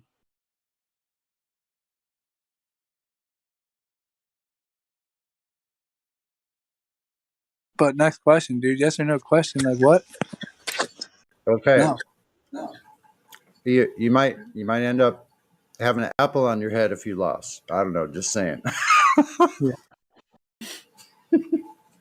Just kidding. Anyway,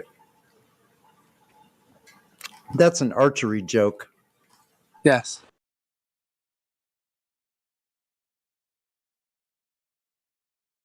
Because I'd be made fun of. Okay. Next and final question from Sonny.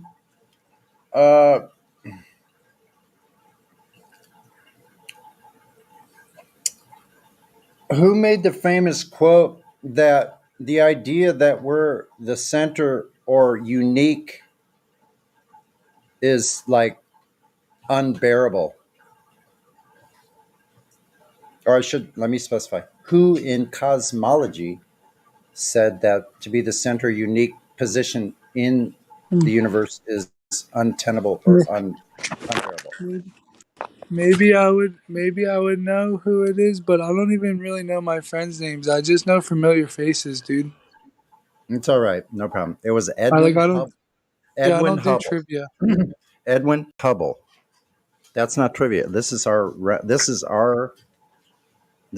realm of topic. That these people that were looking up there saying shit, that's who we're talking about, because they are the ones telling us that we can't be the center. It's disgusting. That would be just egotistical of us to think we're the center. So out of modesty, we choose that we're this thing. Who said that one? Oh, that Chinese guy. No, I do believe it was the Cosmos guy. What's his name? Yeah, Hubble. No, not Hubble. No, not Hubble. Ying Wei somewhat. No. Yeah, I think he's a. No. Yeah, Professor Ying Wei somewhat. No, he had the show Cosmos. What the fuck is it? I can't remember his name now.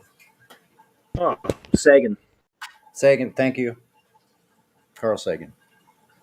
So there's two right there that say, well, people are asking, well, what's wrong with you flat earthers? Why do you, what makes you know or what makes you think the earth is flat? Because YouTube taught us about the P900 camera. This is all rhetorical. Hold on one second. I apologize. So That what was a good makes question. what makes all you flat earthers think or know this? Well, it's not us. It's your own scientists that you call scientists. Your own pseudoscientists are telling you the reason why it's got to be the globe and no other way. Hands down, barring all, because they find it disgusting or unbearable, untenable. They can't stand the idea of that us being the center. Yeah, because they hate God. There you go. And it's the opposite.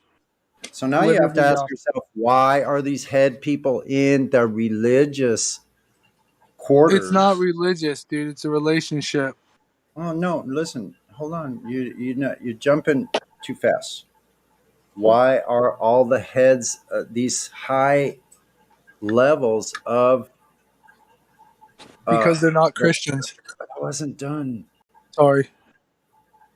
At the high levels of the church in the very beginning of all of this, why they chose to have this belief. They tell us why too. Galileo, Newton, Copernicus. Oh man, you're so right, dude. Kepler. They all tell us the same thing. They can't stand it to be the center. They don't want it to be the center. It can't be the center. We're going to change your whole fucking cosmology and make sun the center. Why? Because philosophical and religious beliefs. That's why. All of them. Yup. And if you Google image biblical cosmology, it doesn't say that. Now do this. Go look at neither do any other. Yeah. Go look up any image. See if you can find any image of Copernicus, Kepler, Newton, Galileo, and Tycho Brahe, whatever his name is. Any of them, and most of them all have a square and a compass in their hand. They have accoutrements of Freemasonry. Yeah, because it's the exact opposite, and it's wrong. No, they're religious. Those are religious. That's religious iconography. Yeah, every other ancient civilization depicted flat stationary Earth, except for them. They're the liars. So them with their big G geometry. That's how they tricked us with big G. They made it up. Geometry. They made up the geometry. That's how they lie. That's why do you think their numbers are stamped on everything? 18s and shit. I'm telling you. Speeds, everything about space is 18. Yeah, all the speeds, all the sizes, all the 666s everywhere. Well, how would that line up naturally? It wouldn't. So for them to say that any of that stuff applies, like, listen, a drop of 16.667 feet at 5 miles and 66.67 feet at 10 miles and 6,667 feet at 100 miles. Really? Come on. That just happens to be like they discovered that? No. They made it all up. And that's the proof of it. Is that this math, all these numbers that are supposed to be on the globe are not it's not on Earth. Those numbers are otherworldly. That means they're not on Earth that you and I live on. Right. They're not. They're just not. It's a good way to explain it, dude. I'm gonna keep that. I'm gonna take that. I might even write a song about it. Actually, that was a really good quote. I think I'm gonna text that to my wife right now. The numbers that they teach you aren't even. They're unworldly. They're not Yeah, even so this here is on fun. Earth. Word. That's so sick, dude. You're amazing. Thanks for participating. You too. I love you. Not in a gay way, but I got you. Right on.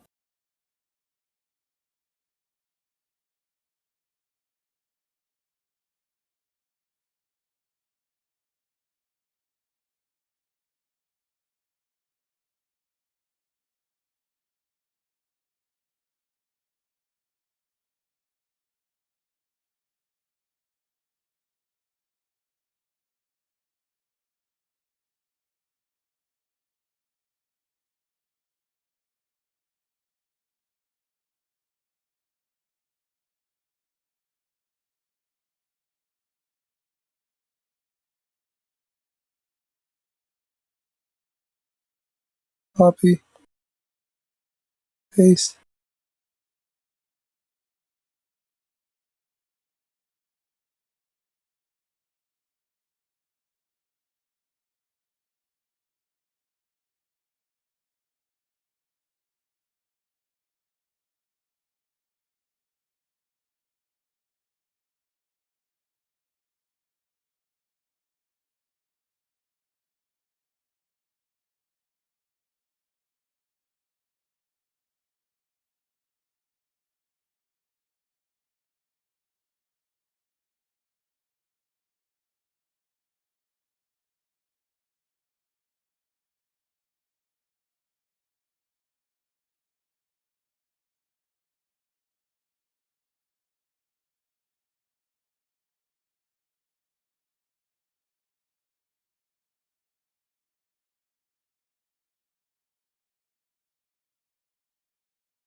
I bet you would love it here at the beach, chemtrail.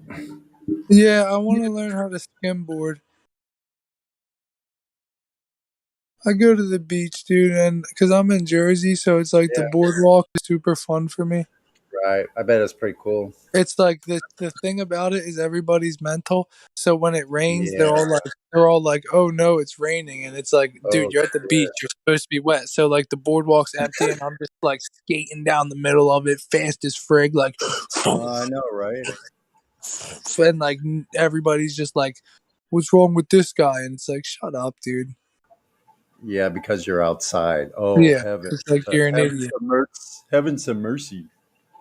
Yeah, it's like you guys are at the beach, aren't you supposed to be wet, you numbskulls? I saw people with a freaking mouth and nose covering there at the beach. At the beach. Why you even at the beach? If you It's fine, dude. Judge righteous judgment. I know. Like I try not to judge too harshly because I know people are fucking scared. That's all. But They just that's really scared. weird, man. Even of the rain, dude. I see some NPCs out there just acting really bizarre, like little, literally automatons that can't think for themselves. They like act like they don't know what they're actually doing. Yeah, Sonny, my favorite thing to do is point out that they don't care. So, like, when I start talking to somebody, I'm like, yo, bro, like, I know you don't care or whatever. Like, you either care or you don't. But this is what's happening. And he's like, yeah, I just don't really care. And I'm like, yeah, I already know that, bro. Like, I get it. But, like, if you did care, that'd be pretty tight. And he's like, yeah, no, I just don't. And it's like, I already know that. Like, fuck, I'll see you later. Yeah, Like, oh my God, dude, these people drive me insane. yeah, you're right, old dude. You're right. I have a meme for that somewhere. Let me look at the bot meme thing here. I wish this darn Ether 9000 was freaking alphabetized with their lip. Here's the beatbox video. I made it better. I recorded it, and it's actually way better. Like it's audible. Wait a minute. Oh, what we're talking about 666. Okay, let's find that. Well, So for anybody who wants that totally unrelated beatbox community, right here on the Flat Earth Discord, do you remember that? wait a minute. I got distracted. You're What? researching a meme. Do you remember when Wacky beatboxed the "Where's the Curve" freestyle? No, because that's not my genre. I don't really know anything about any of that genre. Well, he showed up and did it, and then I recorded it. All And I he, know is that anything you can make with beatbox. Well, beatboxing that's different. All I well, I know is sent the anything video. do with rap or R&B or any combination of rock, rap, blues, R&B, jazz, whatever that I can play along with and make it better, or not make it better, but add to it. Let's just say that. Oh shit.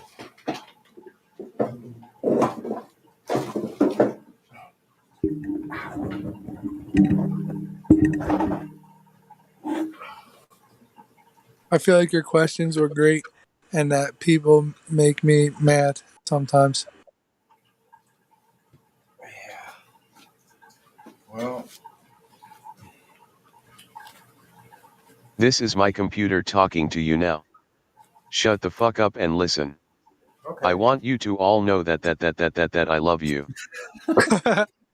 Sounds like fucking glad. That was a fucking It beatbox. was Tony. glad. It was glad. That was a beatbox, dude. It was. Yeah. What the hell? This is my computer talking to you now. Shut the fuck up and listen. I I want you to want you all to know know that I I love love you. you. Yo, that shit was hot, dude. Great. Get ready for your TV, your television, your radio. I just Never mind. coded that just a minute ago. That's so tough, dude. Right Your TV and your television. I can make it do any kind of voice. Like I can make it do German or Korean or anything. And it's like a beatbox? Okay, make it Korean. It says it just says whatever I type. So I can print out anything with the sound of the computer, like the computer voice. That's wild. Any computer voice that I add to the code. But I just made that sentence right now. That sentence for him to say. I just typed it in and then saved it and pressed F5. I mean, even 20 years ago, if you would have told somebody you could do something like that, they go, "You're a freaking nut, man." Mm-hmm. But yeah, I can say whatever I want. I just have to comment some more in there. So I'm gonna say this. Hold on.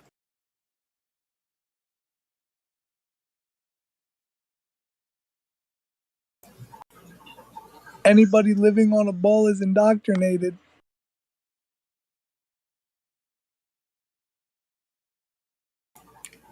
Someone named Natty Liff Liff. Natty Liff Liff, are you there? Let's see if you're muted. Shall we unmute them?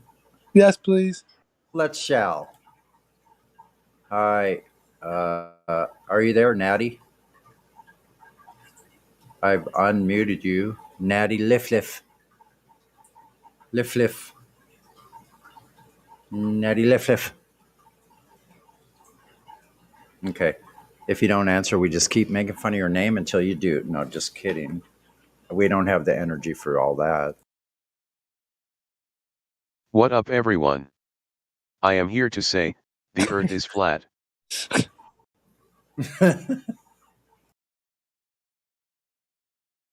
Me too. I'm gonna send my video to the Discord chat. It's the one of everything. Just send me like a text, and I'll put it in here, and it'll wrap it for you. No, it's right there. I bought one of everything from Flat Earth 101. Dude, that shit is so tight. Hecra just joined us. Hello there. Hi there. What's up?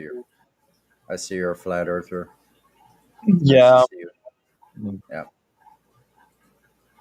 I see Crypto in the house. Is it morning there, Crypto? Yeah, it's early as fuck. I thought so. Should have been in bed like 8 hours ago. Oh shoot, one of those kind of nights. Dang. You know what I do for a living. I don't really sleep when everyone else does. Yeah, I get it. So still gigging, or are you just doing studio work? They're both at the moment. Uh-huh. Yeah, I just got myself some new studio headphones, which is nice. Gonna get myself some new monitors next week, which would be good. Just upgrading all my gear really. Some of it's kind of old, so I needed to just like my monitors were about 10 years old, so I just had to replace that, you know. Okay, a question. How large is your microphone cabinet? I've only got about 3 microphones. Like, obviously, I've got tons of like. Do you mean like recording microphones? Okay, the headphones. How many headphones? I've only got 2 pairs of headphones that I use professionally. I see. Some people collect those. Like they'll have like 10 different microphones. Like some are real. The audio file. You know who I'm talking about, huh? Yeah, I mean, I use this stuff to make money. I'm not really obsessed with it, you know. Like, yeah. Once you get good, like, or maybe just a little better than good, then how much more better are you going to get? What I mean, better. Very small increments.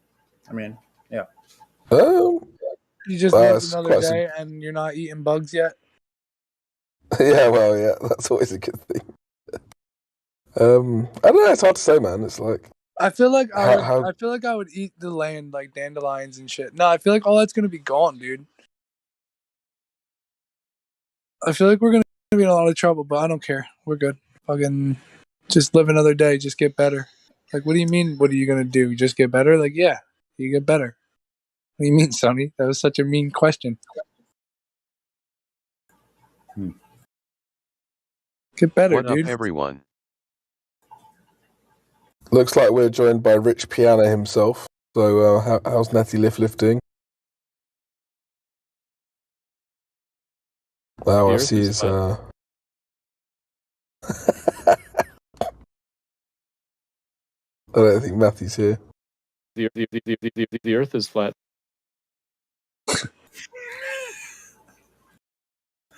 You should do a freaking a phono swipe every. Yeah, like a beatbox, dude. Earth is flat. Thing is, he's not wrong. He's not wrong. It's actually called Loop Station when you do it like that. You should do a beat. You should do a beat with nothing but that. Nothing but Matthew.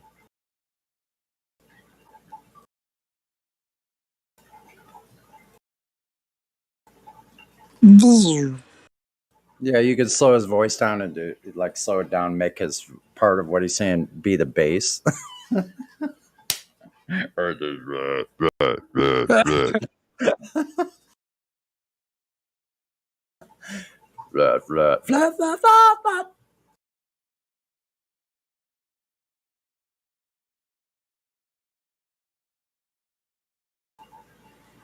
Sorry about the sound effects. They're just gonna come out sometimes spontaneously.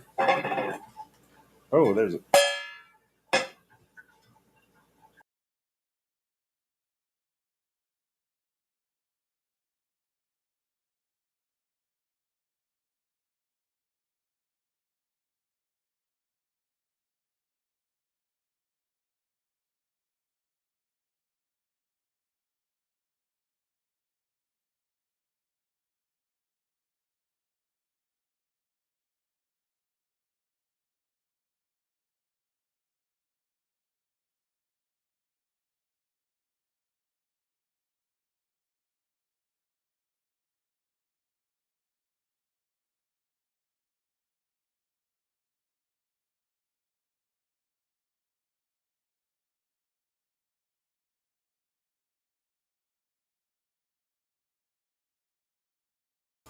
Here's an interesting sound.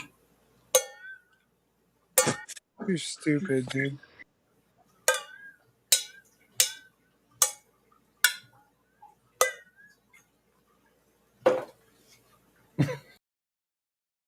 Yeah. Here's another one.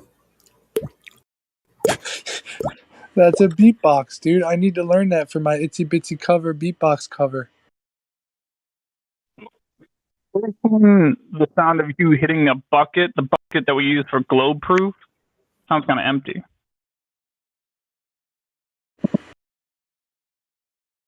Yeah, scratching the bottom now. Drop a beat and I will rap to it. Yeah.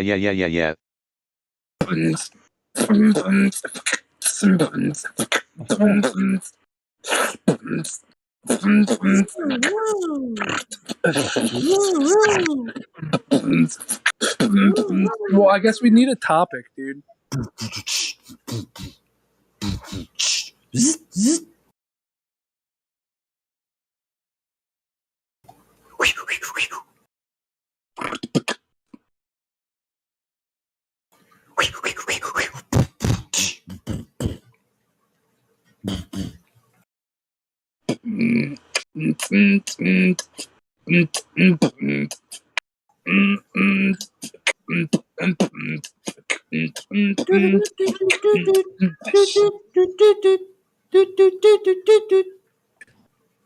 Yeah, that's what it sounds like, right? But you could hear real professional beatboxers. Do that dude. one more It's like time. no joke.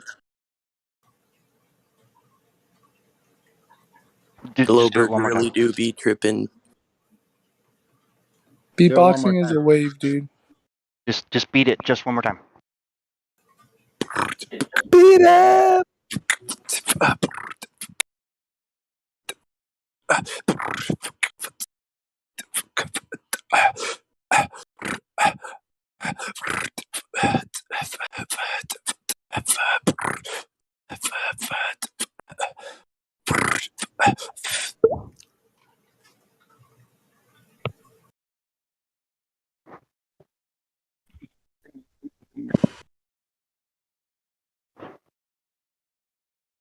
I need to learn how to do that water drop. Can you teach me how to do that, Sonny, real quick, actually? Yeah, you have to flick your cheek. Oh, yeah, no, I'm trying to learn it without... Like, I'm no, trying you to have do it to flick without your doing cheek. that. I can No, do that already. You have to flick your cheek. There's no Yeah, way no, around it. you got to do it without flicking your cheek. You could maybe pat it lightly. No, you got to do it. Doesn't work. No, do it without flicking your cheek real quick one time.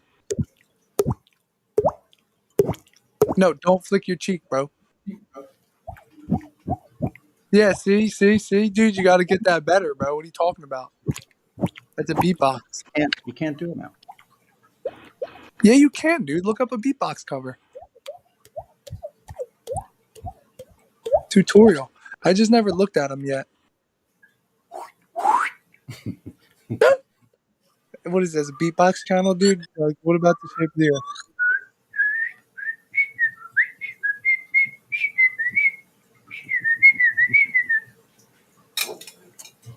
Figaro.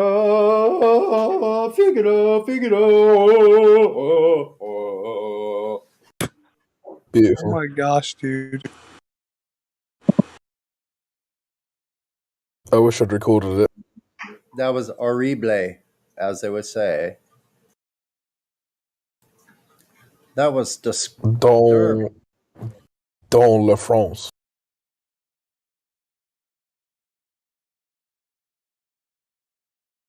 Or dans le Quebec. Say it again.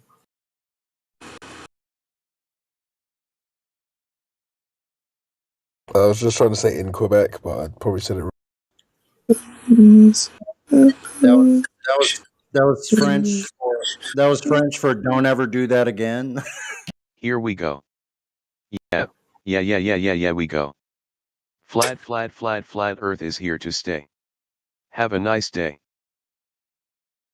Rap. Bars.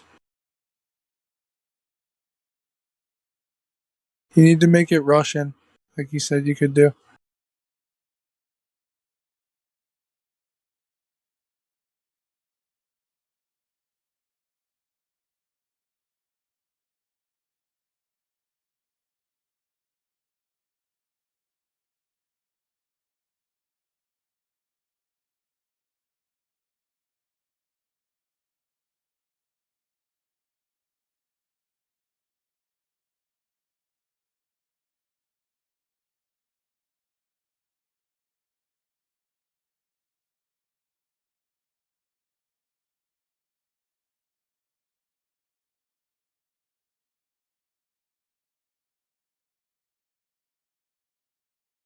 Mm.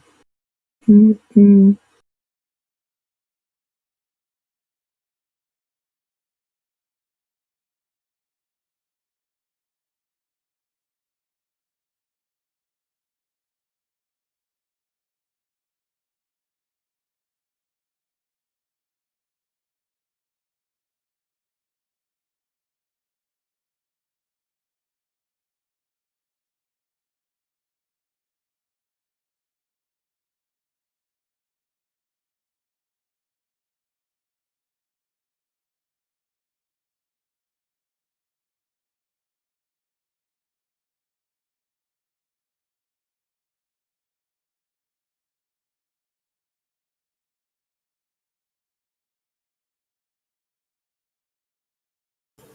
Hey, crypto.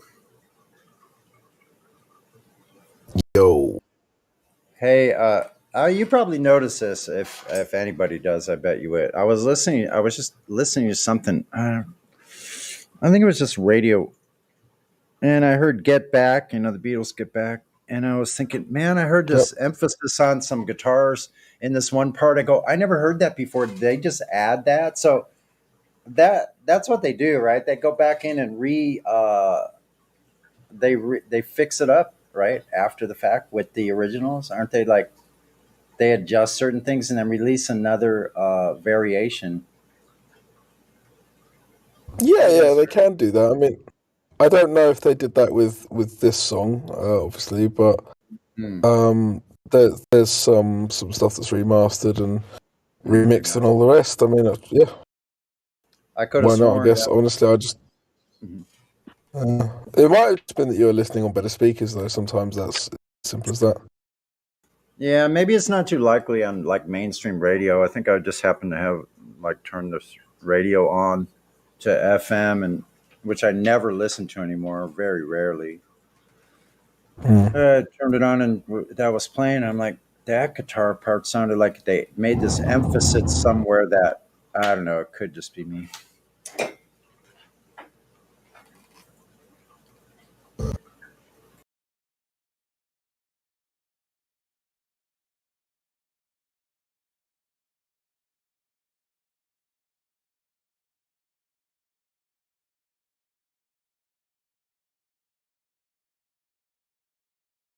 Oh, now I see. They're saying that.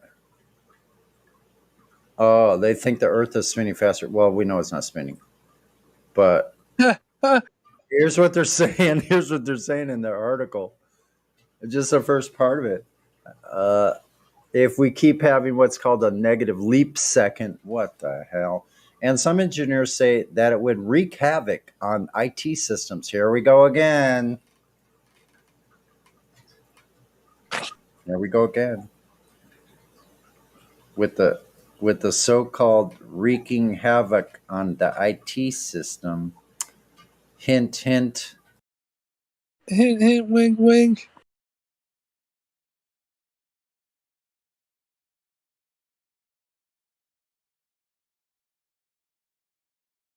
Another 2012 debacle. Debacles are fun. Especially now. Sorry, I'm allergic to bullshit. Just trying to, they're trying to scare everybody and just say that the ice caps are melting, so the world is spinning slower or some shit.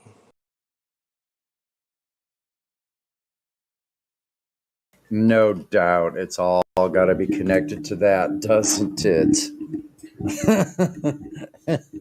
It's going to be. Well, there were actually some real publications, and like they were actually saying it in the news that like some major earthquake happened, and that it like slowed down the rotation of the Earth or something. And like I was like a globe believer at the time, but I was like thinking to myself, that doesn't make any sense. Like that just doesn't make any sense. Like why would they even say that? And now I'm thinking to myself, oh yeah, it's because a lot of the bullshit they say just doesn't make sense. Now we're thinking like they don't even know where these plates are.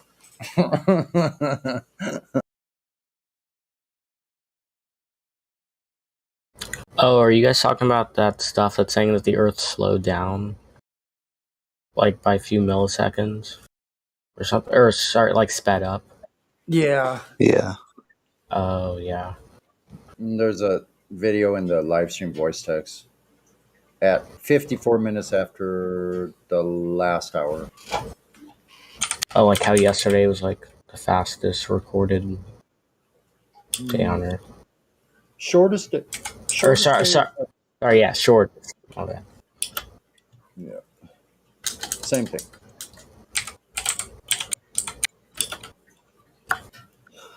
Well, luckily it was a Monday, so I spent 1 millisecond less at work.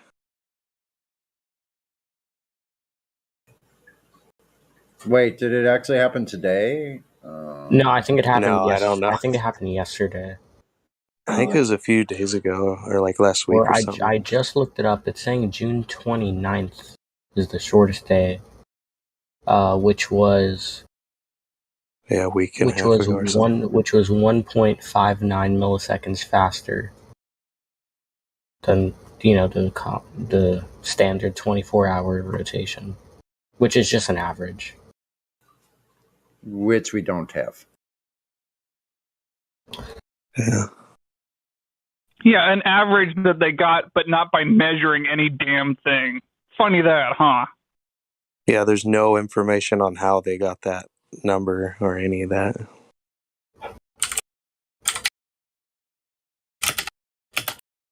They just want us to think there's some like super scientist dudes with giant brains out there and all this technology just figuring stuff out.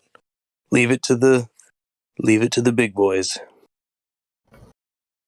Hey, just so you know, Puff, we can hear your keyboard.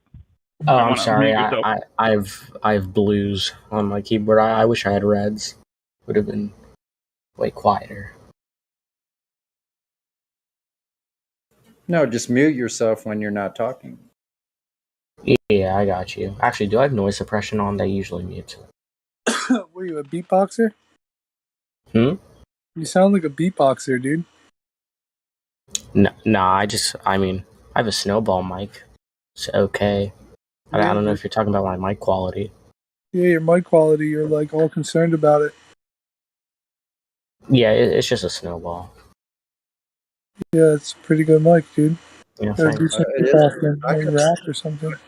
I had that one the last time I had that one, but I dropped it too many times and it broke the freaking Good job. connection off. So I had to get like studio quality. Now I have a Tonor, which is pretty good with a audio interface that's kind of like a Scarlett. Yeah. Always the weakest link is that USB going into the laptop, though, man. Those USB connections can get freaking loose, man. Oh yeah, every once in a while it'll fall out of the mic. But yeah, this thing isn't even compatible with the boom arm I'm using it on. It like flops around. I stole it from my brother's friend. That's not very nice, dude. You need to repent. Oh nah, he stole my pop filter. Oh, I apologize. So it's like still probably it's not very, it's still funny. You're hilarious, bud. I don't even know what to say. This world is destroyed. He doesn't actually care. He's like he does like a bunch of music stuff. I feel like word it differently. Word it differently. It was kind of hyperbole, I'll admit. Yeah, stealing is very nice. I took it from him indefinitely. Big time. May or may not have been with consent. It was owed to you, bro. Essentially. But he knows about it. Probably. Yeah. I'm sure he has like 10 better ones.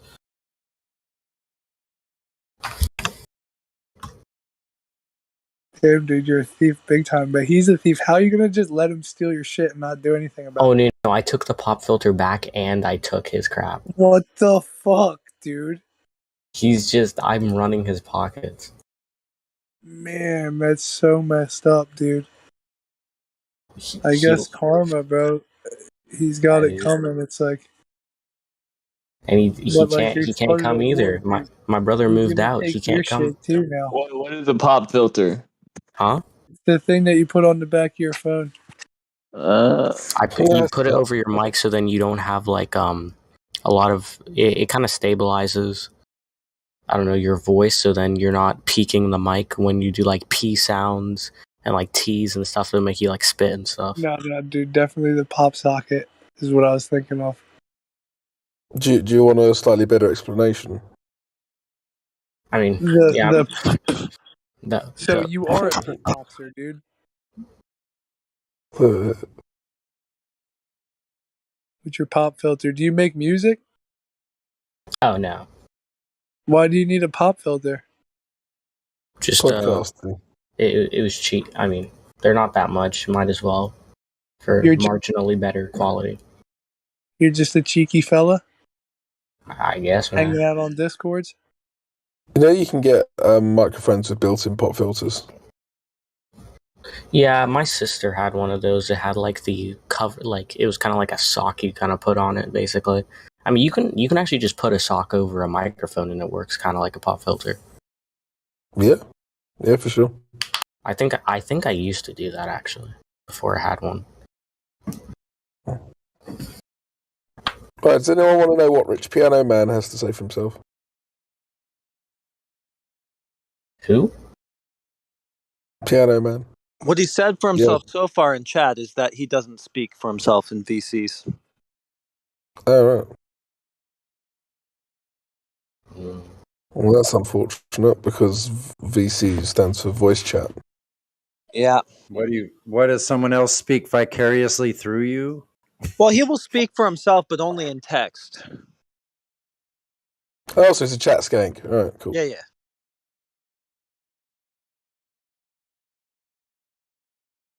Well, I guess that's safer. Safer from what? Couldn't tell you. Don't know. Maybe he's famous. He just can't be heard here, you know? Oh, he's shy. He dipped as soon as he brought him up. No, I just renamed him.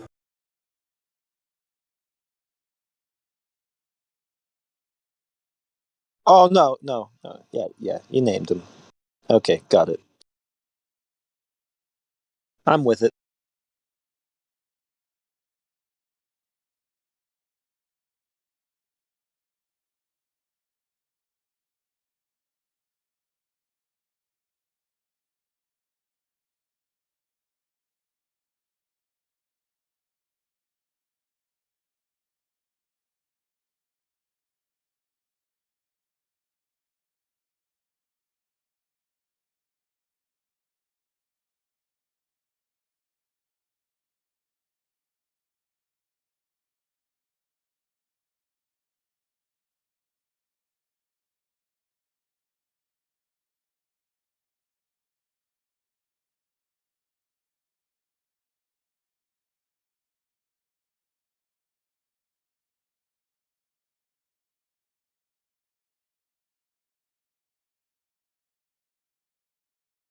What about LMFAO? Do you believe that the Earth is a spinning ball in the vacuum of space? LMFAO? I'm undecided.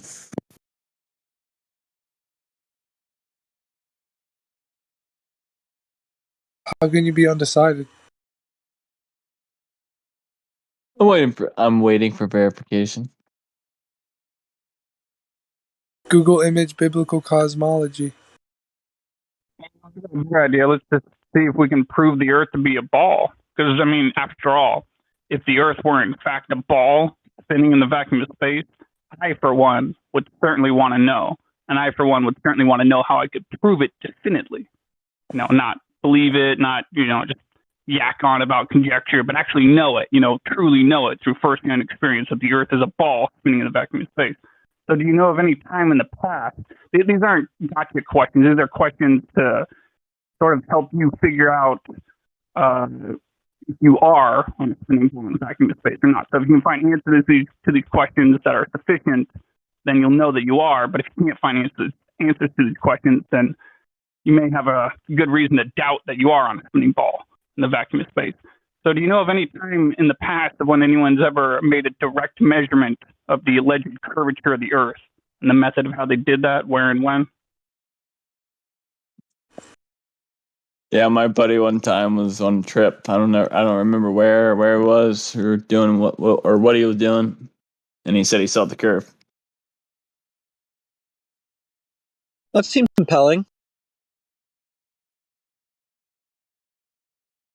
I mean, I'm sold. I'm ready to shut the server down. How about you guys? But he didn't say saw. Tell us when someone saw the curvature. He said measure. Yeah, saw, measured. Close enough. He Yeah, but measured with his eyes. yeah, but he didn't. Then that would be the Yeah. next question. How can you measure something by just looking at it? No, it's hard to tell if you just like look at the horizon whether or not it's a flat or if it's a globe or not, just because it's 360 and whatnot. Yeah, unless you have distance markers. Yeah. You're right. Landmarks to compare it to, you know? It's an easy enough thing to do. No, it is. I agree. That's why I said I was waiting for verification. I could post some right now. I'll go look for myself. Oh, you want to see it with your own eyeballs? Okay, I understand.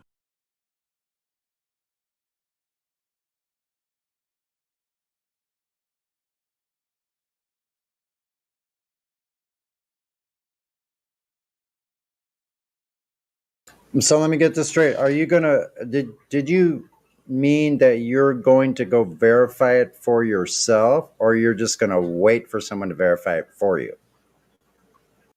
Question mark. I will verify it for myself. Okay, okay. I just wanted to be clear on what you were waiting for the verification. So, okay, thanks for clarifying.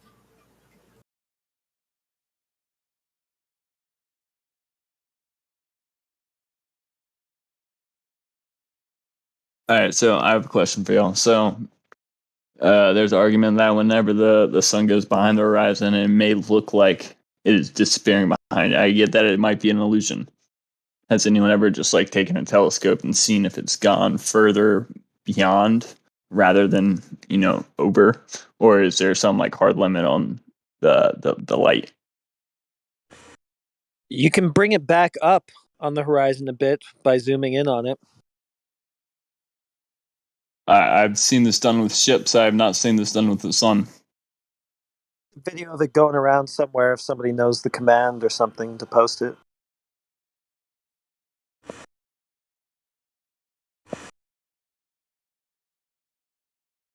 And the sun has nothing to do with the surface of the Earth.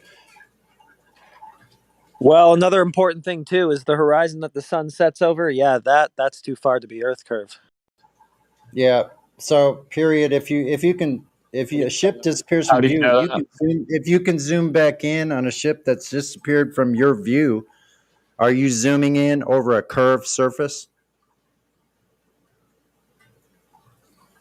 I don't know. Oh, really? Well, why don't you go check and find out how zoom lenses work? Are they receiving an image from a curved surface that you're zooming back in? Does that mean if I use the right lens, I can zoom in on the other side of a basketball that's in front of my face to the other side of it? I didn't say that was the case. Yeah, but you get my point. You can't zoom in.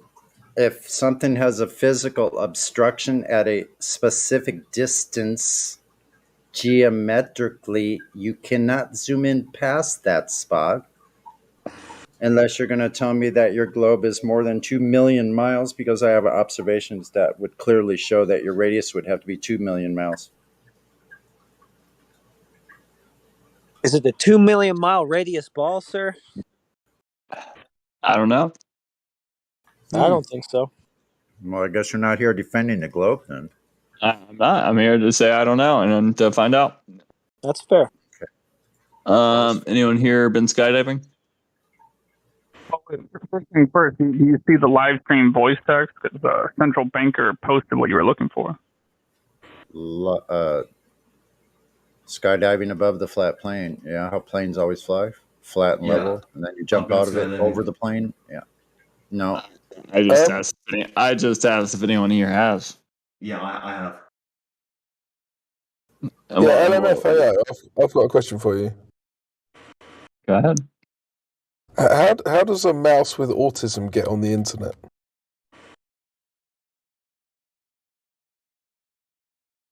I don't know. How does think it? that's a cat. Is that a mouse or is that a cat? It looks like a mouse to me, but I suppose it could be a cat.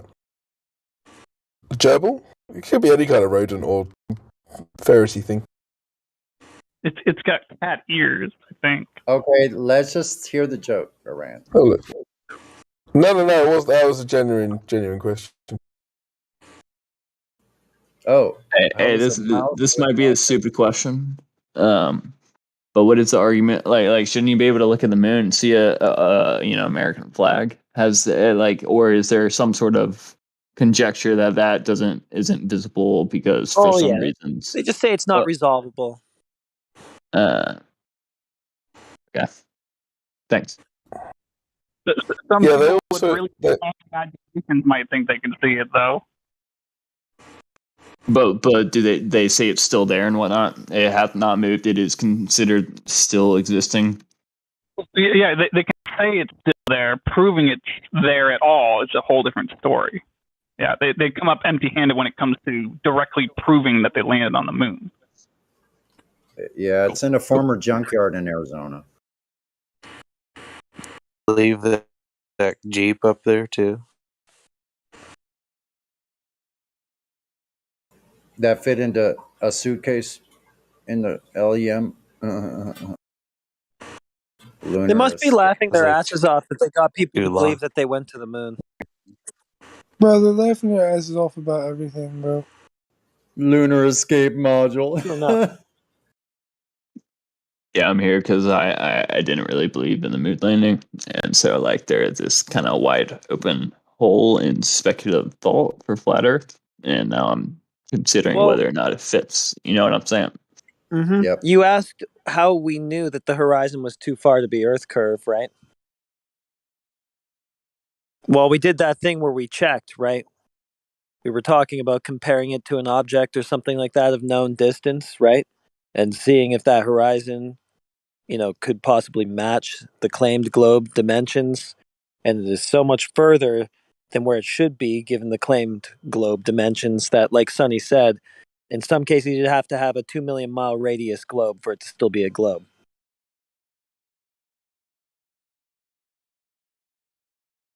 So, you've probably seen that far in your own experience in your life. You probably Yeah, seen I was on a plane recently, and before I kind of delved into it, and I was just on the plane looking out the window, and I kind of made a joke to myself. I don't see no curve, but it kind of stuck with me because I didn't necessarily did.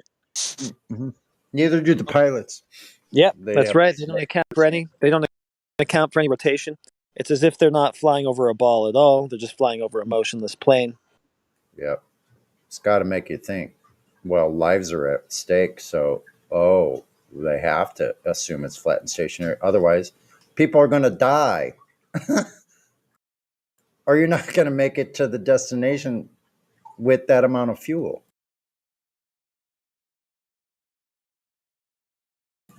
If you always do the logistics part of what they're saying, if they're talking about any kind of motion or movement, you can debunk them right away.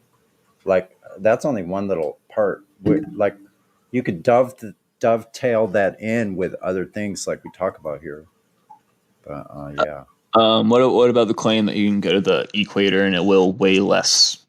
There was some guy in here, I don't know, Bob the Science Guy or something, and then I apparently heard that in a claim when just reading online. I don't know if that's true or not, but what is y'all's thoughts? I'd like to see how they went about that. Yeah, did he demonstrate it or did he just claim it? That was Neil deGrasse Tyson just shitting out of his butt on an interview. If it were true, it would certainly run amok in the gold and silver trade, wouldn't it? You could just buy a bunch of gold, at the equator and go sell it somewhere else for more. And that entire thing has Why don't savvy investors seem to know anything about that? Or do they? Maybe because it doesn't exist. All right, what's the deal with the North Pole? Wait a second. Stick on the equator one first. Let's see. So the equator, well, they're basing that on a heliocentric model in the first place, because what they're trying to say is that it's centrifugal. It's going to be greater at the equator, but they don't have any proof of the ball in the first place. They have to measure that first. All right, but is there any explanation if there is a weight difference at that equator? I mean, is there any sort of how do you explain that? If it doesn't mean anything if you can't. I'm just asking. Well, look, think about this. Like you heard the claim, right? And you don't know of any evidence that they gave, so that's it. Yeah. How would they would need to prove that in the first place? Does it even happen? I mean, you could theoretically say anything. No. Like, where's the proof that they actually are showing that somebody's actually lighter? Where's the couldn't at least one of you have already gone there and been like, all right, well, this is obviously false. I'm here at the equator with the weight. Well, why do we need to do that when we don't see any curvature, and all we need to do is keep seeing longer and longer distances, more laser tests, more mirror flashes piling upon themselves to where we have a monumental stack of data as far as how flat Earth actually is. We don't care about the rest of that shit. Sure. Who cares? Yeah, it's not actually our job to disprove any of this stuff. It's like if the kind of mainstream consensus was that unicorns existed, I wouldn't have to disprove the existence of unicorns. It's not my job to do so. Well, there would be people coming into this Discord expecting it to be your job to do so. Well, yeah, but I think a lot of people don't realize that we don't have the burden of proof. The burden of proof is on the person claiming that which goes against everyone's experience of reality. So if you're claiming these things, cool. Doesn't matter if you've got the consensus with you or not. Consensus doesn't alleviate you of the burden of proof. And if that was the case, science wouldn't have progressed in hundreds of years. Yeah, you don't vote on truth. Reality isn't consensus, right? I mean, could you not say that people can use consensus as a heuristic? It doesn't matter. I mean, you could have 7 billion people telling you that the Earth is a lemon. It's not going to make any difference if it's not actually a lemon. Let me ask you this simple question. Even if you're a minority of one, or let me ask you if you agree with this, even when you're a minority of one, the truth is still the truth. Are you in contention with that?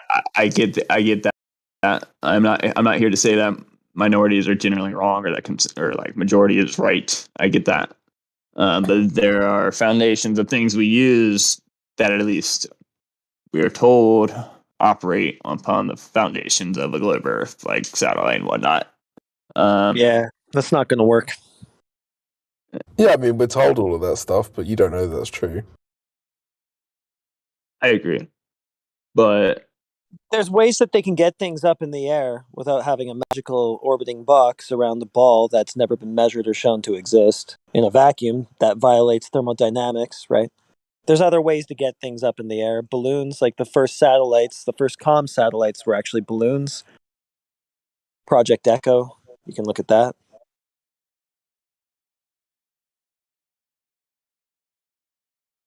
And there's other ways to transmit across oceans. They've been doing transoceanic transmissions since the 1860s or 70s. Now they have data cables that are 6 feet in diameter and bundles of those. Yeah, I mean, they claim that the cables account for 99% of international transmissions, right? So how much is even left over to divvy up between towers and whatever they've got up in the sky? You don't need their cartoon magical boxes orbiting around a ball that doesn't exist in a vacuum that doesn't exist. We got it covered. And where's the extra 6,666 feet of extra cable they would need to negotiate every Right, the 100 curvature. miles Yeah. for the amount of cables? I want the receipts because those ships knew exactly how much fucking cable they have on there across the abyssal plains, the flattest places on Earth. Well, Sonny, it's just such a slight curve that you just assume it's flat and it all works out.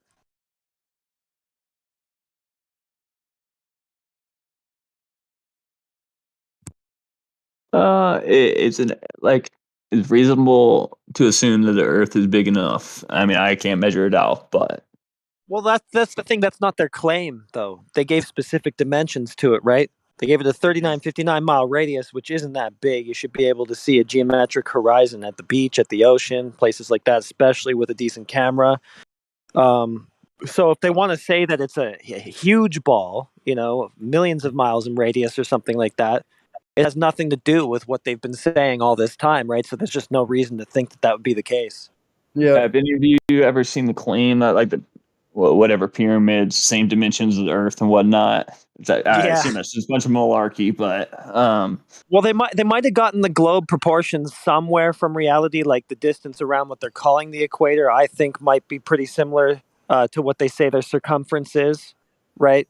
Because if that distance, say they were saying it was like I don't know, a 250,000 mile radius ball, they'd have to have a circumference of like 1.5 million miles, and they'd have to be saying that the distance of the so-called equator is something around there, but that just wouldn't square, obviously, right? So I think somehow they might have slightly reverse engineered it from things that actually exist, but I don't know.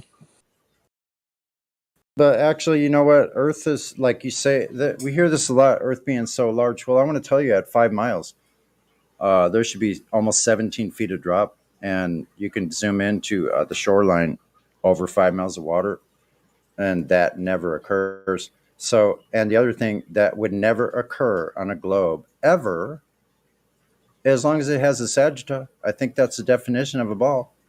It has to have a hump from one point to the next, right? So, a sagitta on the ball, if you're 5 feet above sea level, the water in the background away from you could never rise higher than or rise up to your line of sight. It could never rise up toward your line of sight because at 5 feet above the water, your geometric horizon has to be no further than 3.5 miles, period. End of discussion. It can't be any further than that because it drops off. That's the reason it can't be any further, because after that, it drops off. Do you understand that part? what distance would you? Is the normal claim for like you're looking at the ocean? Like how far do you say like the normal eye can see on a regular day? Well, the issue isn't how far you can see. That does come into play. But what I'm talking about is where the globe is supposed to be. You see way farther right now over a lake 5 miles wide. You could zoom into the shoreline and see probably a 4-inch wave. 4-inch wave. Yeah, the cutoff should be around 3 miles at 6 feet of height. So yeah, that's the furthest edge of the ball you should see before that thing drops away from you. You can't see anymore, right? Let's just use my example. I'm at the beach right here where I live in San Diego. I'm looking 5 miles to the north across water, across the bay, to a point out further north from Pacific Beach. And I'm watching waves out on the point where the surfers are. That's no higher than 6 feet. It's one of the most, this place has the most consistent swell of almost any place along the whole coast here. It has the most consistent 3 to 5 foot waves anywhere along California. Very consistent waves. So there's 6. I'm just going to say 6 feet waves. I'm looking 5 miles away and can zoom in and see the white water of those waves out beyond the point. 6 miles away, 5 miles away. Those are 6 foot waves. There should be at least a 16-foot drop. Those waves could not be possibly visible to anyone, no matter what zoom you had. They would be gone 6 feet, 9 feet. They would be 9 feet below your line of sight. And unless you're telling us that your line of sight bends around curves, then these things are impossible. And that's only at 5 miles. Why do If you you're, go to 10 miles or 30 miles? and if your line of sight bends around curves, then how did they find a curve in the first place?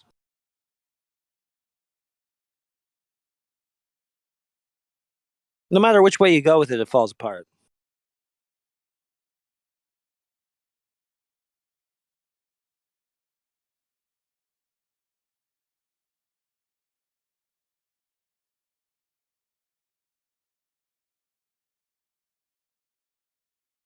One thing we harp on a lot here about is that there's no documented. We're not expecting people to come in here on the Discord to be the arbiters to provide this truth for everyone so they can show us how they are going to prove. No, we're not telling you to do this. That thing gets misunderstood here. So we're asking for the documented case when it was actually done. Like if you're saying this is how things is done on the globe, then I want to know the documented cases of when, where, and how it is actually being done. Not that it could be done, theoretically could be done, or calculated to be done. I mean, when was it really done? In actuality.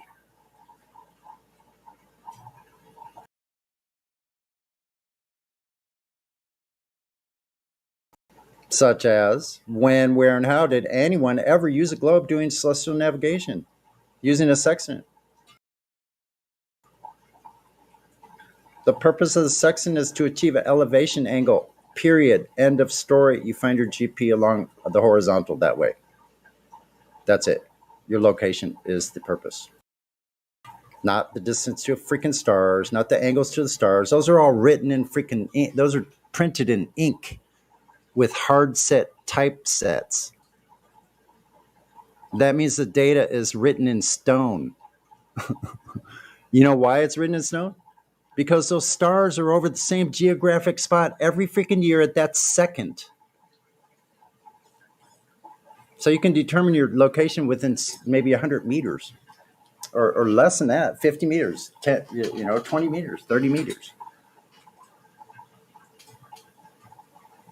You just have a margin of error because the currents, the winds change direction. The wind sometimes stronger, sometimes the wind's going slightly different directions. The currents change location to location, just those kind of variables.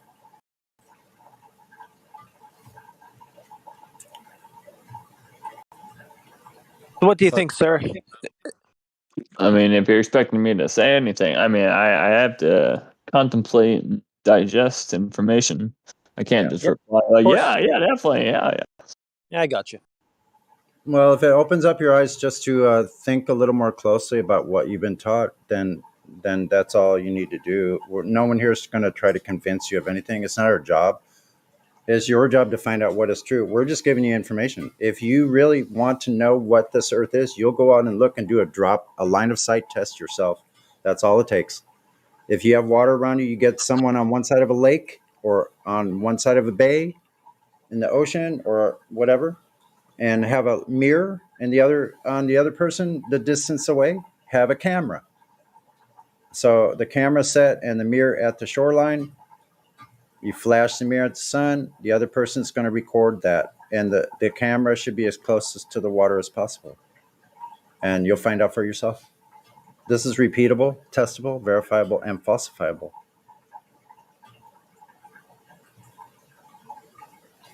That's how you do it. That's how you will do it if you're going to do it. That's how everyone in here that has done it, most of us.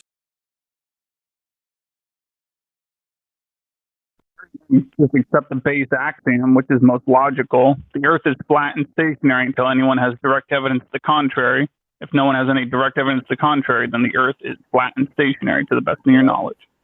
Yeah, and it continues to go on just like it does with architects using perspective that matches reality to everybody flying aircraft using torpedoes, submarines, ships,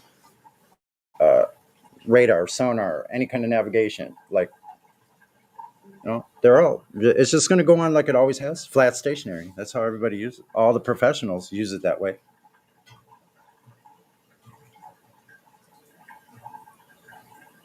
So It's only This is tangential. I saw something talking about how, like, you know, the ocean's all salt water, and then you have the sun and the moon, and it was hinting at something else. What was that about? Anyone have no? electromagnetism. Yeah, but yes, I had to do with that. But like, what was the what anything? Any other information?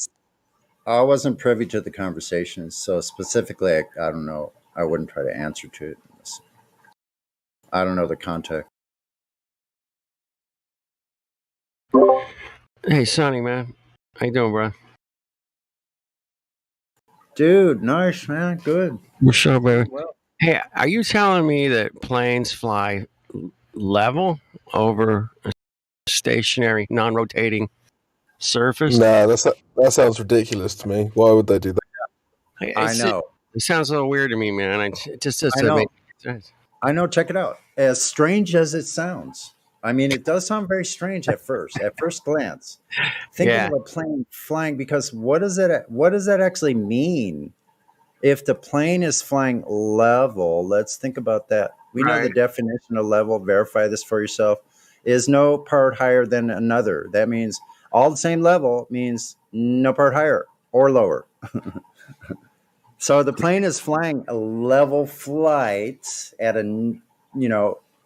toward its destination. They're going to fly as straight a possible path as they can.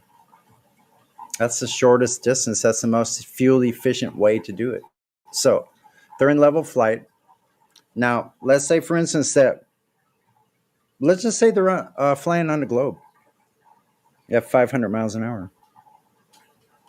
And you just figure out now, if they're in level flight, take that into account, because level doesn't mean curving. Yeah. Got it. Mm-hmm. So we're in level flight. We're traveling as straight as possible to our destination. Yeah. Now, if it, like I said, on the globe, if you're level flight, you're going to be flying off of the surface at a rate indicated by the surface, right? The surface kind of dictates where you're going. Yeah, I get it. Well, that you're trying to get to a place both on the surface. So yeah. So now, if you were flying to a location that was on a ball on another part of the ball, you're not going to be flying level flight. You're going to have to dip your nose down. Is that called physics? You're asking me. I don't know. No, it's called aeronautics. I think. I don't know. I think it falls in the physics category. You've been listening to the Flat Earth Dude and Sunny Team. This is what we go on and do. At least we did when we met up. Yeah. Like I wish we have more time to do that, because that would be fun as hell, man. You go to a place. I still want to come down. As soon as I get about 47 more cellos done and shit, I want to come down and 47 cellos. Write a song, somebody. Make a note of that. I want to come down, rent a sailboat for a couple days, and you and I are gonna go.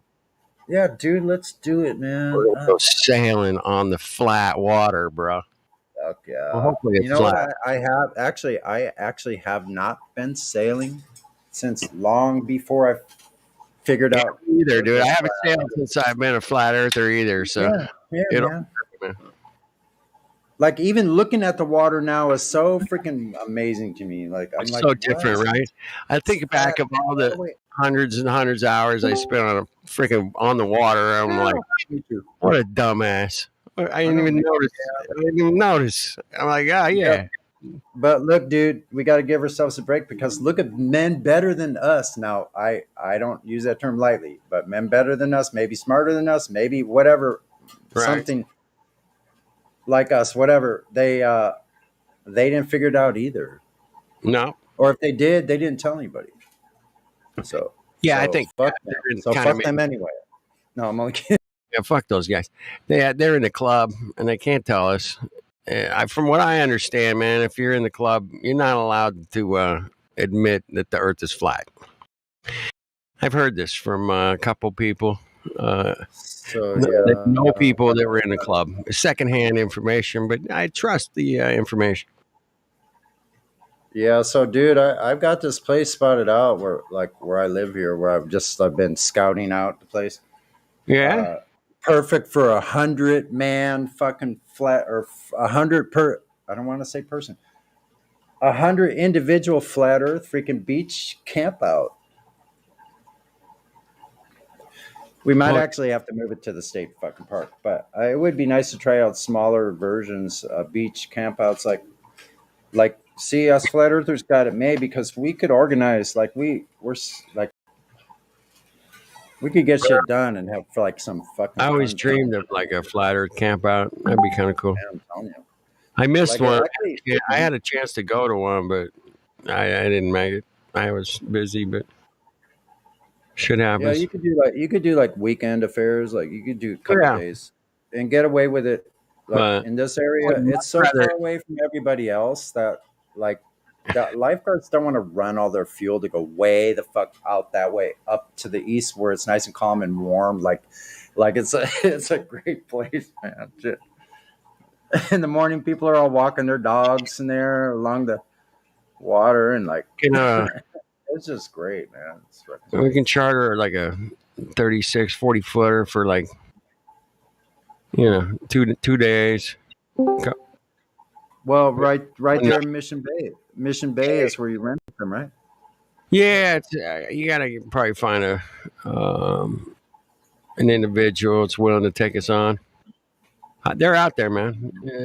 I just got to spend a little time on Craigslist and stuff. Facebook. Also the thing is, there's like literally hundreds of boats in the harbor here, and most of them are just sitting there for fucking months. Dude, there's 2,000 boats in that harbor that are sitting there doing shit. Nothing. Fuck all. They're not doing anything, and I'm watching them They ain't sink. doing nothing. I'm like, fuck, man. Like, it's just stupid, even man. If you could just keep one afloat, listen, if you could keep it afloat long enough, I could get it over to Twin Harbors and fucking careen it over and do all the work without having to pay $10,000 to have it lifted. Yeah. But I'm not. You wait till the tide goes down. How do you do that? You wait till you pull up to shore. You wait till the tide goes out. The boat leans over on the side that you want to work on. And you remove all the through holes, put all the fucking through holes back in, seal everything up, put the sacrificial zincs on, tie everything together, fucking done deal. I've heard of guys doing that, man. I've never seen it done. There's probably some videos, but I've heard about guys. We did it in Panama. There was a 18-foot fucking tide there.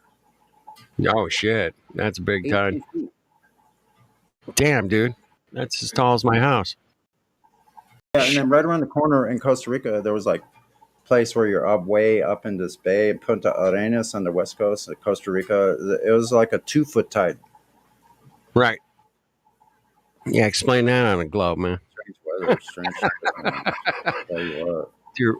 With your tidy moon. Really bad storms. A couple of places going south when you're sailing. Very dangerous places, man. These are not something to fuck with. And Tehuantepec, which is far south, where Mexico starts getting less elevation. So the wind from the Pacific, the Atlantic side, it all starts coming over, and they can have easters come up that can cause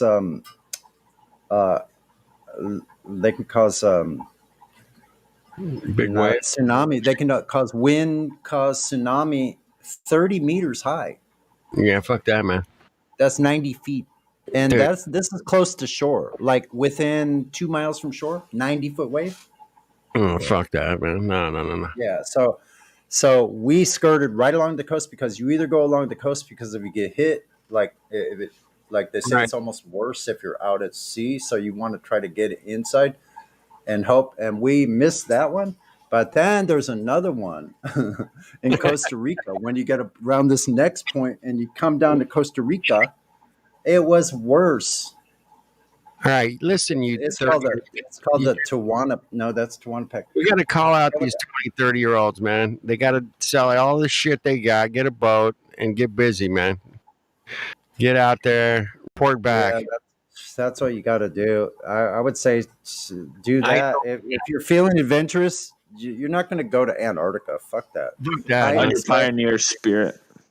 I You need need to somebody go out and sail and start west. navigating and find your way across the oceans. You might Go find more land. as Fuck far west going all as the you way where the can, man. ice is. Let's go west. They keep throwing north, south. It's got to be like west. Go west. Fuck this. Hey, look, Yeah. I watch videos. I watch West. videos. Go ahead. Yeah, I mean, like, goddamn, would you imagine trying to cook anything in something that's sub temperatures, sub zero? I don't know, like, y'all seen Mortal Kombat? That Sub Zero nigga, he's fucking cold as fuck, and that's what you're trying to cook. Yeah. Trying to cook Yeah. food in that. Yeah, what you gonna cook when your fingers all turn black and they're falling off and shit? I think it's The whole west. time. I think we need The to whole go. time you're trying to cook your body. You're trying to cook your body back into life.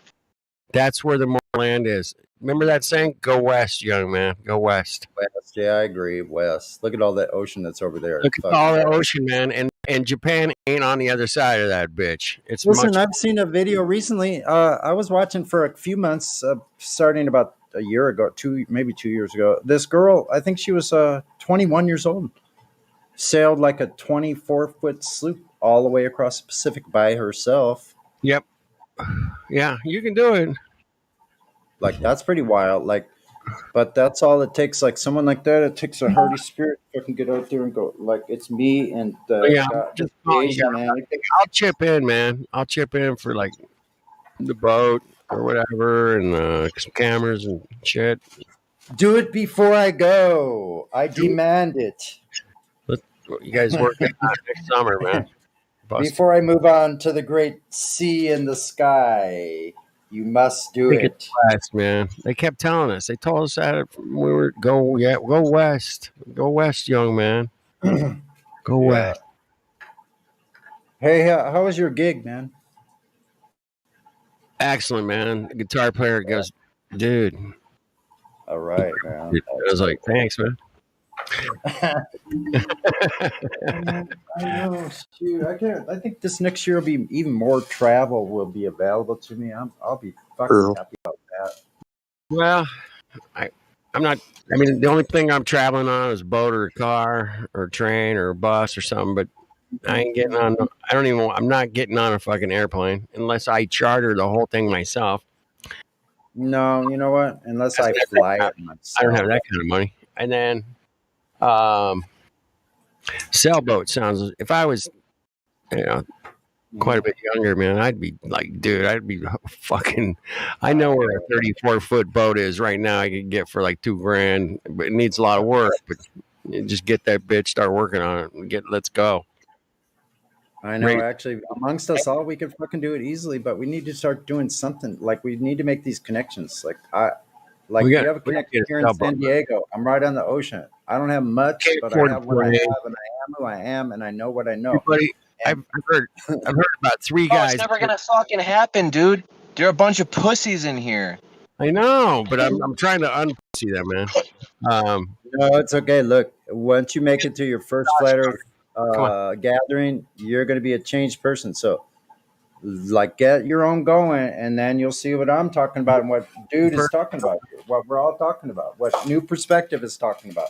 Sailing is one of the greatest things you can ever do in your life. You get out there, you're going to see nothing but flat all the way across. It's so cool. Yeah. And the fucking fishing. Wow. You go fishing. Skin diving through the kelp forest and shit. Oh, yeah. You're going to hit different islands and shit. Hawaii. You're going to fucking... Yeah. You're going to hit... See what's out there, man. Let's check it out. You got to keep good records. We got to keep really good records, man. We have to have a super navigator, man. Keep some logs. Yeah, I'm not sailing around in no Arctic Circle or nothing. Man, no, fuck off. Ain't gonna happen. When I get to a place, I want to lay on the beach and fucking drink a Mai Tai or something. Exactly. Lay on the beach, crack a beer, go surfing. Yeah, like Yeah, that's what it's all about. but we can figure out, dude. There's more land, and I think it's west. I don't know, man. I could be totally wrong. I have no proof of fuck all, nothing. I don't But I trust don't any. know what it's like. I don't I trust. don't know what it's like internationally anymore. That's some scary shit though. Like I that. don't Like trust it the wasn't maps, quite. dude. I don't Don't know, trust. man. We were sailing off of Nicaragua in 1979. That was pretty fucking scary. Mm-hmm. Yeah, you're gonna run into some. I was at Watt. We were There are about pirates, man. Don't get you. we were Don't get me about 60 miles. We were about 60 miles offshore. It's I was like, using dude, binoculars. I could see their little fucking riverboats fucking skirting right along the coast there. So well, Contras and fucking thing. That whole thing was right then, man. water And world, man. the Shah of Iran had just got fucking kidnapped and fucking Wait, really? That was back in What's going on with that? 1979. 79, 80. Yeah, and then I right remember. before I came back, we saw a newspaper that said Mount St. Helen blew. All kinds of shit 1980, on. Really fucking bizarre. Like, and we're out at sea, and I'm like sailing on this little boat, and I'm like, holy shit, what? Hey, man, we got a little bit more tech now. We can we get some of that satellite internet. We can keep, They still use lidar. Don't they still have lidar in that? They do have lidar. What was it? Wait a minute. What is it? Loran system. That's what I'm talking about. Loran? Like Loran. Yeah, they use that since World War II. It's flat. That's navigation. It's flat triangle triangulation. It's right? planar navigation. The fucking wave, that thing coming out. Whenever they shoot that wave coming out of that machine, propagates linearly. That's how come it can go across a linear ocean linearly in a line. They say these NASA cucks say they're going to send a rocket to the moon this month, man. What's up with that? What? That's what they said, man. It was in the news. This month? Yeah, like in the next 2 weeks or two and a half. Are you kidding me? I am not kidding you. What is it? Ratings time or something? I guess. That's the only thing I could say about it. Like, really? Because ratings- something's coming on the media. Well, it must have something to do with ratings. Cocoa ratings are down, man. They got to do something.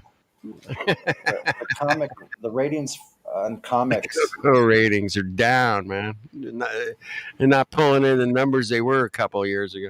Now for your weekly CGI ratings report. Here we have Flat Earth Dude. Well, it seems that NASA has been dropping off the radar lately because of the cocoa, but we're bringing it back, man. We're bringing it back with a brand new season of NASA going to the moon. Going to the moon. Tune in Friday. Episode 1. And on the street, we have Orion. What do you have to say there, Orion? Flat Earth News. Got any over there?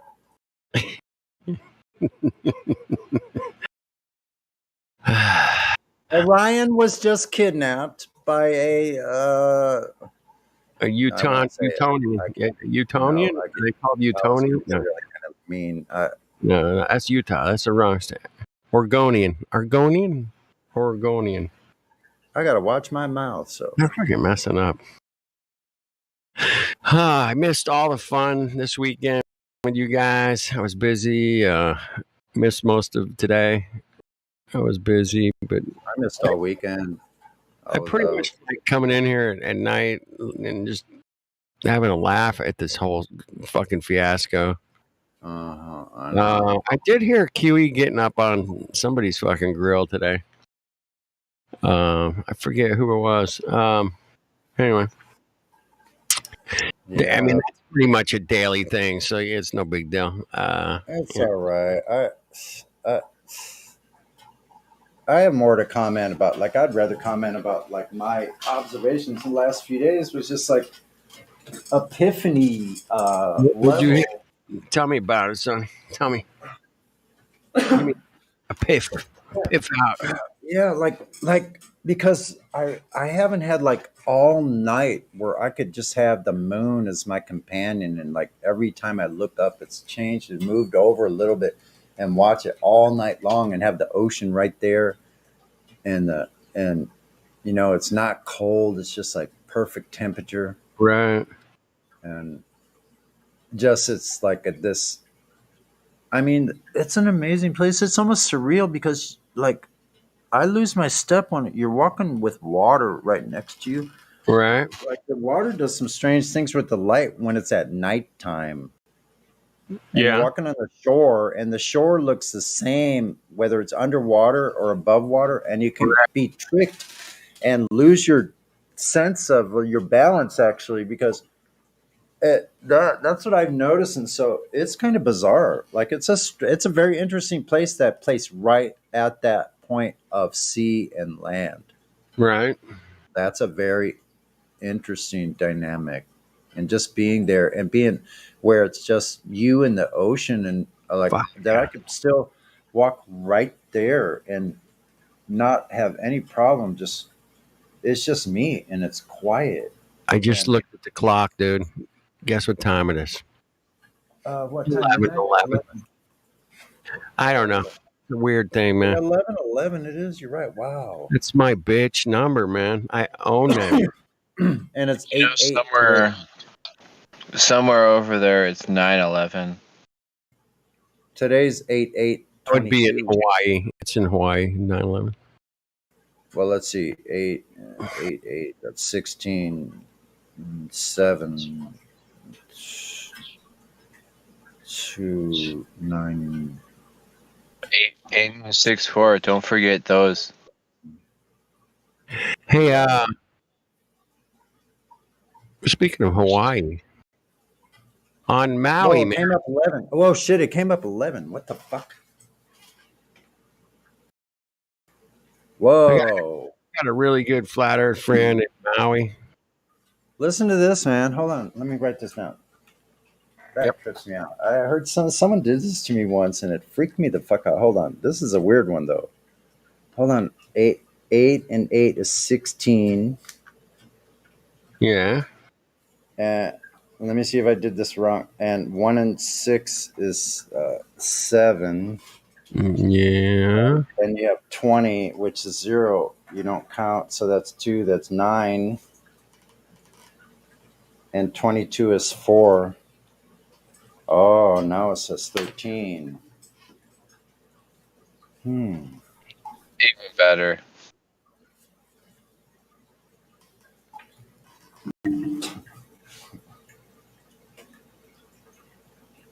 You lost me, Sonny. There's something about like numerology. There's some really strange things that happen with almost any date and any other date, and you can come up with like the same number. And you just said 11/11 because that was the time, and I did today's date, and I came up with 11. All right, 8-9. 8 is 16. It's 8-8. We got 8 and 8, 16. 2 and 2 is 6.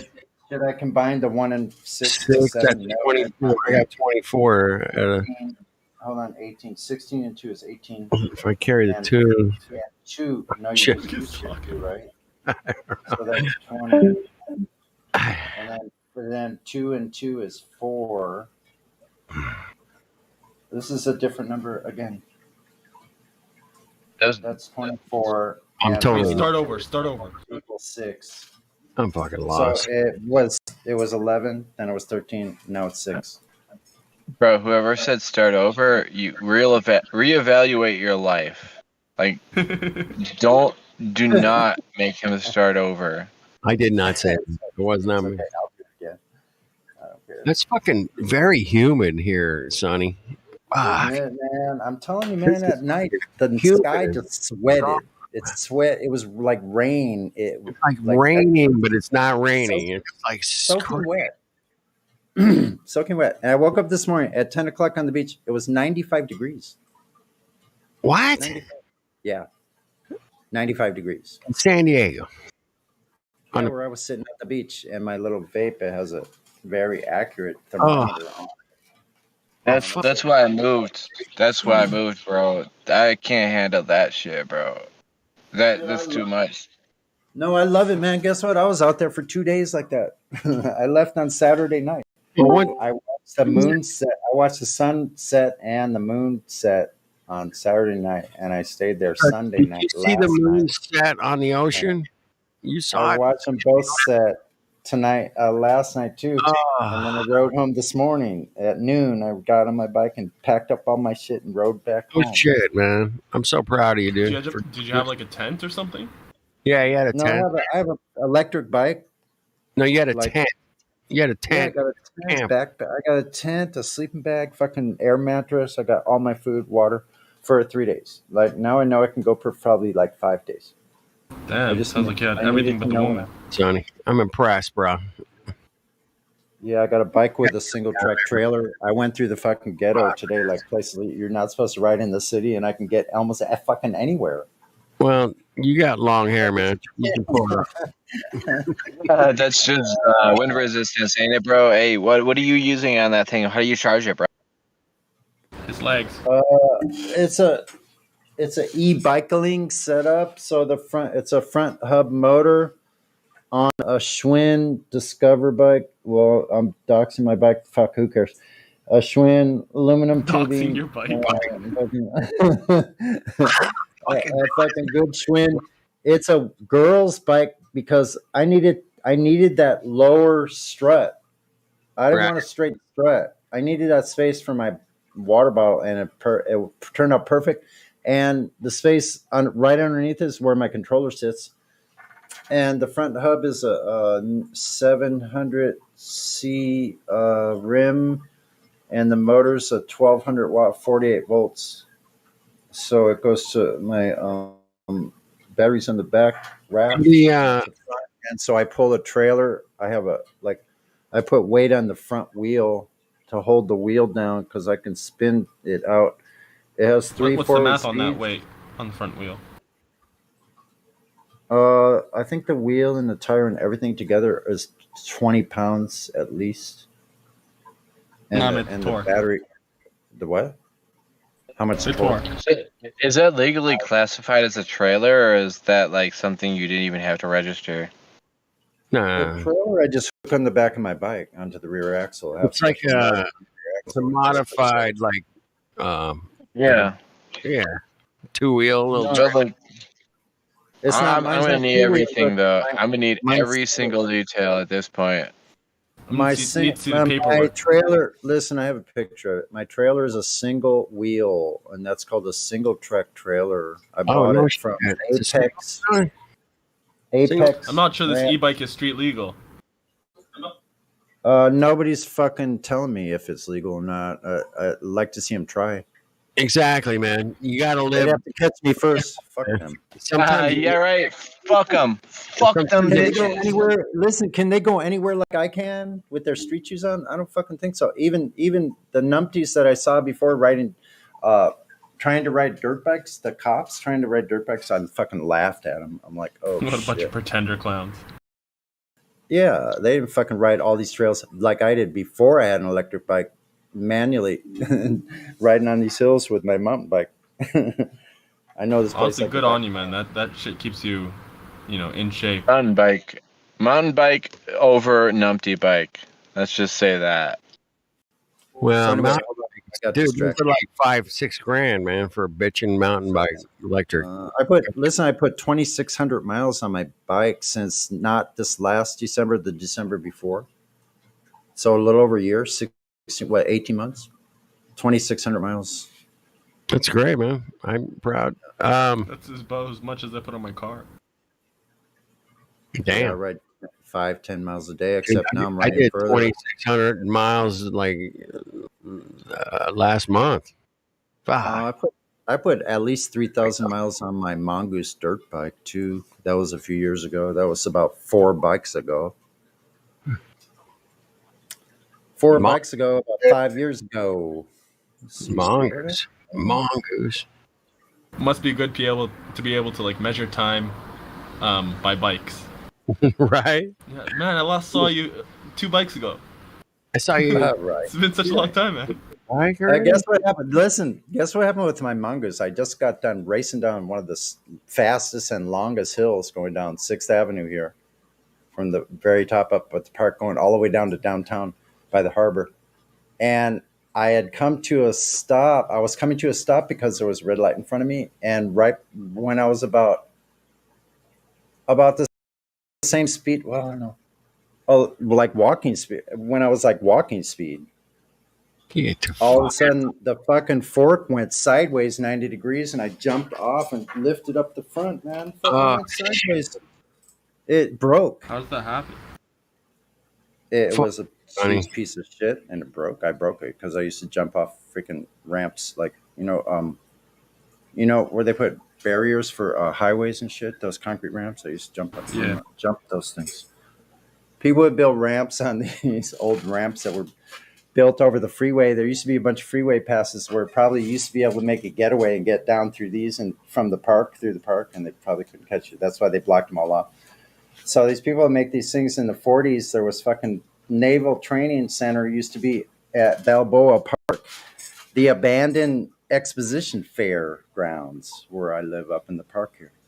So so they have all these things that they're from the 1941, 1942, and these skaters would build ramps and shit on them and jumps and stuff. They would have a whole skate park there, just like. Dude, can you believe Sonny, man, can you believe the skate parks they have now just for free? I'm like, you gotta be kidding me, man. We used to have to pay to go to any kind of skate park back in the day. They're free now? Are you kidding me? Dude, I got them all over my fucking neighborhood. There's fucking Orange County's got like fucking 20 of them. Easy. I think they still have to pay at this one. Yeah, it's like an open park. You just show up and fucking start skating, man. Fucking killer, man. Well, remember the barbecues down at the Pavilion in Venice? Did you ever go down there back in the day when they had concerts and shit down there? Well, it's more like Huntington Beach, Seal Beach. Yeah. Well, that's where the Venice skate park is. That's where all my friends used to be. My crazy friends with purple weed used to skate. Venice was just always a little bit crazy for me, man. Purple weed. Purple Mount Majesty, motherfuckers. Purple Mount. Dude. This dude's skating over mountains of fucking coke and weed. Bro. Coke and weed. First time I ever saw a really total purple Wasn't plant. that good, dude. I mean, we might have had a lot of weed, but it was shitty weed back then, man. It was shitty, man. Well, I don't know where you grew up. I remember when that first really good. It was tough to get skunk weed up here, man. It was tough, man. Well, it wasn't in LA, not in the 70s.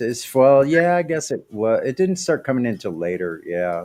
Like 80s, 82, 83. Yeah, that's when it started coming in. Yeah, about then.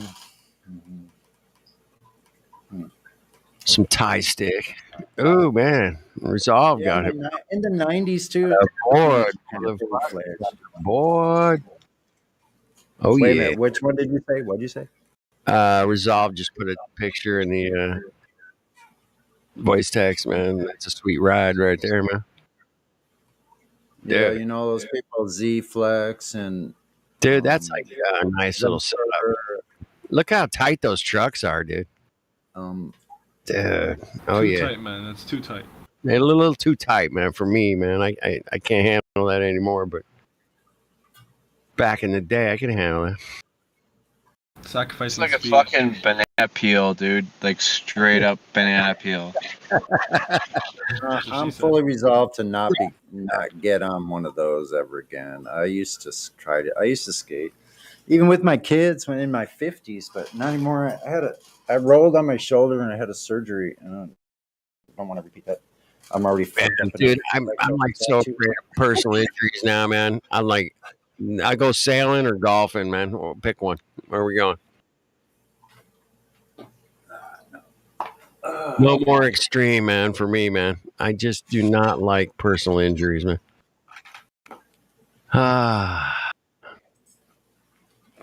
You know it's weird. It's weird. I discovered like this problem I'm having with my my hip is on the right side, But like I'm finding like if I pull my foot back, like it pops the ankle. Like there's something going on with my foot that got messed up. I think that caused my hip to be out of joint like this. Something really weird because I just relieved it, and it feels like fucking perfect. But sometimes when I land weight on my heel when I'm walking, if I'm too extended, it goes boom like that impact. It's really fucking strange, Hey, man. I'm telling you fucking extreme sport motherfuckers, man. Don't hurt yourself, okay? No, I'm just trying You're to gonna pay for it. You're survive. gonna pay for it down the line, man. That's my point, man. Don't do it. I think being sedentary is the worst thing. When I sit still for too long, I need to keep Yeah, well, moving. you're a hyperactive motherfucker, Sonny, man. You're so good. I'm the same way, man. I'm like, I love doing shit, but I didn't even rest. Look, I didn't even rest. I just sat here and talked with you guys and drank my own kombucha, and I had made before I left my trip on Saturday. I made I made a big, huge pot of homemade soup with all kinds of good stuff in it, but I didn't eat any of it. I just had a couple taste of it, and I left and had camping food. And then I came back. You don't know how good all that stuff tasted. Like a freaking shower. God, dude, that's crazy, dude. That's crazy, dude. If you didn't say kombucha in that sentence, I would have been fucking scared. 'Cause, I mean, like, drink your own. It felt like a shower. Oh my god, it was so warm. He said, "Oh, I don't even know who does that." Man, don't act like you never heard that in the service before. Yeah, no, look, if I spent the rest of my life, I decided this weekend, if I spent the rest of my life traveling from beach to beach, I would live the rest of my life on the beach. I love it so much. Like I'm so Love the inspired with bitch. Oh, I'm sorry. I'm half Japanese. That's how they pronounce beach. the beach. I want to be at the Yes. beach I all want the to be at the time. beach. I want to be at the beach all the time. Beach all the time. That's what I'm saying. It's beaching, bruh. All right, No, like you've sold it, dude. Like I'm ready to go. What's up, dude? Like, yeah, man. I don't care. I'm baking. I like baking myself at the beach, getting nice and sunburnt, and then jump in that water, like 90 degrees and 70-degree water. Like go swimming. You can walk almost all the way across the river, like clear water. You can see all the way to the bottom. You can see fish swimming around in there. Fish are fucking, I tell you. the fish are getting it on. They're smoking joints underwater, seaweed rolling up. They smoking the purple seaweed, man. Sorry. They're living life at its fullest. Like you gotta learn from the fish. This is like come on, fucking water world boys. Like absolutely. Under Check the mark. sea. Down where it's wetter. Life is so much better.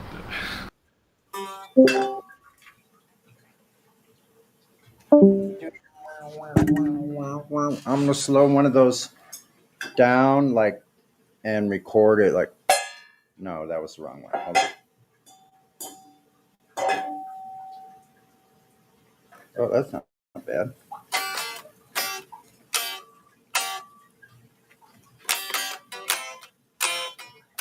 Yo.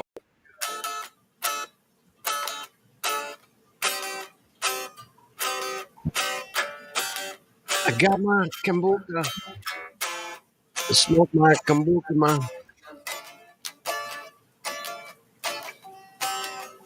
Underwater.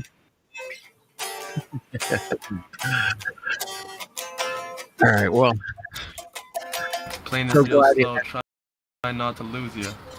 Come around, listen for a bit. Sipping on that kombucha. There you go. You nailed it. Up in that kombucha, yeah, you gon' lose, and I gon' smooch, every day we gonna smooch, Hey, cause don't we listen to him, love he's trying to her. fool you. Yeah, but that bitch trying to fool ya. Yeah, she got that dark shit. Yeah, She's heartless. She drank all your kombucha. And you never smooched her.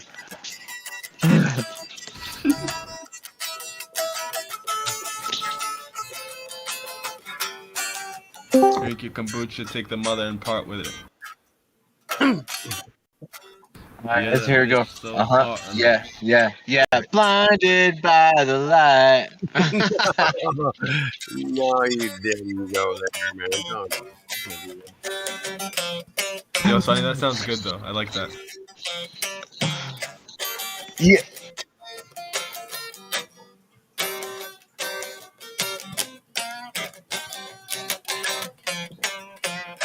Twang the pussy. Twang it.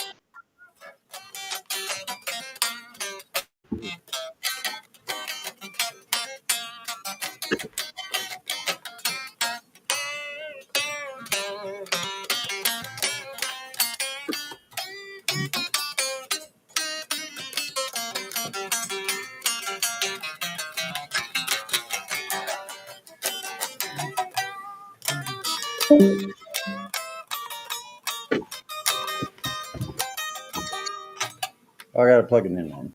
Killing it, man. Plug it, bro. I'm like literally like rock hard, bro. Well, Monday night, Hard as fuck. Monday night weekend recovery. Oh shit! Here we go. I mean, it was good, but it wasn't that good. That good, man. Right? Exactly. What do you mean, bro? Good. Like, what do you mean it's not that good? And those rosy tubes start to heat Audio up. quality was a little weak, but yeah. Oh shit! I'm thirsty again. What the heck? Just a sound engineer. What do I know? Fuck, I don't know. Hey, you're not the only one that's thirsty in here, you know. Oh man, It is midsummer, everybody. Enjoy a drink. Yeah, am I gonna get drunk? Smoke. It doesn't feel like I'm gonna be drunk. I just feel happy. It doesn't feel like it. Doesn't feel like you're inside. Can't wait till you hear this shit. You ain't heard nothing yet, homie. Heard fuck all yet. Here we go. We got some. We're plugging shit in, people. We're plugging shit in. Heard nothing. He's about to drop a muffin. Dindoos. Plugging shit. Did you say? Yeah, I heard that. All right, reverb. Get ready. Hit it, boys.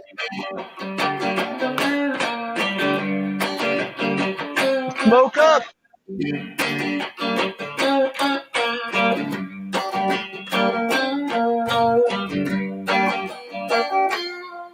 To be honest, I personally like the unplugged acoustic sound more.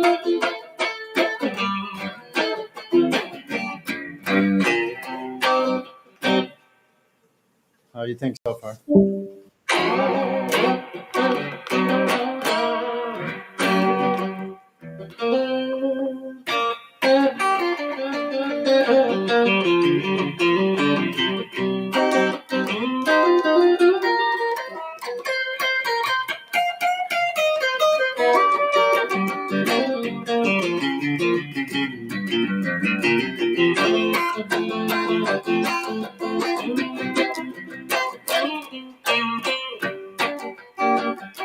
Yeah, Sonny, look at my tits.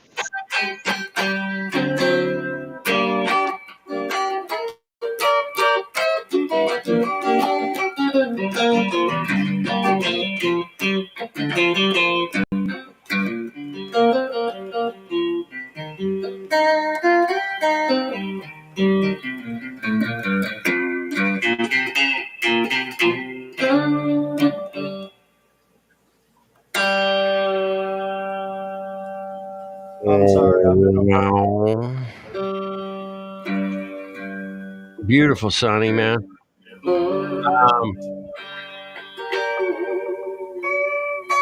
Oh yeah, it made over. Yummy bar, man. Yummy bar.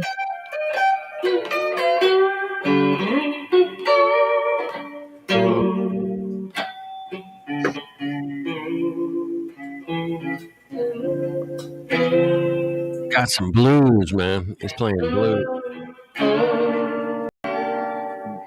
Yeah, Goldberg. It's totally gay because the evidence doesn't stay. Shit in your eyes. Look up in the skies. There's real truth out there. Film to be seen. No proof in the globe carried. Fallacies.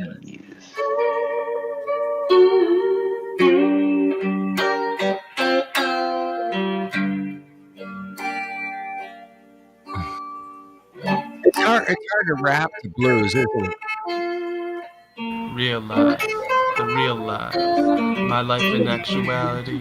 Fuck who's the baddest. Nigga status depends on salary. And my mentality is money orientated. I'm destined to live my life with my peeps that never made it. Prove me wrong. Prove me wrong. Go. Keep going. That was shit. That was a good one. Keep going. I don't memorize the rest of it. That's the Nas and AZ shit. That real life street shit. The truest and the deepest.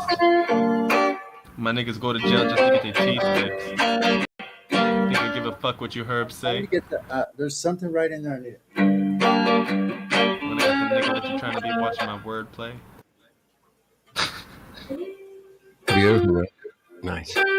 Too trebly? Sounds a little trebly to me. Sonny, just keep playing, man. Yeah, you're gonna get us into trouble. Percentage in the wordplay. He don't give a fuck. He smoked the herb, yay, and then go home and he get smoked. He get tote. He get snort. He get short. I don't know, but you gon' go. Go ahead, percentage. You gon' flow. I gon' flow. I get snort. I think that's what you said. Shit, I get stunted. I get short. I get like a midget. Then I go to ball at the court. That's like I got nothing.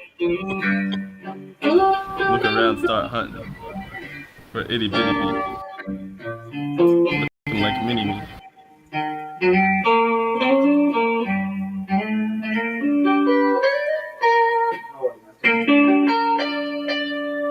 This is not rap music, honestly. It's not rap, man. It's not. No. Sipping on Hennessy, walking like keep rapping. Dripping out some blues lead there. You guys. It's extremely hard to rap with the blues. Yeah. Yo, don't get no streeter. Sunny nights with the guitar, I'm better with the heater. Kombucha.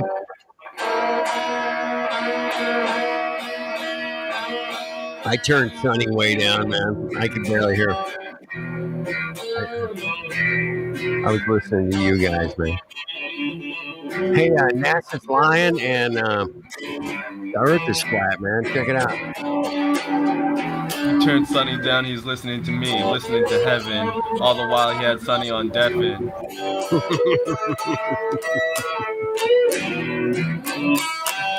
I like it when rap's funny and clever. I like that, man. It's good stuff, bro. My rap is severing. All these arguments, 6s and 7s. Everybody, y'all better call a reverend. Witchcraft up in this bitch. Y'all better 7. Everybody, Rocket 11, 9, 11. All up in that tower. It's going What's the hour? What happened in the 11th hour?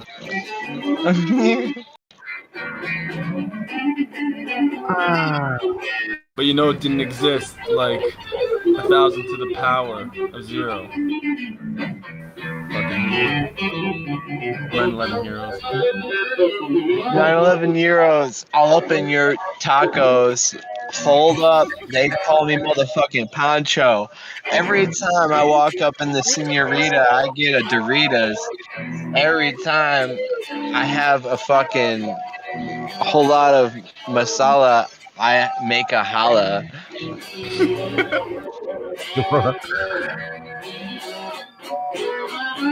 That was correct. It was cool, though. That shit was cracked as fuck. Sorry, man. Come through Taco Bell wearing that poncho. He ain't no dumb nigga, he shop at Costco. And when he plays a game, he gets the high score. And he ain't no dumb nigga, he got his high score. Yeah, go. And hit you with that Mayweather 1-2. Follow up with that McGregor 3-4. Go hit up your girl. She loves a D-ho. And she's always screaming for some more. I got nothing. It's okay. My shit is Australia. It's down south, and your girl is gay, and she gonna go down all the way, and I don't know what to say. Yeah, but I call her Take her down to Friday play because her name is Freya. I don't know. I went all the way up down to the top, like Himalaya. You know what I mean? You know what I say? All the way up. Damn. To the Himalaya.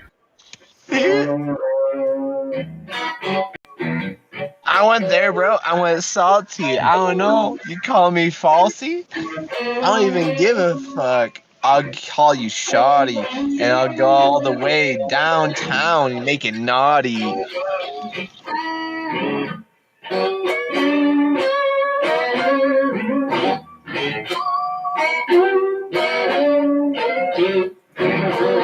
Yeah, I got nothing to say, so I'll say nothing. And that's all you're gonna get, because that's what's bumping, bitches. Exactly. Hey, yeah, Go I to visit Sunny take in that. San Diego. Meet a bitch named Carmen. San Diego. Take her down to Playa del Carmen. Where it's all... I got nothing. You got nothing. I get a little something. I know what I'm doing, but I ain't frontin'. Every time I come around with the proof, I'm stunned. Everywhere, every baby. I do everything like a labia. I do it. Like a labia? Like Arabia.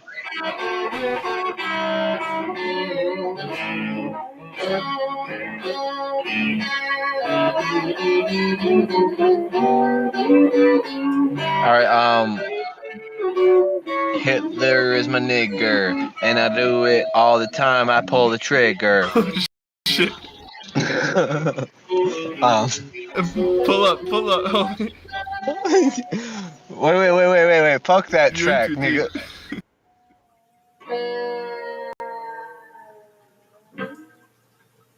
Yeah, I think we need to switch it up.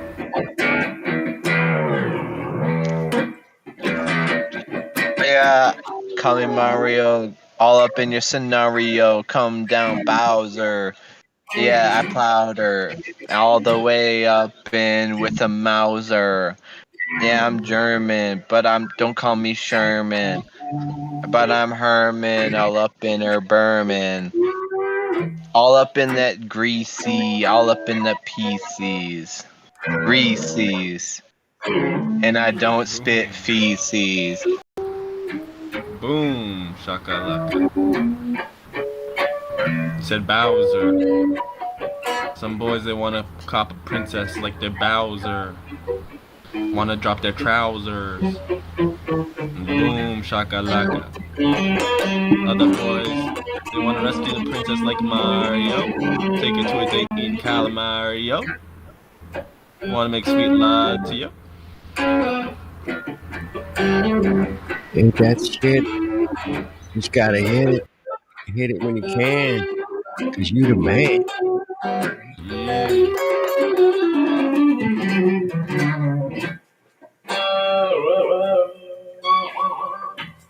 Cause Sonny's lost his face, man.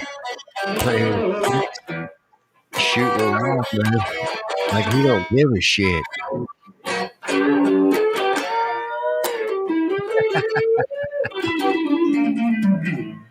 Yeah, I keep it nuke like clear. I pull up the dragon and I shoot that bitch. Shree. All up in the Julie. And I get it like Timmy Benemy.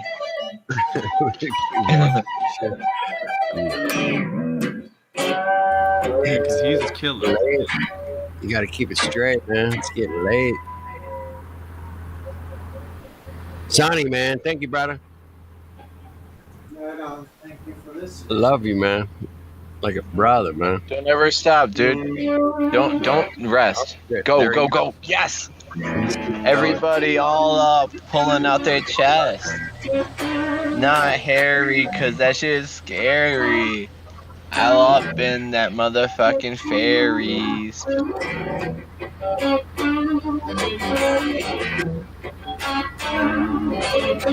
gotta check the mix on the fucking trip. Cause you never know. It might sound like shit.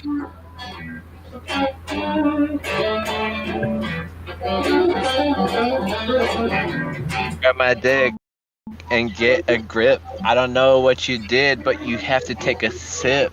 Cause that's the rules. Call my nigga Jules. All up in the pools with all these rules. All the way down to the south. I get the resolve and I call my dog. Get all the frisky. What? Bring the whiskey. I don't know. Hey, hey guys, I don't mean to be a dampener on your party, but just continue. But just keep in mind, YouTube's always fishing for an excuse to fuck with us. So you guys are white, so you shouldn't be using certain words anyway. Just don't let them fish words anyway. All the way, every day, motherfucking YouTube. He be watching me, and I don't give a fuck. Cause if you did, I wouldn't be here. If I did give a fuck about the live stream, I wouldn't be up singing in the live stream. You wouldn't hear me singing in the live stream. I think we can end it there, man. That was a good jam. It was nice. Hey, I did my best. Yeah. YouTube. Come on, I did my best. What do you expect, dude? I'm a fucking artist, motherfuckers. We all What's that? artist the fuck out of that shit. Even I did, man. You guys, I had my. It sounded corny because you used certain words and you're white. It sounded corny. Well, there's that. But kind of One good. of the times, he got the end pass for one of the times. The other time, Yeah, they said I did certain words, but I'm corny. But I'm white, and I'm nerdy, and I'm horny. I say fuck all y'all, man. I'm gonna do what I do, and you're gonna enjoy it. If not, man, I'm gonna fucking destroy it, bitches. Yes, straight up disrespecting the YouTube. All up in you fools. And I know what you would do. If you wanted to ban me, go ahead and try to slam me. But I'm gonna have to stand, G. You're gonna have to flap, G. Like a bat. All up in your sack. What about that? I don't know what you're gonna do about that. If you did do something about that, you be cracked. Crap, niggas screaming for that. But yeah, off the top, man, your flow's pretty good. Not gonna lie. No, it's great, Top man. no cap G for 100%. Real G, homie G. Don't be busting, man. You guys been Too crushing. many G's, man. It's like 8. There's G's you don't need. There's only so many G's that can fit into a sentence. I mean, like, it's 100% infinite, right? And you feel it. Everybody gonna spin it on the G, to spin it. Getting it real on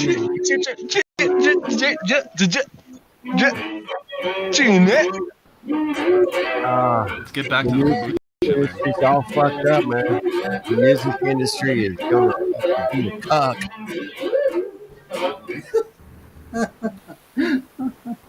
But music industry ain't no front of me, motherfucker. I cocked the Glock and ain't no front of me. I shoot you in the fucker. I don't know what you do, but you bleed. Yeah, G.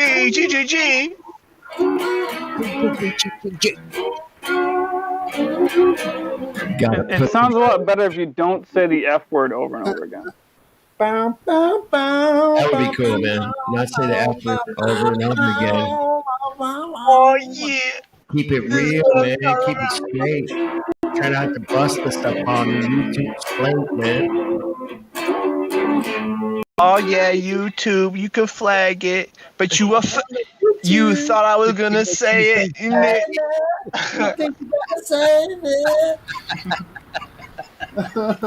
I gotta rewind that again. Do that one again, man. YouTube, you can flag it, but you just I don't know. I'm just Yeah, pay no attention. that's called passing it to the nigga on your left. We're gonna knock it out of the park. Yo, Sunny got kombucha like witchcraft got chronic. First time he made her thirsty, he gave her a probiotic. He said, "Drink it slow, miss. You cuck, not like you care, idiotic." He split with your chick. She sucked his dick. Like I got none. That's tough. Hey, man. Sometimes when it's flowing, man, you just gotta keep it rolling. That's just the way it is, man. Reality. Yeah, I feel you. We pro, but not prokaryotic. Yeah, you know. Gotta keep it complex. Eukaryotic. Ooh, that was good right there. Write that shit down. That was good. Oh yeah, kombucha, probiotic. It's erotic. Unerotic. I do it when I spit. I do a lot of shit when I'm lit. Snort a lot of coke, double lines up in there. You thought that shit was smoke, but it's dust. I like to do busts all over your face with these true things. Oh. Yo, he keeps it exotic. She wanted a new experience, so he busted on her face, gave her his cock on a narcotic. Damn right. That's that Hollywood. shit was tight. Alright. Flat Earth Batman, go, go, go. You. Your Check flow. it out, man. I flew out, looked up and down. And it was level. I like that style right there. Get it That's mine. straight, man. Up and down, man. This shit ain't round. It's only beveled. Fuck off. And then fuck off. Sorry, Ryan. I fucked off. I fucked it up, man. That globe model looking disheveled. The globe model's looking disheveled, man. I like that. Start with that. There you go. The globe model's looking disheveled. Meanwhile, the real life Earth is always level, motionless, stationary, concrete. Stay in my frame. In the plane. Run. No, I got none. I stay in my frame in the plane, which is the horizon, which doesn't bend to your will and your obfuscation. Yeah, doesn't bend to your will and your obfuscation. We're looking for the curve. Apparently, it's on a permanent vacation. Bro, the curve is on permanent vacation. I ain't lying, motherfuckers. That's the situation. Yeah, they said the Earth got pregnant, got curved, and went on maternity leave. She ain't never coming back to work though. That's how it be. I hope somebody's writing this shit down because it's pure gold. And that doesn't make the globe round, motherfuckers. Flat Earth proofs our devastation. I went to the globe and got a whole lot of probation. I got banned on YouTube for talking about Earth. How dare them, man? They called me a quirk.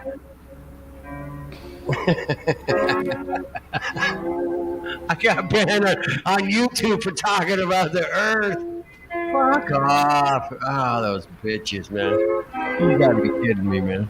Hey, Five did you guys fingers. see- Which one is bigger? YouTube, you're a bunch of motherfucking nice people.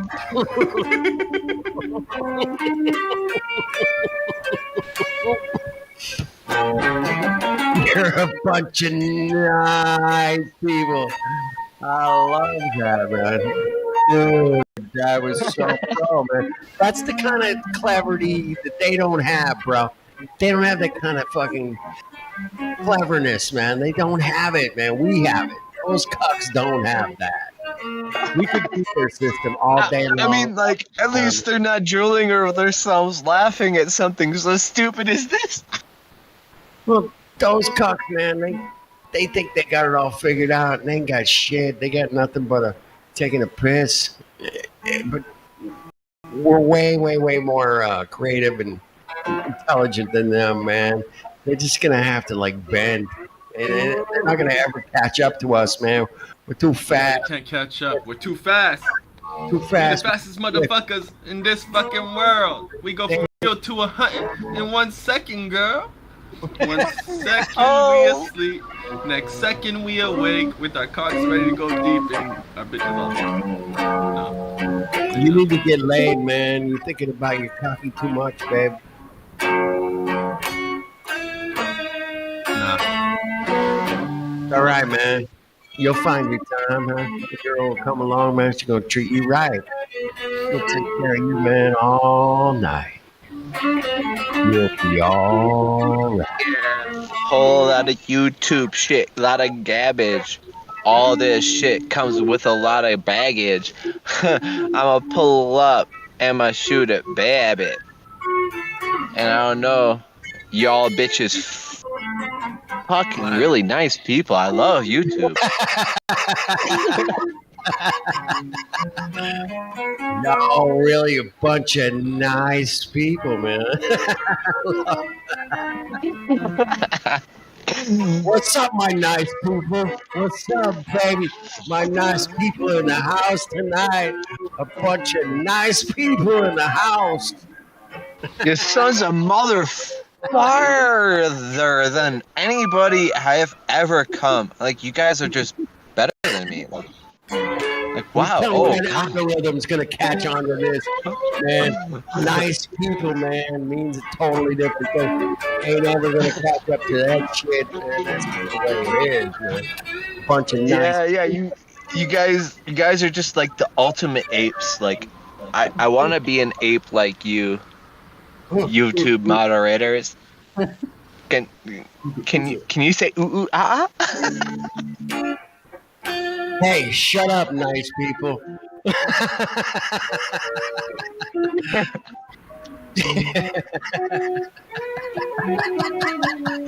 Dude, I think we hit a new level, man, with the nice people thing, man. That's like next level, man. Fuck N-word, man. We got nice people, bitches. Take that and shove it up in fucking nice people's asses, okay?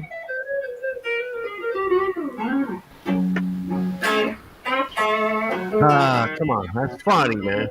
I'm laughing. If you're not laughing, that's cool, man. I dig it. Everybody's got their own school, you know what I'm saying?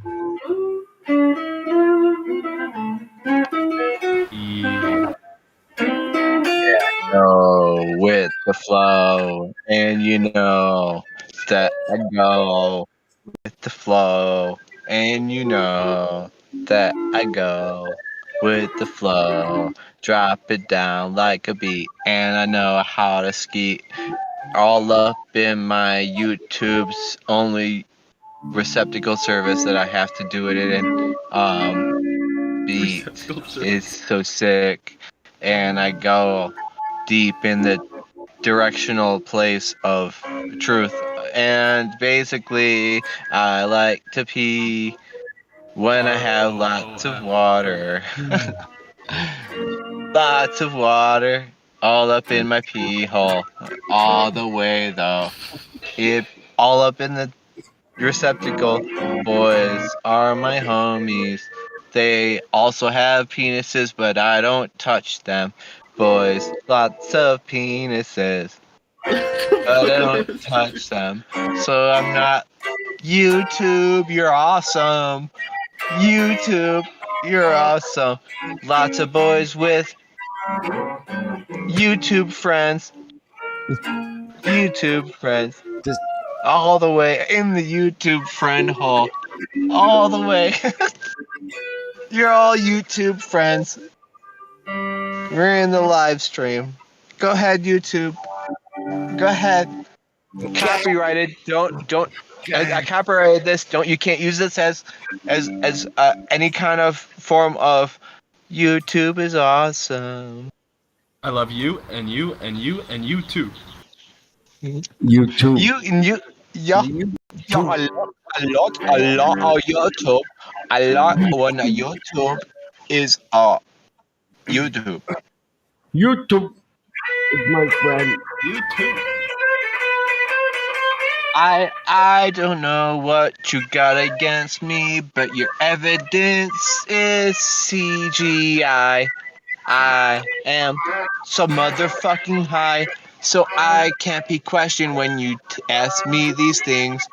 Go ahead, ask if I fucking killed someone, but I didn't. It was just a game in Minecraft. Oh yeah, it was kind of a discussional thing when we talked about the globe. All the way deep in the level. All the way deep in the YouTube, I love you. All the way deep in the I have no proof for the globe. I was like, who made Yo, that your G string? I evidence was like, is oh fuck that. your evidence is CGI. Look in my eye, you see G. I know the truth. Come around here with the proof.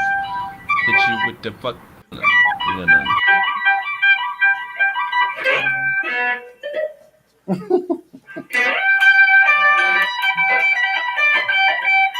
Yeah, it must be winter time because it's snowing off the roof. A whole lot of proof. All up in my nostrils with that proof. I snort it up. Snort it up. Yeah. I snort it up. Like a whole lot of YouTube knowledge when they hit me with this intelligent shit. Where they tell me this is the obvious answer. And I don't know, but I'd rather get cancer. Give me an answer. Cancer, I'd rather be the answer. But what you gonna say? I'll have to do it if I wanna pay.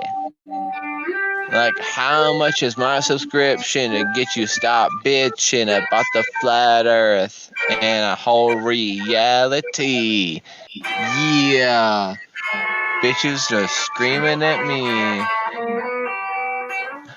Because I broke the TOS. What you gonna do? 3.02? I don't know what you gonna do. Sunny up in this bitch. He's really strumming what everybody did. He's doing everything that you ever thought of. He's the motherfucking man. Yeah. And there's a lot more land. Flat Earth. It's not a globe. I'm telling you, gee. Like, what are you gonna be? An ant or a flat earther? You have to be the queen. And you have to show your voluptuous I love YouTubes. C G. And that's the end of my rap. I'm gonna be a king. G. I'm gonna be a king. Evidence is CGI. I see a G when I look at myself in the eye in the mirror. Have no fear. I am here. Ready to find the proof of the earth. It's so clear. What do you think about that playing in C minor for an A minor riff? Like, I think it's not as good as the kombucha slime. Oh yeah, I know what you say, and you a motherfucking player. That's what's up, yeah.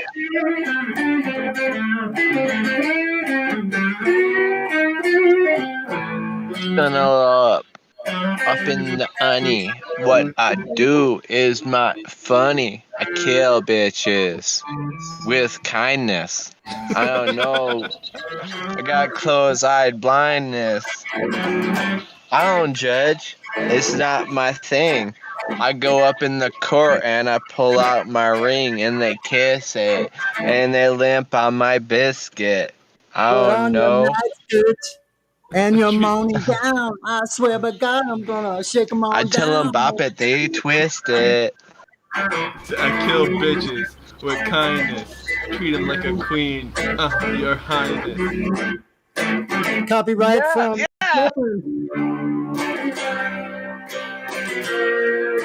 Yeah, my bitch is fine, but I'm the finest. You may think I'm crazy. You think you're refined? We'll try to refine this.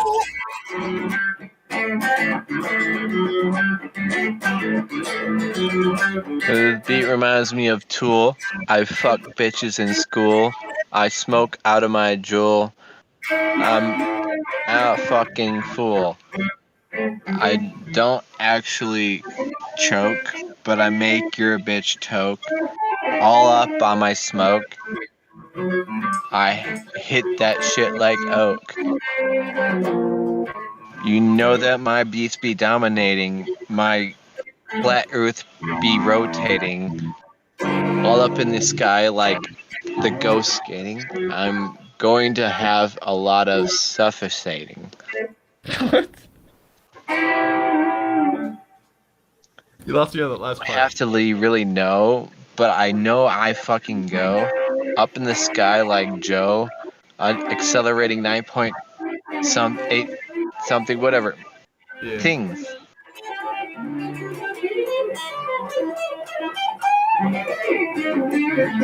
Just a riff in it.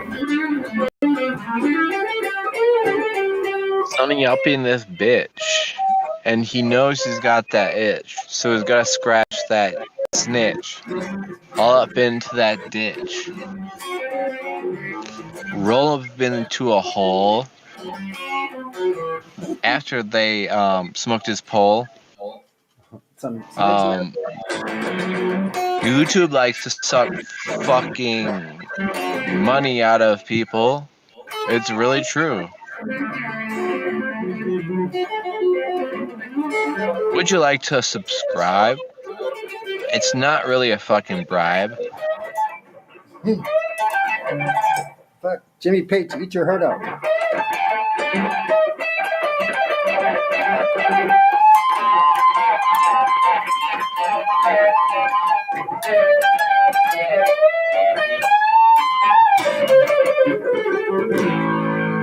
Slow down, Sonny. I might orgasm. Jesus Christ, that is fucking nice. And that was part of my rap too, by the way. It is really that good.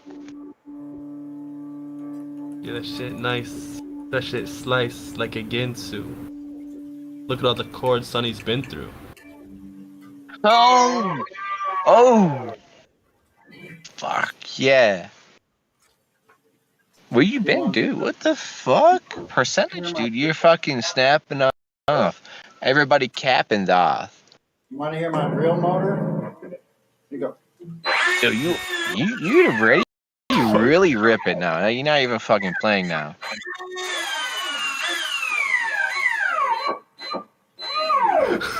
What is going on? How do you do that with a guitar? That's so amazing. I'm pretty sure that was like a drill. No, it wasn't. That was 100% That was a power Sonny. tool. For sure that was a power tool. Now here's me playing.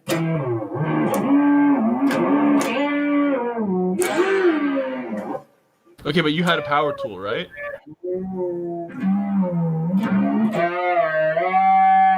Sonny, don't play, bro.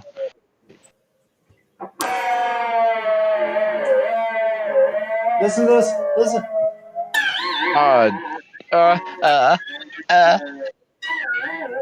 I'm gonna prove.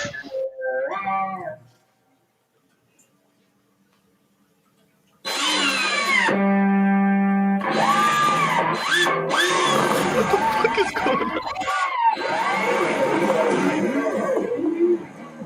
Is it a work site or a fucking garage, That's man? crazy. Holy shit. That was with the I don't drill know, on dude, the- like Making a house, or are you making music or building a house? I don't know, man. making music houses. What is it building? Building something, man. All right, look, it's like already time to smoke again, bro.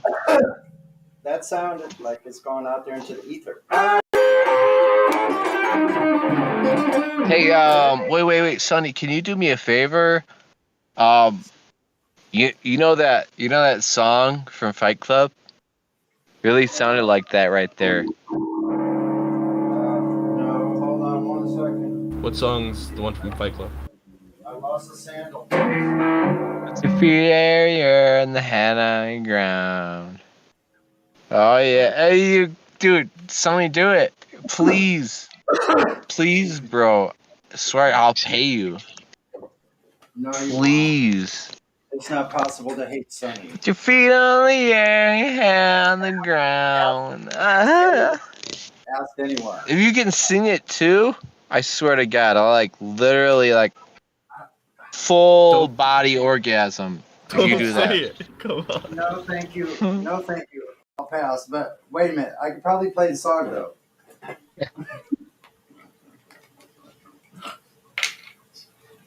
Bunch of funny fuckers. Play that song, I'll full body orgasm. Okay, what song is it? Citation. This is a Fight Club song, bro. Okay, you got to name the song. I can't go by Fight Club song. You have me go on a Google search. Oh, Yeah, feet in the air, head on the ground, bro. Feet in the air, head on the ground. Okay, give me one moment. It's probably not the song name, but dude, I would just I'll put it every time, dude. You could play that all day, every night, bro. I will be there with you. I will Hey, fucking Sonny, have be you there. ever seen the movie before, Sonny? With me, but anyway, thanks for the offer, I guess.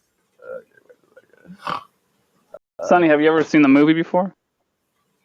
Yeah, I did. I did see the movie. Yeah, I actually did forensics on that when I had VHS. I slowed it down, and there's something shocking at the end that was on the tape. Where I slowed it down frame by frame. Yeah, I've always. Yeah, I know. They're like, dude, because he snuck in a penis, bro. God, that's it. You're the only one that ever knew that. Holy shit. Well, yeah. They made it. They did that on purpose. Like it was more than just 1 or 2 frames. Like they did that deliberately as a joke, obviously. Right? I mean, yeah, we all noticed that. But I thought it was hilarious, actually. But Sonny, he's talking about the song that's right before the ending credits. You know, when they're blowing up those buildings at the end of the movie or whatever. Okay, hold on. I'm trying to find it. What song is it? I don't know the name of it. I used to know. Where's My Mind? By the Yeah, that's it. Yeah, where is my mind? That's it. Go. Oh, yeah. They have an hour of it. Wait a second. They have an hour loop of it. Now, let me check the. Let me check. 1 second. You better have an hour ready for that one. How's the melody go? With your feet in Where is my mind? Where is my mind? Way in the water, gone swimming. The